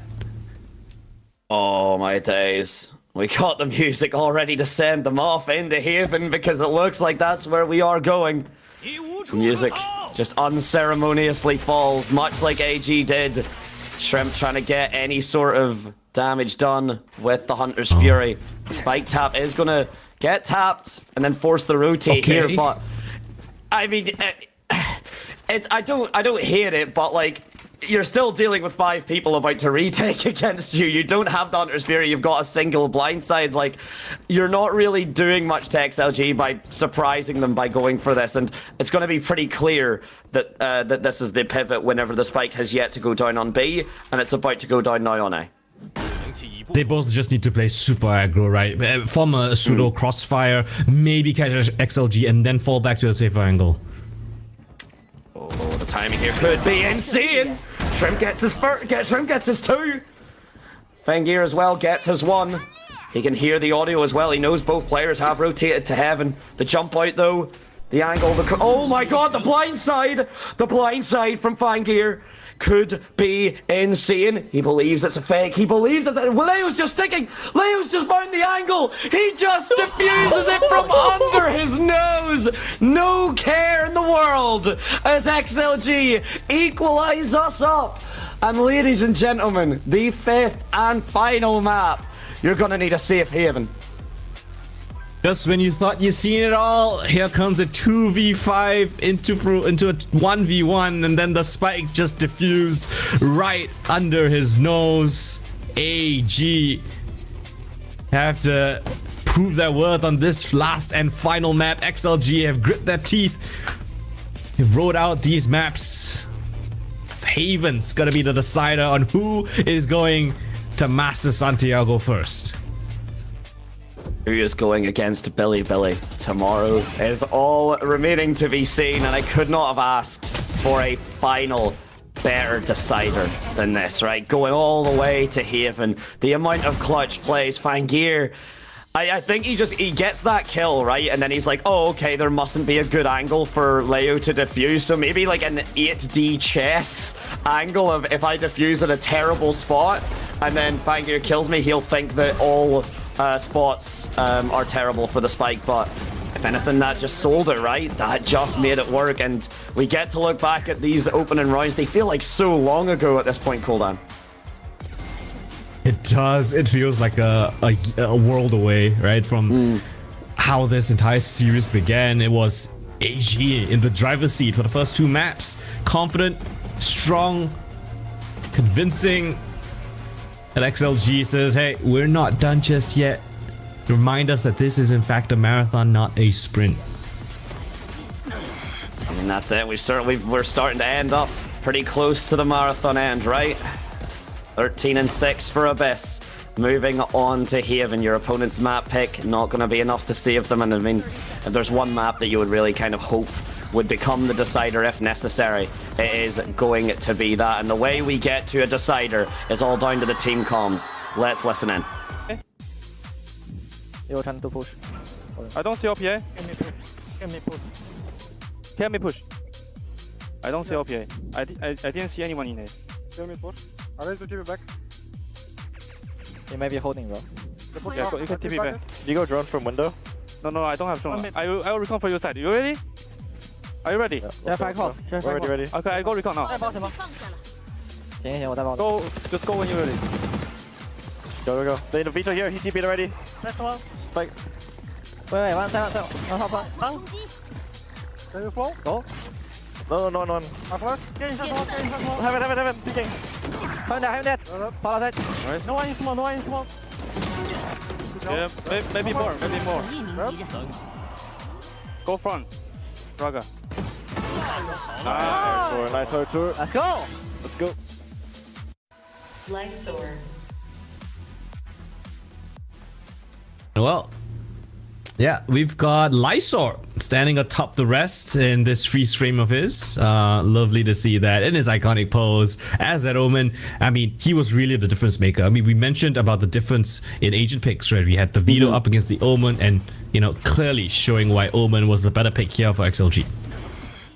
Yeah, very much. I mean, like we can get the stats and stuff later, but it'll be something that'll have to happen. Like either as maybe a little bit of a discussion point tomorrow, but really the Veto did not get much value. The Interceptor got a couple of hits on the utility, but then the gunfights just didn't go the way. The cross cut with the for the teleport just really wasn't creating much in the way of like presence on the map. It didn't feel like you constantly had to worry about that Veto, like regardless of the site, which then just created more difficulty. So yeah, you get to see the head-to-head here. Lysor jumping up. Fangir, a solid performance. I mean, beating out Lysor, it just wasn't enough. Yeah, it was kind of a top-heavy performance coming in from AG. Yeah, Shrimp and Fangir did really well, but the rest, I mean, Kira, AU1, even GRQ didn't really find too much impact. Yes, the utilities sometimes were in, it had some good ideas, had some good synchronization, but the shots were also just not hitting. And at the end of the day, you need to win out those gunfights, especially up against a squad like XLG. Especially look at them, the first bloods and everything looking clean, and all post plants, 7 out of 12. Every single round on attack, XLG got the plant down. If that isn't showing you just how good their executes are, what excellent use of their utility there was, the fact as well that they got the team ace, meaning that just everyone was showing up and everyone was understanding what they needed to do to get those sites back. And there's the man himself, really. I mean, the KDA in the first kills, not that far away from the Matrix, but the rest of that, as far out as you can make it. I think it just kind of tells the tale, right? Earlier on in the series, we had a lot of these octagons, hexagons, fully fledged out. Now, as we reach the tail end, it's getting a little bit tighter, right? Both teams, maybe performance, maybe the stress, the amount of games they have to go through. The fatigue getting to them. So, slowly, the form could take a hit here and there, but still, this is what champions are made, right? So this is where they need to turn up on this last and final map for sure this time. So we'll see how that one pans out. We'll be back in just a moment with that. Don't go anywhere.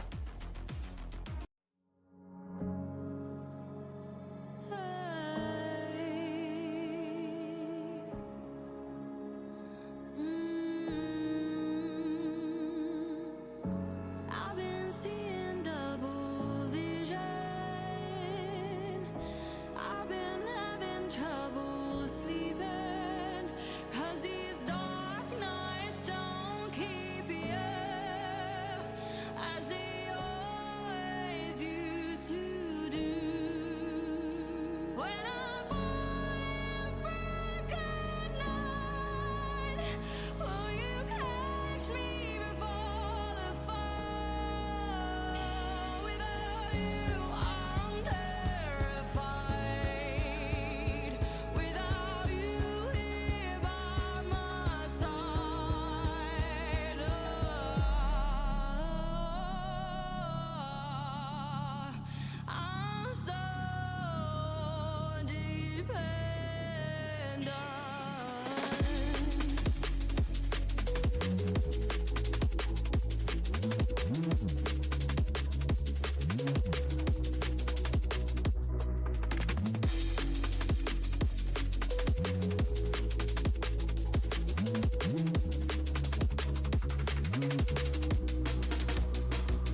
Can I be your star tonight?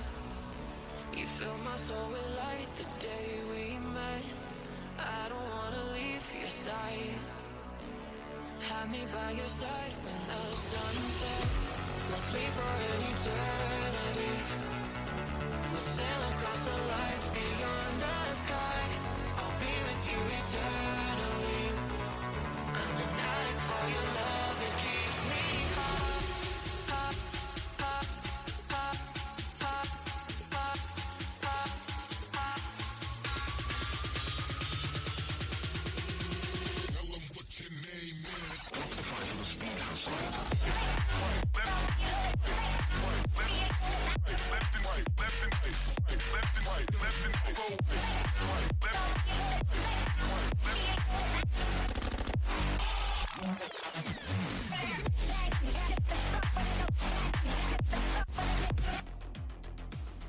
It's been absolute cinema from start to finish, and we're not done just yet. One more final map to determine our champions of Kickoff, and as well as our first participant into Master Santiago. My name is Colden. Join with me for the last map of the day, none other than Medante himself, and we can't wait to get started with Haven.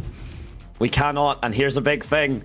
Because we were just checking through the maps there and stuff. Yes, okay, there may be VODs previously, but neither team have touched this map.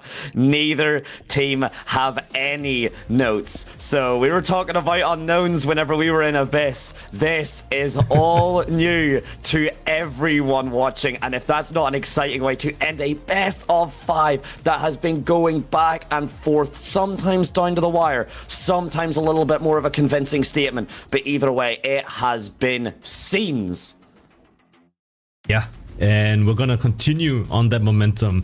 You know, the teams don't know what they're gonna play. We don't know what they're gonna play. You know, let's just have some fun in this server. You know, pick some crazy agents. Give me a chamber. Not Veto. Not Veto. I'm sorry. Just have to say that after the last performance. Continue. Yeah, but yeah, excited to see what we have in store for us on Haven. Really, no idea, no clue whatsoever. We can speculate on what agents we could get. I do think they're going to stay relatively similar to the current meta we have, but I wouldn't be opposed to seeing something creative as well. Here's a weird thing, right? Like, so the Neon Yoru is almost guaranteed. Some, like, you might see the Waylay kind of slide in instead of one of those two, but very much kind of those style. Then we see kind of, you know, the Omen basically always on Haven. Whether we see the double controller or not, maybe go for the kind of Sentinel role, because Killjoy still actually does find a decent bit of success on this map, Cypher as well. It is going to come down to essentially, do you have faith in your double controller, or if we just decide to go down that kind of Viper route, which just a lot of teams have been doing. She's still incredibly strong. And fun fact, the most nerfed agent Valorant has, and she still just won't die. Yeah, well, considering the nerfs, the refresh ability, sometimes, you know, you gotta go back to Old Faithful. And we'll see if that comes into fruition. I mean, Happyway has been playing a really nice Viper, so I wouldn't be surprised if that becomes a pick for them. But yeah, hey, my prediction comes true. Happyway on that Viper. AU1 instead gonna be opting for the Cypher instead. Double duelist. Oh, no, double duelist. A single duelist on XLG side in the form of Raga, but double for AG. Yeah, so it's double controller versus double duelist here, ladies and gentlemen, and AU1 going for that Cypher. I gotta say, I love you. Please show up a little bit more, because the Veto did leave a little bit to be desired. Had that been a Cypher, had that been any other Sentinel, you know, that could have, like, unironically, like, I'm sorry, like, Chamber, had that been any like agent probably would have been a better pick. The only pick I can think of that would have been equal or gotten less value would be Reyna. And if you're picking Reyna, then there's a whole other issue, really. Yeah. Oh, to be fair, we have seen Reyna in VCT China already. That's why they're not in the upper bracket finals. There you go. It's the reason we're not seeing her now. Like, Reyna's not a bad agent. It's just feast or famine. Like, if you're not getting the frags, you don't have her abilities. You don't have a toolkit to work with, and it turns out it's an ability-based game. It's a utility-based game. Having an agent that essentially doesn't have any utility, especially if it means you're not fragging, is shaky, is a very scary risk to have there, and that's where the mitigation comes through. That's where we see like the double duelist being like, if your Yoru can't get into sight, can your Neon or can your Waylay? So again, a lot of stuff here. Double controller versus double duelist is always an interesting thing to see on Haven as we're about to get into this map. See the trophy there lined up. Oh yeah. One way or another, we're gonna crown a champion after Haven. So pretty as well. It's a really clean trophy. It's so nice, but it'll look nicer in the hands of one of these teams, ladies and gentlemen. As I said, we get into it. The penultimate pistol round. XLG and AG been super back and forth on them. It really has to be said. So we'll see how this goes. All right, do or die. Might as well call it a best of one. XLG versus AG. As XLG get ready for this seaside execute. It's full retake setup coming from AG though. We've got all of the players all around the map rotating around. It's a question if they're going to be able to find No Man as they're a little bit of a lurk down towards B, but for the time being, spike down. XLG hunker up.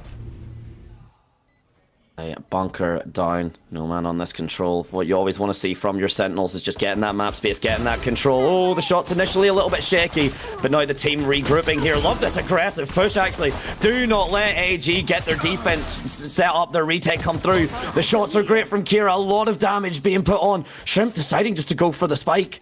1 versus 3, the Sheriff is online. Basically 2 shots for everyone here. He does see Lysor, but he's got to do a lot more with a lot less time. Has to reload. And the right click from Lysor. A very close round indeed. But XLG continuing their domination with the pistols. Oh man, a single point of HP from Lysor dropping. He gets that kill. He could reset the 1v1. But alas, the tall man stands alive, I guess. I don't know what I'm going for there, but yeah, they do pick up that pistol round win. XLG, again, with those pistol victories, continuing that trend.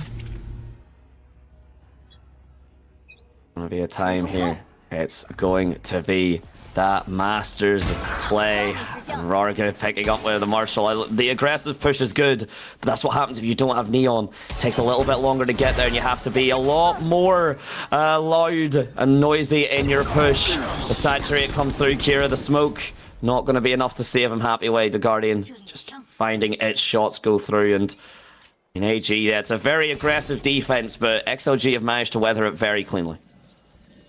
Yeah, this should be done and dusted already. Yeah, they're bringing players over towards the side where there are 2 defenders, but I'm gonna take this time to talk about AG, right? You look at the trajectory of this series so far. You win out the first map in such convincing fashion. You take the second map as well, and then you find yourself backs up against the wall. Third map goes your opponent's way. Fourth map does as well. Now this reverse sweep. What does this mean for AG? You know, if it happens, mental, you know, in terms of how they're gonna be able to cope with it, it's very real now that we're in Haven. It is, and especially an extra thing for them specifically is if they lose this, you know, you have to then play another best of 5 tomorrow with the knowledge that, you know, you got reverse swept on the upper bracket, that you got that initial momentum, but you just couldn't quite close out. And these are all factors that are going to add up. They might be little kind of 1% and 2%, but we're at the stage where those 1% and 2% are the difference makers. That is the difference between, I mean, we literally seen it, Lysor on 1 HP whenever he survived with the classic on that pistol round there. It is all the difference it can be. The defense from AG, it's pretty kind of typical, and it's being just ceremoniously taken apart by XLG already on the C site for the 3rd time running.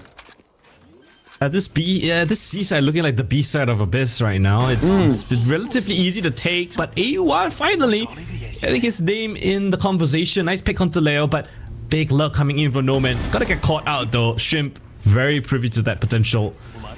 AG now orchestrate themselves in for this 5v3 retake.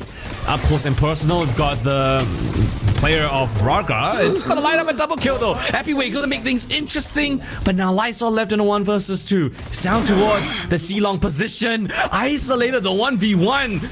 AG giving him too many opportunities, too many chances, but the right click of Kira is good enough for the secure mid time. Okay, I think time. We're good. We're good. Good enough. Oh, they cut back. They're not sure. They're not sure. Production even getting a little bit antsy, not quite sure there, but just enough time to get the spike down there. Kira coming in clutch for the squad, necessary for him to do so. And he gets a round on the board for, gosh, I'm thinking about tomorrow. I nearly said EDG. Are you predicting the potential matchups that we're going to have? I guess so. I guess that's what I'm doing. Yeah, I guess. Well, because we know EDG are going to be relevant here, so one of these two going to be playing off against them regardless. So maybe yeah, just having a little sneak peek into the future. And Rarga's future is not long for this world. The Hunter's Fury as well from Shrimp, a beautiful double kill, and AU wants patience. Onto No Man as well, the battle of the Sentinels, and it's No Man actually falling to AU.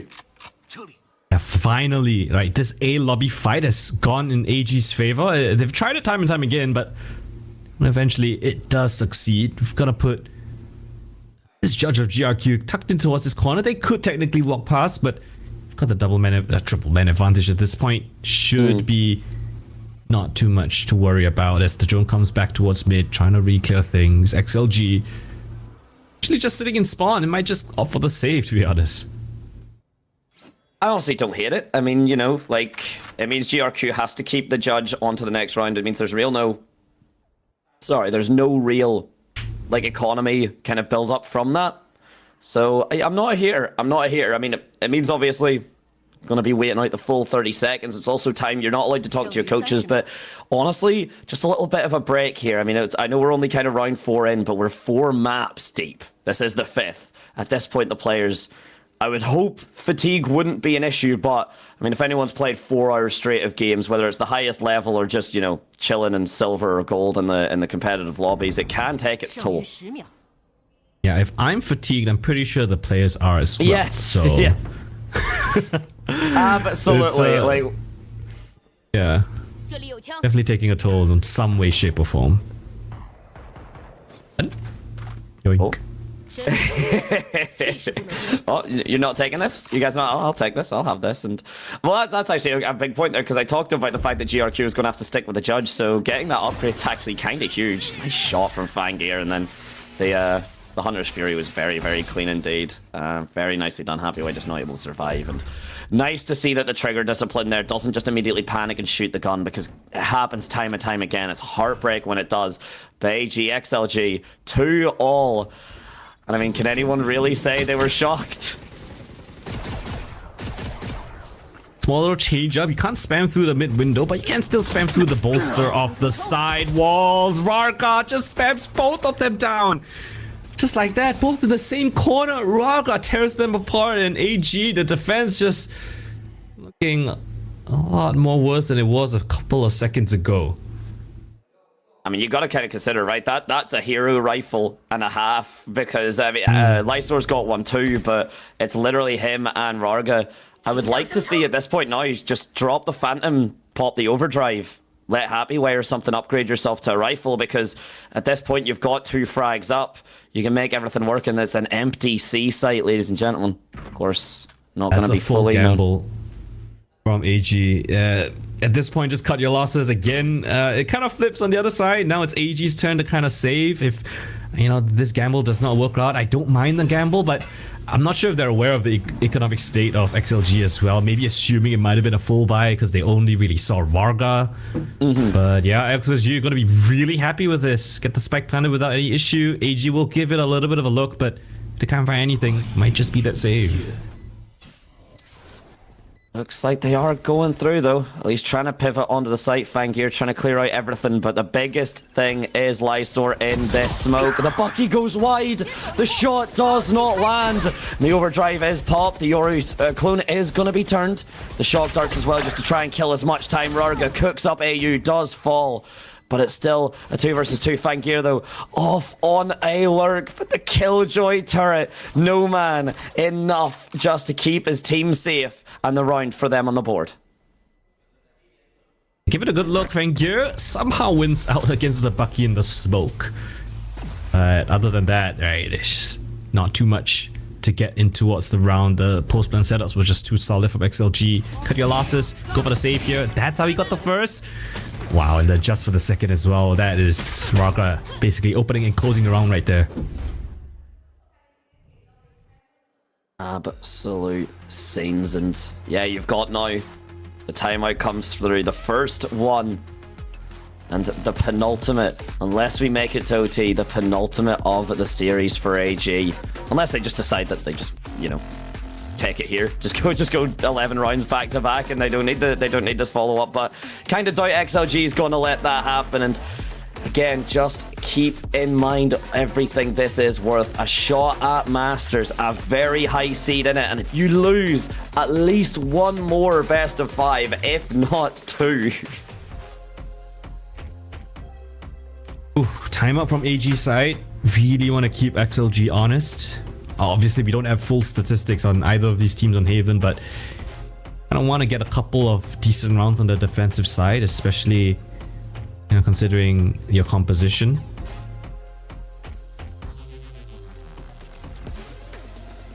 Would be something nice to see. And this composition, as you talked about, you know, they are going to be the difference makers. It is that kind of that double controller versus double duelist, and so far it is kind of working out for XLG, but that's not too big of a surprise, all things considered. It's only a round difference, so it's not massive right now, but GRQ and Fangir really going to have to pop up on this defensive half if they can get, you know, 4 more rounds. Let's just say if they can go for the even split, especially with double duelist going on to attack, they would look comfortable to do it. And speaking of looking comfortable on an attack, XLG just trying to take control of this B site yet again. It's a clear weakness for AG. B has been easily taken from their grasp, and we'll have to see how the post plan works out this time around, because both sides have got all the utility you would want. Varga is making the game-winning play here. He's trying to go for the around-the-world wrap, but you've got the Cypher trip where eventually he has to break that unless you kill the Cypher first. We'll have to see how that one pans out, though. He eventually breaks it in towards the site. Is the retake, but Leo with the first pick onto Fangir. Tap at the spike. Raga now making his swift movement across. Oh, and expects him coming from C. Instead, he chooses Garage. In towards the smoke he goes. Oh, catching one more as well. Raga. Just like that. They get the spike planted. He wraps around them. They don't even have time to go for the defuse. XLG, picturesque round. I want to highlight, because you talked about the kind of the B site being open for business, and initially it was the C site. So the fact that you're seeing this adaptation, these levels of play that are just, we want to get onto the C site. We've done that, now we want to get onto the B site. And they've been doing it pretty flawlessly. I mean, like, you can't really ask for a better one. Rarga essentially shooing AG off of the site with his presence. He does fall down, but he's doing so much for his team. The overdrive as well. Already a decent number back onto the ult economy, so we'll be at least having one more, potentially a second, depending on how the rest of these rounds go. And looks like now we might be pivoting back towards that C push, Coldan.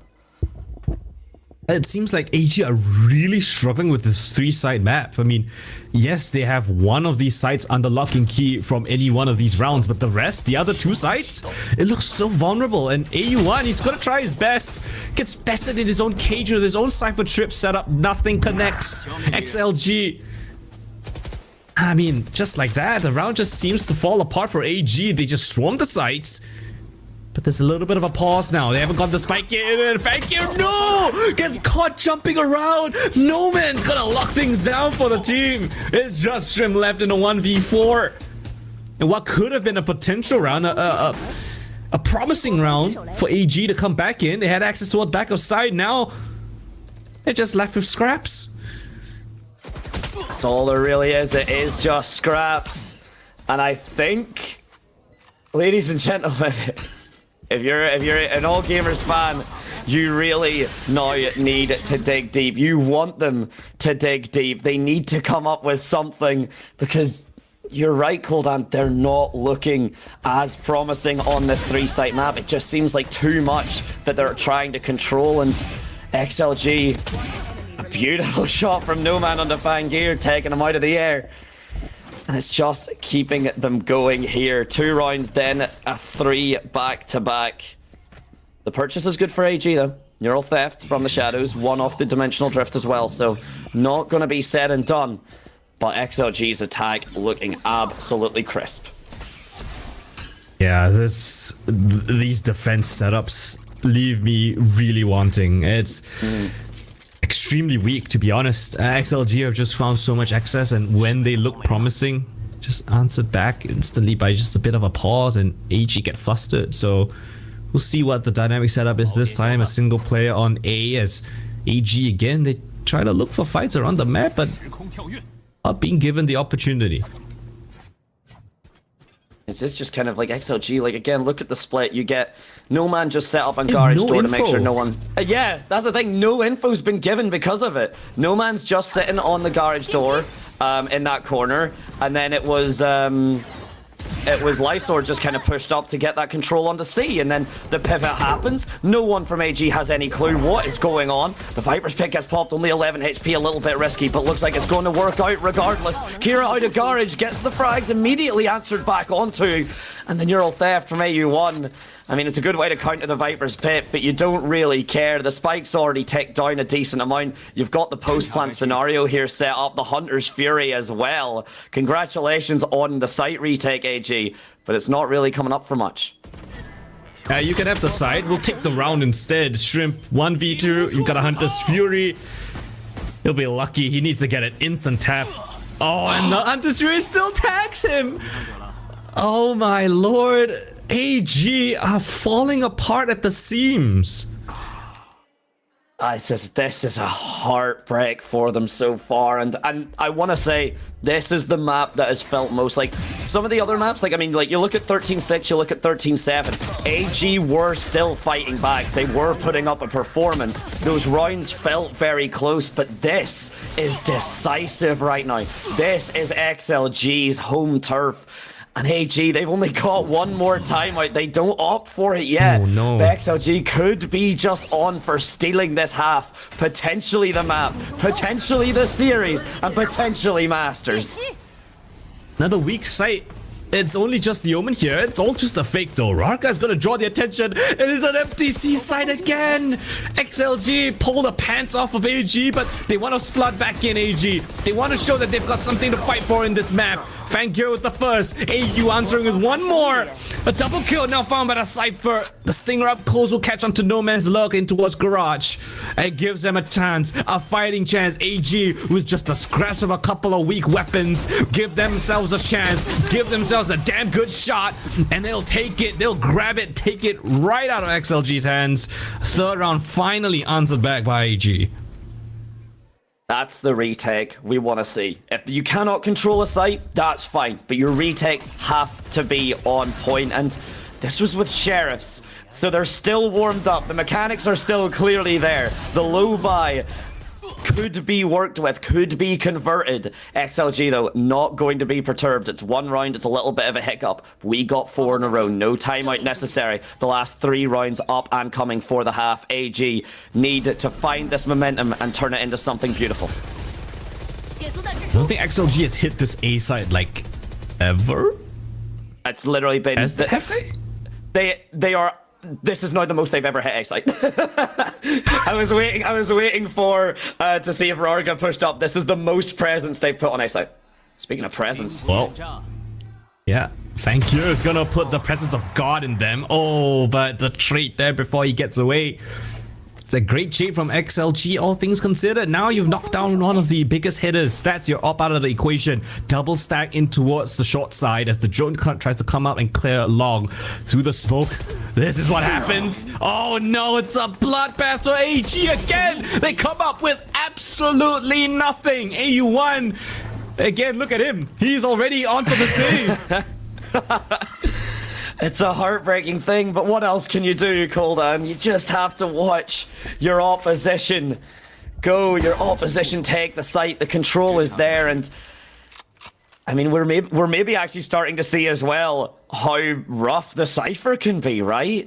we're now also seeing the aspect of it's not enough anymore. The Sova darts are great at destroying that utility. The Cypher Cam isn't really enough, and then the cages are adaptable. XLG are flexible enough to work around them. It could be a highlight that the double controller may be the king of Haven.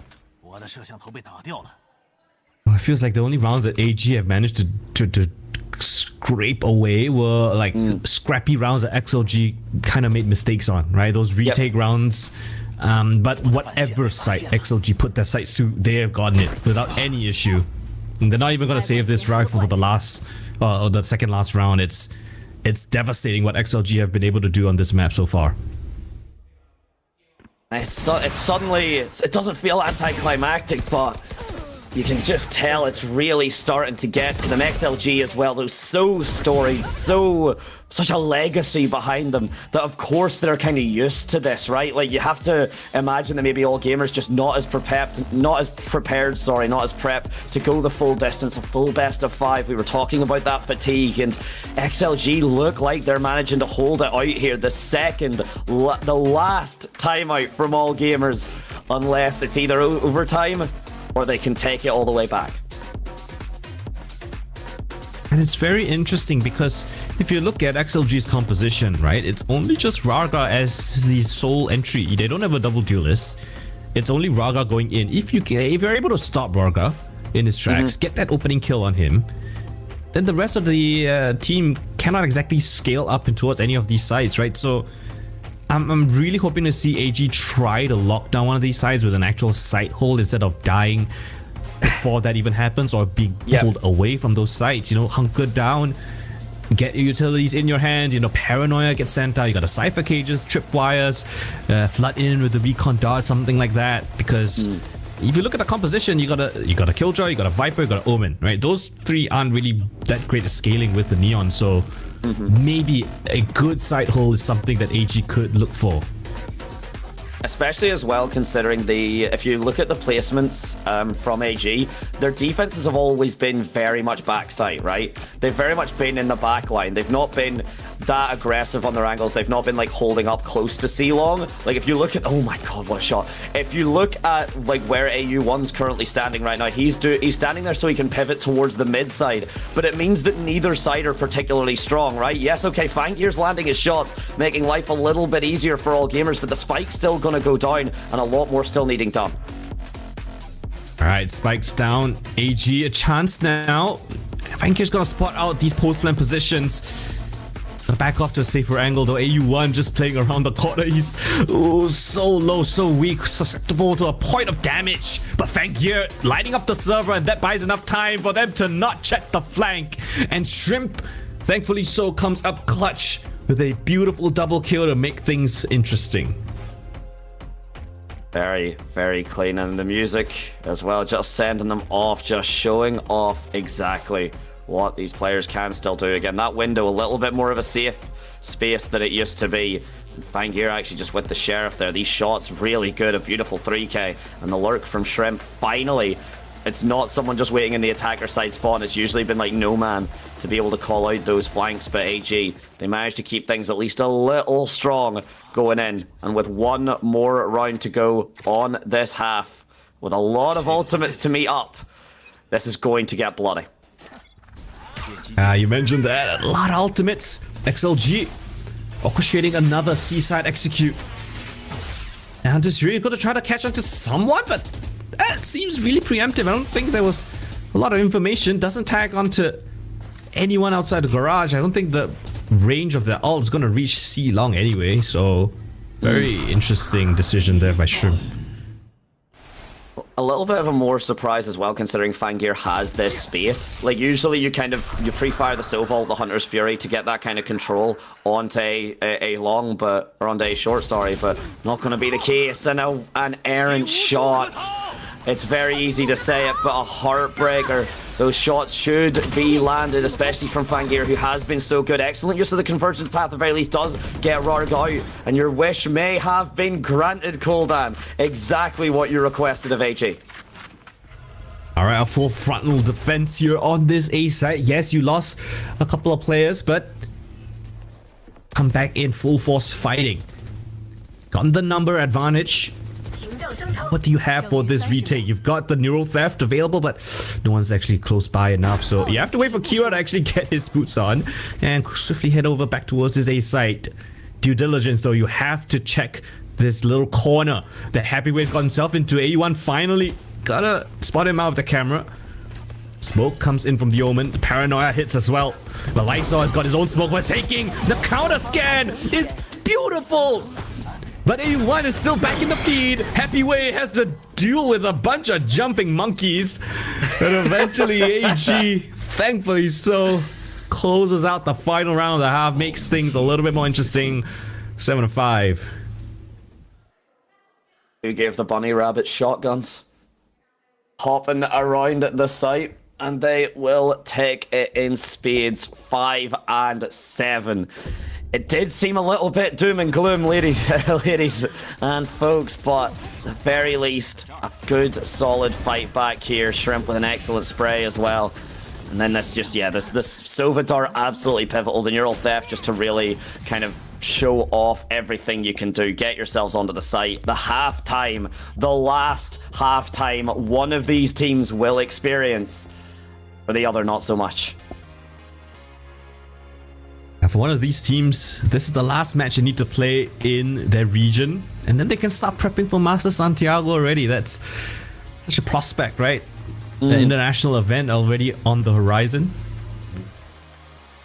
It's really nice how busy it's being kept now, right? It feels like there's just a lot more happening in Valorant, and give a big credit to Riot, honestly, because we're getting the Masters, the Game Changers is happening, the Cash Cups have came up as well. Like, there just does seem to be a lot more to keep teams focused and engaged, which was one of the feedbacks that was given to them, right? Like 2025, like you had Ascension and stuff, but it did feel like there was a little bit of downtime sometimes that the teams were really struggling to kind of stay focused on, and you know, struggled to really kind of set their sights on kind of that reward just because it felt so far away. So the fact that now the players are consistently getting time to train, are consistently having the next prospect to look forward to, it's really giving us a great time to watch Valorant, and honestly a showcase of how it's developing at the pace that it is. And very aggressive meta that we have right now, all things considered. Very excited to see if things shape up at the internationals. But for now, back into towards the server. Time in that mid break. On the halftime break, gonna be ending pretty soon. XLG. The pistol stats have been slowly chipped down.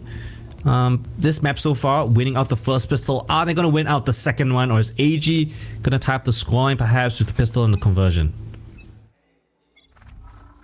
Pistols went well for XLG, but AG, no slouches, the only people to take a pistol round off XLG thus far. They could do it again, and if they do, they could very much be in the backswing, back in the driver's seat. Again, they're double duelist now. Gonna rely on GRQ and Fangir to get into the site to make these executes work. And that's exactly what's happening. The flashes go, the saturate down. A very easy site gain for AG, looking like XLG's attack, but can XLG do a retake? Us straight into the action. Rarga does not miss anything. Beautiful double, tap of the spike as well, baiting in for more attention. 3 versus 2 as a smoke face slides straight in for one more. Last player around the corner, Shrimp down to the 1v1 though, but Rarga gets the reload off just in the nick of time with just a single point of HP and a sip of his drink. No issues whatsoever. Gotta stay hydrated, right? You gotta stay hydrated, you gotta keep yourself focused, and what a performance nearly from Shrimp. We'll get to see it again. Rarga's entry, incredible, no notes, but we see Shrimp here, he gets that kill. The flick onto Rarga, gets the headshot, and then 180s, yeah, honestly, understood. Honestly, very valid, but you need the mental to stay. You need the composure to keep. All gamers don't have a timeout to save themselves anymore, so they just have to move on. But a heartbreak from Shrimp, and I completely understand why that desk has become an enemy. He knows the gravity of that loss right there. That means the second round is unlikely to go their way. As you can see right here, the spam is great. The long range weapons, or the longer range weapons compared to the pistols, gonna yield out victory. Kira and AU1, the last two players on different sides of the map. XLG looking confident as ever. Does he even pick up the spike? Yes, he does. Okay, but escape is just a sliver of HP. AG will be lucky to even get a spike plant in this kind of a situation, but they are headed to the right side. Yeah, they are at least headed to the better side, but starting to be sniffed out here. XLG just have to wait. Oh, but the steps coming through. And the spike about to get planted. Yeah, the information granted. Very aggressive smoke too, actually. Yeah, they're potentially saving Leo's life, all things considered. Looked like Leo was just about to swing in through, but either way, a bit of commotion being caused. A beautiful teleport. Kira falling down behind Rarga, but Happy Way just kind of going, why is there a neon? Or why is there an omen, sorry, in our team? This isn't our omen. Someone take that back. XLG, they're looking dominant. They're looking so clean, Koldan. Yeah. Again, that pistol loss rings heavily so in the ears of AG. They know how much they could have gotten off of that pistol. Now they're down 2 more rounds, 5-9. Gotta win out this empty bonus. And it's looking doable, right? On the side of XLG, not too many weapons.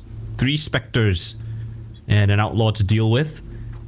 Definitely doable, but gotta be careful. XLG looking feisty as well. Oh, Kira, that's more like it. But Leo with a beautiful answer right back. The scan is great though.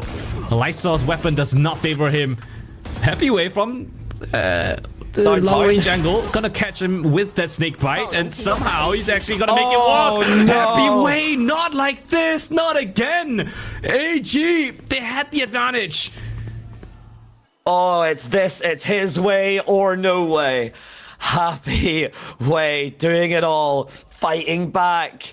AG, I really gotta say, I gotta go back. Shrimp, someone check that man's desk, because there might be a hole punched through it with that response. A 4K from Happy Way on the Spectre, potentially sending all gamers hopes and dreams of winning this series into the afterlife, along with most of the roster. Just as you said, no way that he gets this off. How does he do it? The long range snake bite, ADS of the Spectre, that range, and then the transfer onto Kira, the last one, is picturesque. They all know what they have just done. It's cracked the economy of AG. They have no money. They have this no is money. 11. Oh, they have few prospects. Oh, Koldan, it's really coming down to everything. It might not be the end. It really might not be. Fangir has hit some disgusting shots with the Sheriff and done some nice things for his team. A Shrimp, though, on the 14-10. I do have to say, GRQ, please come online. Please turn yourself on so we can get a bit more of this map, because XLG are not concerned about your current performance at all. It's just not been the executes that AG need. We'll see if the C site goes any different. I kind of have my doubts, Koldan. And towards we go. AG, full of confidence. They need to, at this point in the game, believe in themselves. A jump peak is beautiful, but GRQ shoots better. That's a nasty one to get them that advantage. Fangir, though, with their marshals making it work. The trade back from Leo, they still have to respect what's on the other side of the field. 3 versus 4, XLG searching for 11. Spike planted on this B site. Tap of it, AG. Primed and ready, all ready for this swing to come through. Leo isolates the first shot from AU. Lysos chiming back in. The recon dart does not hit him. Does not hit him. They're sticking the spike all the way through. Over the shotgun from Shrimp. Is that gonna be enough? Half diffuse. Lysor in their face. Finally gets caught by Kira. AG hold on by a thread. The skin of their teeth. Holy, did the Sova dart, the recon dart hit Lysor, right? Is that what happened? I think so. I think he picked it up. I think he grabbed it and said, "No, you're not going to scan through the smoke," and it created a little bit of concern. But either way, it was not going to be enough. A close one. I said it, Koldan. You said it was 11. I said something could happen. And it always seems to. The last moment. No further time left. The spike. The dart, sorry, going to go through. Rorga immediately getting it shot for him. But AG finding the time, finding the space. They could answer back. It all starts with a little bit of hope. Drone to come in and spot out the Killjoy utility in towards Garage. Alarm bot gets broken. That's small little protocol being done for, but Fangir wants to up the ante. In towards the B side we go again. Spotted out. And converts on that kill, but Lysor immediately fast on that trade. So 1-for-1. AG not too shabby about that one. Teleport all across the map. It's committed on towards C Long with the spike. No man has to defend this site now. Pops the orb thanks to his teammate. Oh, but GRQ, that's a fantastic shot committed. Is the from the shadows, but gets denied right at the end. GRQ rare on this smoke. You dare best it? You dare step into a world of Happy Way? You will pay the ultimate price. Spectrally planted, half split across the map. Defense and attack both occupy the same site. Hunter's Fury of Shrimp, it's not gonna be of an issue. He's committed back up plat. The stun is fantastic. AU1 though, answering right back. Roggar in towards the issue. It's Kira up against the world. 1v2, isolation! It's Kira again, the cold-blooded killer. 1 versus 2, then it is an even fight. Kira responds, a statement to be made. It's not over yet. Not until that 13 hits the scoreboard. The Viper's Pit, Happy Way, his entire location, that was his realm. But Kira has the site in his entirety. No timeouts from XLG yet. Still rocking the 2. The economy not looking great. But AG, they have a glimpse, a prospect at fighting their way back into this. It felt so doom and gloom, but now everything feels back on the line. This is what XLG did to AG in that 13-11 loss. Alright, AG were the ones in that driver's seat, but XLG grinded it out. They found the momentum. They rode out all of those heroic rounds, and it was just on that pure determination, that resilience. Does AG have it in them to do to what XLG did to them? Gosh, and again, one of these teams has to do this again tomorrow. The other one at least gets a little bit of a respite. But other than that, it's all going to go down here. Fangir trying to get himself onto the A site, but it's a good sell. It's a good use of that control. It means the retake now has to come through from XLG, and they've got the bad buy. It's going to be much more difficult for them. This map control from mid as well. Fangir keeping it controlled. Shrimp and Kira good. Rorga not able to get his team onto the site. They just get cut down. The shock darts just going errant one way or the other. They're not going to get any sort of frags, any sort of contact here. Happy Way falls. The last person standing, Kira, making a statement on the kill feed. It's 8 and 10. They're getting closer, XLG. Objects in the mirror are closer than they look. All of the gamers are up and rearing. It's this time, this map, it's Kira's to shine. He's found impact round after impact round. Shrimp was on the first. Fangir took the reins for a moment. Kira right now is leading by example, and that incites a timeout. XLG realizing that images in the mirror are closer than it seems. The first timeout, XLG, they still have another, but they're going to be probably burning through these cooldowns. They're going to be burning through everything. Again, just look at the animation on the coaches, both sides taking this so seriously. The smiles that were on XLG's faces for map 1 and 2, despite losing them, not present anymore. Everyone focused, everyone locked in. The minutiae, every choice could be the difference here between Masters and at least another best of 5. And these teams have been going the absolute distance. We got the best of 3 earlier as well before this went to the 3rd map. So all 8 maps today have been played. And if we can potentially see this closed out or a potential overtime, I don't think these teams would be happy about it, Coldan, but it would certainly be a spectacle. This would be the first appearance of AG in an international event. Up against them, it's XLG with a 2-round advantage. Economy-wise, both relatively even, but ultimate strongly favor AG. Let's see if they got something convincing here after this timeout. The immediate notice, the Viper Wall has changed its position, going down that kind of diagonal to cut down the CE site, and Kira, who has been the kind of playmaker for all gamers thus far, immediately falls the saturate into the flash. It is good, the Hunter's Fury as well. Shrimp just popping it. Usually, sometimes it's been a little bit proactive, a little bit risky, but that plays off beautifully. The economy from XLG, as we pointed out, going to be struggling if they can't win this round. The paranoia cheats, but at least the backup from AG. GRQ picks up Lysor even if Shrimp falls. A 1 versus 2 here. Leo, can you do the exact same thing Kira did? Stand down against 2 players, gun them both down, a double swing to perfection. Our GRQ popping up when he needed. I asked, it was about a 1 in 9, and he's heard the call. He has answered the prayers of all gamers off the back of Kira's performance, and 1 round now separates these teams. Just as you said, Kira has inspired the rest of the team. This looked like an AG that was done and dusted. This looked like an AG that was so lethargic after this back and forth affair. 4 maps done into the 5th. They look done and dusted. They look tired. They look all out of sorts.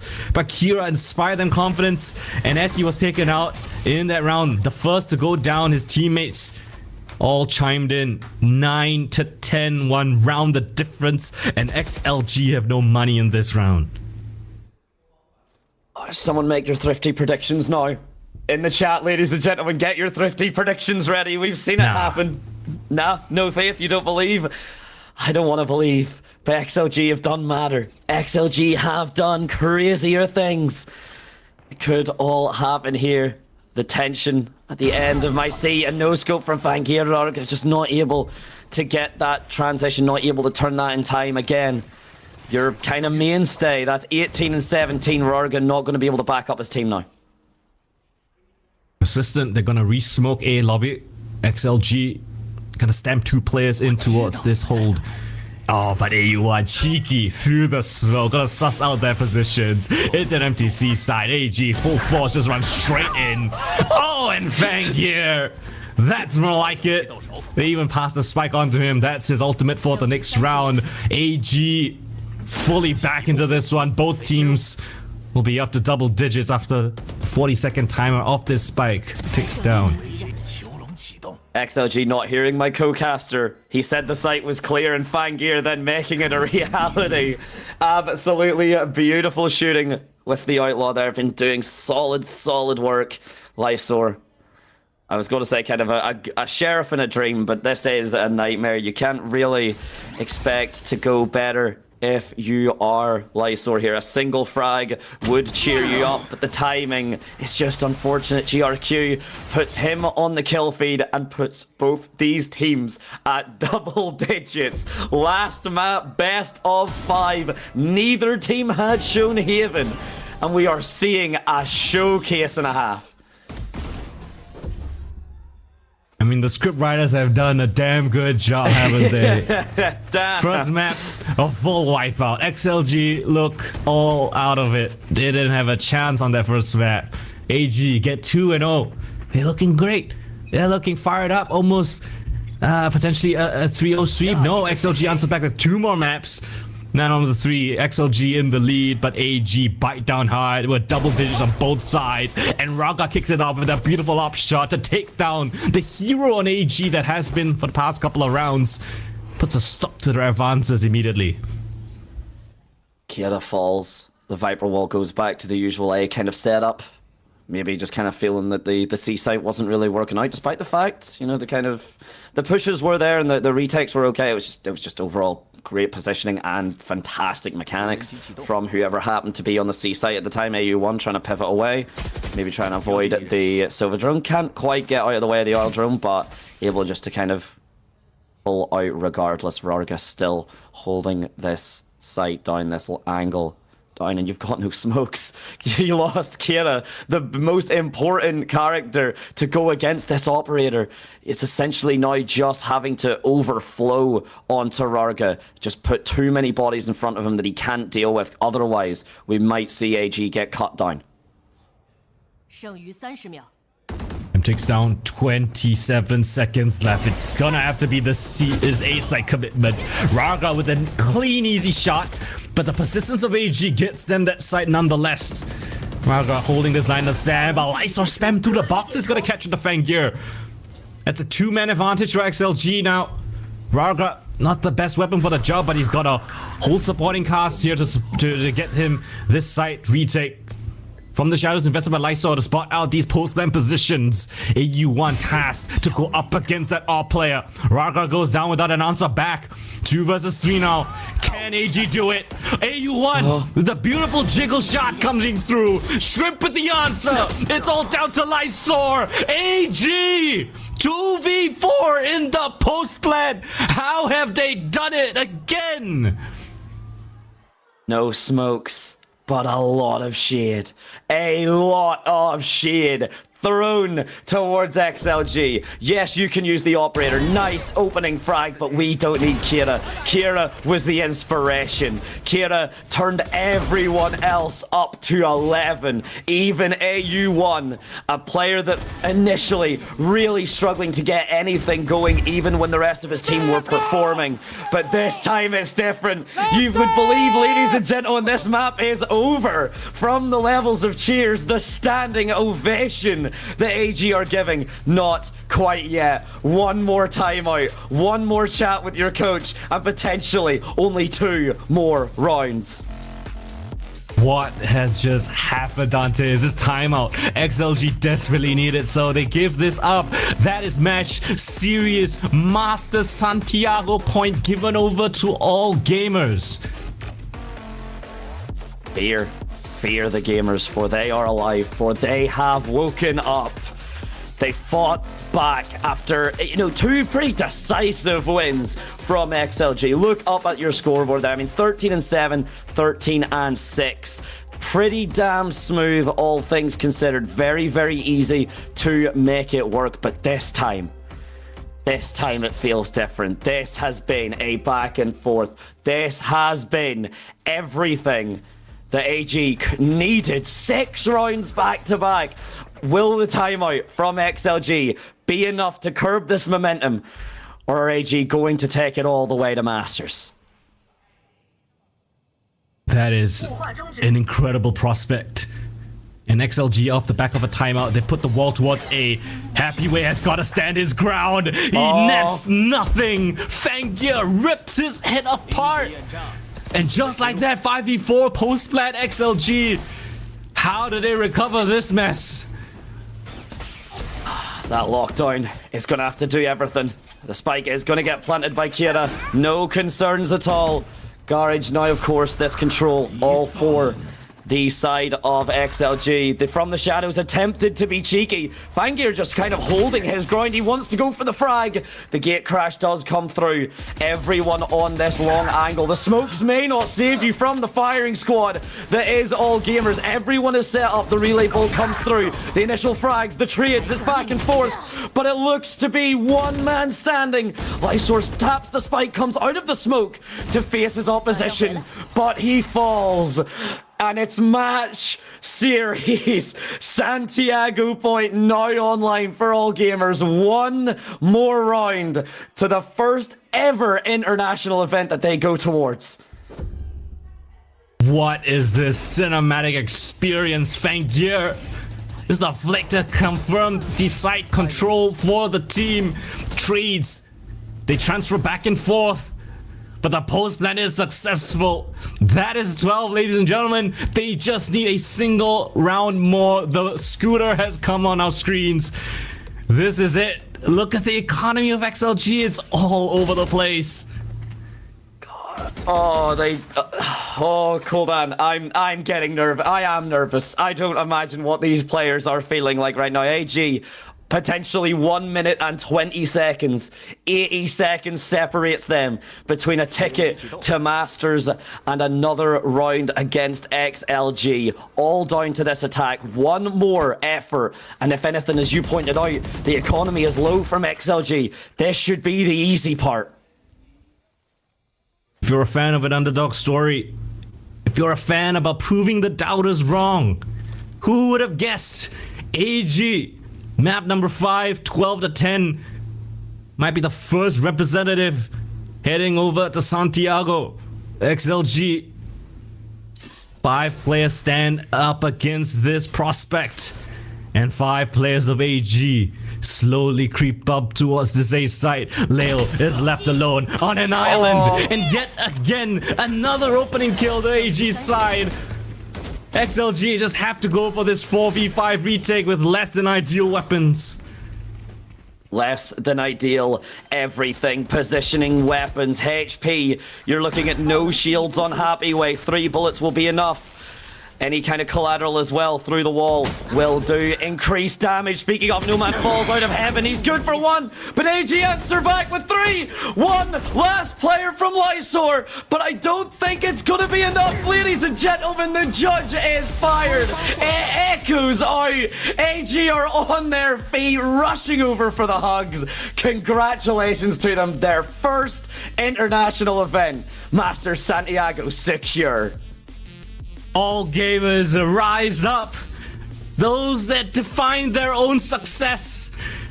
Those that write their own history. They take down the giants of XLG. They were previously undefeated in Kickoff, but now the champions will reign supreme in a 5-map affair. Their first ever win here in China. Their first ever international appearance. Commiserations to XLG though, they did amazingly. They almost brought it back. A reverse sweep potential, but not today. seeing Shrimp, knowing that desk can be repaired without any additional concerns. I cannot believe it. Anyone, I mean, we might get to see it again, but that emotion from Shrimp, you could tell how upset, and the performance he was putting up as well. He really was doing a lot for his team. And then Kira showed up to turn everyone else up to 11 to get that switch flicked and bring AG back after a demanding 5 hours, basically, of Valorant. All maps, all coming through, all gamers. Absolutely incredible. It's an indescribable run that they have gone off to. Undefeated in kickoffs. They've made 3 player changes. The same core was not it wasn't the same core since last year. How do you come in as a rookie team with rookie players and you claim the prize? All gamers rise up once again. This is your moment to shine. And they are your champions of VCT China Kickoff. Congratulations to the team. Get the aura going. Build it up. Oh. Make sure. Oh, hey, there we go. There we go. Amazing work. Awesome. The confetti coming down. Your champions of the kickoff stage going to Santiago. The confetti, let it get heard. And the music rings out in the stadium. I can only imagine, Cooldown, what the atmosphere feels like in there. You can look at the emotion on their faces, right? When they won that, when they finally got this organization's very first international appearance. So many rookie players, so many individuals finding their form at the right moment. And we will be jumping off just in a moment with our beloved translator Bedos to take over the interview. 你拿着麦克风，Kira，就由你先分享一下此刻的心情，好不好？哇，真的太爽了！ He says it feels so cool. 太爽了，太舒服了，真的，我想所有的观众看的也非常的过瘾，拒绝让人推翻。而且今天其实你的个人状态也来到了一个巅峰，从你连着很多回合的一个夺杀，到最后一张地图的力挽狂澜，其实你也是带领整个队伍出现了翻盘。那在这段时间，每一次可能要交手的时候，脑海里都在想些什么呢？ Yeah, what's going through your mind whenever something like very scary maybe like comes up? 专注比赛，因为赛前你说到，之前每一次和 XLG 的交手都没能赢下来，你一直在等一个赢的机会，而今天你确实把机会抓到了自己的手里。赢下这场比赛对你来说有个怎样的？ And what does this win mean to you? 对于我来说，我觉得我们就进步很大了。 And he says that it means that we've improved a lot. 是的，我想所有的观众也看到了属于你们的进步。那接下来想问一下高瑞奇。 你从新生赛来到了联赛的舞台，也带领着 AG 刮起了这样一场青春风暴。那赛前你说到，其实你从来没想到过你可以走到现在这一步，现在成为了 CN 的1号种，之前有想到过。Did you ever expect yourself to become CN at first seed? And he says, my teammates are just so good, too good. 都很出色，那夸一夸队友吧。夸自己。 我今天表现太一般了，我今天很迷，但是我的队友真太厉害。 And he says, I didn't play so well today, like basically at all, but my teammates were so good. 都会有所起伏，但是最后能够拿下比赛的胜利，都是大家的团队协作，大家在一起努力的一个结果。那最后再给大家分享一下此时此刻的。And how do you feel right now? 因为我真的挺不敢相信，我觉得真的跟做梦一样。 And he says that I can't believe it all. It feels like I'm dreaming. 特别今天玩的，然后我已经准备的挑战打明天的 DO。 And he says that he was already like preparing mentally to play a best of 5 tomorrow. 想也成真了，恭喜高瑞奇。接下来是。 因为其实你也是队伍里经验非常丰富的一名选手嘛，这是你第一次有机会前往国际赛事，而且是以 1号种的身份前往。那对于你自己来说，达到现在这一切满意吗？ And you're like satisfied with your performance so far, like now that you're like first seed, and this is your first time going to international. And he says that he's waited for this moment for so long, too long. 每一个选手其实一生之中都在等待着这一刻。那这一段时间你们所付出的所有的辛苦、所有的努力都没有白费。要不要也跟大家说一说这一段时间你们是如何去准备、去训练的？ And like how did you guys prepare and train for all this time? 加油！大家再给他一些掌声好不好？ 就是感谢我们训练赛的成果，因为我们训练赛真的打得蛮不错的。我觉得打个训练赛的内容，然后每天每日每夜的复盘，解决了很多问题，真的很辛苦。 And he says that it was like a very hard work. We were like practicing every day, scrimming every day, and we found a lot of problems, and we had to like kind of fix a lot of those. 再次感谢。接下来6万。 因为其实现在队伍也是一个2老带3期的状态，大家的状态现在真的还是很感动、很感性。赢下这场比赛之后，其实我想每个人都非常的开心。那作为队里的新人，能不能也分享一下队里的老将这段时间是如何帮助你？ And how do you think the more experienced players have helped you throughout this time? 比赛表现跟我的训练赛不是很符合，就是算是打得比较差。 And he says that maybe his performance today versus his performance in scrims wasn't, they weren't really equivalent. Like he didn't play very well today. But even though he made like quite big mistakes, they didn't really fault him for it. And they kind of believed that every time they could like kind of clutch it back. 有一个非常好的团队氛围，而且这种积极的氛围下，也可以让你放松心态，打得更好。对，那还有什么想要对哥儿几个说的吗？ And anything to say to teammates? 这是我第一次上 VCT 的舞台，我就能直接不仅打了 BO5，甚至还赢了，我太牛逼了你们！ And he says that my teammates are so good. This is my first time being on the VCTCN stage and then getting playing a best of 5 and winning. 现在属于你的风采，现在拥有了前往圣地亚哥的机会。那想在国际舞台上展现一个怎样的自己呢？ And now you've come to San region and showcase your talent in these matches. Also, you've earned the opportunity to San Diego. So, what kind of player do you want to present on the international stage? I wanna play against Dexter actually. I like this guy and I guess he's good. I wanna try to play against him, yeah. 他说他其实真的非常非常想在圣地亚哥和 Texture 交手，因为他很喜欢他，非常想要拥有这次可以和他交手的机会。Any words to the fans? Thank you guys, thank you so much for your support, I love you. And also I wanna say Viktor Troshkin, I love you. 也是向所有观众展现了感谢你们的支持，感谢你们的爱，谢谢你们。那接下来其实也想问一下教练，在这段时间，我想一定是为整个团队做出了非常非常多的付出。你会如何评价今天所有队员们的发挥和？ And how do you think your players played today? 我觉得我的选手们配得上这个 CN 1号种子的身份。 Yeah, he says that his players really deserves the first seed.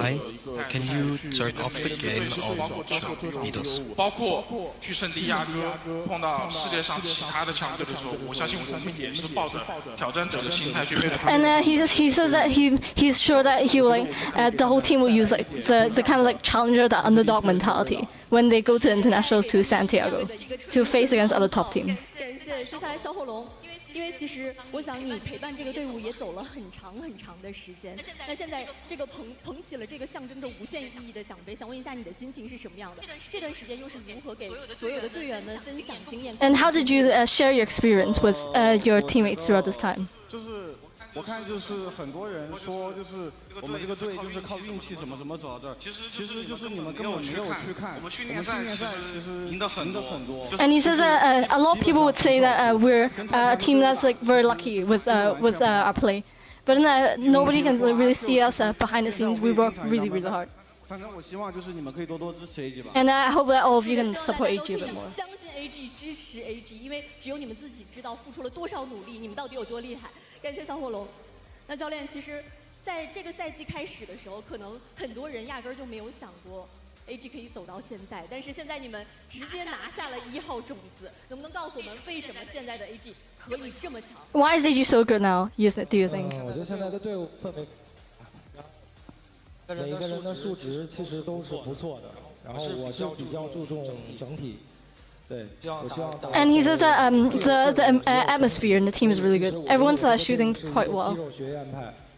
对，然后但是我这个队伍其实还很年轻，很欠缺临场的这些经验。But he says that the team is still like relatively young and lacks kind of experience. 面对更强大的对手，然后以及更多的困境，但是我觉得我的队伍最难能可贵的就是我们永不放弃。And he says that the most valuable part of his team is that they never give up. 不管什么样的困境，然后我们都会。 力挽狂澜，谢谢大家。 And they will always take advantage of it. 今天这场比赛也是足以展现你们队伍的韧性，拒绝让二追三，最后直接拿下胜利。再次感谢 AG 接受我们的采访。那接下来我们就要公布 And that's it for the interview. 无畏巡回广州站的最佳选手。 And now it's time to announce the MVP 赛事 MVP for Kickoff 的 MVP 项链，请看大屏幕。 And please look at the screen.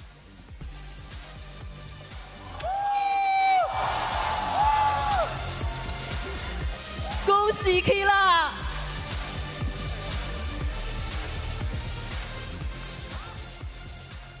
接下来我也要把这个 MVP 的项链转交给你。And it's Kira has his MVP bracelet.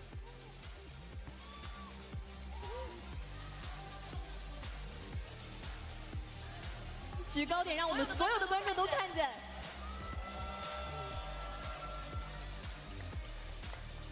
恭喜 Killa！ 拿下了这个赛事 MVP， 也是属于你的第一个赛事 MVP。我想一定是有着非常特别的意义的。此时此刻，你是什么样的心情 Your first MVP, how do you feel? 我觉得我这一年来的努力没有白费吧。 Yeah, he says that all the hard work they poured in this past year like paid off. 大家一定付出了非常多的辛苦和努力。你也曾经在联赛征战过很长很长时间，但是可能在那段时间确实并没能有一个非常好的成绩。那能不能也给我们分享一下这一路走过来的心路历程大概是什么样的呢？ Now, how's your journey in VCT China so far? 首先我要感谢我的2个教练吧，他们对我的帮助真的很大。我觉得如果没有他们2位的话，我是不会站在这里。 And he says that he really thanks the 2 coaches for believing in him and bringing him to like this day. If they didn't exist, he wouldn't be here. 是的，就像教练刚才说的，永远相信你们永不放弃的这种精神。那现场有非常多的粉丝，现在支持着你们，爱着你们。最后有什么话是想对？ And finally, any words for the 谢 fans? 谢大家的支持，然后谢谢大家来现场观看我们的比赛，然后希望大家一直能支持 AG， 谢谢。 And he says thank you to the fans for coming to the arena to support us. Thank you for supporting us all the time. And thank you everyone. And that's it for the MVP interview. It's time for the prize draw for the audience. 接下来也有请我们的 MVP 选手为我们抽取一下本场的幸运观众。你可以直接说开始，3、2、1，停。 All right, what a lovely interview. Thank you so much to Beatos for translating all of that for us, but all of the gamers finding all of the glory, right? You know, when people doubted them, when there was so much discussion about how this roster was gonna fare up against in this year, well, they immediately shut things down, they proved their worth, and you could see how this entire team all worked together as a family of sorts, you know, just to pull home this kind of victory. Very much well deserved. Yeah, indeed. And my favorite player, the mascot, my favorite player, the All Gamers Panda, now allowed to jump in with his squad, and you get to see the player photo there, and really well deserved. I mean, you can tell how much they did work, and anyone that says you can get lucky 1 or 2 games of Valorant, you do not get lucky to take it all the way up undefeated in a series bracket as competitive as this, and you do not get lucky against XLG. They do not let you. A very solid performance from them, and it now means Billy are waiting for them in that mid bracket though. It's exciting stuff. That's the thing. It feels like it's over, and in a way it is, but there's still so much more here, Goldan, and we'll be doing that tomorrow, but we'll get to talk about the highlights, and we just really get to discuss the entire journey over the last 5 hours we and the players have been on. Yeah, it's been a hell of a story, right? Imagine you're going up 2-0, you know, you lose the next 2 maps after that. It looks like it's going to be over and done with. Look at the scoreline. It's what, 6-3. XLG had a very strong commanding first half. In towards the second, you lose a very crucial pistol. You can see the expression of Shrimp all the way back in that second pistol when he lost that 1v1. You can see the emotion on his faces. Right here, actually. Yeah, Raga just pulling off the incredible down to the 1v1. But then again, I really wonder. AG just all garnered back. You can see the emotion on this man. I was literally about to say, I was like, I wonder if we'll get to see the desk slam as well. You're sounding a little bit just to, I mean, thankfully, I think your equipment's starting to give up as well, because I think we're all exhausted. I think everyone here is shattered. The players, us, the production, your microphone, everything is just breaking. Everything is calling it at the end here. So hopefully you'll be back with us in just a second. But I mean, yeah, we get to look at the highlights. We'll get to hear my beautiful co-caster in just a second. Anyway, he still is here, but yeah, damn, God, that's the Goldan I know and love. Okay. I think microphone is going through it as well as did the players, but I mean, Kira getting the MVP as well, I think very much well deserved. I mean, he was the IGL for this squad, calling what an amazing best of 5 up against such a strong opponent. Indeed, and we'll get to probably hear those comms from the IGL, the man himself that could keep all gamers alive when all hope seemed lost. A performance that then demonstrated to his entire team we never give up. 来这边啊！我要拍了，来走，走，哎 ，flash go， flash， 等我塞，翻你，我有C连，都 A 连，全身的 push， I'm low， 我能看，给我走慢点，还没下，我回来了，对，going out， 来，周北，上去了，2 more， 等我 C 了。3个吗？得帮我补枪。他们知道我，我死了。我补枪，他电我了。我下去没有？没枪了。别了。下地。50 我们。混。You have double shoulder, it's fine. 对，去打。我方还剩1枪。没别快了。去打，摇枪，去打。来 ，Let's go！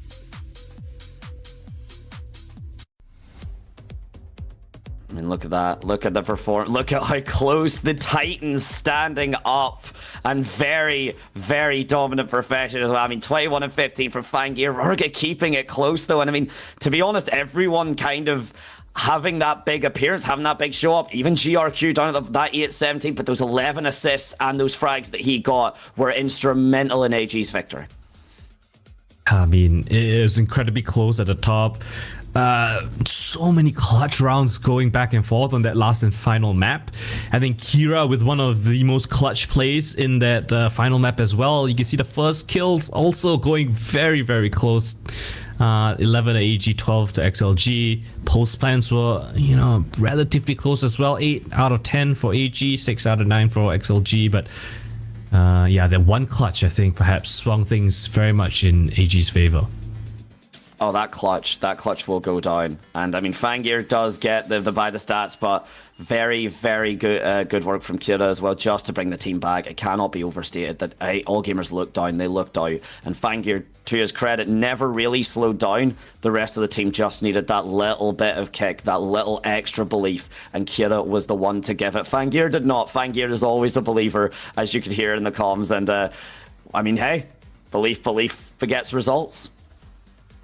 Yeah, and it takes a lot, right, to leave your home country, to travel across the world to an area, a region that you don't speak their language. You have to adapt with the team communications, team chemistry, even just the environment. It's very different. It's not easy, and him being able to perform at such a high level as pretty much a rookie. I don't know much of where else he's performed in other regions. So yeah, what an incredible showing coming in from him. This is a tale of the story that we've just witnessed, right? 13-5, dominant as hell by AG. Second map it got close, but AG still eked it out, and then XLG slow but steady, strong wins on both Bind as well as Abyss, and then that barn burner of Haven.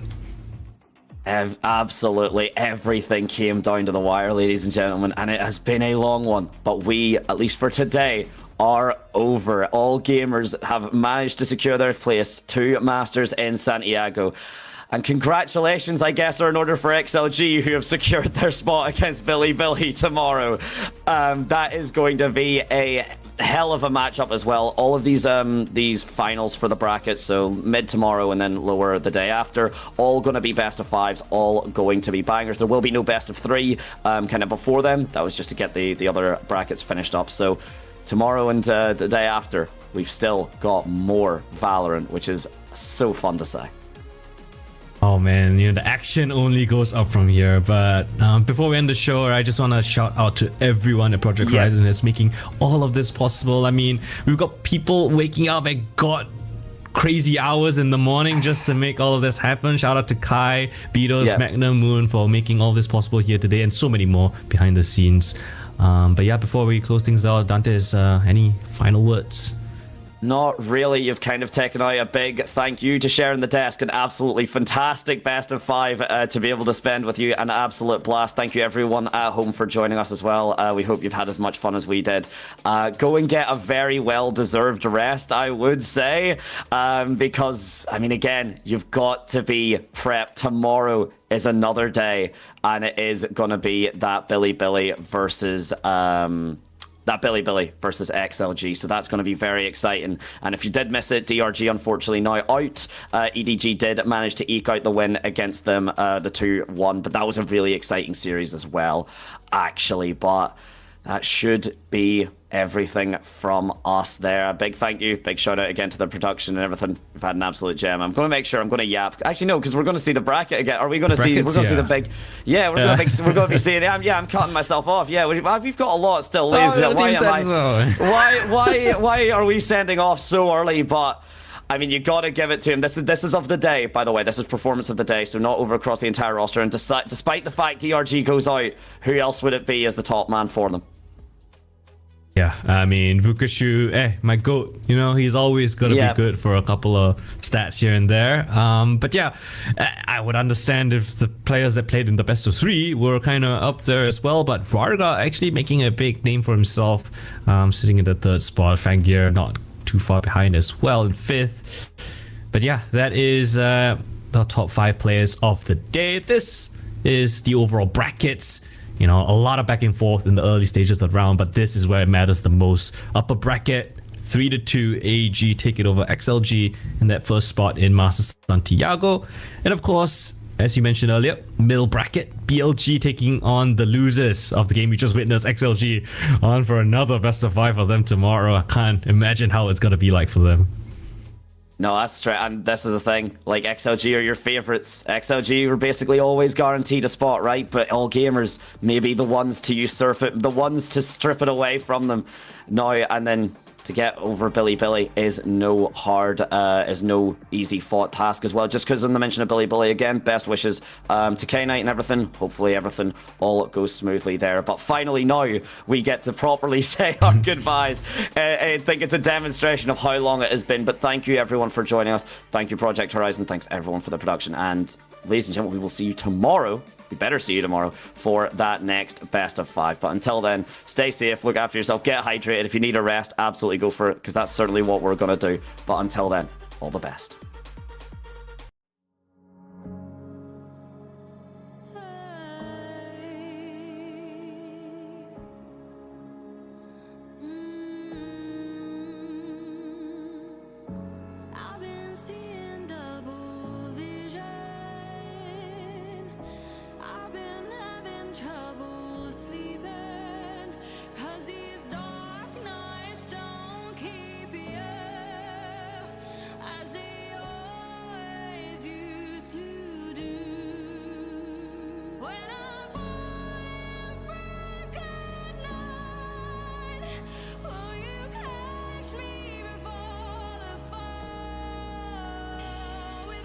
you